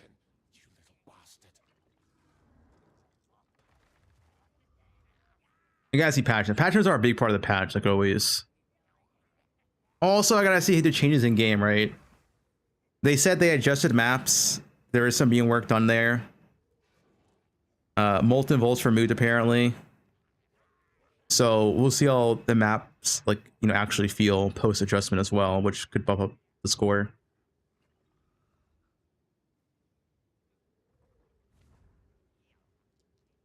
Would have been a 9 out of 10 for you?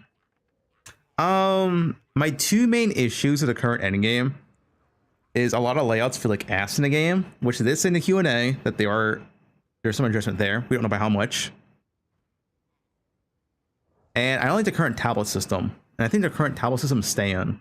Like I don't like the 4-mod tablets. Because like the current tablet system, you pretty much always have to buy your tablet. You cannot roll them. There's no like actual chaos, so it's like poe1. You have to buy your tablet, roll your tablet, sell the good ones. It's kind of like a big hassle. It's way more a hassle than that of Scarabs. Like the current tablets, I think, is way worse than Scarabs. So I don't like the tablet system. Like, Scarabs are way better than tablets. Like, it's not even close.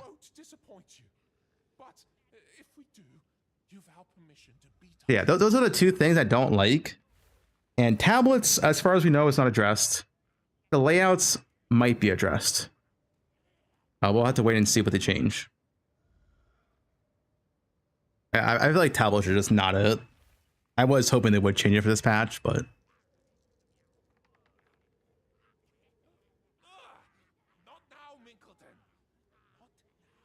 your in-game build guide. Yeah, I'll be on my MOBA page. Click the MOBA page first. Yeah, I get paid. You know what I'm saying? The worst thing about tablets is the whole fact that you have to pretty much buy them because like you can't roll them. I feel like it's just like this weird juice in the economy. Just constantly having to buy tablets and tablets and tablets, which doesn't feel great. Like with scarabs, you buy scarabs, but it's just like you just buy like, you know, 100 off the auction house, 500, you're done. So it's a lot better feeling. Forgive us, Master. He's a pest. Let's be real, playing Bow League start. I mean, there's no real new skills. And Blood Mage is probably being nerfed. Clock Comment's probably being nerfed. Maybe they nerf Spark. It might be a bow angle. It might be a bow angle. No, I think they're gonna nerf Pathfinder. Did I look at Reddit yet? No. Should I check Reddit? What is Reddit saying? But I can mix it, you know, I can mix it up this time around.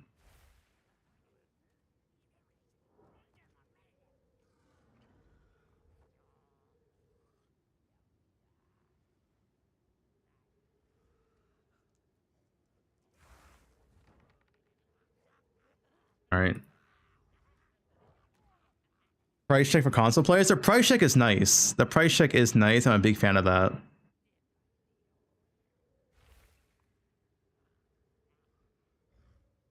What's hot? Wait, what's controversial? Oh, there's no controversial tag? I thought you could sort by controversial. Ah. All right, what are we doing here? Endgame revamp is better than Swords. True.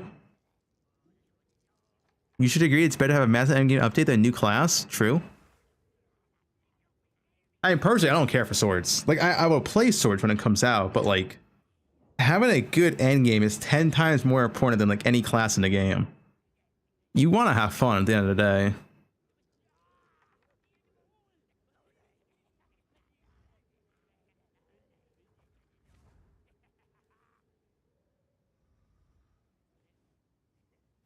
I think all this looks dope as shit. Looks like Reddit likes it, kind of. It's me.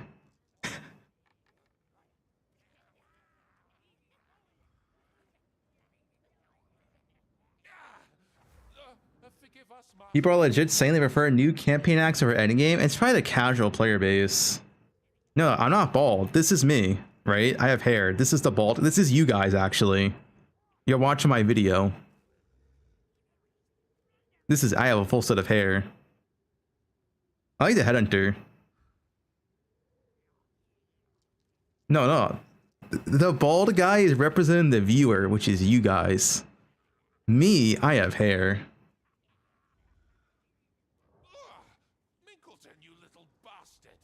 Rude? What's wrong with being bald? 1.0 confirmed for December, yep. Also, new Pinnacle bosses look cool. That's also really, really big, because the current Pinnacle bosses were fucking ass cheeks. Like, so hopefully the new ones are like well more balanced, they more impactful, meaningful.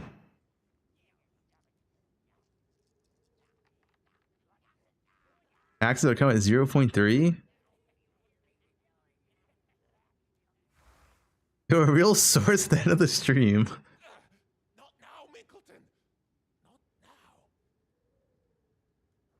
Yeah, these bosses look badass. Dude, PoE2 art looks so good, man. Like, I feel like it's almost a disservice that PoE is a isometric game, because the art in this game looks really good, but you can't appreciate a lot of it. D4 look better? Dude, I feel like D4 looks way worse than PoE2. Plus 2 seconds of total attack time. Oh dear. You better pick all that up. That's why you're taking 15 minutes per map? True.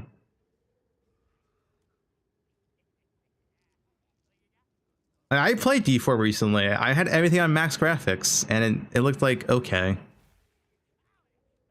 Compared to PoE, looked a lot worse. Swords are coming. Look at this hopium, dude. 12 hours ago.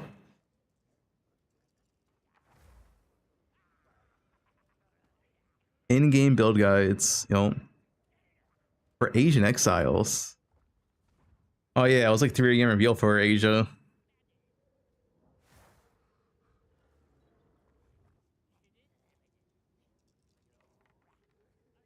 Sushi. Did I look at this and I think of sushi? Anyone else?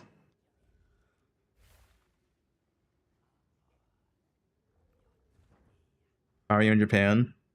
No, it doesn't remind you of sushi. Reminds me of sushi.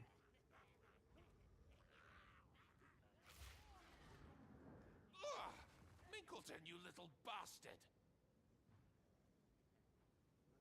100 runes. I am excited for the optimization because I feel like current PoE was kind of current PoE2 was kind of like it's like good optimization but kind of boring. But now there's like so much more with all the new crafting and new bases, the new crafting items. It should make endgame and maxing a little bit more interesting.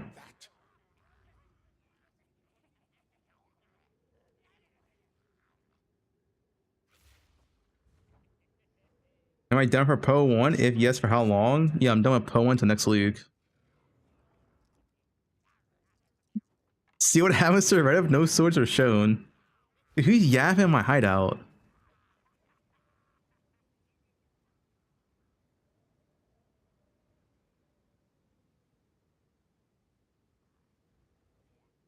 How much do I get the poe2 demigod helmet for? Free.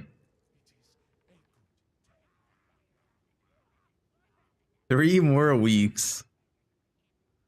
Well, it's 2 weeks until patch notes. At least when we get patch notes, I can start doing content stuff, right? Like decide on building all that. Like, I'll be honest, right now, I think I'll probably do maybe a couple of Ranger campaign runs because we don't really know what's going to happen in the patch notes, and that's like really it. Like, I can't do anything else. I can't make a build guide. I can't plan stuff. Like,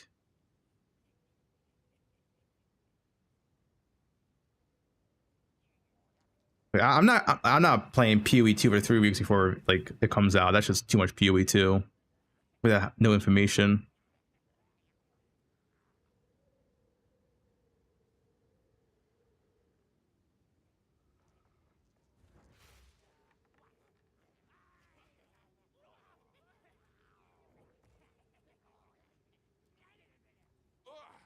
Minkleton, you little bastard.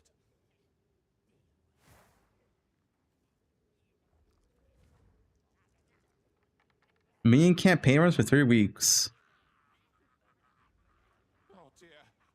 You better pick all that up. Take 1 week off. I'll probably just do variety shit. And do some PoE stuff here and there, do variety stuff here and there. Welcome back, Master. Thank you for the Twitch shop, no problem, dude.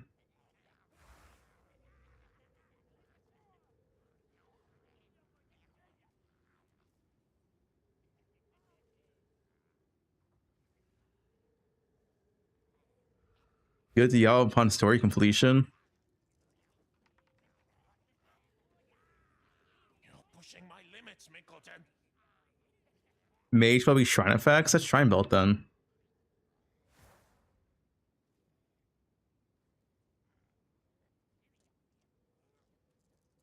I am curious what Mage Blood's gonna be because there's no way they didn't make Mage Blood insane. 1, Mark said it's insane. 2, it has to live up to the poe1 expectations, right? Like, if they're ever using the name like Headhunter, it has to be insane.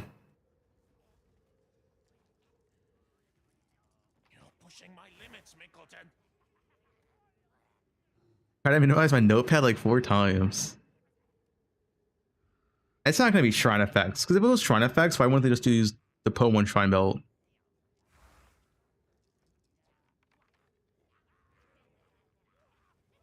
No, all Transparent Active is not even that good. Like, honestly, it needs more than that. Like, that I wouldn't. Headhunter would be so much better still. It needs more than just that.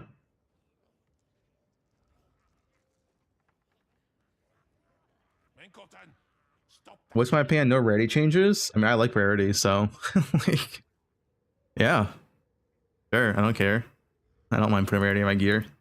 I like it.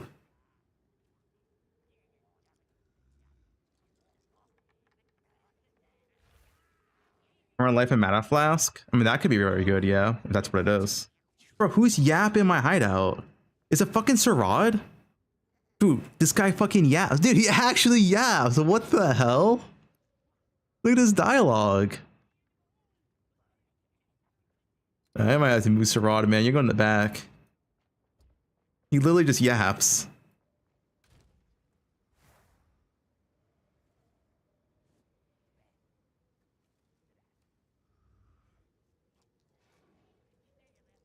Did they nerf food play? They didn't. I mean, we don't know they nerf food play the patch notes. Okay, I still hear him, dude. All right, Sarad, you gotta go somewhere else, man. What are you doing? Oh, let's put him like, I don't know, over here in your little corner. There you go. That should be far enough. Give him his own island.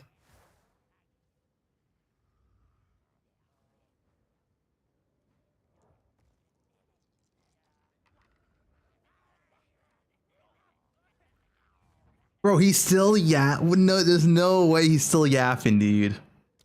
All right, he's going to the island. That's it.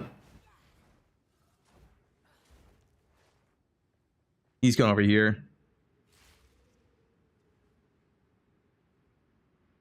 Wait, what is Chung saying? If you got shit all to do, can you test for me? Depends on the test is. I am just stalling.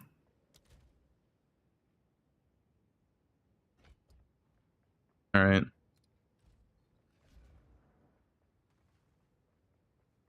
Six man versus one man. Oh, like HP scaling?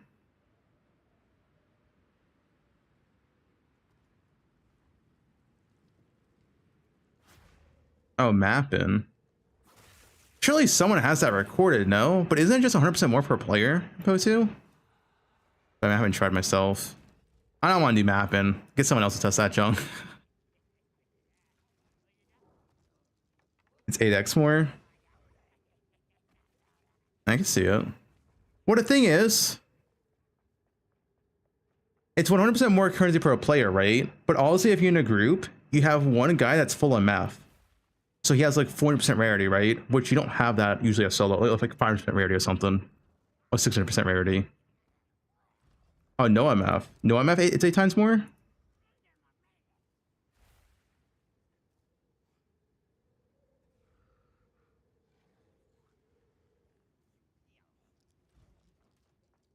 Yeah, I don't want to test that shit. I'll be honest. That would take quite a bit of maps, right? You can't just do like one map. I guess you could do temple and count every single exalt, and maybe that's good enough. One temple could be good enough.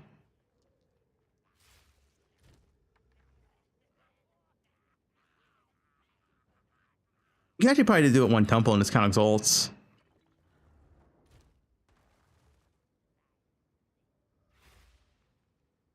You trying to get good play nerf? Your chat is literally pants unzip, ready to help you. Is that true, guys? Guys, if I asked you to drop your pants, would you drop your pants? Yes or no?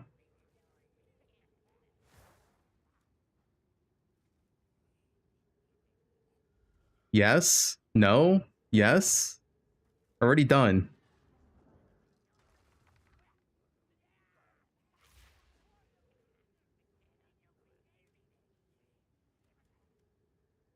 Who's wearing pants, actually? What if I'm not wearing pants?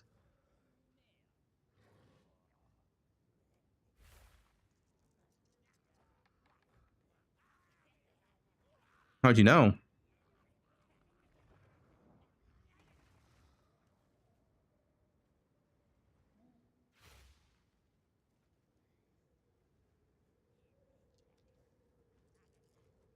I'll fill this out after stream. I just want the core here. Atlas change, lead mechanic changes, craft item changes, runes, new uniques. Launch.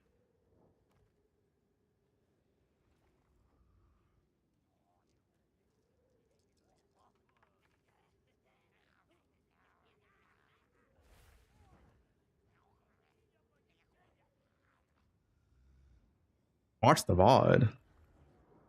Can you already watch the VOD right now? Yeah, so essentially, I mean, I can explain it here, but they also said during 0.5 there will be some events and like league relaunches with new mechanics. That's what they also said. And balance changes. So we're gonna have like some mini league launchers during 0.5. Probably like 3 months in, I imagine. 2 to 3 months in, probably. And they're gonna have like new mechanics, like actual new mechanics, they said, of some stuff changed at least. We don't know how big, and balance changes.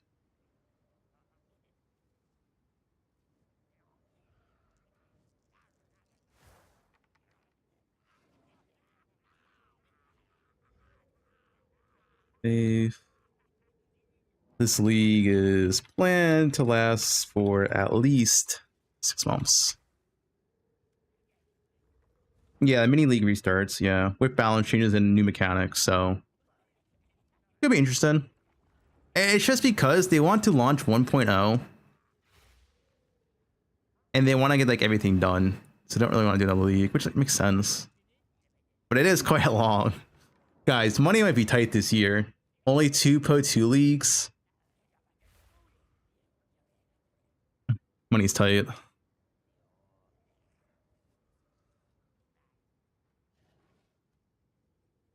Few more poe1 leagues this year. Honestly, poe1 launched March, which means the next one should be July. But you can't do anything after July because it's poe2, right? After July would be November, but November is poe2. I don't know if we're getting a third poe1 league this year. It's conflicts of poe1. Yeah, conflicts of poe2. The Billy video you linked? No, I didn't see it.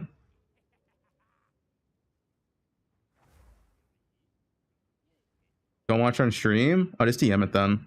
I'll watch it off stream.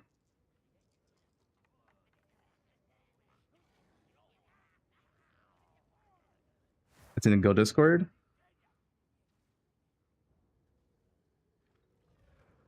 Let me see. I'm curious what it is real quick.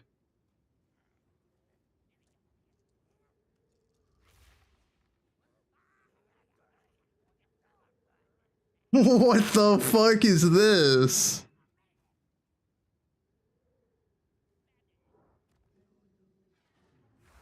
Is this the way to play PoE?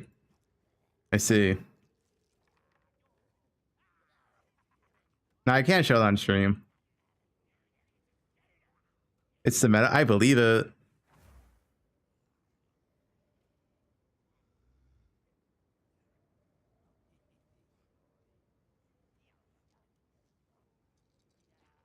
Boot up a kick stream and show it.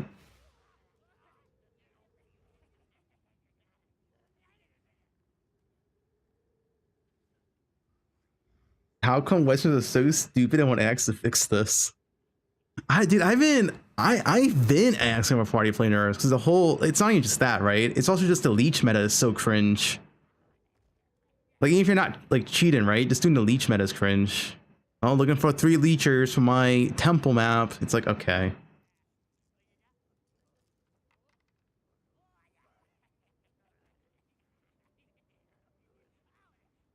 I can't send you the link.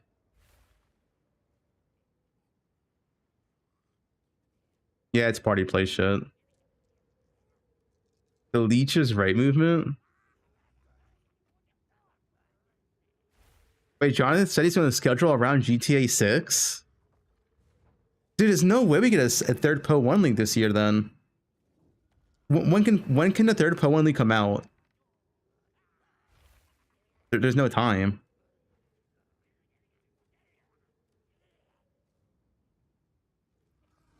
July? Guys, July is the second league. That's not the third. So we had March. Next one will be July. Then what? You can't do November or December because that's poe2.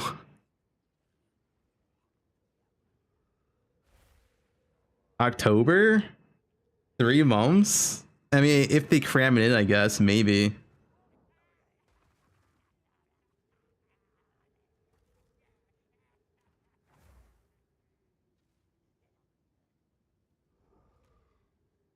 They could, yeah, they could maybe cram it into sort of October, like have a short league, but that's kind of wishful thinking.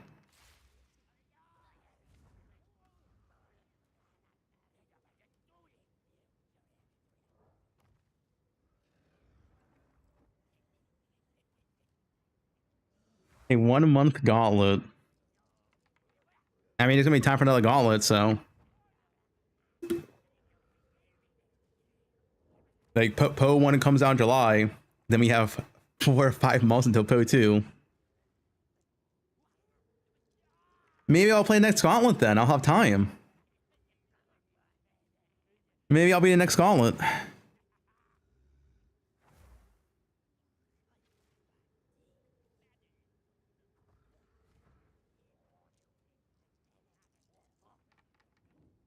Because they don't launch at the same time as CLI. Do a ruthless run. Yeah, look at 18 months. poe2 thoughts. Overall, I think the patch, from what we see, is pretty good. And while I don't like the Infinite Atlas, at least they're trying to make it work. Like, I still prefer regular Atlas, right? But at least they're making Infinite Atlas make some sort of sense. We'll see how it feels to play in game, but it is a lot of changes. Whereas keyboard and mouse controller, they said it's taken a lot of time, like always. It's delayed again.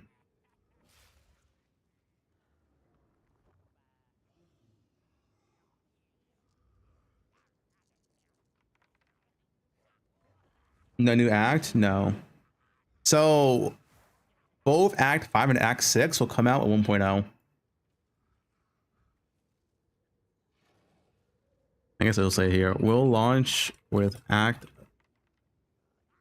5 and 6. Temple gutted? Yeah. Temple is core, but it is... Essentially, the temple changed. The only thing they said, you cannot make snake chains. So, I mean, the whole temple thing's 07.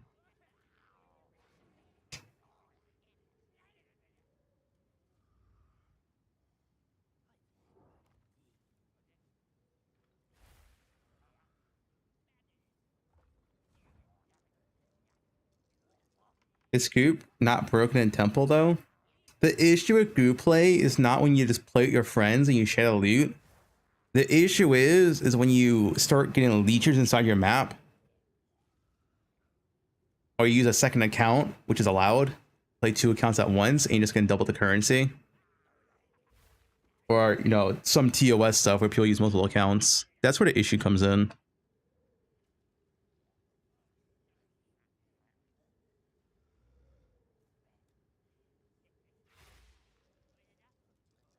Yeah, you can play 2 accounts at once in poe2. It's allowed.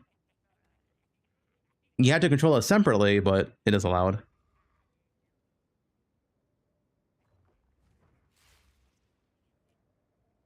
So follow bots or something? Yeah, more or less that. It's a thing in poe1 as well. People do it beast all the time. That's when the group play becomes an issue because, yeah, it's pretty stupid at that point.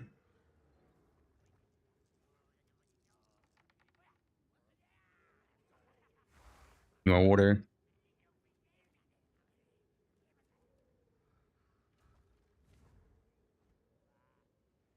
But yeah, I like the patch. China does have a separate economy, different server.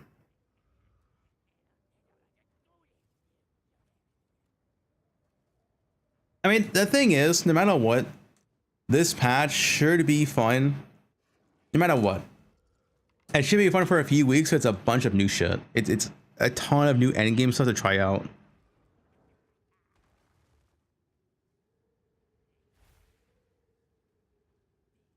You also get a lead mechanic, you have the reworked breach, the reworked ritual. Ritual looks sick now. Like I am not a ritual enjoyer, but they managed to make ritual actually look fun.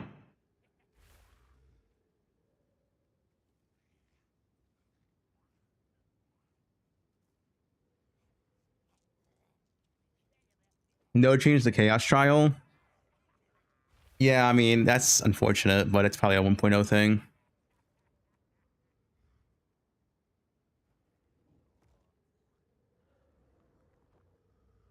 What class is Giga Tanky? Smith or Katava. Or ES based classes. For newly mechanical core? Yeah, 100%.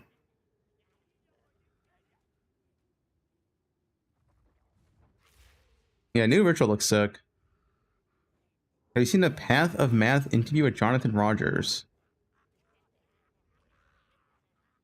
ES nerds? We don't really know. Like, they said maybe the recovery is nerd. Yeah, we gotta find out patch notes.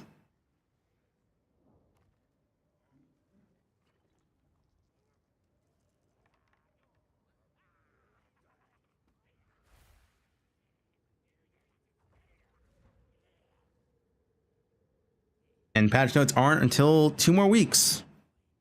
Oh boy. Built-in interrogation to the game's huge. It's good for the casual player base. People that want to follow builds, yeah.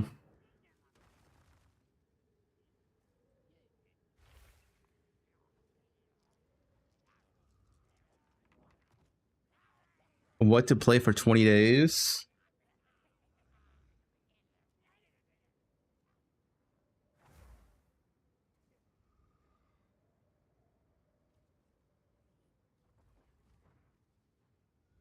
D4.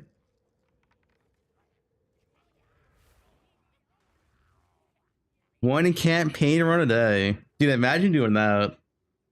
One camp. Holy. Think about this. Sword of Cucks Lamau. Yo. Dude, you know Karn, guys. Look at Karn. Let me go to Karn real quick. Karn was so confident in swords. He was ran a red shirt cosplay.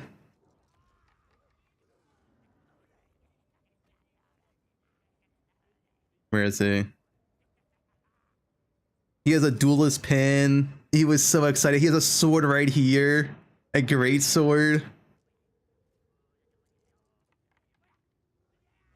He was so confident in swords, dude.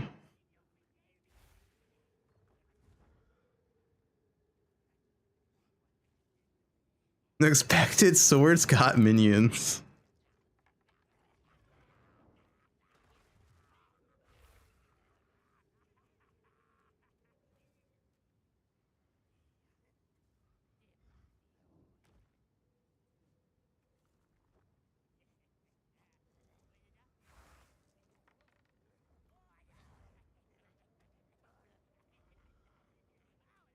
He typed in his chat, nice cosplay.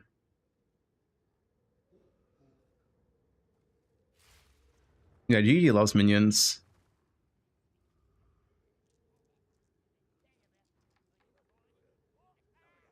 How do you think Blood Mage is gonna work? It's probably being nerfed. So once again, wait till patch notes. Yup. No one knows shit till patch notes.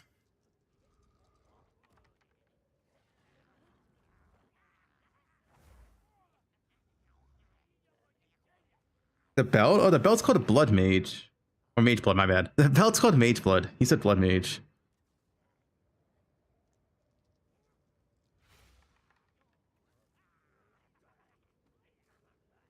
They already said they are removing Instant Leech and won't exist anymore.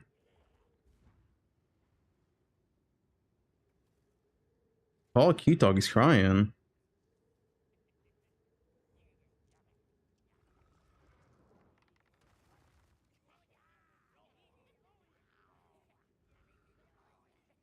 Life Leech is heavily nerfed. I don't want to say they killed Life Leech, but one, Leech is a cap now per second. Two, only works off one hit. And I think those are the two big ones, right? Yeah, only one instance of Leech, and it's capped. So they double nerfed it. Right now you have infinite Leech, right? Right now you leech like fucking 100,000 life per second.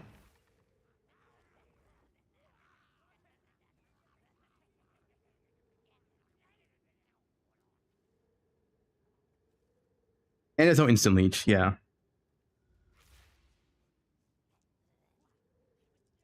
The best ascendancy for RF Raven? Yeah, Xbox. I don't know. I mean, Leech is stupid right now. Leech is beyond broken right now. It had to be nerf. But it is a pretty big nerf. The Blood Mage Leech node? Yeah, Blood Mage will probably get adjusted. I don't know how Blood Mage will function with nerfed Leech.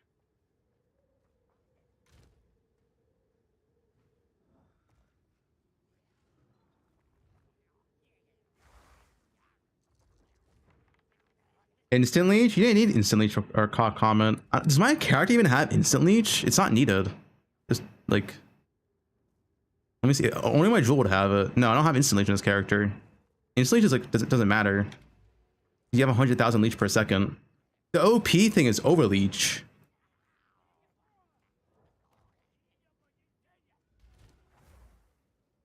Metabolism.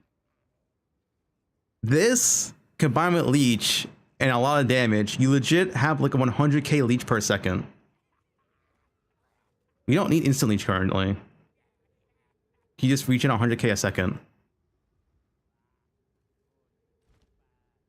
New season? No, it's patch reveal. There's no Leech cap in poe2? No, that's why it's broken. That put in a Leech cap, that's a nerf. There is going to be a Leech cap next patch.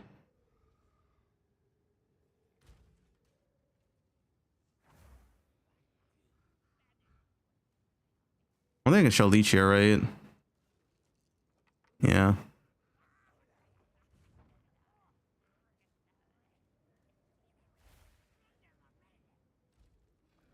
Can you give me Divines? I'm starting 0.4 late. No.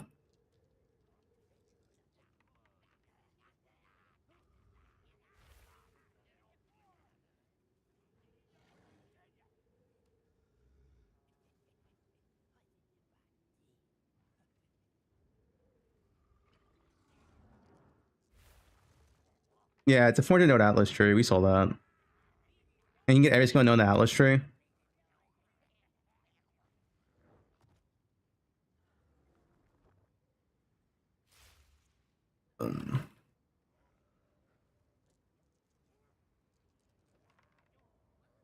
And allocate.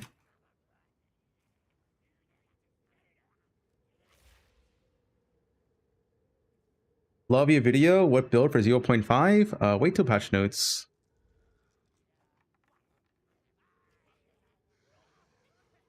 Fubgun. Is that why Blood Mage is OP? Yeah, Blood Mage is OP for a few reasons. One, the damage of Blood Mage is insane. There's a 15% base crit. It's very strong. And then two, infinite leech. And you solve all your mana issues by being Blood Mage as well. And take Blood Magic. Wait, essentially the tree is so bad. Like, bro, look at my tree, man. The tree is so bad. This is like the optimal path. And you take some crit notes, you take some jewel sockets. I was hoping for tree improvements, which maybe it is there in the patch notes, but the tree's really bad.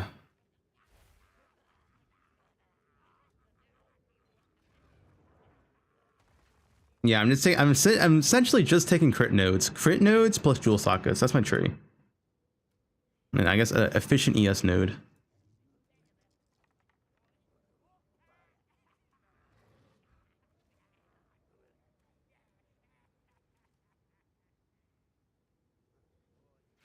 You like Paragon more? No, I like poe1 tree more. Poe1 tree, the choices are way more impactful and meaningful.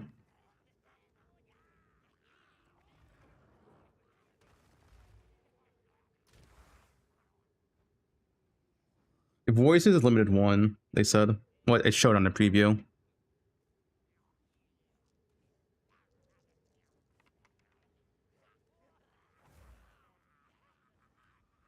Those Calgurn skill gems, are they part of poe1? Those are completely new. They work similar to how poe1 Val skills work, which is what they're called, but their effects are completely new. That of poe2.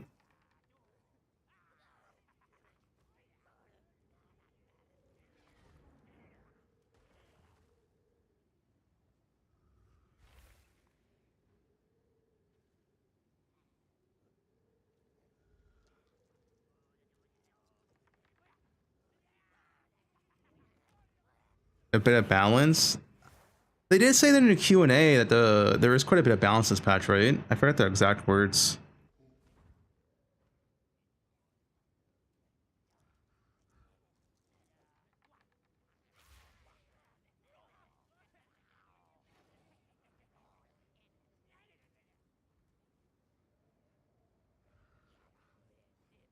Got all the bow skills. Blood Mage nerf, probably. I mean, Blood Mage is already nerfed by virtue of Leech being nerfed.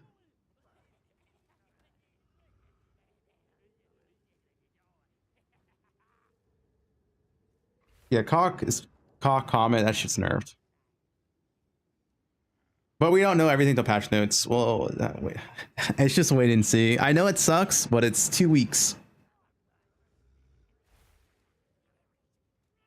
The leech changes, it's capped. And it's only 1 instance of leech now. And they also removed instant leech.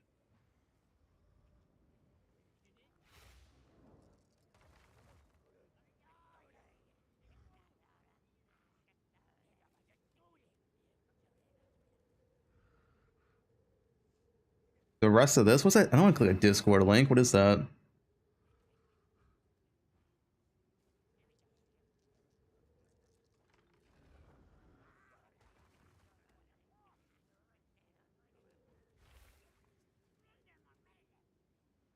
Yeah, that the current issue of Leech, it infinitely scales. So when you start doing millions, tens of millions DPS, you literally just insta-leech everything back to full.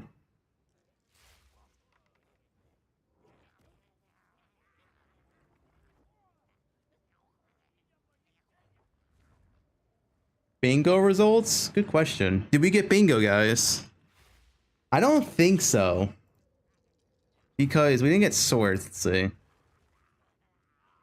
Okay, John gets sick. This is the free spot. This is automatically going to happen.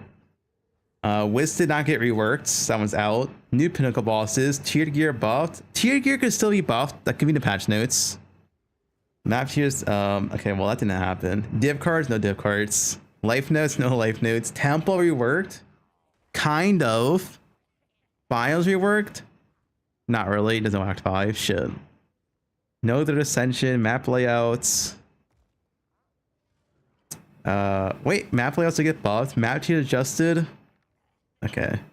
Genesis tree. Atlas tree reworked. Rarity buffed. Tablets did not get reworked though. This one was close. Everything but tablet reworked.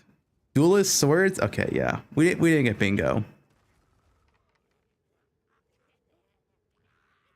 We did not get bingo.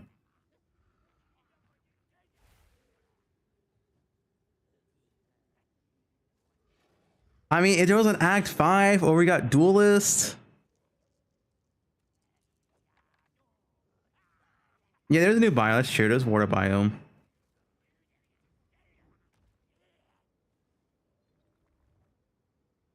I mean, I got quite a bit, but not bingo.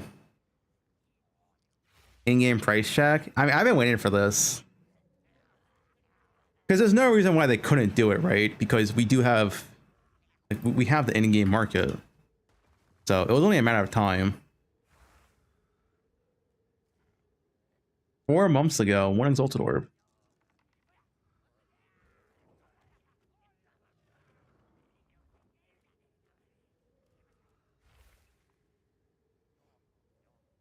Buy it.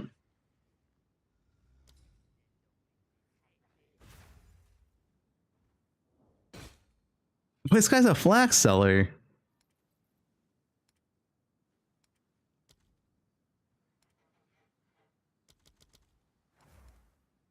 It's all 1 Exalt.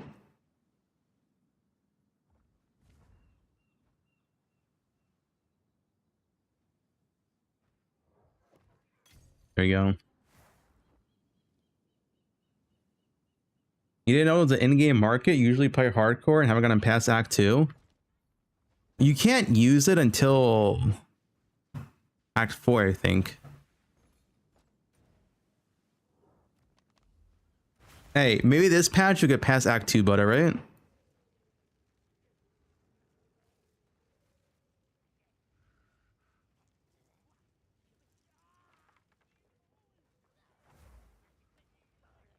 Orson. Dude, I saw Forson got the new speedrun or whatever. He won.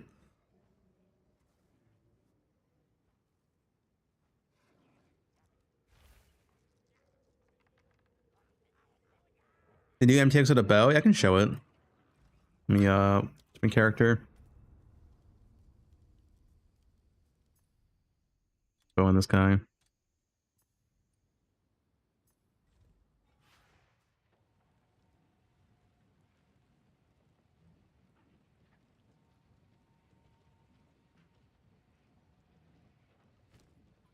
Wait, I can't use my gear? Wait, why not? I have another character?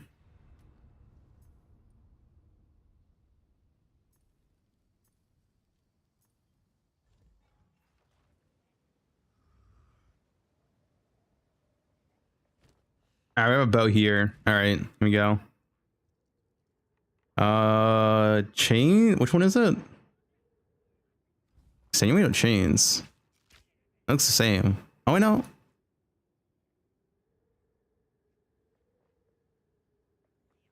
This one. Oh, that looks cool. Wait, I like the chains. Yo, the chains are kind of sick. Yo, I dig that, dude. I dig that. That's kind of cool. I dig the chains. You can barely see anything? Well, I'm max zoom in. I can't zoom in anymore. You can full screen my stream. Yeah, the chains are kind of sick.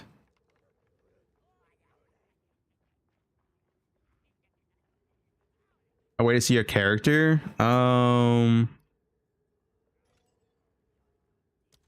My cosmetics? Oh, I guess here? Yeah, look at that. That looks kind of sick, no? I like it on the bow. Nice color effect too.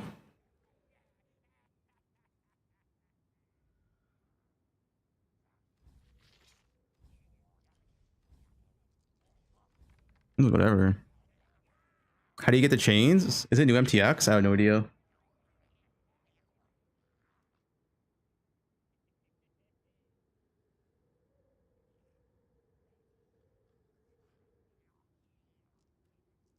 I'm watching TV tomorrow.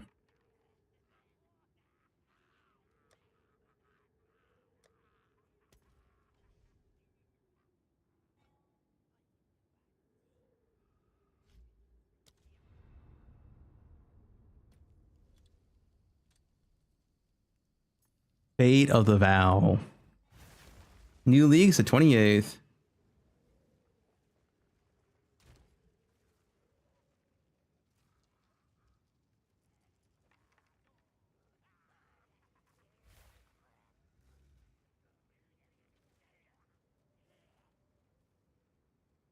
TLDR.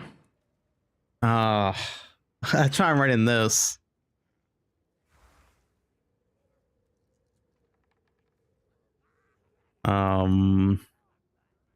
It's not even like, okay, it's not even like Atlas masteries. There's like choices. I guess like some Atlas notables now have a choice selection. One example being you get a shrine when entering a boss versus the boss getting a shrine effect.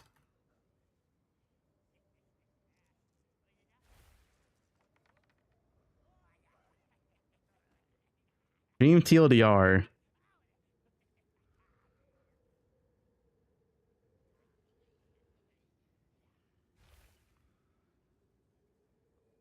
Is it good that we can allocate every point to Atlas? Yeah, I don't see why it's bad.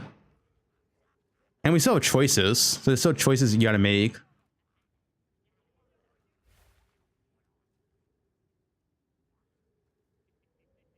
Act 5 is not in this patch.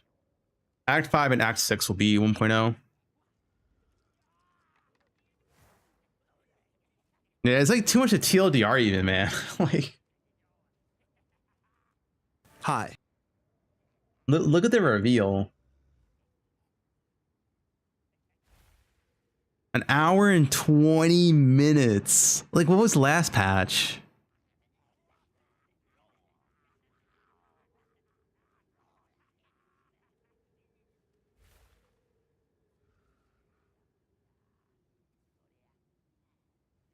"42 minutes. It's legit twice the length without a class.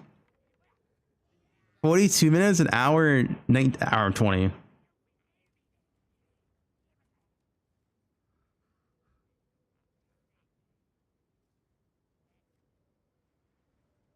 What was 0.3? 0.3 was an hour and 8. Wow, actually quite long. What are they doing 0.3 besides Abyss? Oh, Act 4. We got Act 4. That's why.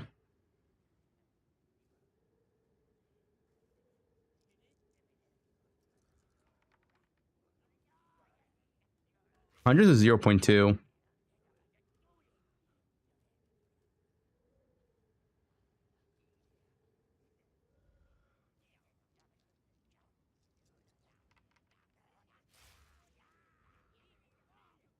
I'm gonna listen an hour.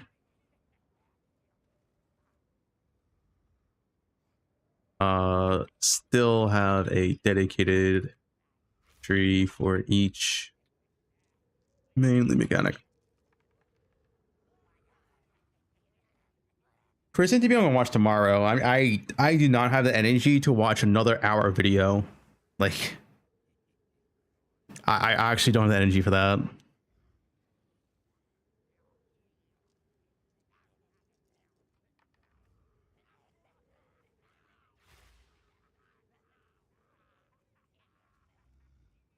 I'll watch it tomorrow on stream. Uncle Fub, it's time for bed. I haven't ate today, which I probably should have ate before stream, but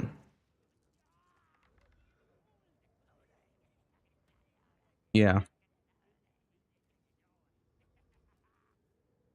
And I've been streaming for more than 8 hours. My stream crashed, if you remember at the start. I've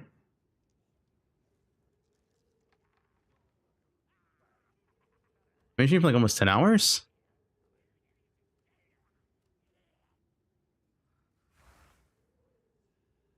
Yeah, pretty much 10 hours.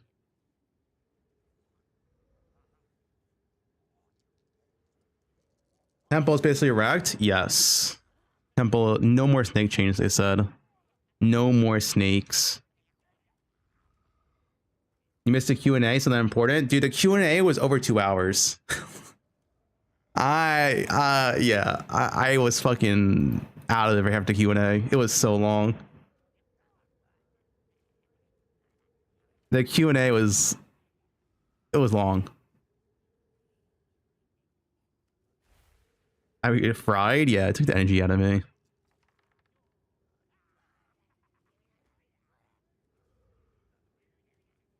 Atlas changes. Yeah. I guess I'll also type new main quest line with a new pinnacle boss after Arbiter of Ash. You think it's gonna be the same or more same currency next week? No. We're not gonna temple loot ever again. It's a tier 1 sub.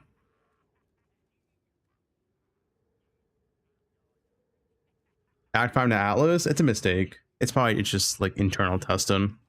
If Act 5 was here, they would have announced it. They're not gonna like shadow drop Act 5.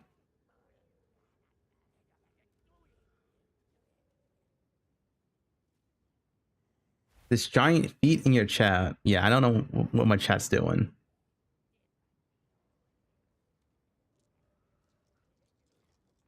Temple still works? No. Temple is destroyed. I'll put Temple here, I guess. I guess I can put its own area. Val Temple. Going core with its own mini Atlas tree. Like Breach. Snake chains are gone. And they also nerfed.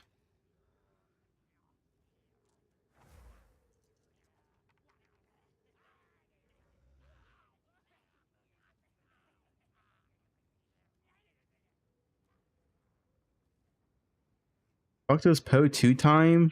Fubgun. Okay. It's not a feat stream, guys. No more feat. And they also nerfed some strats. They said, like a zero Russian. Expect Temple to give 99% less loot. Will mainly, actually, even probably less than 99%, honestly.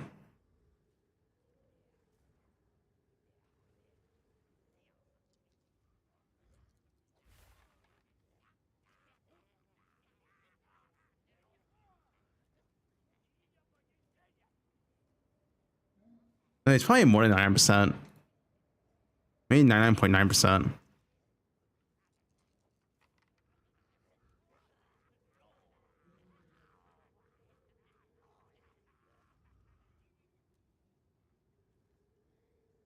Gift Temple? Yeah. I'm not doing regular Temple. You started in Val League? Feel like I'm about to have a rude awakening. That's like starting in Affliction League and poe1. Yep. That loot's not coming back, bud.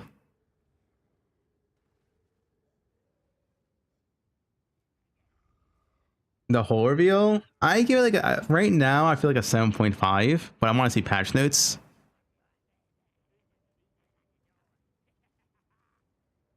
Patch notes could up that score. But as much as I love new endgame content, right? New pinnacle bosses. Like new pinnacle bosses lose a lot of meaning if balancing the game is garbage. Because if you just go in and one shot them, it's like, oh, well, I mean, yeah, balance matters when you add in new pinnacle bosses. Yeah, I want to be like, oh, like this boss is like maybe a challenger or something, you know? I don't just like go in and one shot it.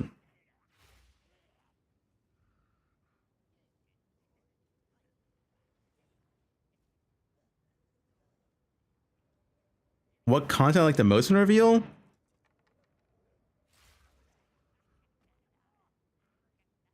I think the ritual, honestly. The ritual changes are sick. It actually, like, I actually kind of want to do ritual next league if it's good. It looks way better than before. Way better. I feel like they made ritual like an actual fun league mechanic now. No more window shopping.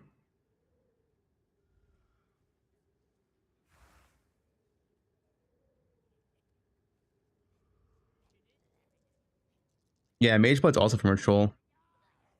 My league starter asks me in 2 weeks when we get patch notes.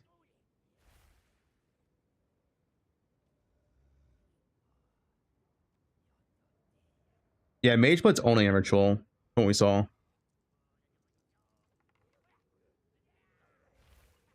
we know what Mage Blood does? Nope.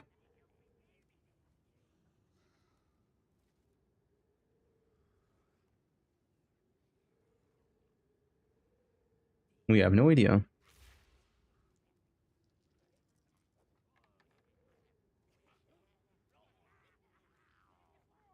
I mean, Mage Blood and Divine Sync probably just indicates it has massive roll rangers, like 1 to 100 or something.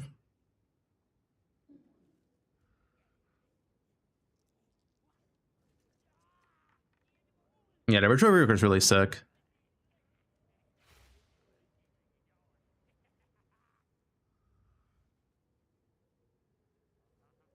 Lead mechanic changes. Start one ritual. God, it's so much. Bro, this. I'm just trying to think of ways that make it like too long. Well, I can see this. All core lead mechanics got reworked. Yeah, let me do this. One. Virtual is similar to before, but the window now only has unique items plus ritual omens. They also made it way more interesting. You can get rituals with 5+ map bosses. Mage Blood Also drops commercial.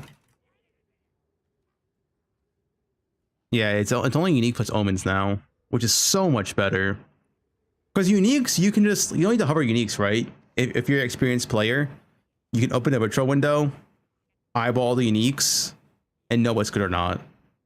The problem with old ritual was that it's fucking window shopping, and it's like, oh, let me hover this item, let me hover this item. It's like, oh, fuck this dude.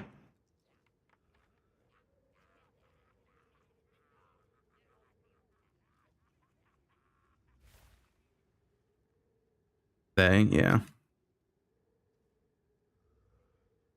I guess I may just start with like something like so simple. All core lead mechanics are now more part of the Atlas with their own dedicated quest line. You'll have a dedicated Abyss area, breach, etc. Have to complete this new quest line for each mechanic to get all the Atlas points.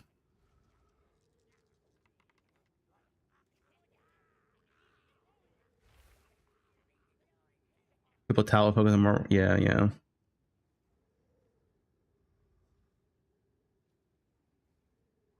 Print 40,000 divines. They said the completion system is on average for one person, an average player, 1 night of gaming per quest line, which doesn't sound long. That sounds like 1 full day to complete everything as a hardcore player. Just fine.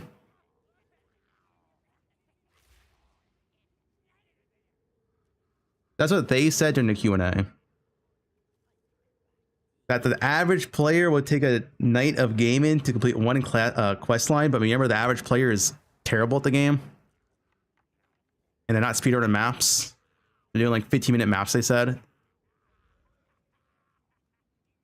Yeah, they said average map time for the average player is like 15 plus minutes. And that's what they're balancing off of. Which obviously, you know, 4 maps an hour.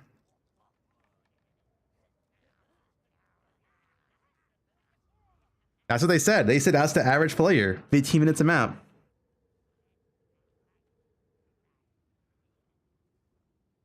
That's what they said. I'm sure they have the stats on it. It's probably true.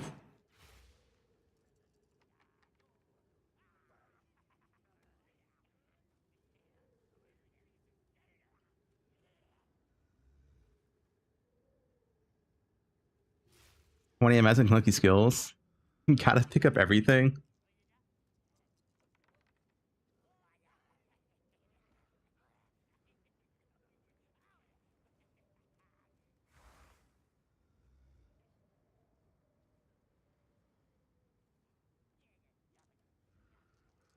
You're skewing the average AFK for 30 minutes. Yeah, I don't know what they use. Like, do they count people pausing inside the map? Do AFK or something?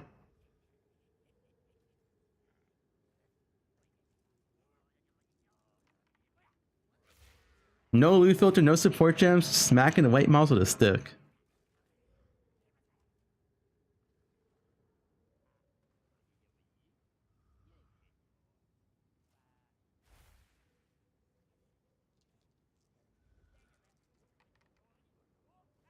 No, Mageblood's unknown what it does, and they won't reveal it.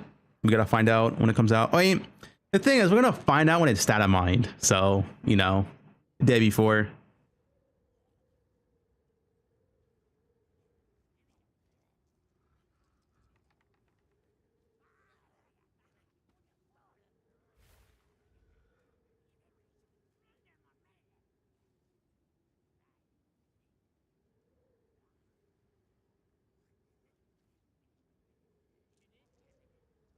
I guess I'm supposed to say all core elite mechanics also have a new pinnacle boss as well, which I believe is replacing the old pinnacle bosses, right? I don't believe the old pinnacle bosses are staying. I think they're all gone.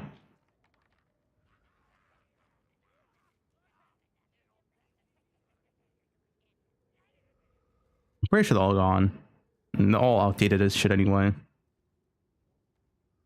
Does that just stay in? Do they still here? Really?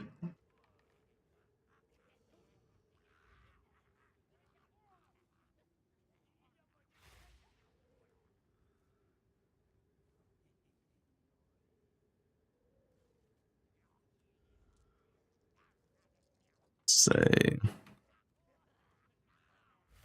any ritual blood you don't use is now consumed to build up for a boss fight. What is mage blood? It's an iconic Poe1 item, very powerful belt.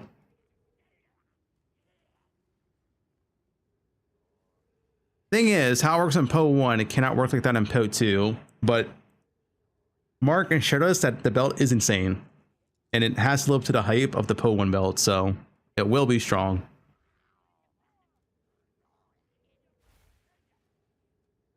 It's not Shrine Belt, because if it was Shrine Belt, they would have just made the Shrine Belt. Why would they make Mage Blood Shrine Belt?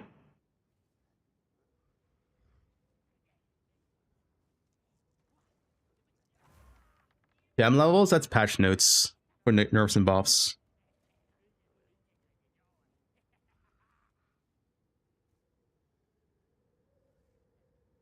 Which we won't have for 2 weeks.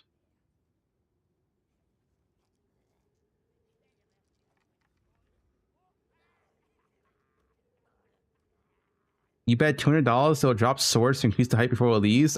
You're probably losing $200. They're not gonna shadow drop swords.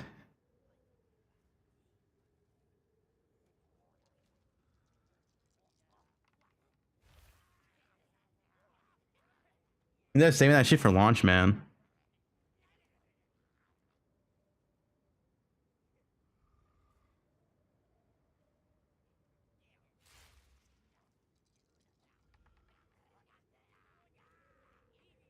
We don't know what Mage will be. I think it has to be more than Charms, because Charms aren't strong enough compared to Flask and Poe1.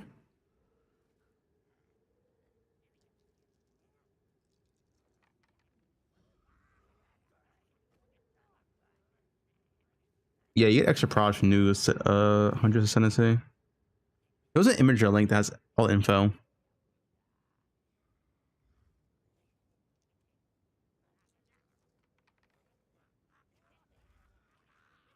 Does Poe2 have AoE scaling mods? Yep. You can get very big AoE in this game. Way bigger than that in Poe1, actually.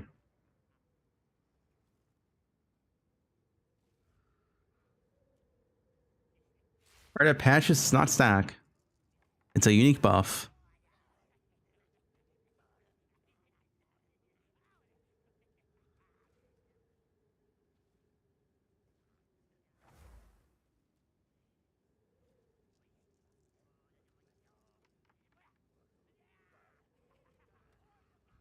Yeah, I assume Mage Bow will have a massive roll range of some kind. Or Divine Sync.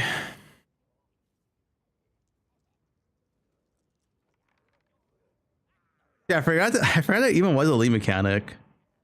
It's like this Luca doesn't need a lead mechanic, but it's still gonna have one. And I'm pretty sure, at least what it seems like to me, the lead mechanic's like mandatory with Expedition, no? I feel like you have to do the Expedition with the lead mechanic to make it full value.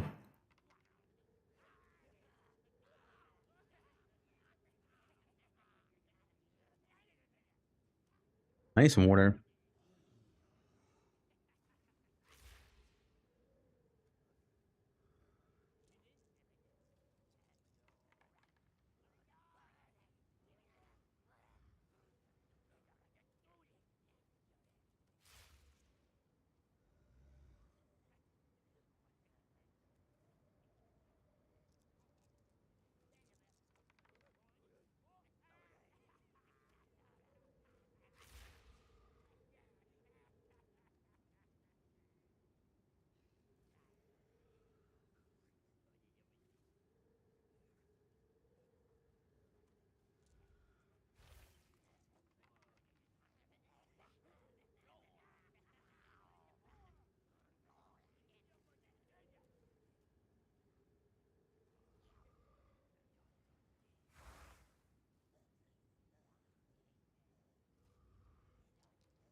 Uhtred was responsible for calling down the meteors of Verisium, which the Kalgurans used to power their... in order to gain and cancel...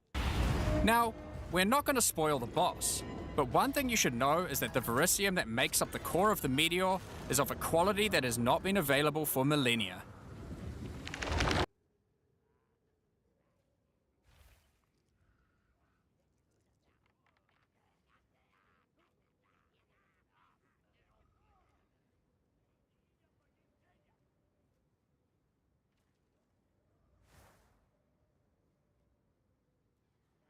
Oh, I was muted. My bad. I wasn't muted for that long, right? I was asking, I guess I was talking to myself. What did Expedition get? Oh, is Expedition is part of the mechanic?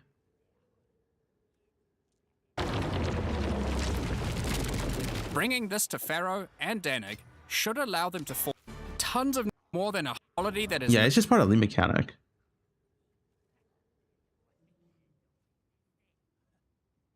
Oh, I'm getting tired, dude.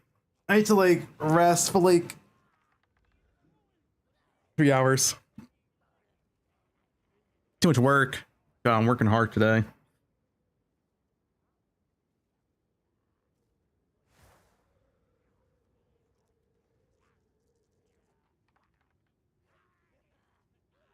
It's 160 plus rooms. Is that an interview? It's whatever.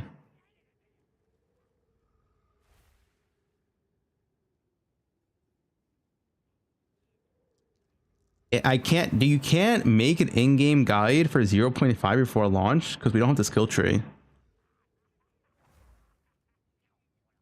so it's not possible.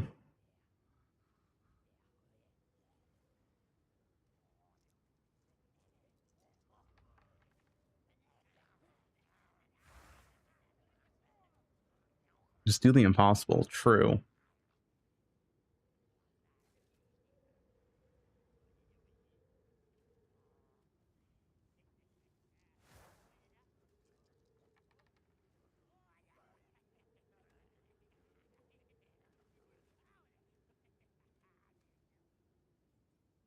This chat's gonna be 15-minute mappers without your guidance.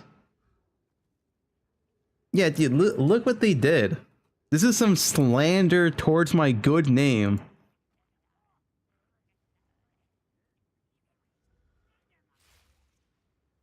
ID projectiles. Fubgun takes this known to 99% of his builds.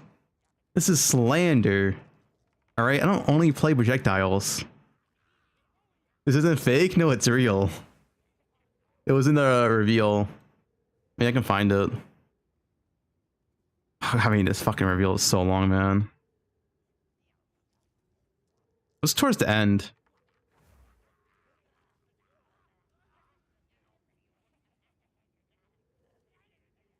Oh wait, is this it? Yeah. Client. Here's how it works. Community creators who write build guides can now create a new file. There it is. Slander, dude. My own good name.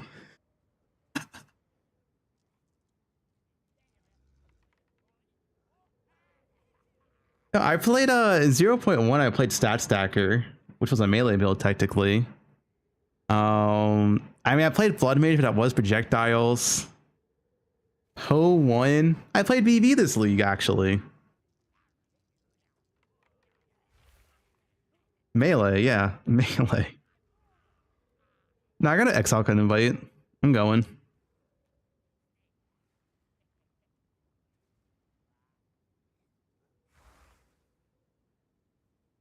The Pound Wolf? Oh yeah, Pound Wolf was only a few days fun. Played Slams, that was a while ago at this point.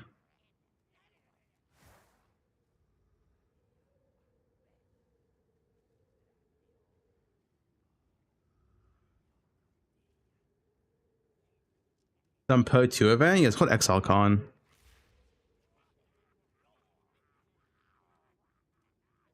It's already announced. It's what, XLCon's the 8th and 9th? Will pretty much be essentially XLCon will be the patch reveal for 1.0 and everything that's coming 1.0.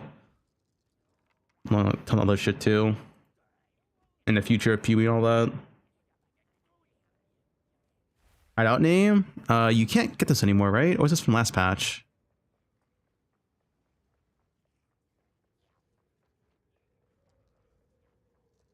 Four point oh announcement could be. Yeah, Plateau of the Gods, but you can't get anymore, I'm pretty sure. Do they kill poe1 at ExileCon? Yeah, 3.29 should come out. It'll be like July or August, but I don't think we're getting a third poe1 leak. There's no time for it.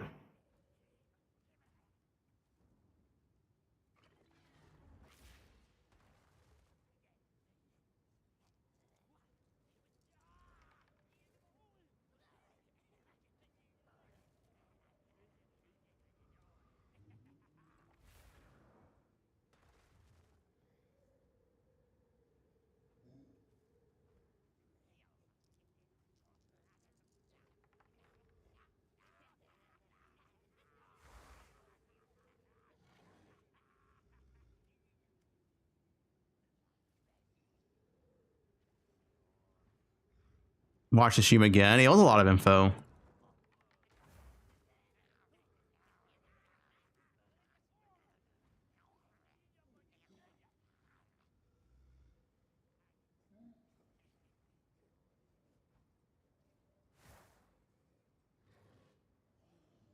Is Temporalis useless? No, I'm useless.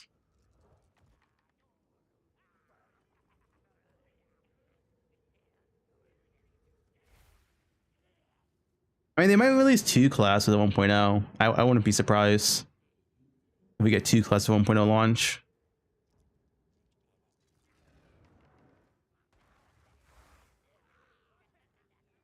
The way I see it, 0.5 is to fix the endgame, make the endgame better replayability, more so for like the intermediate / hardcore crowd, where 1.0 is like, it's the game's becoming free to play. It's gonna have all the campaign acts. It's more stuff like the casual player is how I see it. You get the casual hype, you know, the full campaign done and all that, new classes.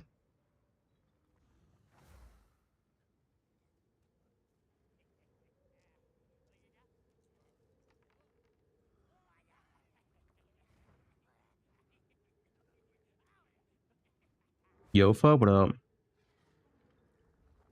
Bow hunters are the boss minions? Well, that's a big question mark. Who knows how good the boss minion is going to be? Ranger and 0.5? I'm waiting for patch notes. No decision till patch notes.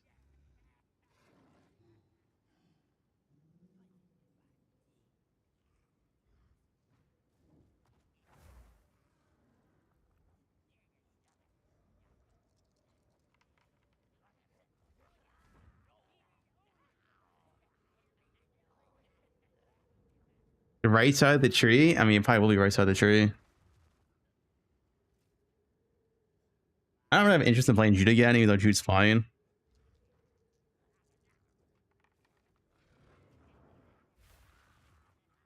First impression of new ascendancies. I'm not a big fan of the monk one because the whole channeling thing is XTD.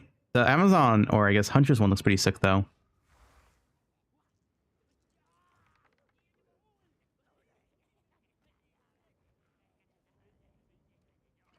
It's not just one thing, yeah, but it seems like what the big part of ascendancy is based off of. It's 2 full nodes.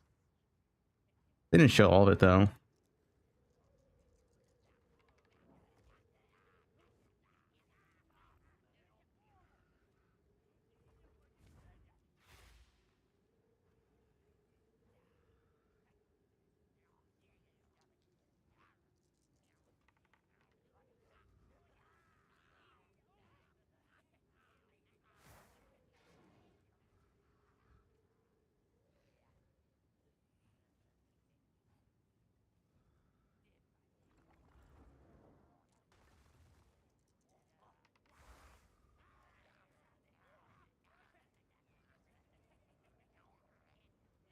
This exposed.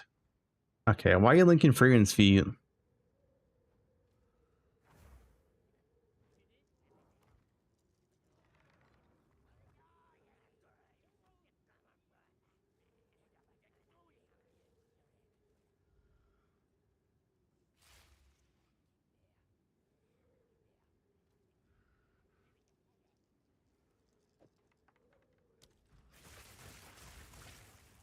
Bub, open this. No.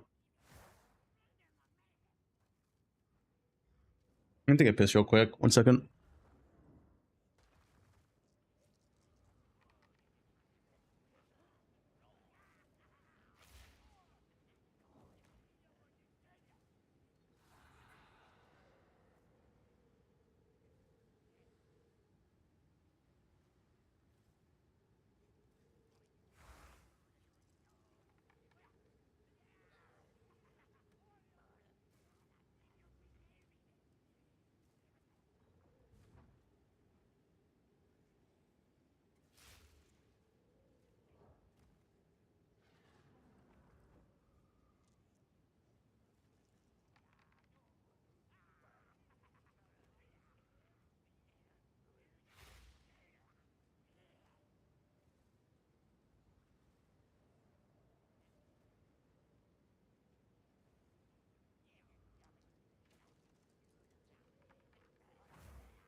All right, Johan, we gotta calm down.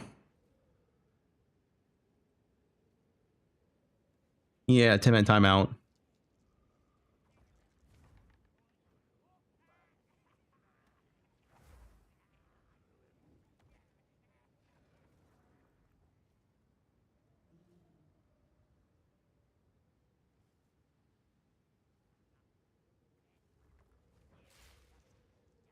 You guys, Lincoln. Oh, dude, what is this?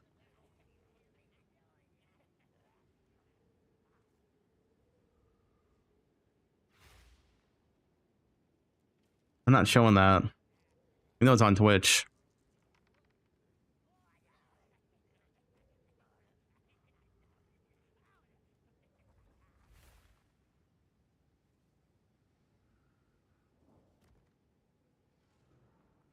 How's it on Twitch? Don't worry about it. It's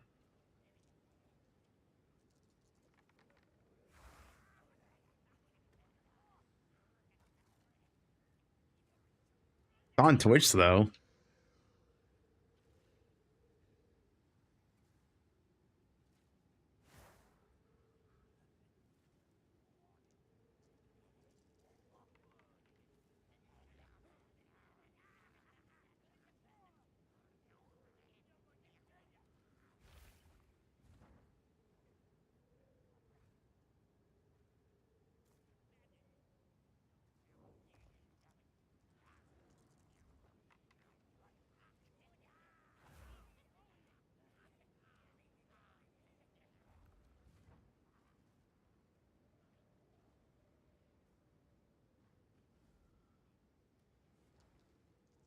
All right.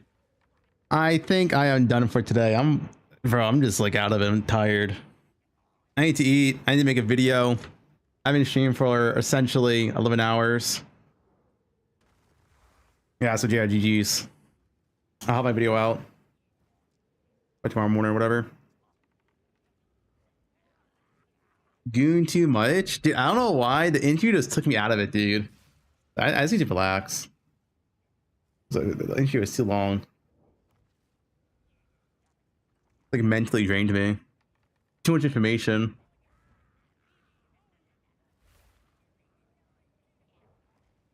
Yeah, thanks for watching, guys. I'll be on again tomorrow. We'll watch the Chris Jonathan interview tomorrow.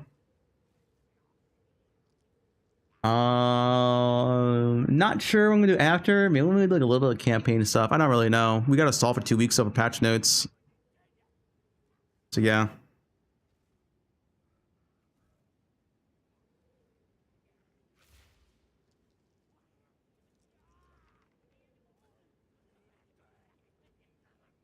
Given the boys.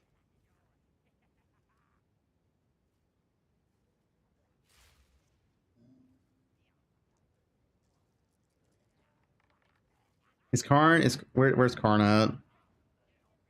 How's Karn feeling? All right, Karn.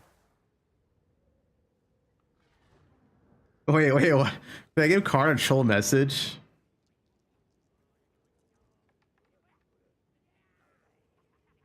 What's a troll message? Swords, lol. I mean, swords, lol's not bad. Yeah, you know what? Just type swords, lol. Alright, thanks for watching, guys. Peace out.